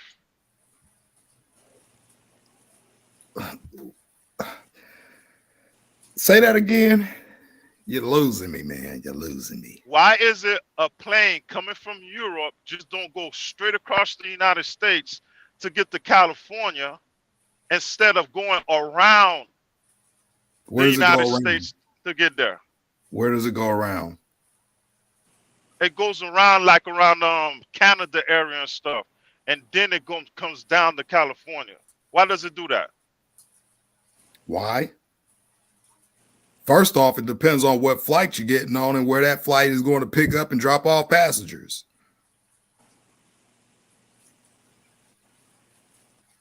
Makes sense? Huh? I said it depends on where that plane is going to, how many stops it has, and where it's going to go to pick up and drop off passengers. No, it's coming from Europe. Instead of going, why do the plane don't just go straight across to the middle of the United States, straight across the United States to get to California? Why does it have to go around the United States? What? So you're asking me if a plane is going from Europe, why does it not go across the United States? How make that make sense to me? I don't know if I might actually have to defend Melvin on this one. I don't No, I understand what Lou's saying. You fly over the North Pole because it's a shorter distance. Thank you. No. How is that if the Earth is flat? Right. How is that if the Earth is flat? Can you prove that? I could prove that when I took the trip. Lord! Go ahead, David. Go ahead. My bad. When I took the trip to Scotland, it was a shorter distance to go over the poles than it would have been to go directly across. Yeah, that's true. Oh boy. All right. Well, I didn't want to have to do this, but I guess I gotta go there. Please do. Now we're talking airplanes. Okay. No, you can go airplanes, but Melvin, I guess my biggest argument when I did go to Scotland, can you explain to me in May why it was light out at 11:30 at night? Scotland. How do you do that on the flat Earth? And why it's 6 months nighttime in Alaska if it's a flat Earth? Yep, and I saw the midnight in Alaska. We got to get into that whole new argument. Another 2 hours right there. Daylight versus dark. We could have just stayed with Perry. Okay. Well, David, since you asked me about that, I'm gonna bring up one more video before I get my butt up off this thing. But I want to show this real quick. Okay. You guys said that these planes that's flying from where? Where did you guys say? From Europe, why don't it go Europe. straight across? Why don't it go straight Instead, across? it goes around. It goes around. It goes where? Around the United States. It goes around the United States. Why, you Over the typing it up pole. to see if it's true? No, I'm just asking you what you saying, so I don't misrepresent what you're saying. You're saying it's a shorter distance because the Earth is shaped. So what he's saying, so basically what he's saying is that a plane flies from Europe, goes over Greenland, goes over the North Pole to get to the United States. It Correct. goes around United States instead of going straight through. How does it go around the United States? You answer your own question, round. Because the Earth is round. Because No, the I'm trying to figure this out. I'm trying to figure this out. Can you share my screen real quick? Go But to see, a I've been spirit down. object. Go to a spirit object. Look, I've been down this road before. Okay. Right? Then why are you asking me how does it? Why are you asking me how? You gotta share it again, Melvin. Yeah, because it doesn't make sense what you're saying, Lou. It's gonna make sense. Go ahead and show it. Well, make it make sense with this. This is FlightRadar24.com. Live air traffic. You see all these planes over here? These planes are coming from Europe. You see Portugal, Spain, all this, right? And look at where they're going. I don't see any airplanes going around up here. I see them flying across the Atlantic Ocean, straight into the United States. Where do you see them going straight across the United States? Which ones? The blue ones on the other side. Let's click on one of these blue. Let's click on one of these blue planes here. Yeah, but you got to get one going to California too. This one right here is leaving from Casablanca. Yep. Going to New York. Yep. You see the flight path here is written in purple. Where's Casablanca? Going to California. Where's Casablanca? Casablanca is right off Morocco. Okay, then why would you fly over the pole? That's not it. This is from France, Frankfurt. Morocco, right? Not Europe, bruh. Yeah, get some Europe ones. Come on. This is Frankfurt. This is in Europe. This is Frankfurt right here in Europe. You see the line is going straight out of Europe, and it's going straight across. You guys go look at this. That's going to Miami. Get one to California. Get one to California. Let me find one then. So we can get that. Let's see. I'm sure you can just type it in. Something to something. Let me see. Flight route. Just type in anything to California. Let's see. Let's just do France. Sure.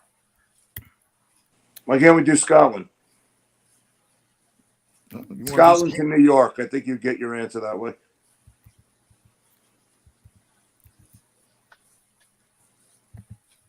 Say New York.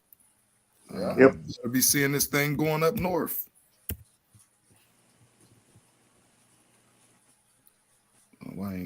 Scotland's only got one T. I don't know if that matters. Next time, right? Ah. Let me just do France because that'll be easier. You said you've been down this road before. You should already have an answer for us, man. I'm giving you the answer right now. Let's see here. Let's see. It'll be probably easier if I just find one over here.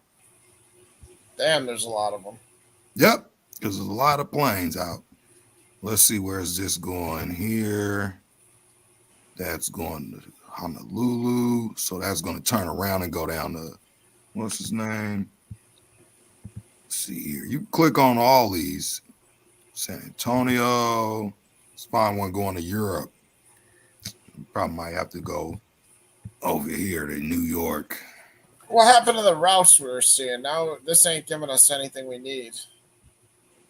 Yeah, because I'm looking for a plane. Routes.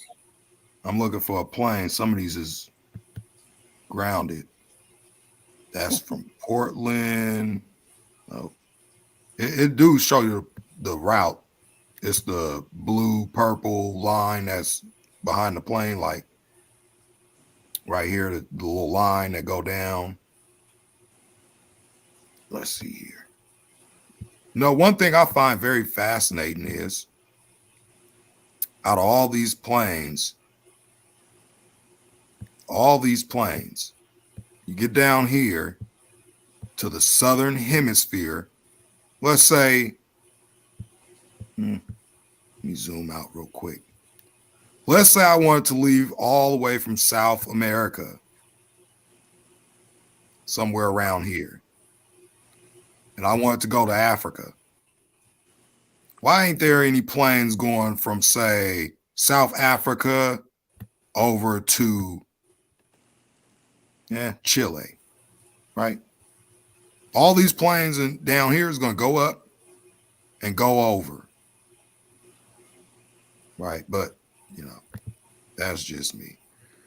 Let's see here. I'm trying to find this. What's his name for Europe? Since you guys brought the Europe thing up, let's see. While you're looking for that, I'm in Omaha, Nebraska, and we have the Strategic Air Command headquarters here. For decades, they had a thing called Looking Glass, to APL. And they had to leave Omaha every day, and they always had a general in the air. They would fly to the North Pole and just fly around in a circle, awaiting instructions to either go on further and bomb Russia or to await instructions to return home. It was called Looking Glass, but they would fly over the North Pole. That's the quickest way to Russia.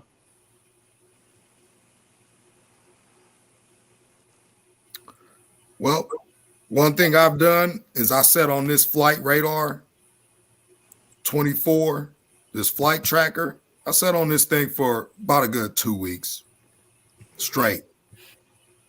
Watch the airplane. Actually, when I had my old laptop, I had videos recording or basically screen recording the flight paths. And I went back and I looked at the videos. I didn't see not one video going flying up north or coming from the bottom of that earth. They always flew across the Atlantic Ocean or down the Pacific Ocean. Now, funny thing is, when you see planes leaving from California to China, they always go up north near Alaska along that coastline, and they stay along the coastlines until they get to China. So they go up. It's called the Great Circle. It's called the Great Circle. I actually have a globe here that you can take a string from San Francisco to Vietnam, and you will go over Japan on a straight line. San Francisco, Vietnam, Japan. Okay, so look, from San Francisco, the plane goes up north along the coastline of the United States, goes up to Alaska. I watched this thing for 2 weeks. I wish I still had that video because I would play it here today. But I watched these planes. I recorded 10 hours, a 10-hour video on and off. These planes never go up north, nor do they come from underneath the South Poles. They fly across the Atlantic Ocean and they fly across the Pacific Ocean.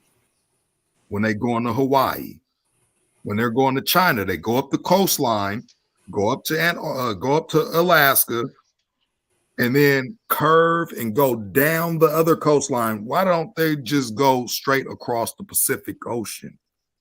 It's called the Great Circle. It is a straight line on a globe.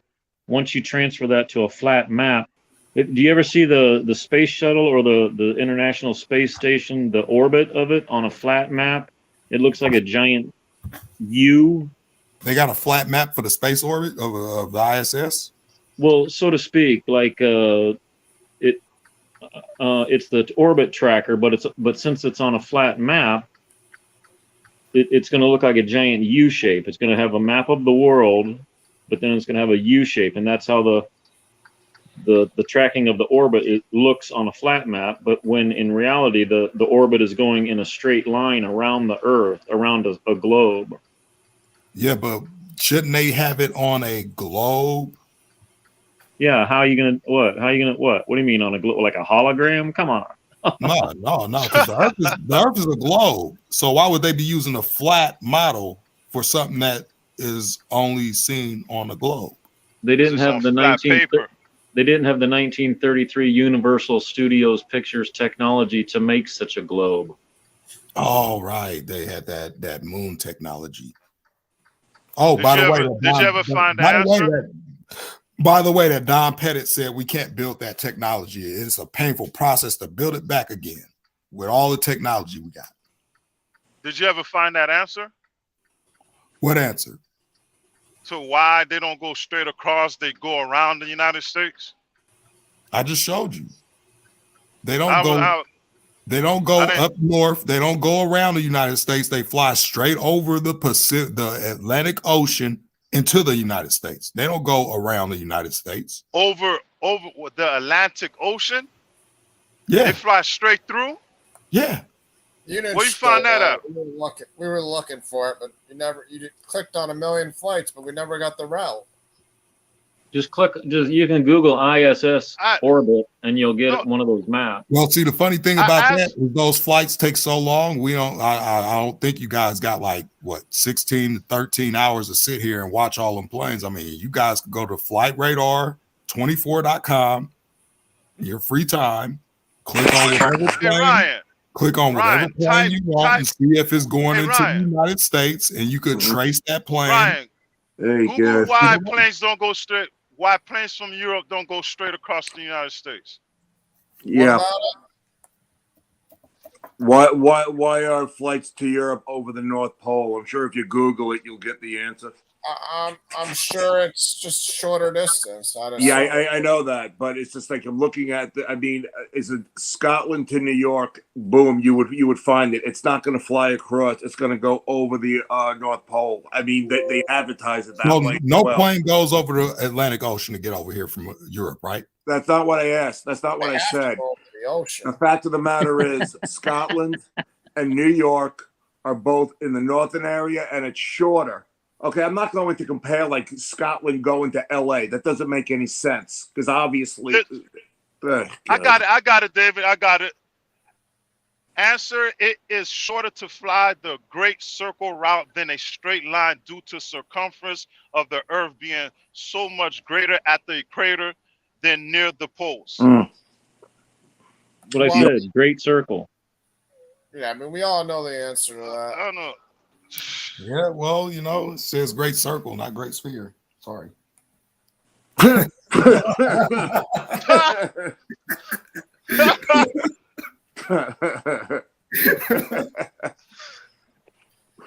I'll give you 2 points for that one.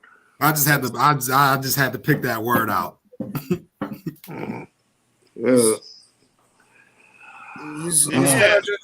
He's gonna just keep saying Kunta Kinte no matter how much we whip him right here.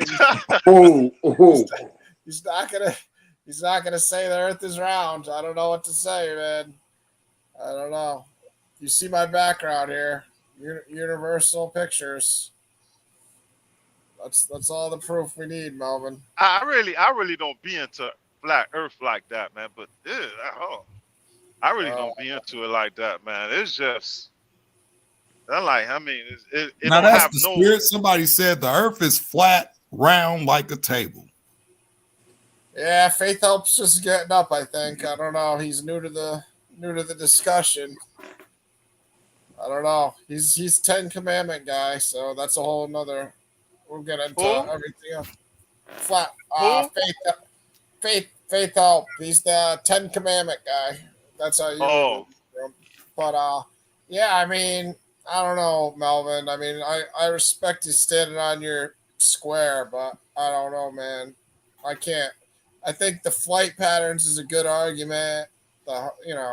Well, I challenge anybody to, flightradar24.com.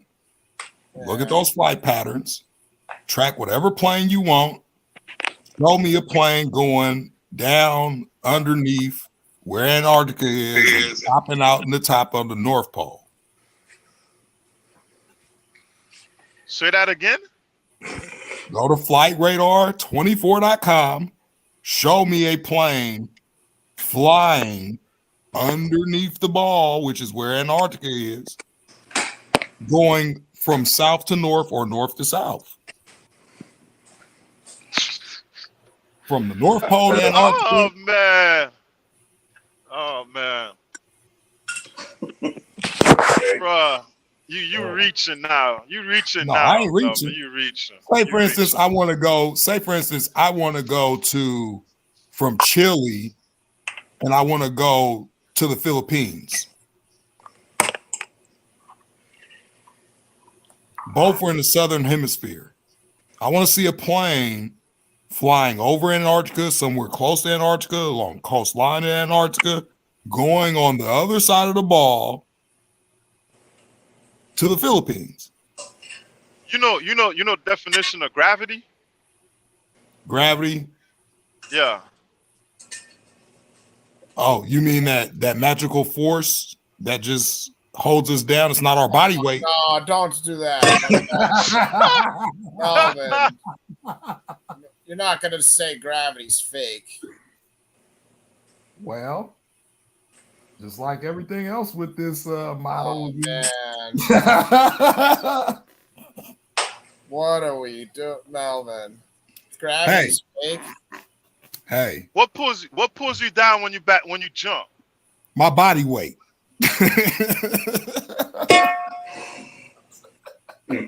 Wow.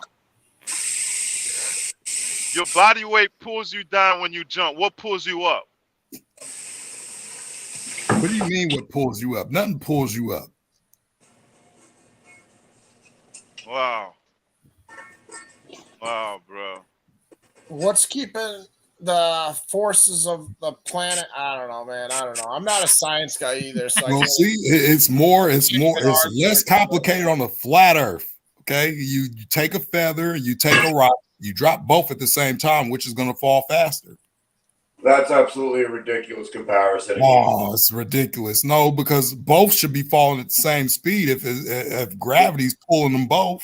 I'll tell you what. No, actually, that's a ridiculous argument. Somebody give me the equation for gravity. I'll tell you what. What about if you compare? What if you compare a rock versus a piece of iron? Why are they falling at the same rate? Because they both heavier than air. That's why I said a feather compared to a rock. And you're saying that the dimensions of a feather and the fact that it is designed a certain way to get, birdies fly around, that has nothing to do with it? Well, how about this? A piece of paper, ball up a piece of paper and have a rock and drop them both. How about this? How about a piece of paper and a piece of wood? Say, it's still the wood's going to be heavier than that ball of paper. It's going to fall faster than that paper. Nah, I don't think so. Yeah. I don't think so. Melvin, I love you, but come on, you can't do that. Yeah, I can. It makes sense. It's like a famous scientist who did this experiment, and now Melvin's like, yeah, no. All right, what causes helium balloons to float? What's that? What causes helium balloons to float? Helium is lighter than air. Oh, thank you, David. Now you're getting it. Yeah, but that's also going up, and the helium is going through air. No, you had it right the first time. What are you talking about? The helium is not going through air? No, I said a balloon. A balloon. Look, when I fill up a balloon if I fill up a balloon with helium, Melvin, you have water and oil. Why does the oil float to the top? David, that has nothing to do. Well, it's two different liquids. Look, it's two different liquids. First off, oil's a little bit thicker. So when you put why oil, does it work with vinegar? Look, when you put oil in water, why do you get oil bubbles in the water? Why does the oil separate itself from water, You could David? avoid science. This is not working. David, why does oil separate itself from water? One's lighter than the other. Oh, see, you answered my question. Yeah, but that means it's going to float on top. You're talking about going the other way around. I mean, when Yeah, so David, if I was in the ocean, you ever been swimming? Can I ask you this? Can I ask David, you this? you ever been swimming before? Whoa. Is a piece of wood lighter than a piece of iron? Yeah. Okay, then why do they fall at the same at 32 feet per second per second? Both of them won't. Yeah, they do. No, actually, they do. Show me that. Show you that. Yeah. I get a speed tracking. Get a device where you could get the rate of speed. I did this in 7th grade science. I'm not going to do it again. I'm a little bit too old for that. Oh. I mean, come on. You got to be kidding me. You got to be kidding me. So, David, have you ever been swimming? What's that? Have you ever been swimming? Yeah, I've swum once or twice in my life. You ever float on water? Yeah, and? Why do you think your body floats on water? Because fat is lighter than water. No, because actually, yeah. Let me ask you this. No, because how many the mass of the water is greater than your body mass. That's why. Dude, avoid science. Trust me, this is not working out well for you.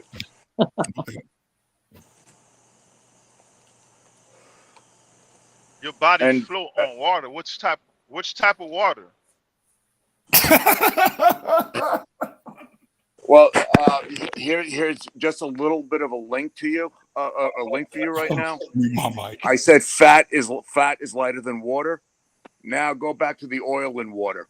What's oil made out of? Fat, David. Mm-hmm. Saturated fat. No, fat. Okay, fat's lighter than you water. Got oils that made out of saturated fat too. I'm aware of that, but it's a fat. Fat's lighter than water. Oh, okay. I mean, I only said that. I only said that, but you didn't answer my question about how does water separate itself from oil. I'll tell you what. You take aerodynamics out of the picture, all items will fall at 32 feet per second per second. That I actually remember from 7th grade. Yeah, that's Newton's second law. I'm reading that right now because of this whole that the feather won't fall because of air resistance and blah blah blah. But yeah, it's Newton. It was Galileo doing an experiment on the Leaning Tower of Pisa, and he's the one who figured it out. And then it's Newton's second law of physics. So it's not like this the air resistance is what slows down certain objects like the feather. That's what I just read here. But yeah, I mean, why is that? Because the feather is lighter than the air around it. The feather is also aerodynamically different than a piece of iron. Yeah, but feathers ain't heavy. Why do stuff float? Why do stuff float out of space, Melvin? There ain't no space. Show me something floating in space. It's all the firmament. There ain't no space. Show me something. Show me something floating in space. Give me a video. Whoa. A real video of something floating in space. You just buried yourself. So you were the whole time you were showing us a fake. The whole time you were showing us a fake Earth and a fake sun. Yeah, because you just showed us the video with the balloon earlier. See, you coming from this. That's the problem. You're coming from this on the globe perspective. I'm not.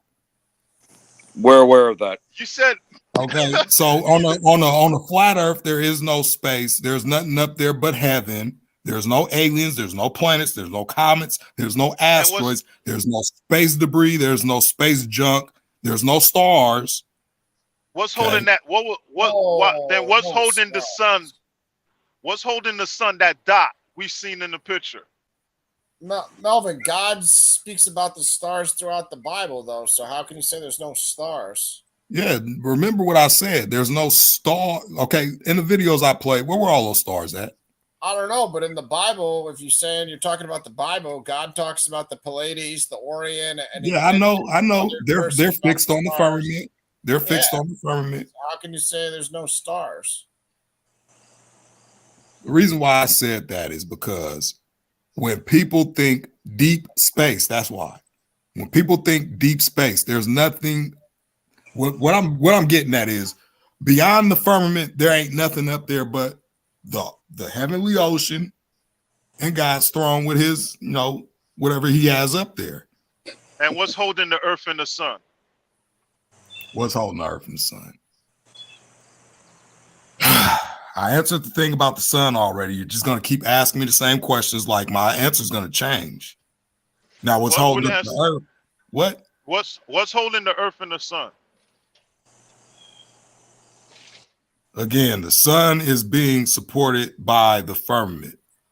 However the sun is up there in the sky, you're going to have to ask the Most High that.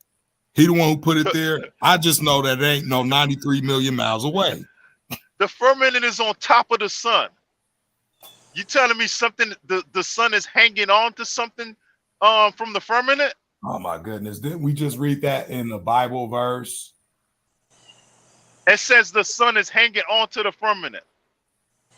The sun is inside the firmament, and what's holding it up? I don't know. It don't say that. You tell me. You tell me what the sun is. What's holding the sun up? You tell me what's holding the earth up. There's no gravity out of space. And I find that very, very fascinating. That's why stuff flow out of space. Hey, Lou, can you explain to me something? How is it that night after night we see the North Star while we're hurtling, shooting, and spinning through space at all these phenomenal speeds? That star is in the same exact location day after day, night after night. Just a question for you, Melvin. Can you see the North Star from Chile? Said what? Can you see the North Star from Chile? No. That sounds like a trick question, Dave. It sounds like the answer is no. I don't know how you know that. But I mean, everybody know the answer is no because you're farther down south. You thousands of miles away from the north. So you're not. The only way you're going to be able to see the North Star is if you're up north. That's why it's called the North Star. North of the equator, north of the equator. What difference would it make? You asked how do we see the North Star every night? Yeah, how do you see it night after night, year after year, day after day, while we're spinning, shooting, hurling, and flying through space? Why do we see all the same constellations? Because it's a thing called the sun, and there's a thing called the moon. The sun is for the night, for the day, and the moon is for the night. That's not answering my question about the North Star. When it's nighttime where people can see the North Star, that means the Earth is rotating around that area. Okay, Lou, you're not answering the question. All right, are you guys familiar with the Georgia Guidestones? No. I've heard of them, but no, I don't know. Okay, so in the Georgia Guidestones, they had this little cut, this little hole that was pointed right at the North Star. Day after day, night after night, year after year, everybody, whoever went down there and looked at that star through that hole, it never moved. The problem with that is this earth is constantly moving around the sun. Day after day, night after night, that star is in the same exact location while we're going around the sun. Constellations, night after night while we're going around the sun. Wouldn't you think we would have new constellations? Bruh, you just buried yourself again. Oh, I'm burying myself. Oh, I'm just asking logical questions. You said it's called the North Star because it's up north. Yeah, where's the North Star, Lou? North and flat Earth is facing up. No, it's not. Where is the North and the flat Earth? Where is the North and the flat Earth? The North Pole is in the middle of the map. Yeah, no, he's making a point. If you're on a flat Earth, wouldn't the North Star mean you have to lie on your back and look through a guide stone that's looking straight into the sky? Not horizontally in a rock where you're standing up. That's what he's saying. Yeah, because it depends on, like I said before, it depends on your location. He buried himself again. He said the North Pole is in the middle of the map. How am I burying myself? If the North Star is north of the middle of the map, everybody I should be able didn't to see it. say it was north Because it's of going, the middle. I asked you, where's the North Pole? Where's the North Pole? that's Where's a lie. it That's a located? lie. Where That's a lie. is the North That's a Pole lie. located? You just told us the North Pole is in the middle of the earth. Yeah. If it's in the middle of the In the earth middle? and the I North didn't say in Star the is middle of the earth. I said it sits above the north. The north is in the middle of the earth. I didn't say the North Star. I said the north. You said they call it the North Star because it's up, because it's No, it's I in the said, north part of the earth. yeah. And you say Chile is on the south, right? Yeah. If the North Pole is in the middle of the earth and it sits above the North Pole, by default, everybody should be able to see it. Really? Yeah, Well, because now you have a trifecta. Yeah, if the Earth's not do moving, you not understand? Do you not understand distances, Lou? So, Lou, if I'm in California, Lou, if I'm in California, No. If I'm in California, you don't have can no I see? distance. You don't. If I'm in Hold on, California, can I see New York from where I'm at? You No, I don't have can't. no Why? distance. You don't have no distance when it comes to the star because outer space is fake. Oh my There's goodness. nothing out of there, so you can't measure it. Actually, I'm on Melvin's team right now. You're in the north to see the North Star. You notice, Melvin, where's the South Star? Hey, I never heard of the South Star. Hey, David, you wild. Tell me the name of the South Star. That's it. I'm a flat earther. That proved it. There should be a South Star. The Earth is flat. Oh man, that's a good one. That's a good one. I never thought of that right there. It is part of the conspiracy. You got a South Pole, you don't have a South Star. Something's missing. You don't even got a South Pole. I guess the Magi's. I guess the Magi's were seeing. Tell me where the South else. Pole is. No, I'm a flat earther right now. You got a point. There's no South Star. You need a South Star. I'm just using basic logic.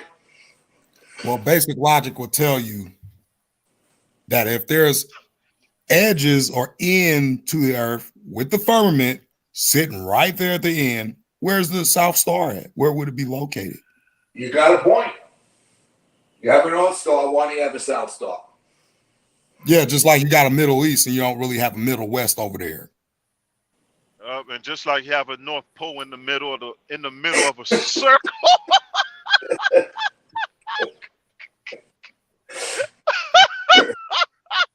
Well, Lou, on the globe, where does the North Pole fit? Can you answer that, Lou? And then tell me this. How's it on the ball if I'm standing no, wait. Tell me how if I'm on a ball and I'm standing like, let's say in California, would I have to look around the curve to see the North Star? Or how do I see the North Star if it's sitting directly north at the North Pole? Can you explain that? Like I told you before, bro, the Earth rotates.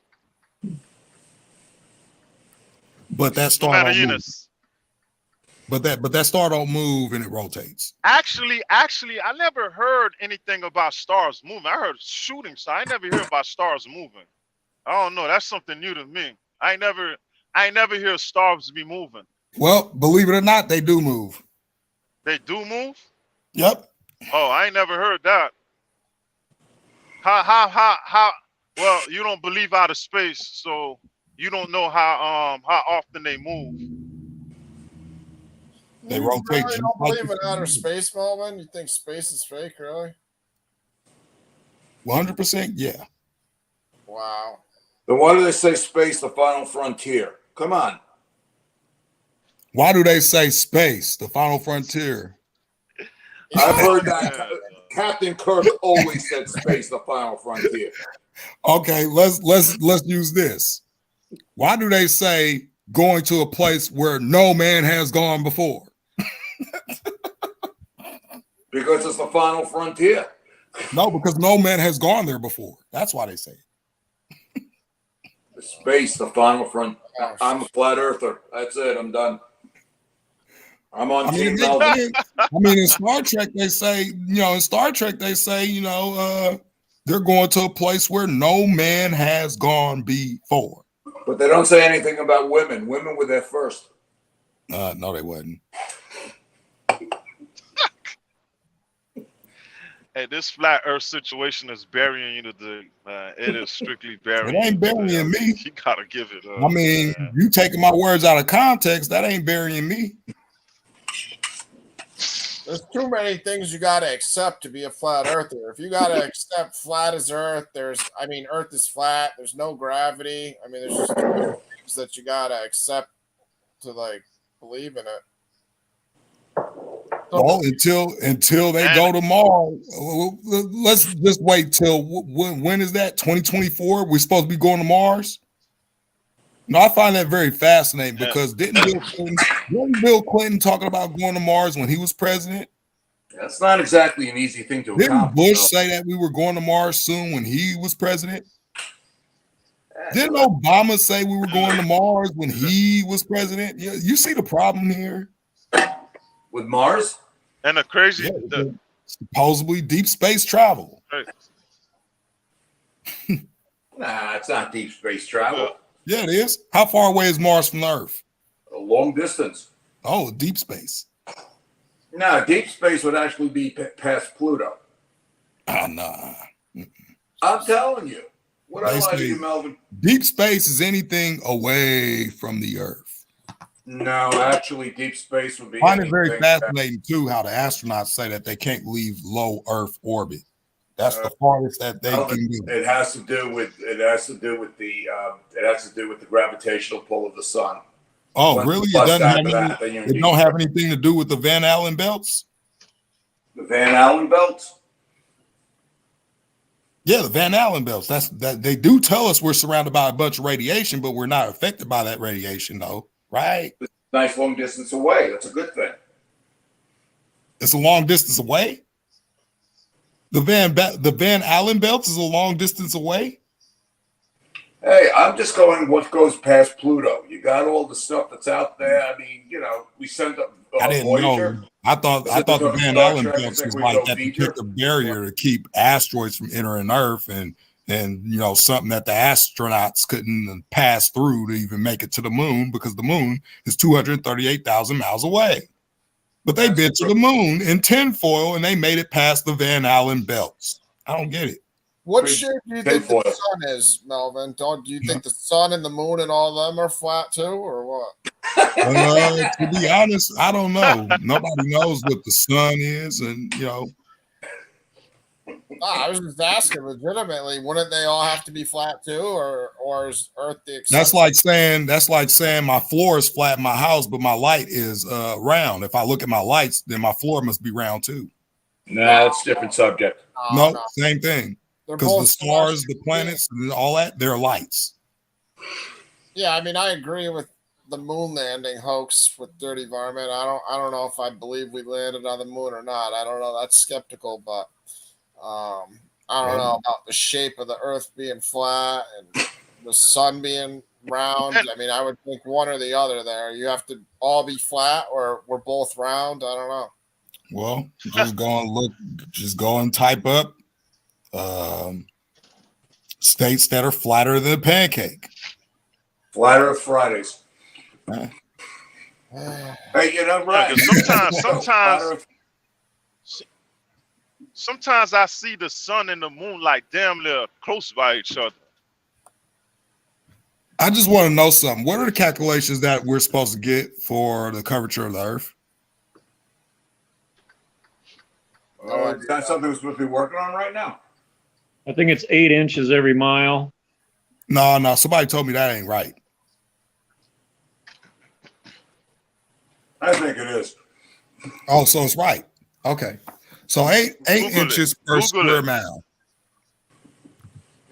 No, I already know about that SAR 7 chart. I already know about it.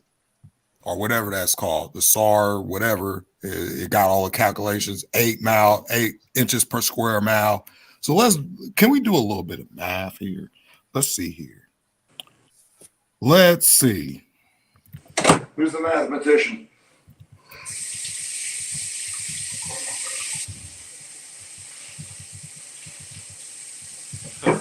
God created an Okay. invisible dome and said it was good. It's really good. Yeah, the invisible part's a stretch, man.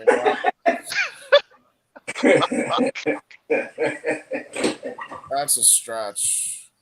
Wow. I mean, how do you know the shape if For it's real. invisible? You know, like, I don't know. I don't know.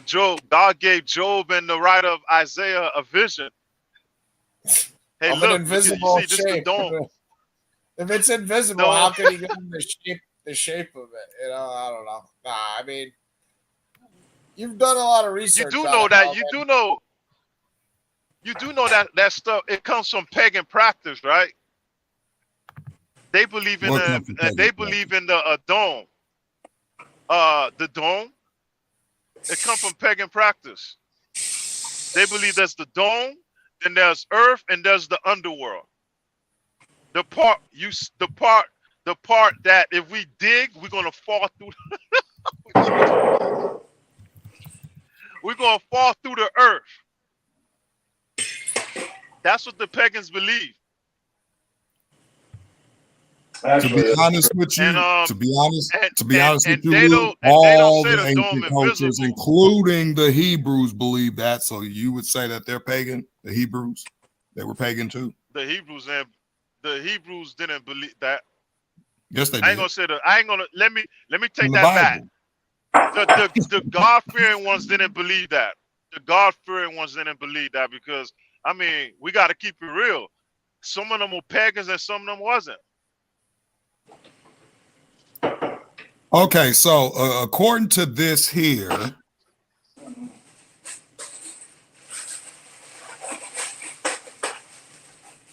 yeah, I can't really see this. Like, let me see if I get a better one. You got to put Melvin to sleep, man. He ain't tapping out. I'll tell you that much. He's not a tap out guy. He is choking me out until the ref comes in and says this guy's unconscious. He's not tapping. Melvin got to go back to the drawing board with that flat earth. Yeah, the invisible firmament's a problem, man. I don't know if that's gonna. No, I'm about to bring up one more thing. I'm gonna jump off. All right, I'm getting there too. We're on 9 hours, 8 in the morning here. All right. So apparently, now, before I even go into this, do everybody agree that the curvature chart says that we should calculate the curvature of the Earth with the model or with the formula of 8 inches per square mile? I have no idea. I don't know. I ain't never heard that. I have no idea. Anybody? I'm good with it. Go ahead. All right. So Kansas is about 400 miles long, 210 miles wide. Okay.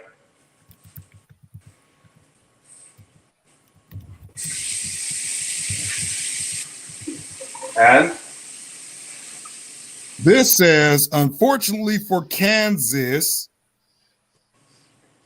You just typed in Kansas flatter than a pancake. This is what they say. This is what they say. Oh, Right? Kansas is flatter than a pancake. This is from KSW Heat. You got another one here from USU EDU. You got another one here. Where is it? Got another one here from The Atlantic. ResearchGate. Reddit ain't no good credible source. CBCCA, CBC News. Kansas is as flat as a pancake. Yes, it is. Now, the problem with that is, with this curvature chart, let's go back. Kansas is 400 miles long. Let's look at this chart. 400 miles long. We should be seeing a 20.25 mile drop right there Yep. in 400 miles.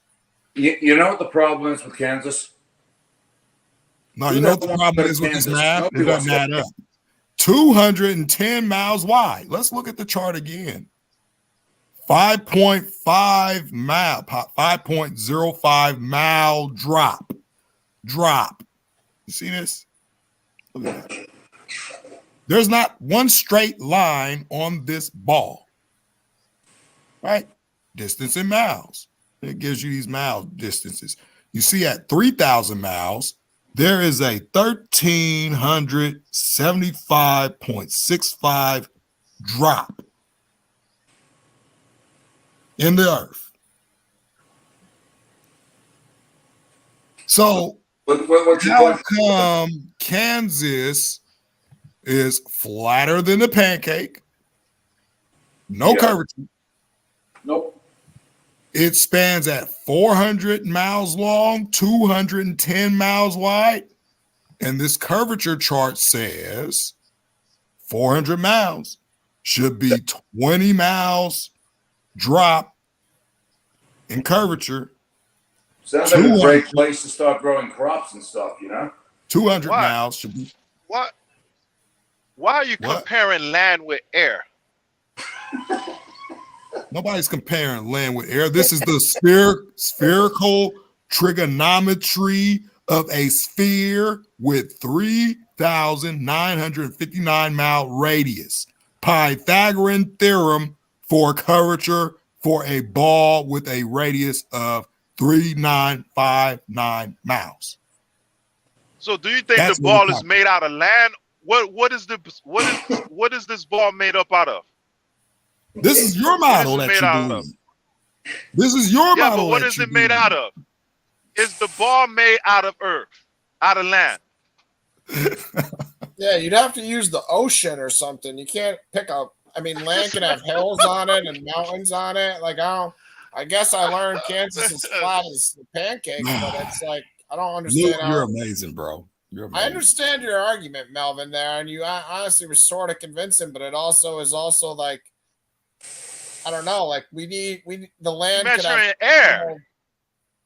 Well, no, I'm measuring. Yeah, you would Lou. You would say that the ocean is a part of the earth, correct?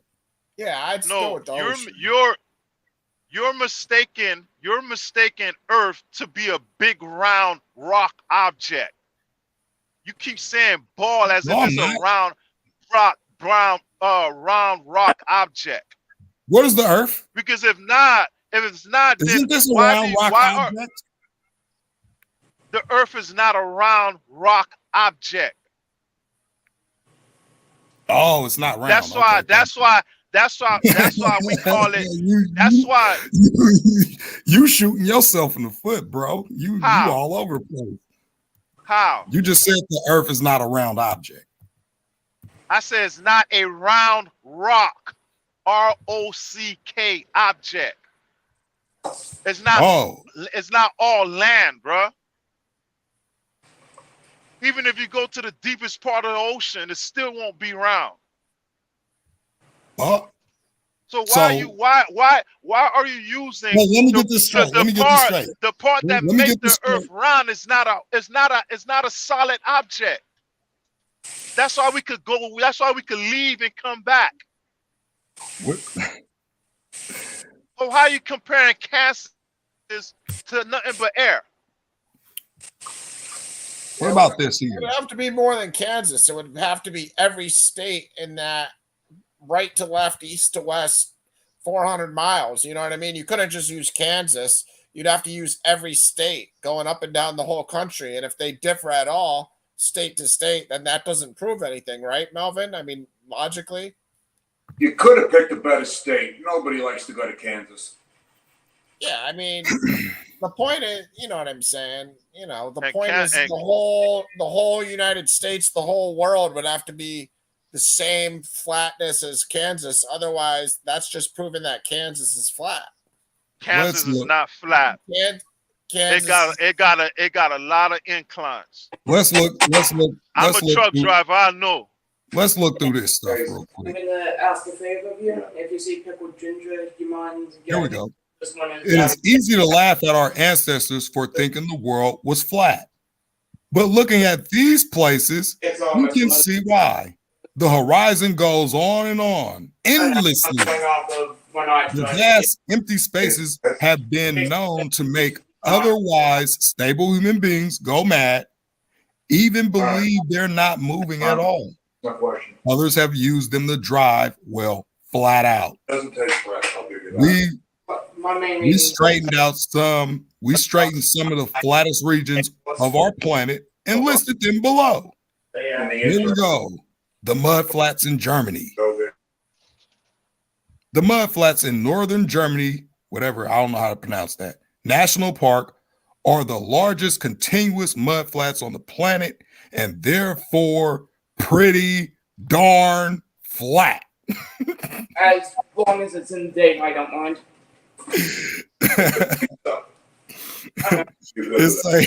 They stretch from the North Sea coast all the way to Denmark. Okay. But only part is periodically dry. The rest is underwater. Hardly the tropics, North Sea beaches are still attract North beaches still attract large numbers of sun-starved Germans. Here we go. Here's another place. At 10,000, let me see what this curvature chart say here. At 10,582 square feet in square kilometers in size and about 100 kilometers across, this place here in Bolivia, the world's largest salt flat, is roughly the size of Jamaica.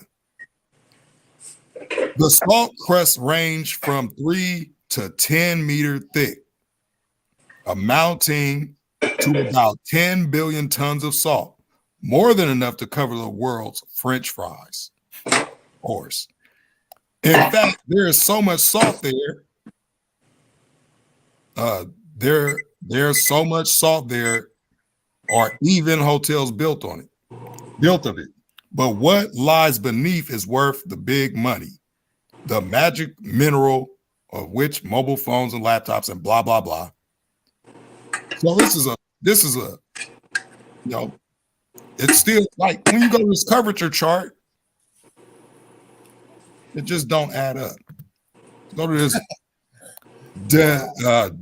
Danakil Desert, called the Gateway to Hell by locals in the northeast. In northeast Ethiopia is definitely not a place to go to get a tan. Daytime temperatures. So they're basically saying this place is flat too. We see that pretty flat. Right? Everglades in Florida. Hey, David, you ever been to the Everglades? Yes, I've done Alligator Alley multiple times. Cool place. Well, get a load of this, David. Yeah. It is too also one of the flattest places on earth. No question about it. Florida is very flat. See? But that's still not proving your point. You're taking a very look at this. What's your point? The Maldives. You see this? The Maldives. Okay, what's your point? Welcome to the flattest country on earth. Why is all these countries flat? Whoa, so when you have a bowling ball, you're trying to tell me a bowling ball don't have a flat surface? No, it don't. Wow. Oh my gosh, bro! You need to get some sleep, bro. Hey Lou, you know You what? need to get some sleep. Hey Lou, you know what? I'm about to do you a big favor. I'm gonna take this screen down. I'm about to go grab my ruler and my bowling ball. We could prove this. Oh, he's got a bowling Bruh. ball. in his You have a hand. bowling ball? If You're messing with the wrong guy. He's got the if bowling ball experiment ready. Oh man. Go ahead. if a bowling ball has spikes on it, does it have a flat surface? Oh man. He's getting his ball, man. He ain't fucking He's around. getting his bowling ball. He ain't fucking around. he ain't backing down, man. Wow. Betty, he won't back down. Whoa. You gotta just This you know is if you crazy. gotta if you gotta say there's no gravity and space is fake and all these things, I think there's too much involved with this theory of flat Earth, and I don't know, man. Bro, I think I'm gonna get me a big gallon of Hennessy because I done heard it all. Bro said ain't no flat surface on a bowling ball. Wow, that's crazy, dog. That's crazy. Hey Lou, I'm back. He's got his ball, I'm sure. Yeah, guaranteed I do. I'm waiting. How long have you been bowling then, Melvin? I used to bowl when I was younger for like 5 years. And what was your average score? What was your best game? 260. Damn. Oh, you guys are actually good. That's good. But hey, Lou. He's got his ball. You don't see Hey, nothing. Lou. You don't. Where's the straight point on this ball, Lou? Where is it? Where is it, Lou? Where is it? Where's the straight point on this ball, Lou? Where is it? You put in Where's the straight point? Where? Listen. You put in 3 fingers inside a hole, right? This dude ain't gonna answer my question now. Get out of here, Lou. You the one who came up with that argument. Oh, you laugh because I said it in a straight point on a bowling ball, and I just showed you that. Now you want to, Yeah, but that's the outside of the ball too, Melvin. To be fair, we're not saying that everything's straight on the outside of the Earth. It's like the inside of the Earth is, the inside of the ball. You'd have to cut the ball in half to find the flat part. No. So we gotta cut the Earth in half to find the flat parts? No. Listen. Well, be in you the got middle. the bowling ball in your hand, right? And when you rub around it, is the surface flat or bumpy? Flat or bumpy? Dude. Is the lane flat? Is the lane flat now? Oh man, here we are. I don't know. Cognitive dissonance. What is it? Is it flat? Is it flat or bumpy? Hey, look, Lou. It doesn't change the fact that this ball is curved. It's curved with flat surface. Oh, it's flat surface? Yeah. Where's the flat? The flat's in the inside to me. I don't know. I don't know, Lou. It looks pretty curved to me. You're not understanding. Curve. Okay. You got to get back to everything else. He done buried it. You done bury yourself again. When I asked you, I buried myself again. You told me the ground is the surface of the earth, right? That's what you told me. That's what you told me. Yes. Did you not say that? The ground that we walk on is the surface of the earth. But it's not this bowling ball. It's not this bowling ball. Hold on, wait. You want to know why your feet are designed the way to walk the way they walk? Hold on, wait. If the surface has a hill, is it considered flat? If what? If it has the surface has a hill, is it considered flat? The foundation or the whole thing? The ground that you walk right now is flat, right? Mm-hmm. If the ground is built, if the ground you walk in have a hill on it, is the ground flat? Well, it depends on if you're walking a trail or if you're walking on rocks. It depends. If you walk on flat surface and you walk up a hill, is the ground flat? Yep. Yep. Level. Yep. Well, you hold on. Let me hear it. You telling me if you walk up a hill, if you start off from flat surface and you walk up the hill, the ground is still flat? Yeah. What's the difference? Wow. What makes the ground flat? Well, Lou, when you go outside and you look at your sidewalk, show me where the curve is in the sidewalk. What makes the ground flat when you walk up I a just hill? told you it's the sidewalk, Lou. When you go So outside, if you go up, when you walk down the street, Lou, when you walk yeah. down the street, tell me when you walk around the curve. Okay, you buried yourself again. It's the same as the bowling ball. Right, it's the same as the bowling ball. When you rub around the bowling ball, it's a flat surface, regardless of the fact it's round. No, it's not. And now you telling me so now the earth is flat. Hold on. Is the earth flat? Now you telling me if I walk on flat ground and I walk up a hill, I'm still walking on flat ground. Why? Because the surface is flat. Now you're confusing me. Is the earth flat or round, Lou? Bruh, I asked you. I'm asking you something. Ground, now you saying it's flat ground. No. That's what I asked you. I say if I'm walking on flat ground and I walk up a hill and I'm still walking on flat ground, you say the yes. The ground is still flat. Regardless of the fact it has a hill. Yeah. And then I told you it's just like with the bowling ball. The bowling ball No, is the bowling round. ball is different because the bowling ball don't have a hill. The hill has a flat surface, right? Dude, where's the hill on my bowling ball? Listen. You're walking on flat ground. Yeah, but this bowling ball ain't flat. You say if I walk up a hill, I'm still walking on flat ground, right? Because the ground is flat. If you walked up, hold on, let me ask you something. No, what you trying to do, you trying to play this game to where I gotta make it all about the bowling ball. I can't use other objects to compare and contrast what I'm talking about. You could use whatever round object you want. You can use a basketball, baseball, tennis ball. If you go up a hill, you're not walking on flat ground.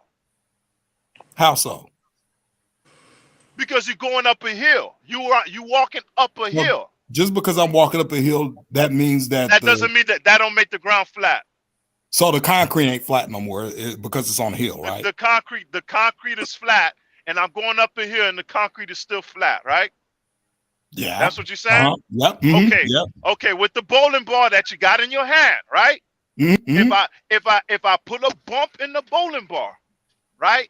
Which is impossible, but go ahead. If I put a bump in the bowling ball, and you rub on the bowling ball, and then you touch the bump, doesn't that make the surface not flat anymore? Lou, you're not making any sense, dude. The bowling ball actually get Melvin. Like I'll actually support Melvin's position on the bowling ball because I think you got to be in the middle of the bowling ball for it to be flat. But Melvin's bowling ball has tunnels. Yeah, I'm just saying the bowling ball specifically, not the flat earth. I'm just saying that aspect. I can't. Here's what I'm trying to tell them. Just because you got flat land, that don't make the object not a round circle. Just because you have a bowling ball and it has a bump in it, it's still a bowling ball. It's still round. You got holes in your bowling ball, and the bowling ball is still round. I put sandpaper on the bowling ball, it will still be round. If I put spikes on the bowling ball, it's still going to be round. That's not going to make it flat. Lou, the problem with that is the concrete that I walk on, regardless of that, it's still flat. It's still flat on top of a hill. Yeah. Right? It doesn't change the fact that it's a concrete and it's flat. It's the same thing as when you're trying to use flat lands to say it's a flat earth. It don't change the fact that the earth is round. Well, it's over like what 40, 50, 60 different states that's flatter than a pancake, and that doesn't mean anything to you. You could have flat surface on something round. Really? Actually, Yeah. I think I just showed with my ruler that's impossible on a ball, you know. but you have tunnels in your bowling How? ball. What does the tunnels have to do with the curve? Then it's The not point round. Yeah, I mean, you're Y'all asking straw manning me. Stop perfectly straw manning me. exist. How? You said because there's flat ground on a round earth, the earth is not round. It's So not. we using your analogy. You If asked there's me. holes, You if there's asked holes, me to find a flat part on a bowling ball. I showed you there's no flat on the bowling ball. see, here's the word game you playing. Part and surface is two different things. What makes the concrete still flat when you're on top of the hill is because the surface of the concrete is flat, not the hill. What makes the bowling ball flat, what makes the surface of the bowling ball is what makes the surface of the bowling ball flat because it has no bumps in it. It's a smooth surface, a flat surface. If you take a bowling ball and peel it off like an orange, it become a flat surface because the flat surface is always there. You can't make a flat surface out of a bowling ball if it was never there. What about all the mountain ranges, though? Like, I understand you're trying to use the flatlands as argument for flat Earth. Like, what about all these massive mountain ranges, Melvin? How does that coincide? It's just like you can't use the flat parts of the Earth as an argument for flat Earth. Otherwise, the mountain ranges would just disprove it, right? Not really. I mean, until somebody show me a mountain range that's bending in the shape of a curvature of the ball, then I mean, that is connected to Earth too, right? And what hold the flood waters on the flat Earth? Dude, when the flood came, you got to be kidding me if you're gonna say it was a cube. Lou. Yeah. When it says that God opened the windows of heaven and broke open the fountains of the deep, what did he do? What windows did he open and what fountain what fountain I of don't the know. deep did he I break don't know. I don't know. The question is, what hold the water up when the flat earth was flooded? Lou, if there's a dome above the earth with water above the firmament, and there are windows that God can open. The dome is invisible. Yeah, but he's got a good point, invisible. Melvin. How can you pour water onto a plate versus you have to pour it into a bowl? So there's got to be curve. How do you pour water onto a plate for the flooded plate? All the water is not going to stay on a plate. He's got a good point there. Not really, because I keep explaining that there's a firmament, a half a sphere that sits above the earth. Now, that's holding the water from falling off. The firmament is outside the earth. The flood happened inside the earth. Oh my goodness. You're making this harder than that what was a it good actually point is. right there. You're making this harder than it actually is, Lou. That's like pouring water on a plate versus pouring it into a bowl. It's got to be curvature has to be coming from the bottom too. It can't just be firmament above. No, because when it's like how you playing a game with a flat state makes a flat earth. Not really. It's not a game. It's facts. But put it this way: if God put Dave, I'm muting you for a second, Dave. Go ahead, Nolan. If God put the firmament above the earth, and if Job the firmament is above the sun. Oh my goodness. He's just using your own information, Melvin. That's fair. What you said. Your own information. It's above the sun, not the earth. Let's do this. Let's do this. Let me just do this. Unless we got multiple firmaments.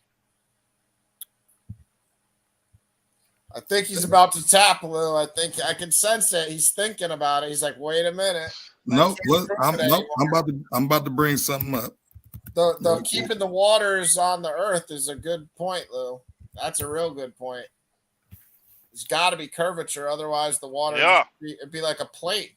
It'd be like pouring water onto a plate.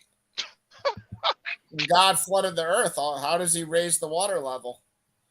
It's got to be something to keep it there. Yeah, because that argument with Cassis being flat, that means a flat earth. It's like you're trying to add oil to water. I mean, you can't make that argument. He's Googling something, I'm sure.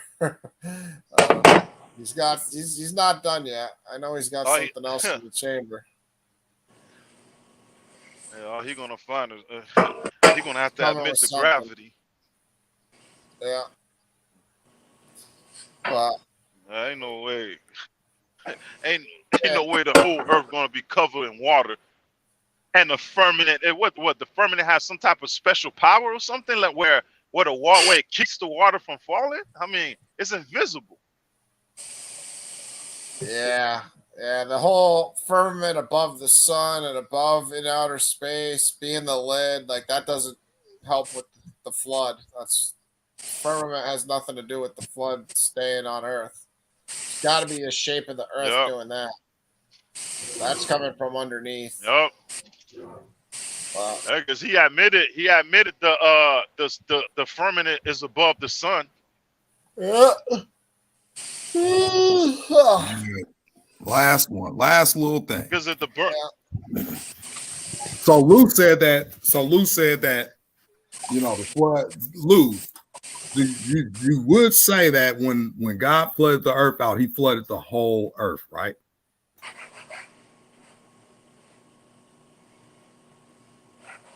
You don't believe it was a global flood? You believe a local flood? No, I believe it was a global flood. Okay. All right. Now you made your argument even harder. Yeah. I thought he was going local flood with that too. It says, and Noah went in, and his sons, and his wife, and his sons' wives with him into the ark because of the waters of the flood, of clean beasts and of beasts that are not clean, and of fowls and everything that creepeth upon the earth. There went into unto Noah into the ark the male and the female, as God had commanded Noah. Here we go. And it came to pass after 7 days that the waters of the flood were upon the earth. It didn't say it was in a local general location. It said upon the earth. And in the 600th year of Noah's life, in the second month, the 17th day of the month, the same day were all the fountains of the great deep broken up, and the windows of heaven were open. Break down. What's the fountain of the deep? And it rained. The rain was upon the earth 40 days and 40 nights. What? What's the fountain of the deep? Yeah, none of us really have the answer to that, honestly. Come on. I mean, Lou, Genesis chapter 1. When God created the heavens and earth, what did his spirit hover over?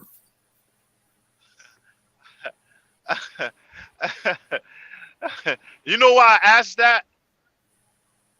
If the earth is flat, there's no deep. There's no fountain of the deep. If the earth is flat. You sure about that? There's no fountain of the deep if the earth is flat, bro. You sure about that? Yeah, I'm sure. And then the 100%. heavens open. What heavens open? What heavens open? Don't say the firmament. Don't say the firmament, bruh. It's not the firmament, because the He firmament created ain't the called firmament. heaven. The firmament ain't Okay, what called heavens heaven in open up? Hebrew. Hebrew for heaven is shemayim. Okay, what heavens It's a open? different word. What Huh? heavens do you think open? Where does rain come from, Luke? Rain comes from the sky. There That's you go. singular. Heavens is plural. Does it say heavens or heaven?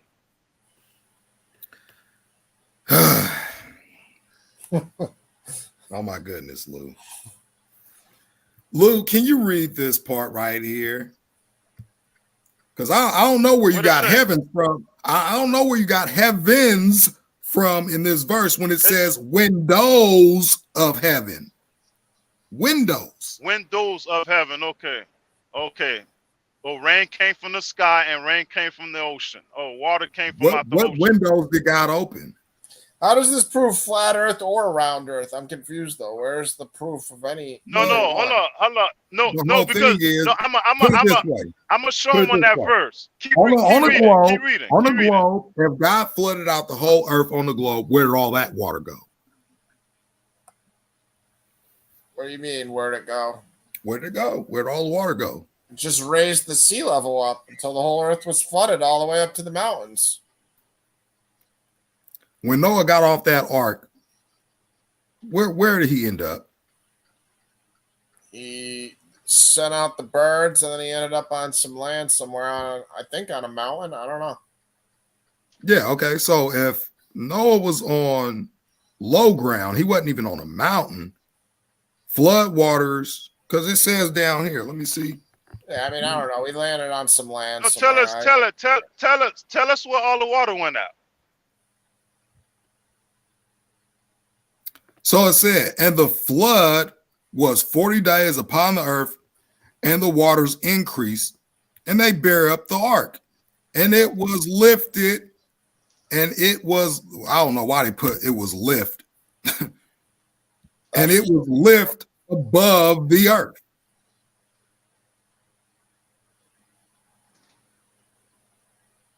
Yeah.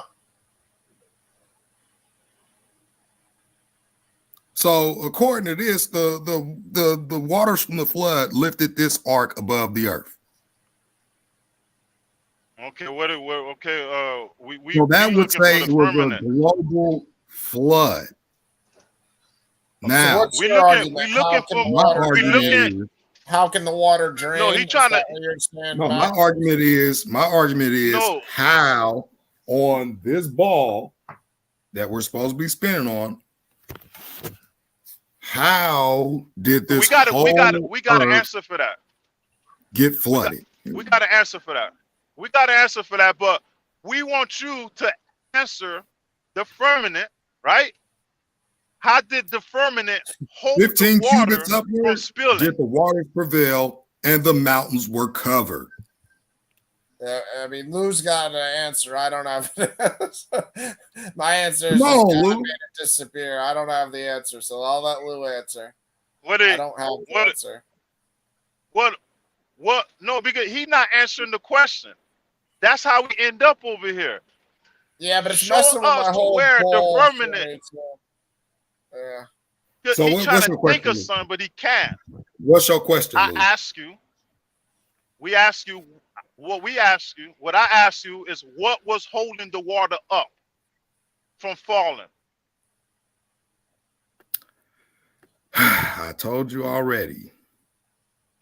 You said the firmament, and then you the said firmament, let's go to the flood. Let me answer your question. The firmament held all the waters in to flood the earth. That's how the Where whole is earth that is on the flooded. verse? Where is that in the verse? Lou. And then this firmament, which was above the sun, did not, well, and all that, the windows opened up, it did not flood the sun. It rained 40 Hey, days I didn't think of that. I and didn't 40 think of nights. that. Put it this way. The flood waters only went up mountain high. The highest mountain is like, what, 20,000 feet, 29,000 feet on an earth that has a firmament that's 385,000 feet high. The sun sits right up there with that. So tell me, when it rained, why don't the rain put the sun out? Oh, that you know, I forgot. 93 million miles away. I'm sorry. But I'm let me do you guys a solid. Let me do you another solid one. Oh no, I no. want somebody to answer Show us this. the verse. I want you to answer Show us it. the verse where the firmament was holding the water.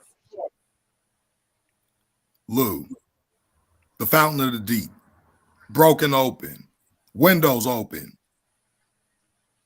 You mean to tell me there's no structure to hold that stuff in? I got a house with windows. Yeah, I mean, it didn't say coming from the firmament, though. You got to admit that, Melvin. Where does rain come from? Clouds, but even according to you, Where do the clouds come from? Not in the firmament. They're in the sky. They're in the heavens. Inside the firmament. The heavens in the biblical language, the sky. That's what I'm saying. Everything contained in here is underneath the firmament. That's going with your own theory, right? That's what I'm saying. No, that actually is the truth. You look at them clouds, they not, you know, far away. That's just like on that model. Well, that model that I showed, just giving the depiction of the biblical, you know, description of the earth. You got hell or Sheol, the underworld. You got the earth. You got the firmament. You got the waters above the firmament. It even shows you the windows of the firmament there. Wait a minute. You got waters above the firmament? Ain't that what Genesis 1, 6-8 say? The waters that's below the firmament, that's the ocean water? Ocean, rivers, creeks, yeah. And the one that's above the firmament, what's that? I read it to you. The Hebrews believed that it was a heavenly ocean above the firmament. I ain't talking about the Hebrews. I'm talking about what the Bible say. That's what the Bible says. Waters that's above the firmament. So I we just got showed water that above the sun right now. So we got water above the sun right now. Mm-hmm. We sure do. Invisible water. Invisible water. I didn't say the water was invisible. That's you saying that. Why don't we see it in that picture you were showing us? We see nothing but blackness. What picture? The black and white one. That fake picture you were showing us. What? I showed a lot here. Hold on. The balloon. Oh, you talking about the video. If the firmament is invisible, we should be able to see the water. Lou. Who's like that little kid that comes up and asks you? You try to Lou, but I agree with him in this situation. Lou, you do know. You're not understanding distances, Lou. At 75,000 feet minus 385,000 feet, you're not going to be able to see it that far. 30 Varmint has the answer. Maybe the windows of heaven is some kind of wormhole that brought water from above the universe to Earth. That could be the answer. He said that there's firmament above, there's water above the firmament, and God opened the window and all the water came out. And the firmament hold the water from falling. Yeah, I mean that Where water. Where did all the water go at? Really high. That'd be falling from very high, Melvin. You got it. That's like hundreds of thousands of feet high. This water came for the flood. I don't know. I think it didn't just come from there. It came from underneath too. Yeah, but it was more rain. I don't know, man. I the flood draining kind of helped you because I couldn't explain that with my bowl theory. So I'll admit, like, where did the water flood go? draining? The flood draining, it evaporated. Oh, good answer, Lou. I like that answer. Good answer. Good answer. But that's why I didn't want to ask, because he don't believe in stuff like that. It's gonna make his theory look bogus. Okay, Lou. That's a simple answer. And we got scientific proof that water evaporates and go up, just like how God long said. did it take for that flood water to evaporate? The snow goes down and it returns right back to its storage. It's a good. I didn't have that answer, so that's a good answer, Lou. I like it. Hey, Lou. But what's your where did all that water go at? One of my theories is it went, basically entrapped those fallen angels that came down in Antarctica, or what we would call Antarctica. A big sheet of ice that just spans for miles and miles and miles away. Yeah, it's a good answer too. But hey, Lou. Hey, Lou. I just want to know something. What happened? What's up with that right there? What's up with that right there? I've seen this video before somewhere. Somebody showed this shit. What is he showing me? I don't know. The sun, like we're like above the sun. I think Melvin showed this before. I saw this somewhere. What are you trying to show me with this one? I think you did. What are you trying to show me with this? Somebody else probably did. Yeah, some other Iger probably. Some other flat earther did. This is a popular one. Probably Iger guy. He's a. How many miles? How many miles do these mountains stretch for? Because I would be very curious to see the curvature drop that's supposed to be there. What are you showing me the sun part for? What is you trying to show me? What is your question about that? Well, I'm just showing you that the sun is close. The sun is close. It's not what they told you. It's on the ball. The sun is close. Yeah. What's your proof on that? The proof. I'm just showing you how stuff don't add up, and I still don't see any curvature from this airplane. Well, the sky moves 30 miles per hour from where we at. We get up there, it's going like about 1,000 miles per hour. I mean, Luke, can you point out any curvature? Luke, can you point out any curvature in this video? I'll wait. If Melvin dropped his bowling ball from this airplane, we would find the answer out to everything. If there was gravity, if there was curvature. Oh, man. If Melvin dropped his bowling ball on Kansas from this airplane, we would find out if there was curvature or gravity. Oh my gosh. I don't know, man. Some of these videos, man, the people narrating it kind of sell you on what they're trying to tell you, Lou. I mean, Melvin, you got to be careful too. Like, you'll watch a video and then there'll be a guy with an English accent being like, see, notice the sun is at a 35-degree angle lower than the airplane. This doesn't fit with the Earth's curvature, 38 degrees, blah, blah, blah. I don't know. That's this. Like, what does that prove? Visual, I mean.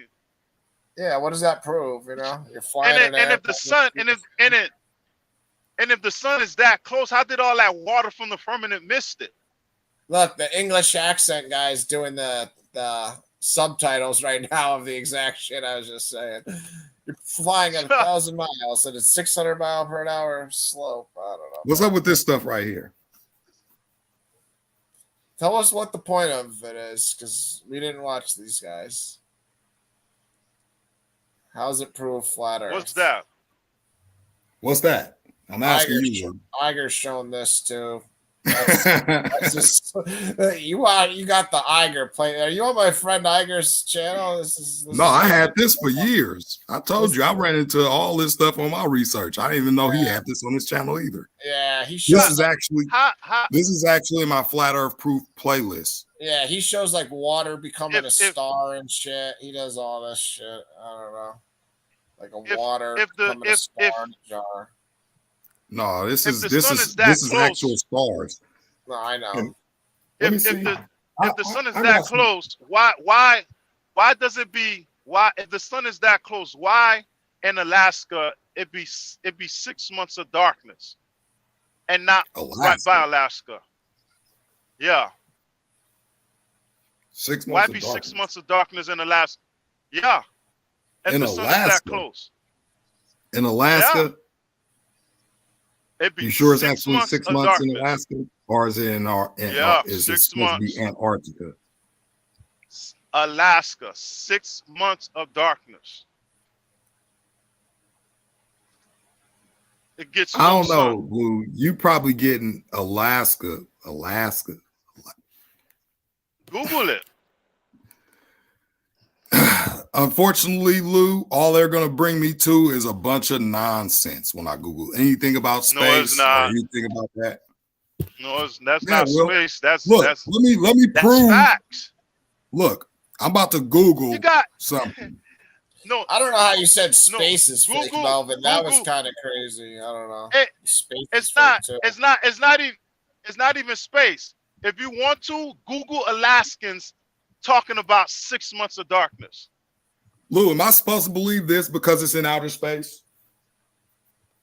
No. Why not?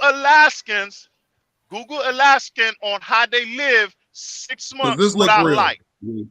Lou, does this stuff look real? We're not talking about space. We're talking about actual people living 6 months no light. 6 months, no light. This ain't got nothing to do with 6 I months no think sun. you're confused with Antarctica. It's not Antarctica. It's Alaska.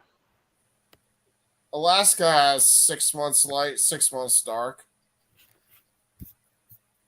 At least from what I've been told. Yeah, we've all been told that, right? Hey, Lou, how about this? Alaska gets 6 Since months we're of on Alaska, 24-hour Lou, sunlight and darkness. Interestingly, huh? since we're on Alaska, Lou, I got a video of something. He's got one in the chamber for everything. He's got a Hey, Lou, you see this? This is an Alaska cruise. Let's talk about this notion that Obama is the Antichrist. Is that the right video? I don't know if that's the right video we want to use here. Let's talk about Obama being the Antichrist. Oh, no, that's not it. The town of that. Hey, Lou, can you explain this? Almost dark. It's amazing. You can see the moon shining and reflecting brilliantly on the water. But then as you pan to the left, it's actually just almost daylight over here. And the sunset. Look at that beauty. And it won't ever completely settle over there. Now, last time I checked, if one side of the earth on the ball is supposed to be dark, then there shouldn't be any light right there where the moon is.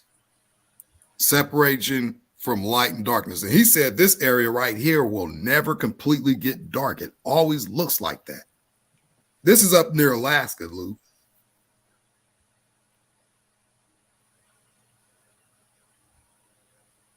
I mean, like I said, I've been through all these arguments, and when I present these videos and I ask questions, no one seems to have the answers. Hold on.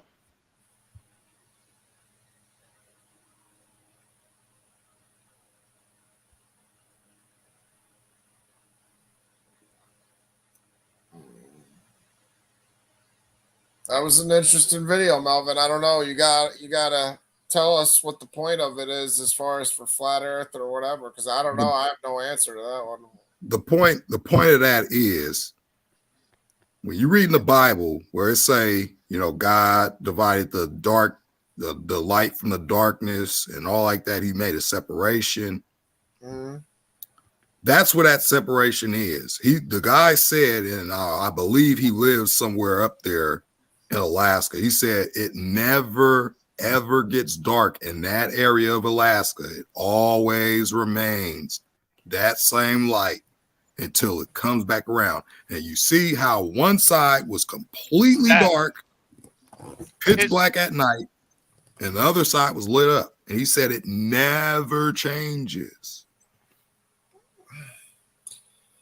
I don't know how to explain that area of Alaska.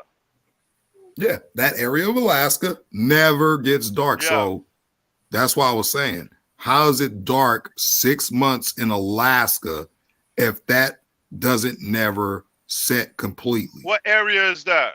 What area is that? I don't know. The guy was on the cruise. And you don't. Oh, brother, don't tell me you're one of them people, dog. One of what people? You showed me a video and you don't know the name of the area that he's talking about? Did you play that check video him? again, Melvin? That was a good video. He didn't mention where he was. He said he's on a cruise, Lou. Did you didn't fact mention check him? the area. He didn't mention the area, so you just said what he said. Fact check him. Yeah, He fact check said him. he was Lou. The guy said he was on a cruise in Alaska. What's the name of the video? What's the name of the video? You know what, Lou? I'll do you a solid one. Let me pop it in the private chat for you, so you go watch this later in your free time. Give you something to think about.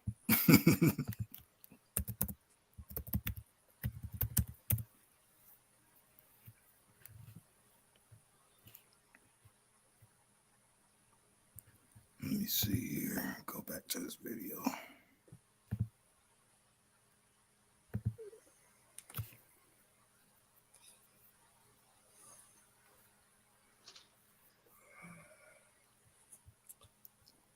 Yeah, I understand that, but yeah, it's not what this is. Not what I've been seeing here. But oh man, I don't even think it's actually 6 months that is actually supposed to be dark. I mean, do you fact check the people that's giving us? Hey, Lou, you asked me, do I fact check? Do you fact check the people that's teaching us all this information? Yeah, I fact check them. How? You think I'm gonna just say it and not check what everybody else say? No, I'm asking, do you fact check NASA? NASA is liars. I can't. Oh, you can't go there, huh? You can't go there. I don't fact check NASA because I don't have no type of anything. You know, I mean, anything interesting for me to fact check them on. Only time I bring up NASA is the only time I brought up NASA was the live. Yeah, so NASA's been spewing a bunch of lies. They're the ones that fed us the ball. They're the ones that's talking about space and all this stuff out there. We know they're liars. Why would we believe anything they tell us if we know they lied about the moon landing, if we know they lied about a whole bunch of other stuff? How do you know that video you showed me, right? That video you showed me, how do you know that guy not a liar? Because he has a camera on a cruise and he's showing what he's seeing. Well, he's a dude on a cruise. Well, NASA has a camera showing us a rocket. NASA has lied about a lot of stuff. Unfortunately, that's what I'm saying. They lied about so much. Okay. I don't even know what to believe from. But I don't know if that proves that doesn't how do you know? equate to the Earth How do you know? Hold on, Ryan. How do you know that guy you were showing us is not a liar too? How you know he don't lie about a lot of stuff? We gotta watch that video again. That was an interesting video too. We're gonna watch that again. I'm gonna share it. All right, you gotta share it. It's 44 You seconds. probably wouldn't believe this if we didn't show you. It's Here's 44 on our seconds. balcony. It's about 10 o'clock at night. It's almost dark. It's amazing. You can see the moon shining and reflecting. You guys can't see it. I gotta share it. That is pretty crazy. It's all right. I'll let Melvin share. It's no. Go ahead, Melvin. You let it rock. It is pretty crazy video. You probably wouldn't believe this if we didn't show you. Here's on our balcony. It's about 10 o'clock at night. It's almost dark. It's 10 o'clock at night. It's amazing. You can see the moon shining and reflecting brilliantly on the water. But then as you pan to the left, it's actually still daylight over here. Remember, Lou, it's 10 o'clock at night. Yeah. And the sunset. Look at that view. And it won't ever completely settle over there. It will stay light. Actually, it won't. Over here.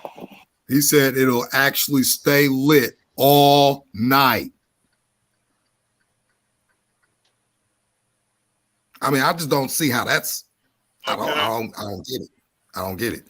But here's something funny. Here's something I could. Okay, no, hold here's on. something I could say. NASA actually told the truth. No, don't move from that. No, don't move on that. Don't move on that. Don't move on that video. I'm just about to highlight something real quick. Did he say that part always shine? Yeah, that's what he said. Did he say that? And you believe the sun rise? Hold on. Whoa. You was confident showing the video, now be confident answer the questions. Do you believe the sun rise up and down? No. So you don't believe the sun rise up and down? I believe it's all due to perspective. When the sun goes far away from our view, and there you could prove it scientifically.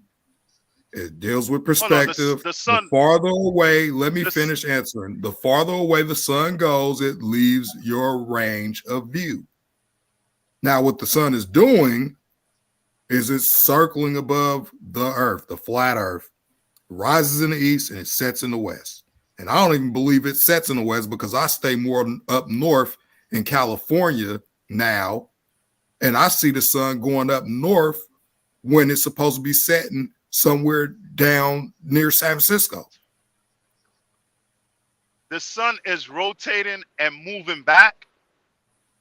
I didn't say it was moving backwards. Okay, the sun is rotating around the earth. Yeah. Where does the sun rise and where does it set? And, okay. I ain't concerned about that. The sun rotates around the earth. And that one little piece you show me where the sun is not going anywhere, you telling me the sun rotating. That wasn't the sun, that was the light. What light? In the beginning, God created the heavens and the earth. What light Lou, is this? Come on. Come on, Lou. We just got to What talk light about if this. the like sun is rotating? 4 hours. Lou. You do agree in the Bible there was light before the sun, right, Lou? Lou. You do believe in the Bible there was light before. Lou, let me ask you something. You do believe in the Bible there was light before the sun came, correct? Yeah, there was light before the sun came, and that light, that's what God created the sun out of, and the stars and the moon. You sure about that? Yeah. I don't know. thought he was going to have an answer after that. He said it like he had the answer. And he's like, I don't know. I don't know either. How do you know that, Lou? I mean, nobody knows that. That's just a guess, you know. Last I checked, the light was called day. Yeah. And the darkness was called night. I don't see where God said he took the sun and made it from the light that he created for the day I believe that God actually created the sun, the moon, and the stars the way however he created, but it wasn't from that light. Because if that's the case, then where did he create the moonlight from? Yeah, but you got to also take into consideration, you're saying space is fake. So God created the sun, the moon, and the stars, and God put all the stars in their places. And where's the space fake then? Space is real then, So I don't know, man. No, because the God, as I read before, the stars are fixed to the firmament. How do we see other planets? You think we're essentially living in a snow globe? That's essentially your belief, right? Yep. A big gigantic snow globe underwater. How do we see other galaxies and stuff then? Are they obviously have to be in our snow globe then, right? Everything's contained in this snow globe and planets. Yeah. Let's think about this. In Jude, when it talks about those wandering stars. Yeah. Exactly. Why in the Greek for wandering, it's planetes. It's what? It's planetes or however you pronounce it. It's where we get our word planet from. What's that mean? Oh, it means planet? No, that's the wandering stars. They're called wandering stars. The word for wanderer is planetes. Does that refer to planets? I mean, that's where they get the word planet from. I don't think that the wandering stars are planets, because if they're wandering stars, then that would mean they're literal wandering stars. I think in the creation account, God didn't mention any other worlds or anything like that. He only mentioned earth, us, animals, fish, birds, grass, sun, moon, stars. God didn't mention nor the earth nor the planets? No, he didn't. And what are the heavens? If you could find Uranus in the Bible, I mean, come on. Why would he tell the people in the Bible about Uranus?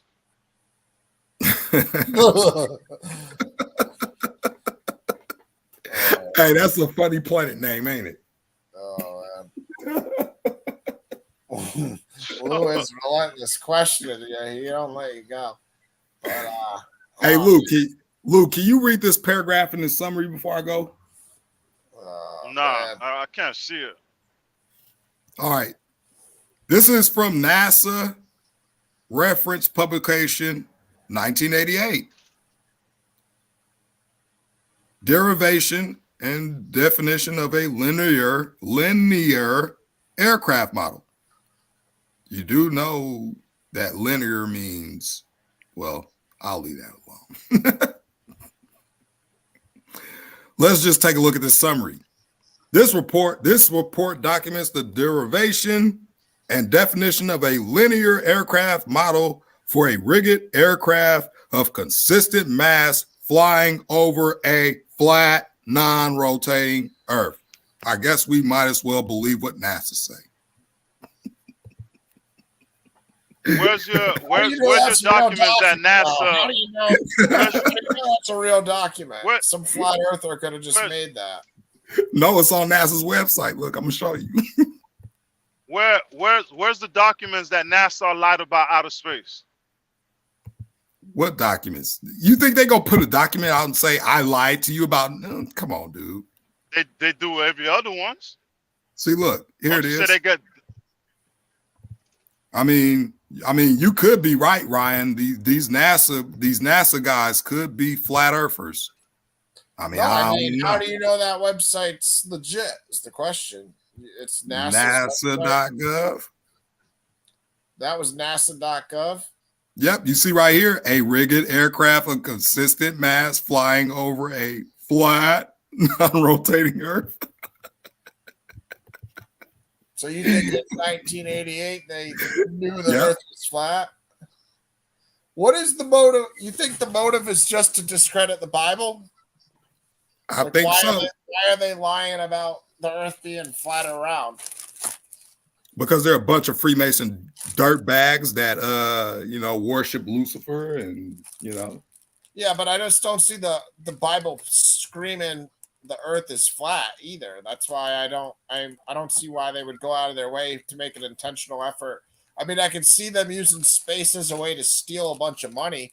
Like, hey, we got to make this space program, and then they're just stealing, $1 billion a year. But they do that 2 Peter. anyways. They do that anyways with the defense budget. You know what I mean? So it's like, they're stealing hundreds of billions with the defense budget every year. So 2 Peter 3:5. what's that? What's 2 Peter 3:5? What was that document about? It was What's about the name of that document? It's called Derivation. Just type up NASA Linear Aircraft Model PDF. It's right here.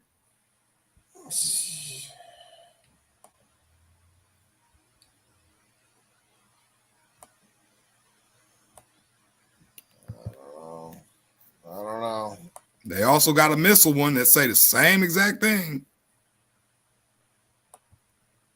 Says here, the linear system equations are derived and evaluated along a general trajectory and include both aircraft dynamics and observation variables. So they're observing it. Where you get the flat Earth part? Where you get the flat Earth? Which paragraph? It's in the summary. It's in the summary. In the summary, and the very first paragraph. Look, powerful of a flexible tool. The program linear numera determines a linear. Another question I got is why do NASA do they training for spacewalks underwater? The non-linear equation of motion. Assumption, the system model. I don't see nothing that say flat on there, dog. It starts with an interactive board train program. It's in the summary. It's in the summary. You got to go up after the table of contents. You'll see the word summary, and then you read that paragraph, and you can read all of it. They just tell you the equations and what they're doing and all that stuff. But they're doing it over a flat, I see it. Hold on. Earth. I see it. The non-linear equation of motion used are 6 degrees of freedom equations with stationary atmosphere and flat. What do you get flat? What do you get this? How is it saying the word Earth is flat? Keep reading it. Say stationary atmosphere and flat, non-rotating Earth assumptions. That's where I got it from. Non-rotating Earth assumptions. I'm saying they were doing an experiment. Non-rotating. Yeah. The system model. And they were observing it. They were observing it. This is based off observation. No, this is over a flat. This is over a flat, non-rotating Earth. Oh man. It's right there in the paragraph. I mean, hey, well, now you got a bigger reason not to believe NASA. All I know is you got to be a sick man to find that. Document. I don't know how you found that, but you are a sick man. I told you, man. I got a whole bucket list. You're a sick man to find the 1988 NASA training model.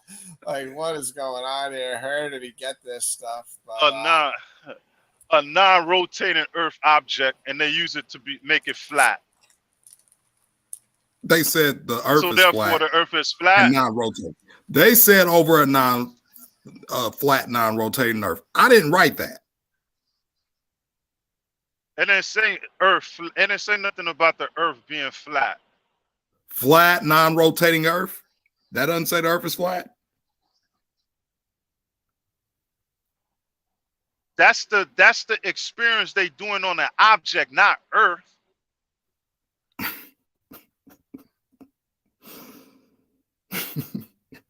The point is they're You testing reading it. You linear. reading it Look, wrong. the point is they're testing linear aircraft models on a non-rotating flat Earth. Okay, what are they testing it for? I don't know. You would have to read the rest of it. Unless you want to go through all You them speak numbers. with a lot of and confidence. I mean, and I'll have to go. What are they testing it for? What are they testing the object for? What they trying to figure? Hey, The Jesse, Earth flat? It's a linear aircraft model. It's a linear aircraft model. They're testing linear aircrafts. That's what they're testing. For what? What's up, Jesse? Good to see you, bro. I was worried about you. I hope you're doing well. Yeah, go ahead. Sorry. I just haven't seen Jesse in a minute. He's doing all right. Jesse, try to join if you want, man. I don't know. We've been gone for 10 hours. I don't know. I was going to close up shop Jesse soon. been on a vacation. Come on for a minute. Yeah, come on if you want. Say hi to everybody. And Tracy, nice I agree with vacation. you too. You know, the horror movies have a lot of bad stuff. They do a lot of stuff with sound in those movies and just also put like voodoo items and all sorts of evil stuff. That's why the horror movies definitely can affect you. You're not just being paranoid. They do the sound, especially. They do a lot of stuff with sound in horror movies. That's really wicked. So I stay away from them a lot myself. But yeah, I mean, I don't know, Melvin. You're not moving. I respect it, but you have a lot of ammunition too. But I don't know. Hey, that's just the tip of the iceberg. Yeah, but how do you see the tip? Is it because the Earth's flat or around? I mean, no, I'm just saying that's the basic stuff.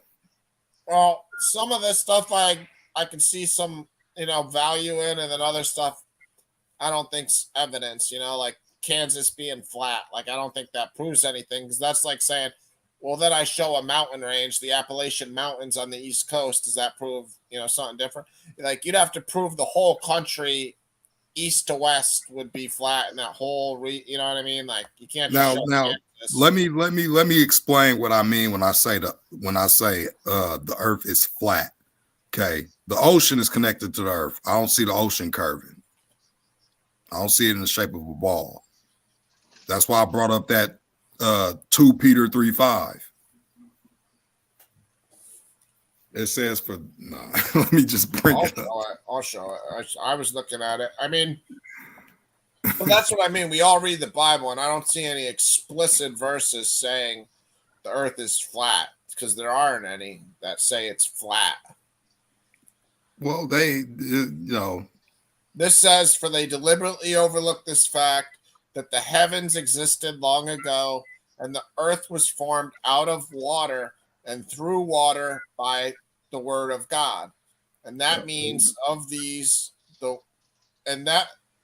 by means of these, the world then existed was deluged with water and perished.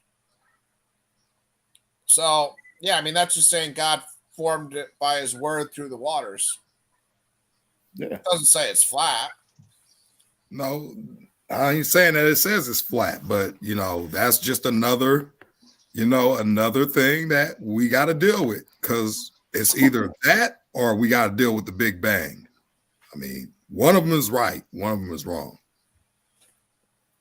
All right, so you're saying the satanic reasoning behind space is to just dispute the fact that God formed the world, essentially. So you say the satanic powers are pushing all this non-factual stuff about the existence of space to say that's how the earth got created, not by God. Correct. And then it pushes their evolution, it pushes space, it pushes aliens, it pushes these asteroids and all this unbiblical stuff. That's just me. Too. I mean, unless you think there's large rocks flying in the sky and, one of them could just one day just wipe us out like the dinosaurs, Well, they've had like places on Earth where there's like huge asteroids or whatever hitting us or craters. I don't know. I'm not an expert, but I've seen stuff like that, like in Russia and stuff. There's like big holes in the earth and stuff like that. I don't know. I mean, I don't see why that God doesn't allow us to have asteroids. Like, I don't see that. Yeah, well, problem with that is when they were dropping all them bombs, you know, that could create big craters too. Yeah, but they didn't have bombs till recently either, though. You know, you got to look. Bombs are like what, the 20s maximum. You know. Yeah, so you know, can't explain all the holes on Earth with bombs. You know, I'm just thinking, why is it that we don't get any? Well, let me just leave that alone. Say it, Melvin. You've already said you're going to tell us leprechauns are real soon. I already know that's coming. No, I don't believe leprechauns are real. That's pagan mythology. No, I know, but you've already told us that space is fake and everything else is an imagination. You know, the Earth is flat as a pancake. You have to unlearn everything you've learned. Oh man. I mean, I think YouTube videos got you down a path, and you just started going crazy on it, and then you became the guy who's putting the videos out on his channel. Like, you know, I don't know, man. I don't know. No, it wasn't YouTube video. I mean, me personally, like I said, I wanted to disprove the flat Earth when I first started looking at it. Like, you know, how could they be possibly lying about what we live on? And you know, I just like, you know what? I'm just gonna look into the information, and I'm gonna look and I'm gonna fact check, and I'm gonna keep looking and researching the topic, and I'm not gonna be biased in my opinion, and whatever facts I come to, I'm gonna take that, and whatever don't sound right, I'm gonna throw out. And one of the first places I started was the Flat Earth Society. And when I found out that that's a government controlled thing to make the flat Earth look totally ridiculous, that's when I really was like, okay, why is it that they got people that's out here basically trying their best to discredit the flat Earth at all costs, and then you got people like has anybody ever seen that news about Zika virus a while back? I don't know. Well, this guy was sitting on the news and he was talking about Zika, and he kept putting in, he said it twice. He said Zika's going to spread across the world or something like that, and he said, and the world is flat.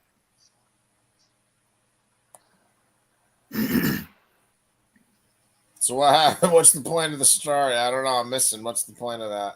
The whole thing is, you know, the dude rambling on about Zika, and then he brings up twice the Earth is flat. Yeah, Zika's going to kill millions, and the Earth is flat. Like, what does that got to do with Zika? That's and why would you say something like that? That's what I'm wondering. What's the point? The point is, this is how they work. They, you know, Simpsons, Homer hits the home run and he's dreaming, No. You're not going to the Simpsons here, man. Come on. I know the Simpsons have a lot of good coincidences and stuff, but come on. Nah, it's for real. The Simpsons. Homer's dreaming. He hits a home run in this stadium. He's playing against Santa. Santa's the pitcher. Homer hits the home run.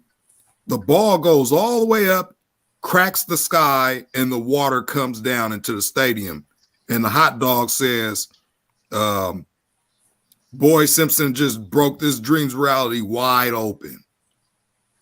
Yeah, but the Simpsons writers, they're Jews. They're funny people. They're having fun too. You know, you got to look at who wrote it. Like, what's so deep about that? Matt Groener is a Jew? A lot of the people that write for the Simpsons are Jewish people. I don't. Sam Simon was a Jew. Pet, rest in peace. Damn, that ain't looking too good with all that 9/11 predictive programming and all that. I mean, you just can't use the Simpsons as your evidence to prove. No, what I'm saying is it's a lot of them throwing it in our faces, like the TV show Under the Dome. and they got the whole town cut off by this glass dome. And it's all these people trapped in there. And the police guy says, should we tell them the truth? Yeah, but that's like, you think God would put us in a glass dome and have us trapped in a dome? Like, I don't know, man. I think when I die, I'm not going to I think I'm going to a spiritual place that's also physical, but it's all more spiritual than physical. It's like when we die, I don't think we're like going to be limited by, just what we know right now physically. Do you? I mean, are you saying when we die, we're just going to go to like a high level in the waters above the firmament, or what are you saying? I don't know. Well, one verse that I'm really trying to get a better understanding about is, what is the sea of glass that God said that people is going to be standing on? Wait, what verse is this? Let me see. Because you got to know that King James is different in some places too, and I don't always read King James, so I don't remember any sea of glass. But King James, I believe it's in all the versions. It's in Revelation 15, I believe. All right, well, yeah, it could be there. I don't know. I'm not a Revelation expert either. It's probably the least studied book by me because I don't know Matt and Daniel. I can't tell you what half of the stuff means no matter what. Revelation 15, 1 and 2. And I saw another sign in heaven, a great and marvelous, 7 angels having the 7 last plagues. Yeah. For in them is filled up the wrath of God, and I saw as it were a sea of glass mingled with fire, and them that had gotten the victory over the beast and over his image and over his mark and over the number of his name stand on the sea of glass, having the harps of God. Mm-hmm. 7 angels with the sun. But I saw another sign. Yeah, it's the same in the ESV. Great and amazing, 7 angels with 7 plagues, which are the last. For with them, the wrath of God is finished. And I saw what appeared to be a sea of glass mingled with fire. So, do you think that's hell, though? No, I believe that they're going to be standing on the firmament. And also those who had conquered the beast and its images and the number of its name, standing beside the sea of glass with harps of God in their hands. Yeah, I mean, I have no idea what that's referring to, man. I mean, sea of glass mingled with fire. I don't know what it is with the angels playing harps. Well, when you go back to Ezekiel, when you read that whole thing in Ezekiel chapter 1, when it's talking about God's throne at the bottom, it's talking about how the 4 living creatures is carrying God's throne, and it talks about that. And then you read in Daniel, and it talks about basically God's wills or whatever is burning with fire, a fiery stream issued out before him, thousands and thousands and 10,000 ministered before him, but he needed no counsel or something like that. EJ's asking you, can you ask Melvin if there's a turtle in his model? Because I know there are other ancient cultures that had something about a turtle, so they're asking about that. I've seen that before. No, there is no turtle in the model, and I think that they were just drawing that stuff and depicting it the best way they could. Yeah, because there isn't. Just like the Egyptians, they had Egyptian gods and stuff like that over it, and but it still doesn't discredit it because God said he made a firmament. Now, if anybody could explain to me what the firmament is, because even in the English dictionary, it says firmament, the sky or the heavens, especially when regarded to as a tangible thing. That means you could touch it. So it's an object. Just look up firmament definition. Oh, all right. Yeah, now the world turtle is a thing, though. I did see that before too, EJ. It's the Hindus and Chinese mythologies use it. So it's similar to what Melvin's talking about with the dome idea. So this isn't a foreign concept to some ancient societies, Hindu and Chinese, which I give respect to both the Hindu and the Chinese. So, I'm not saying those cultures were dumb by any means. So it's pretty interesting to have this too. So I think it's just mockery, and it drives people away from the truth because, like I said, if all these space agencies see one thing that people don't one thing people don't realize is all these space agencies, they connected together. These people act like they're enemies, and you got Russian cosmonauts and astronauts and, you know, all these other people that's supposed to be mortal enemies, and they share in the same space station. I just don't understand that. Yeah, that is sketchy to have Russians and Americans in the same space station. And yeah, I mean, it's all above my understanding. I mean, there are astronauts that go to space, and like Elon Musk sending people to space too. So I don't know how we explain all that. You know what I mean? I've never been there, so I can't I've say never it's seen true or it. not. But I don't think the problem is there's got to be a lot of people lying for space to be fake. That's the only problem. Yeah, like Elon Musk's reversible rockets that just, you know, shoot up into space, and they do these flips and they come back down, and, you know, like what is that, an acrobat, and land back on thrusters. Yeah, I don't know. Lou, you got anything more you want to say? Because I'm getting close to my, I'm on 10 hours here. Yeah, I'm about to get off. Nah, I'm good. I'm good. 10 hours, 13 minutes. I just Yeah. David, I hope you were taking notes. Oh no, listen, Melvin, we're good. We're good, but I can't. I mean, I don't know what to tell you. Well, it's always good to agree to disagree. So, you know, I'm not gonna change. I'm not trying to change nobody's mind here, but, you know, I'm just planting Johnny apple seeds. Hey, look, you could. What the hell's with the turtle? It's like a flat Earth thing for the Hindus and the Chinese. They both have this theory about the turtle for the Earth. So you got this big ass turtle that is supporting the weight of 3 elephants. Well, that's four elephants. Four that's elephants. Like the way maybe. of doing the flat Earth, basically. There's 4 elephants.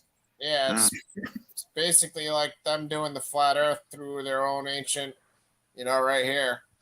The Hindu, I can't say it, Chakwa, and the literature is found in that, Janara, haha, whatever, and the Chinese mythology, I mean, it is in ancient civilizations. I've seen it before in other civilizations besides the Bible. So, I mean, I don't see it in the Bible personally, but I don't see it. Yeah, but see that right there. That's what I'm talking about. People. That's what makes the flat Earth look totally ridiculous. They actually think people like me believe that, you know, the Earth is just a disc and it's floating in space. That's that flat Earth society nonsense.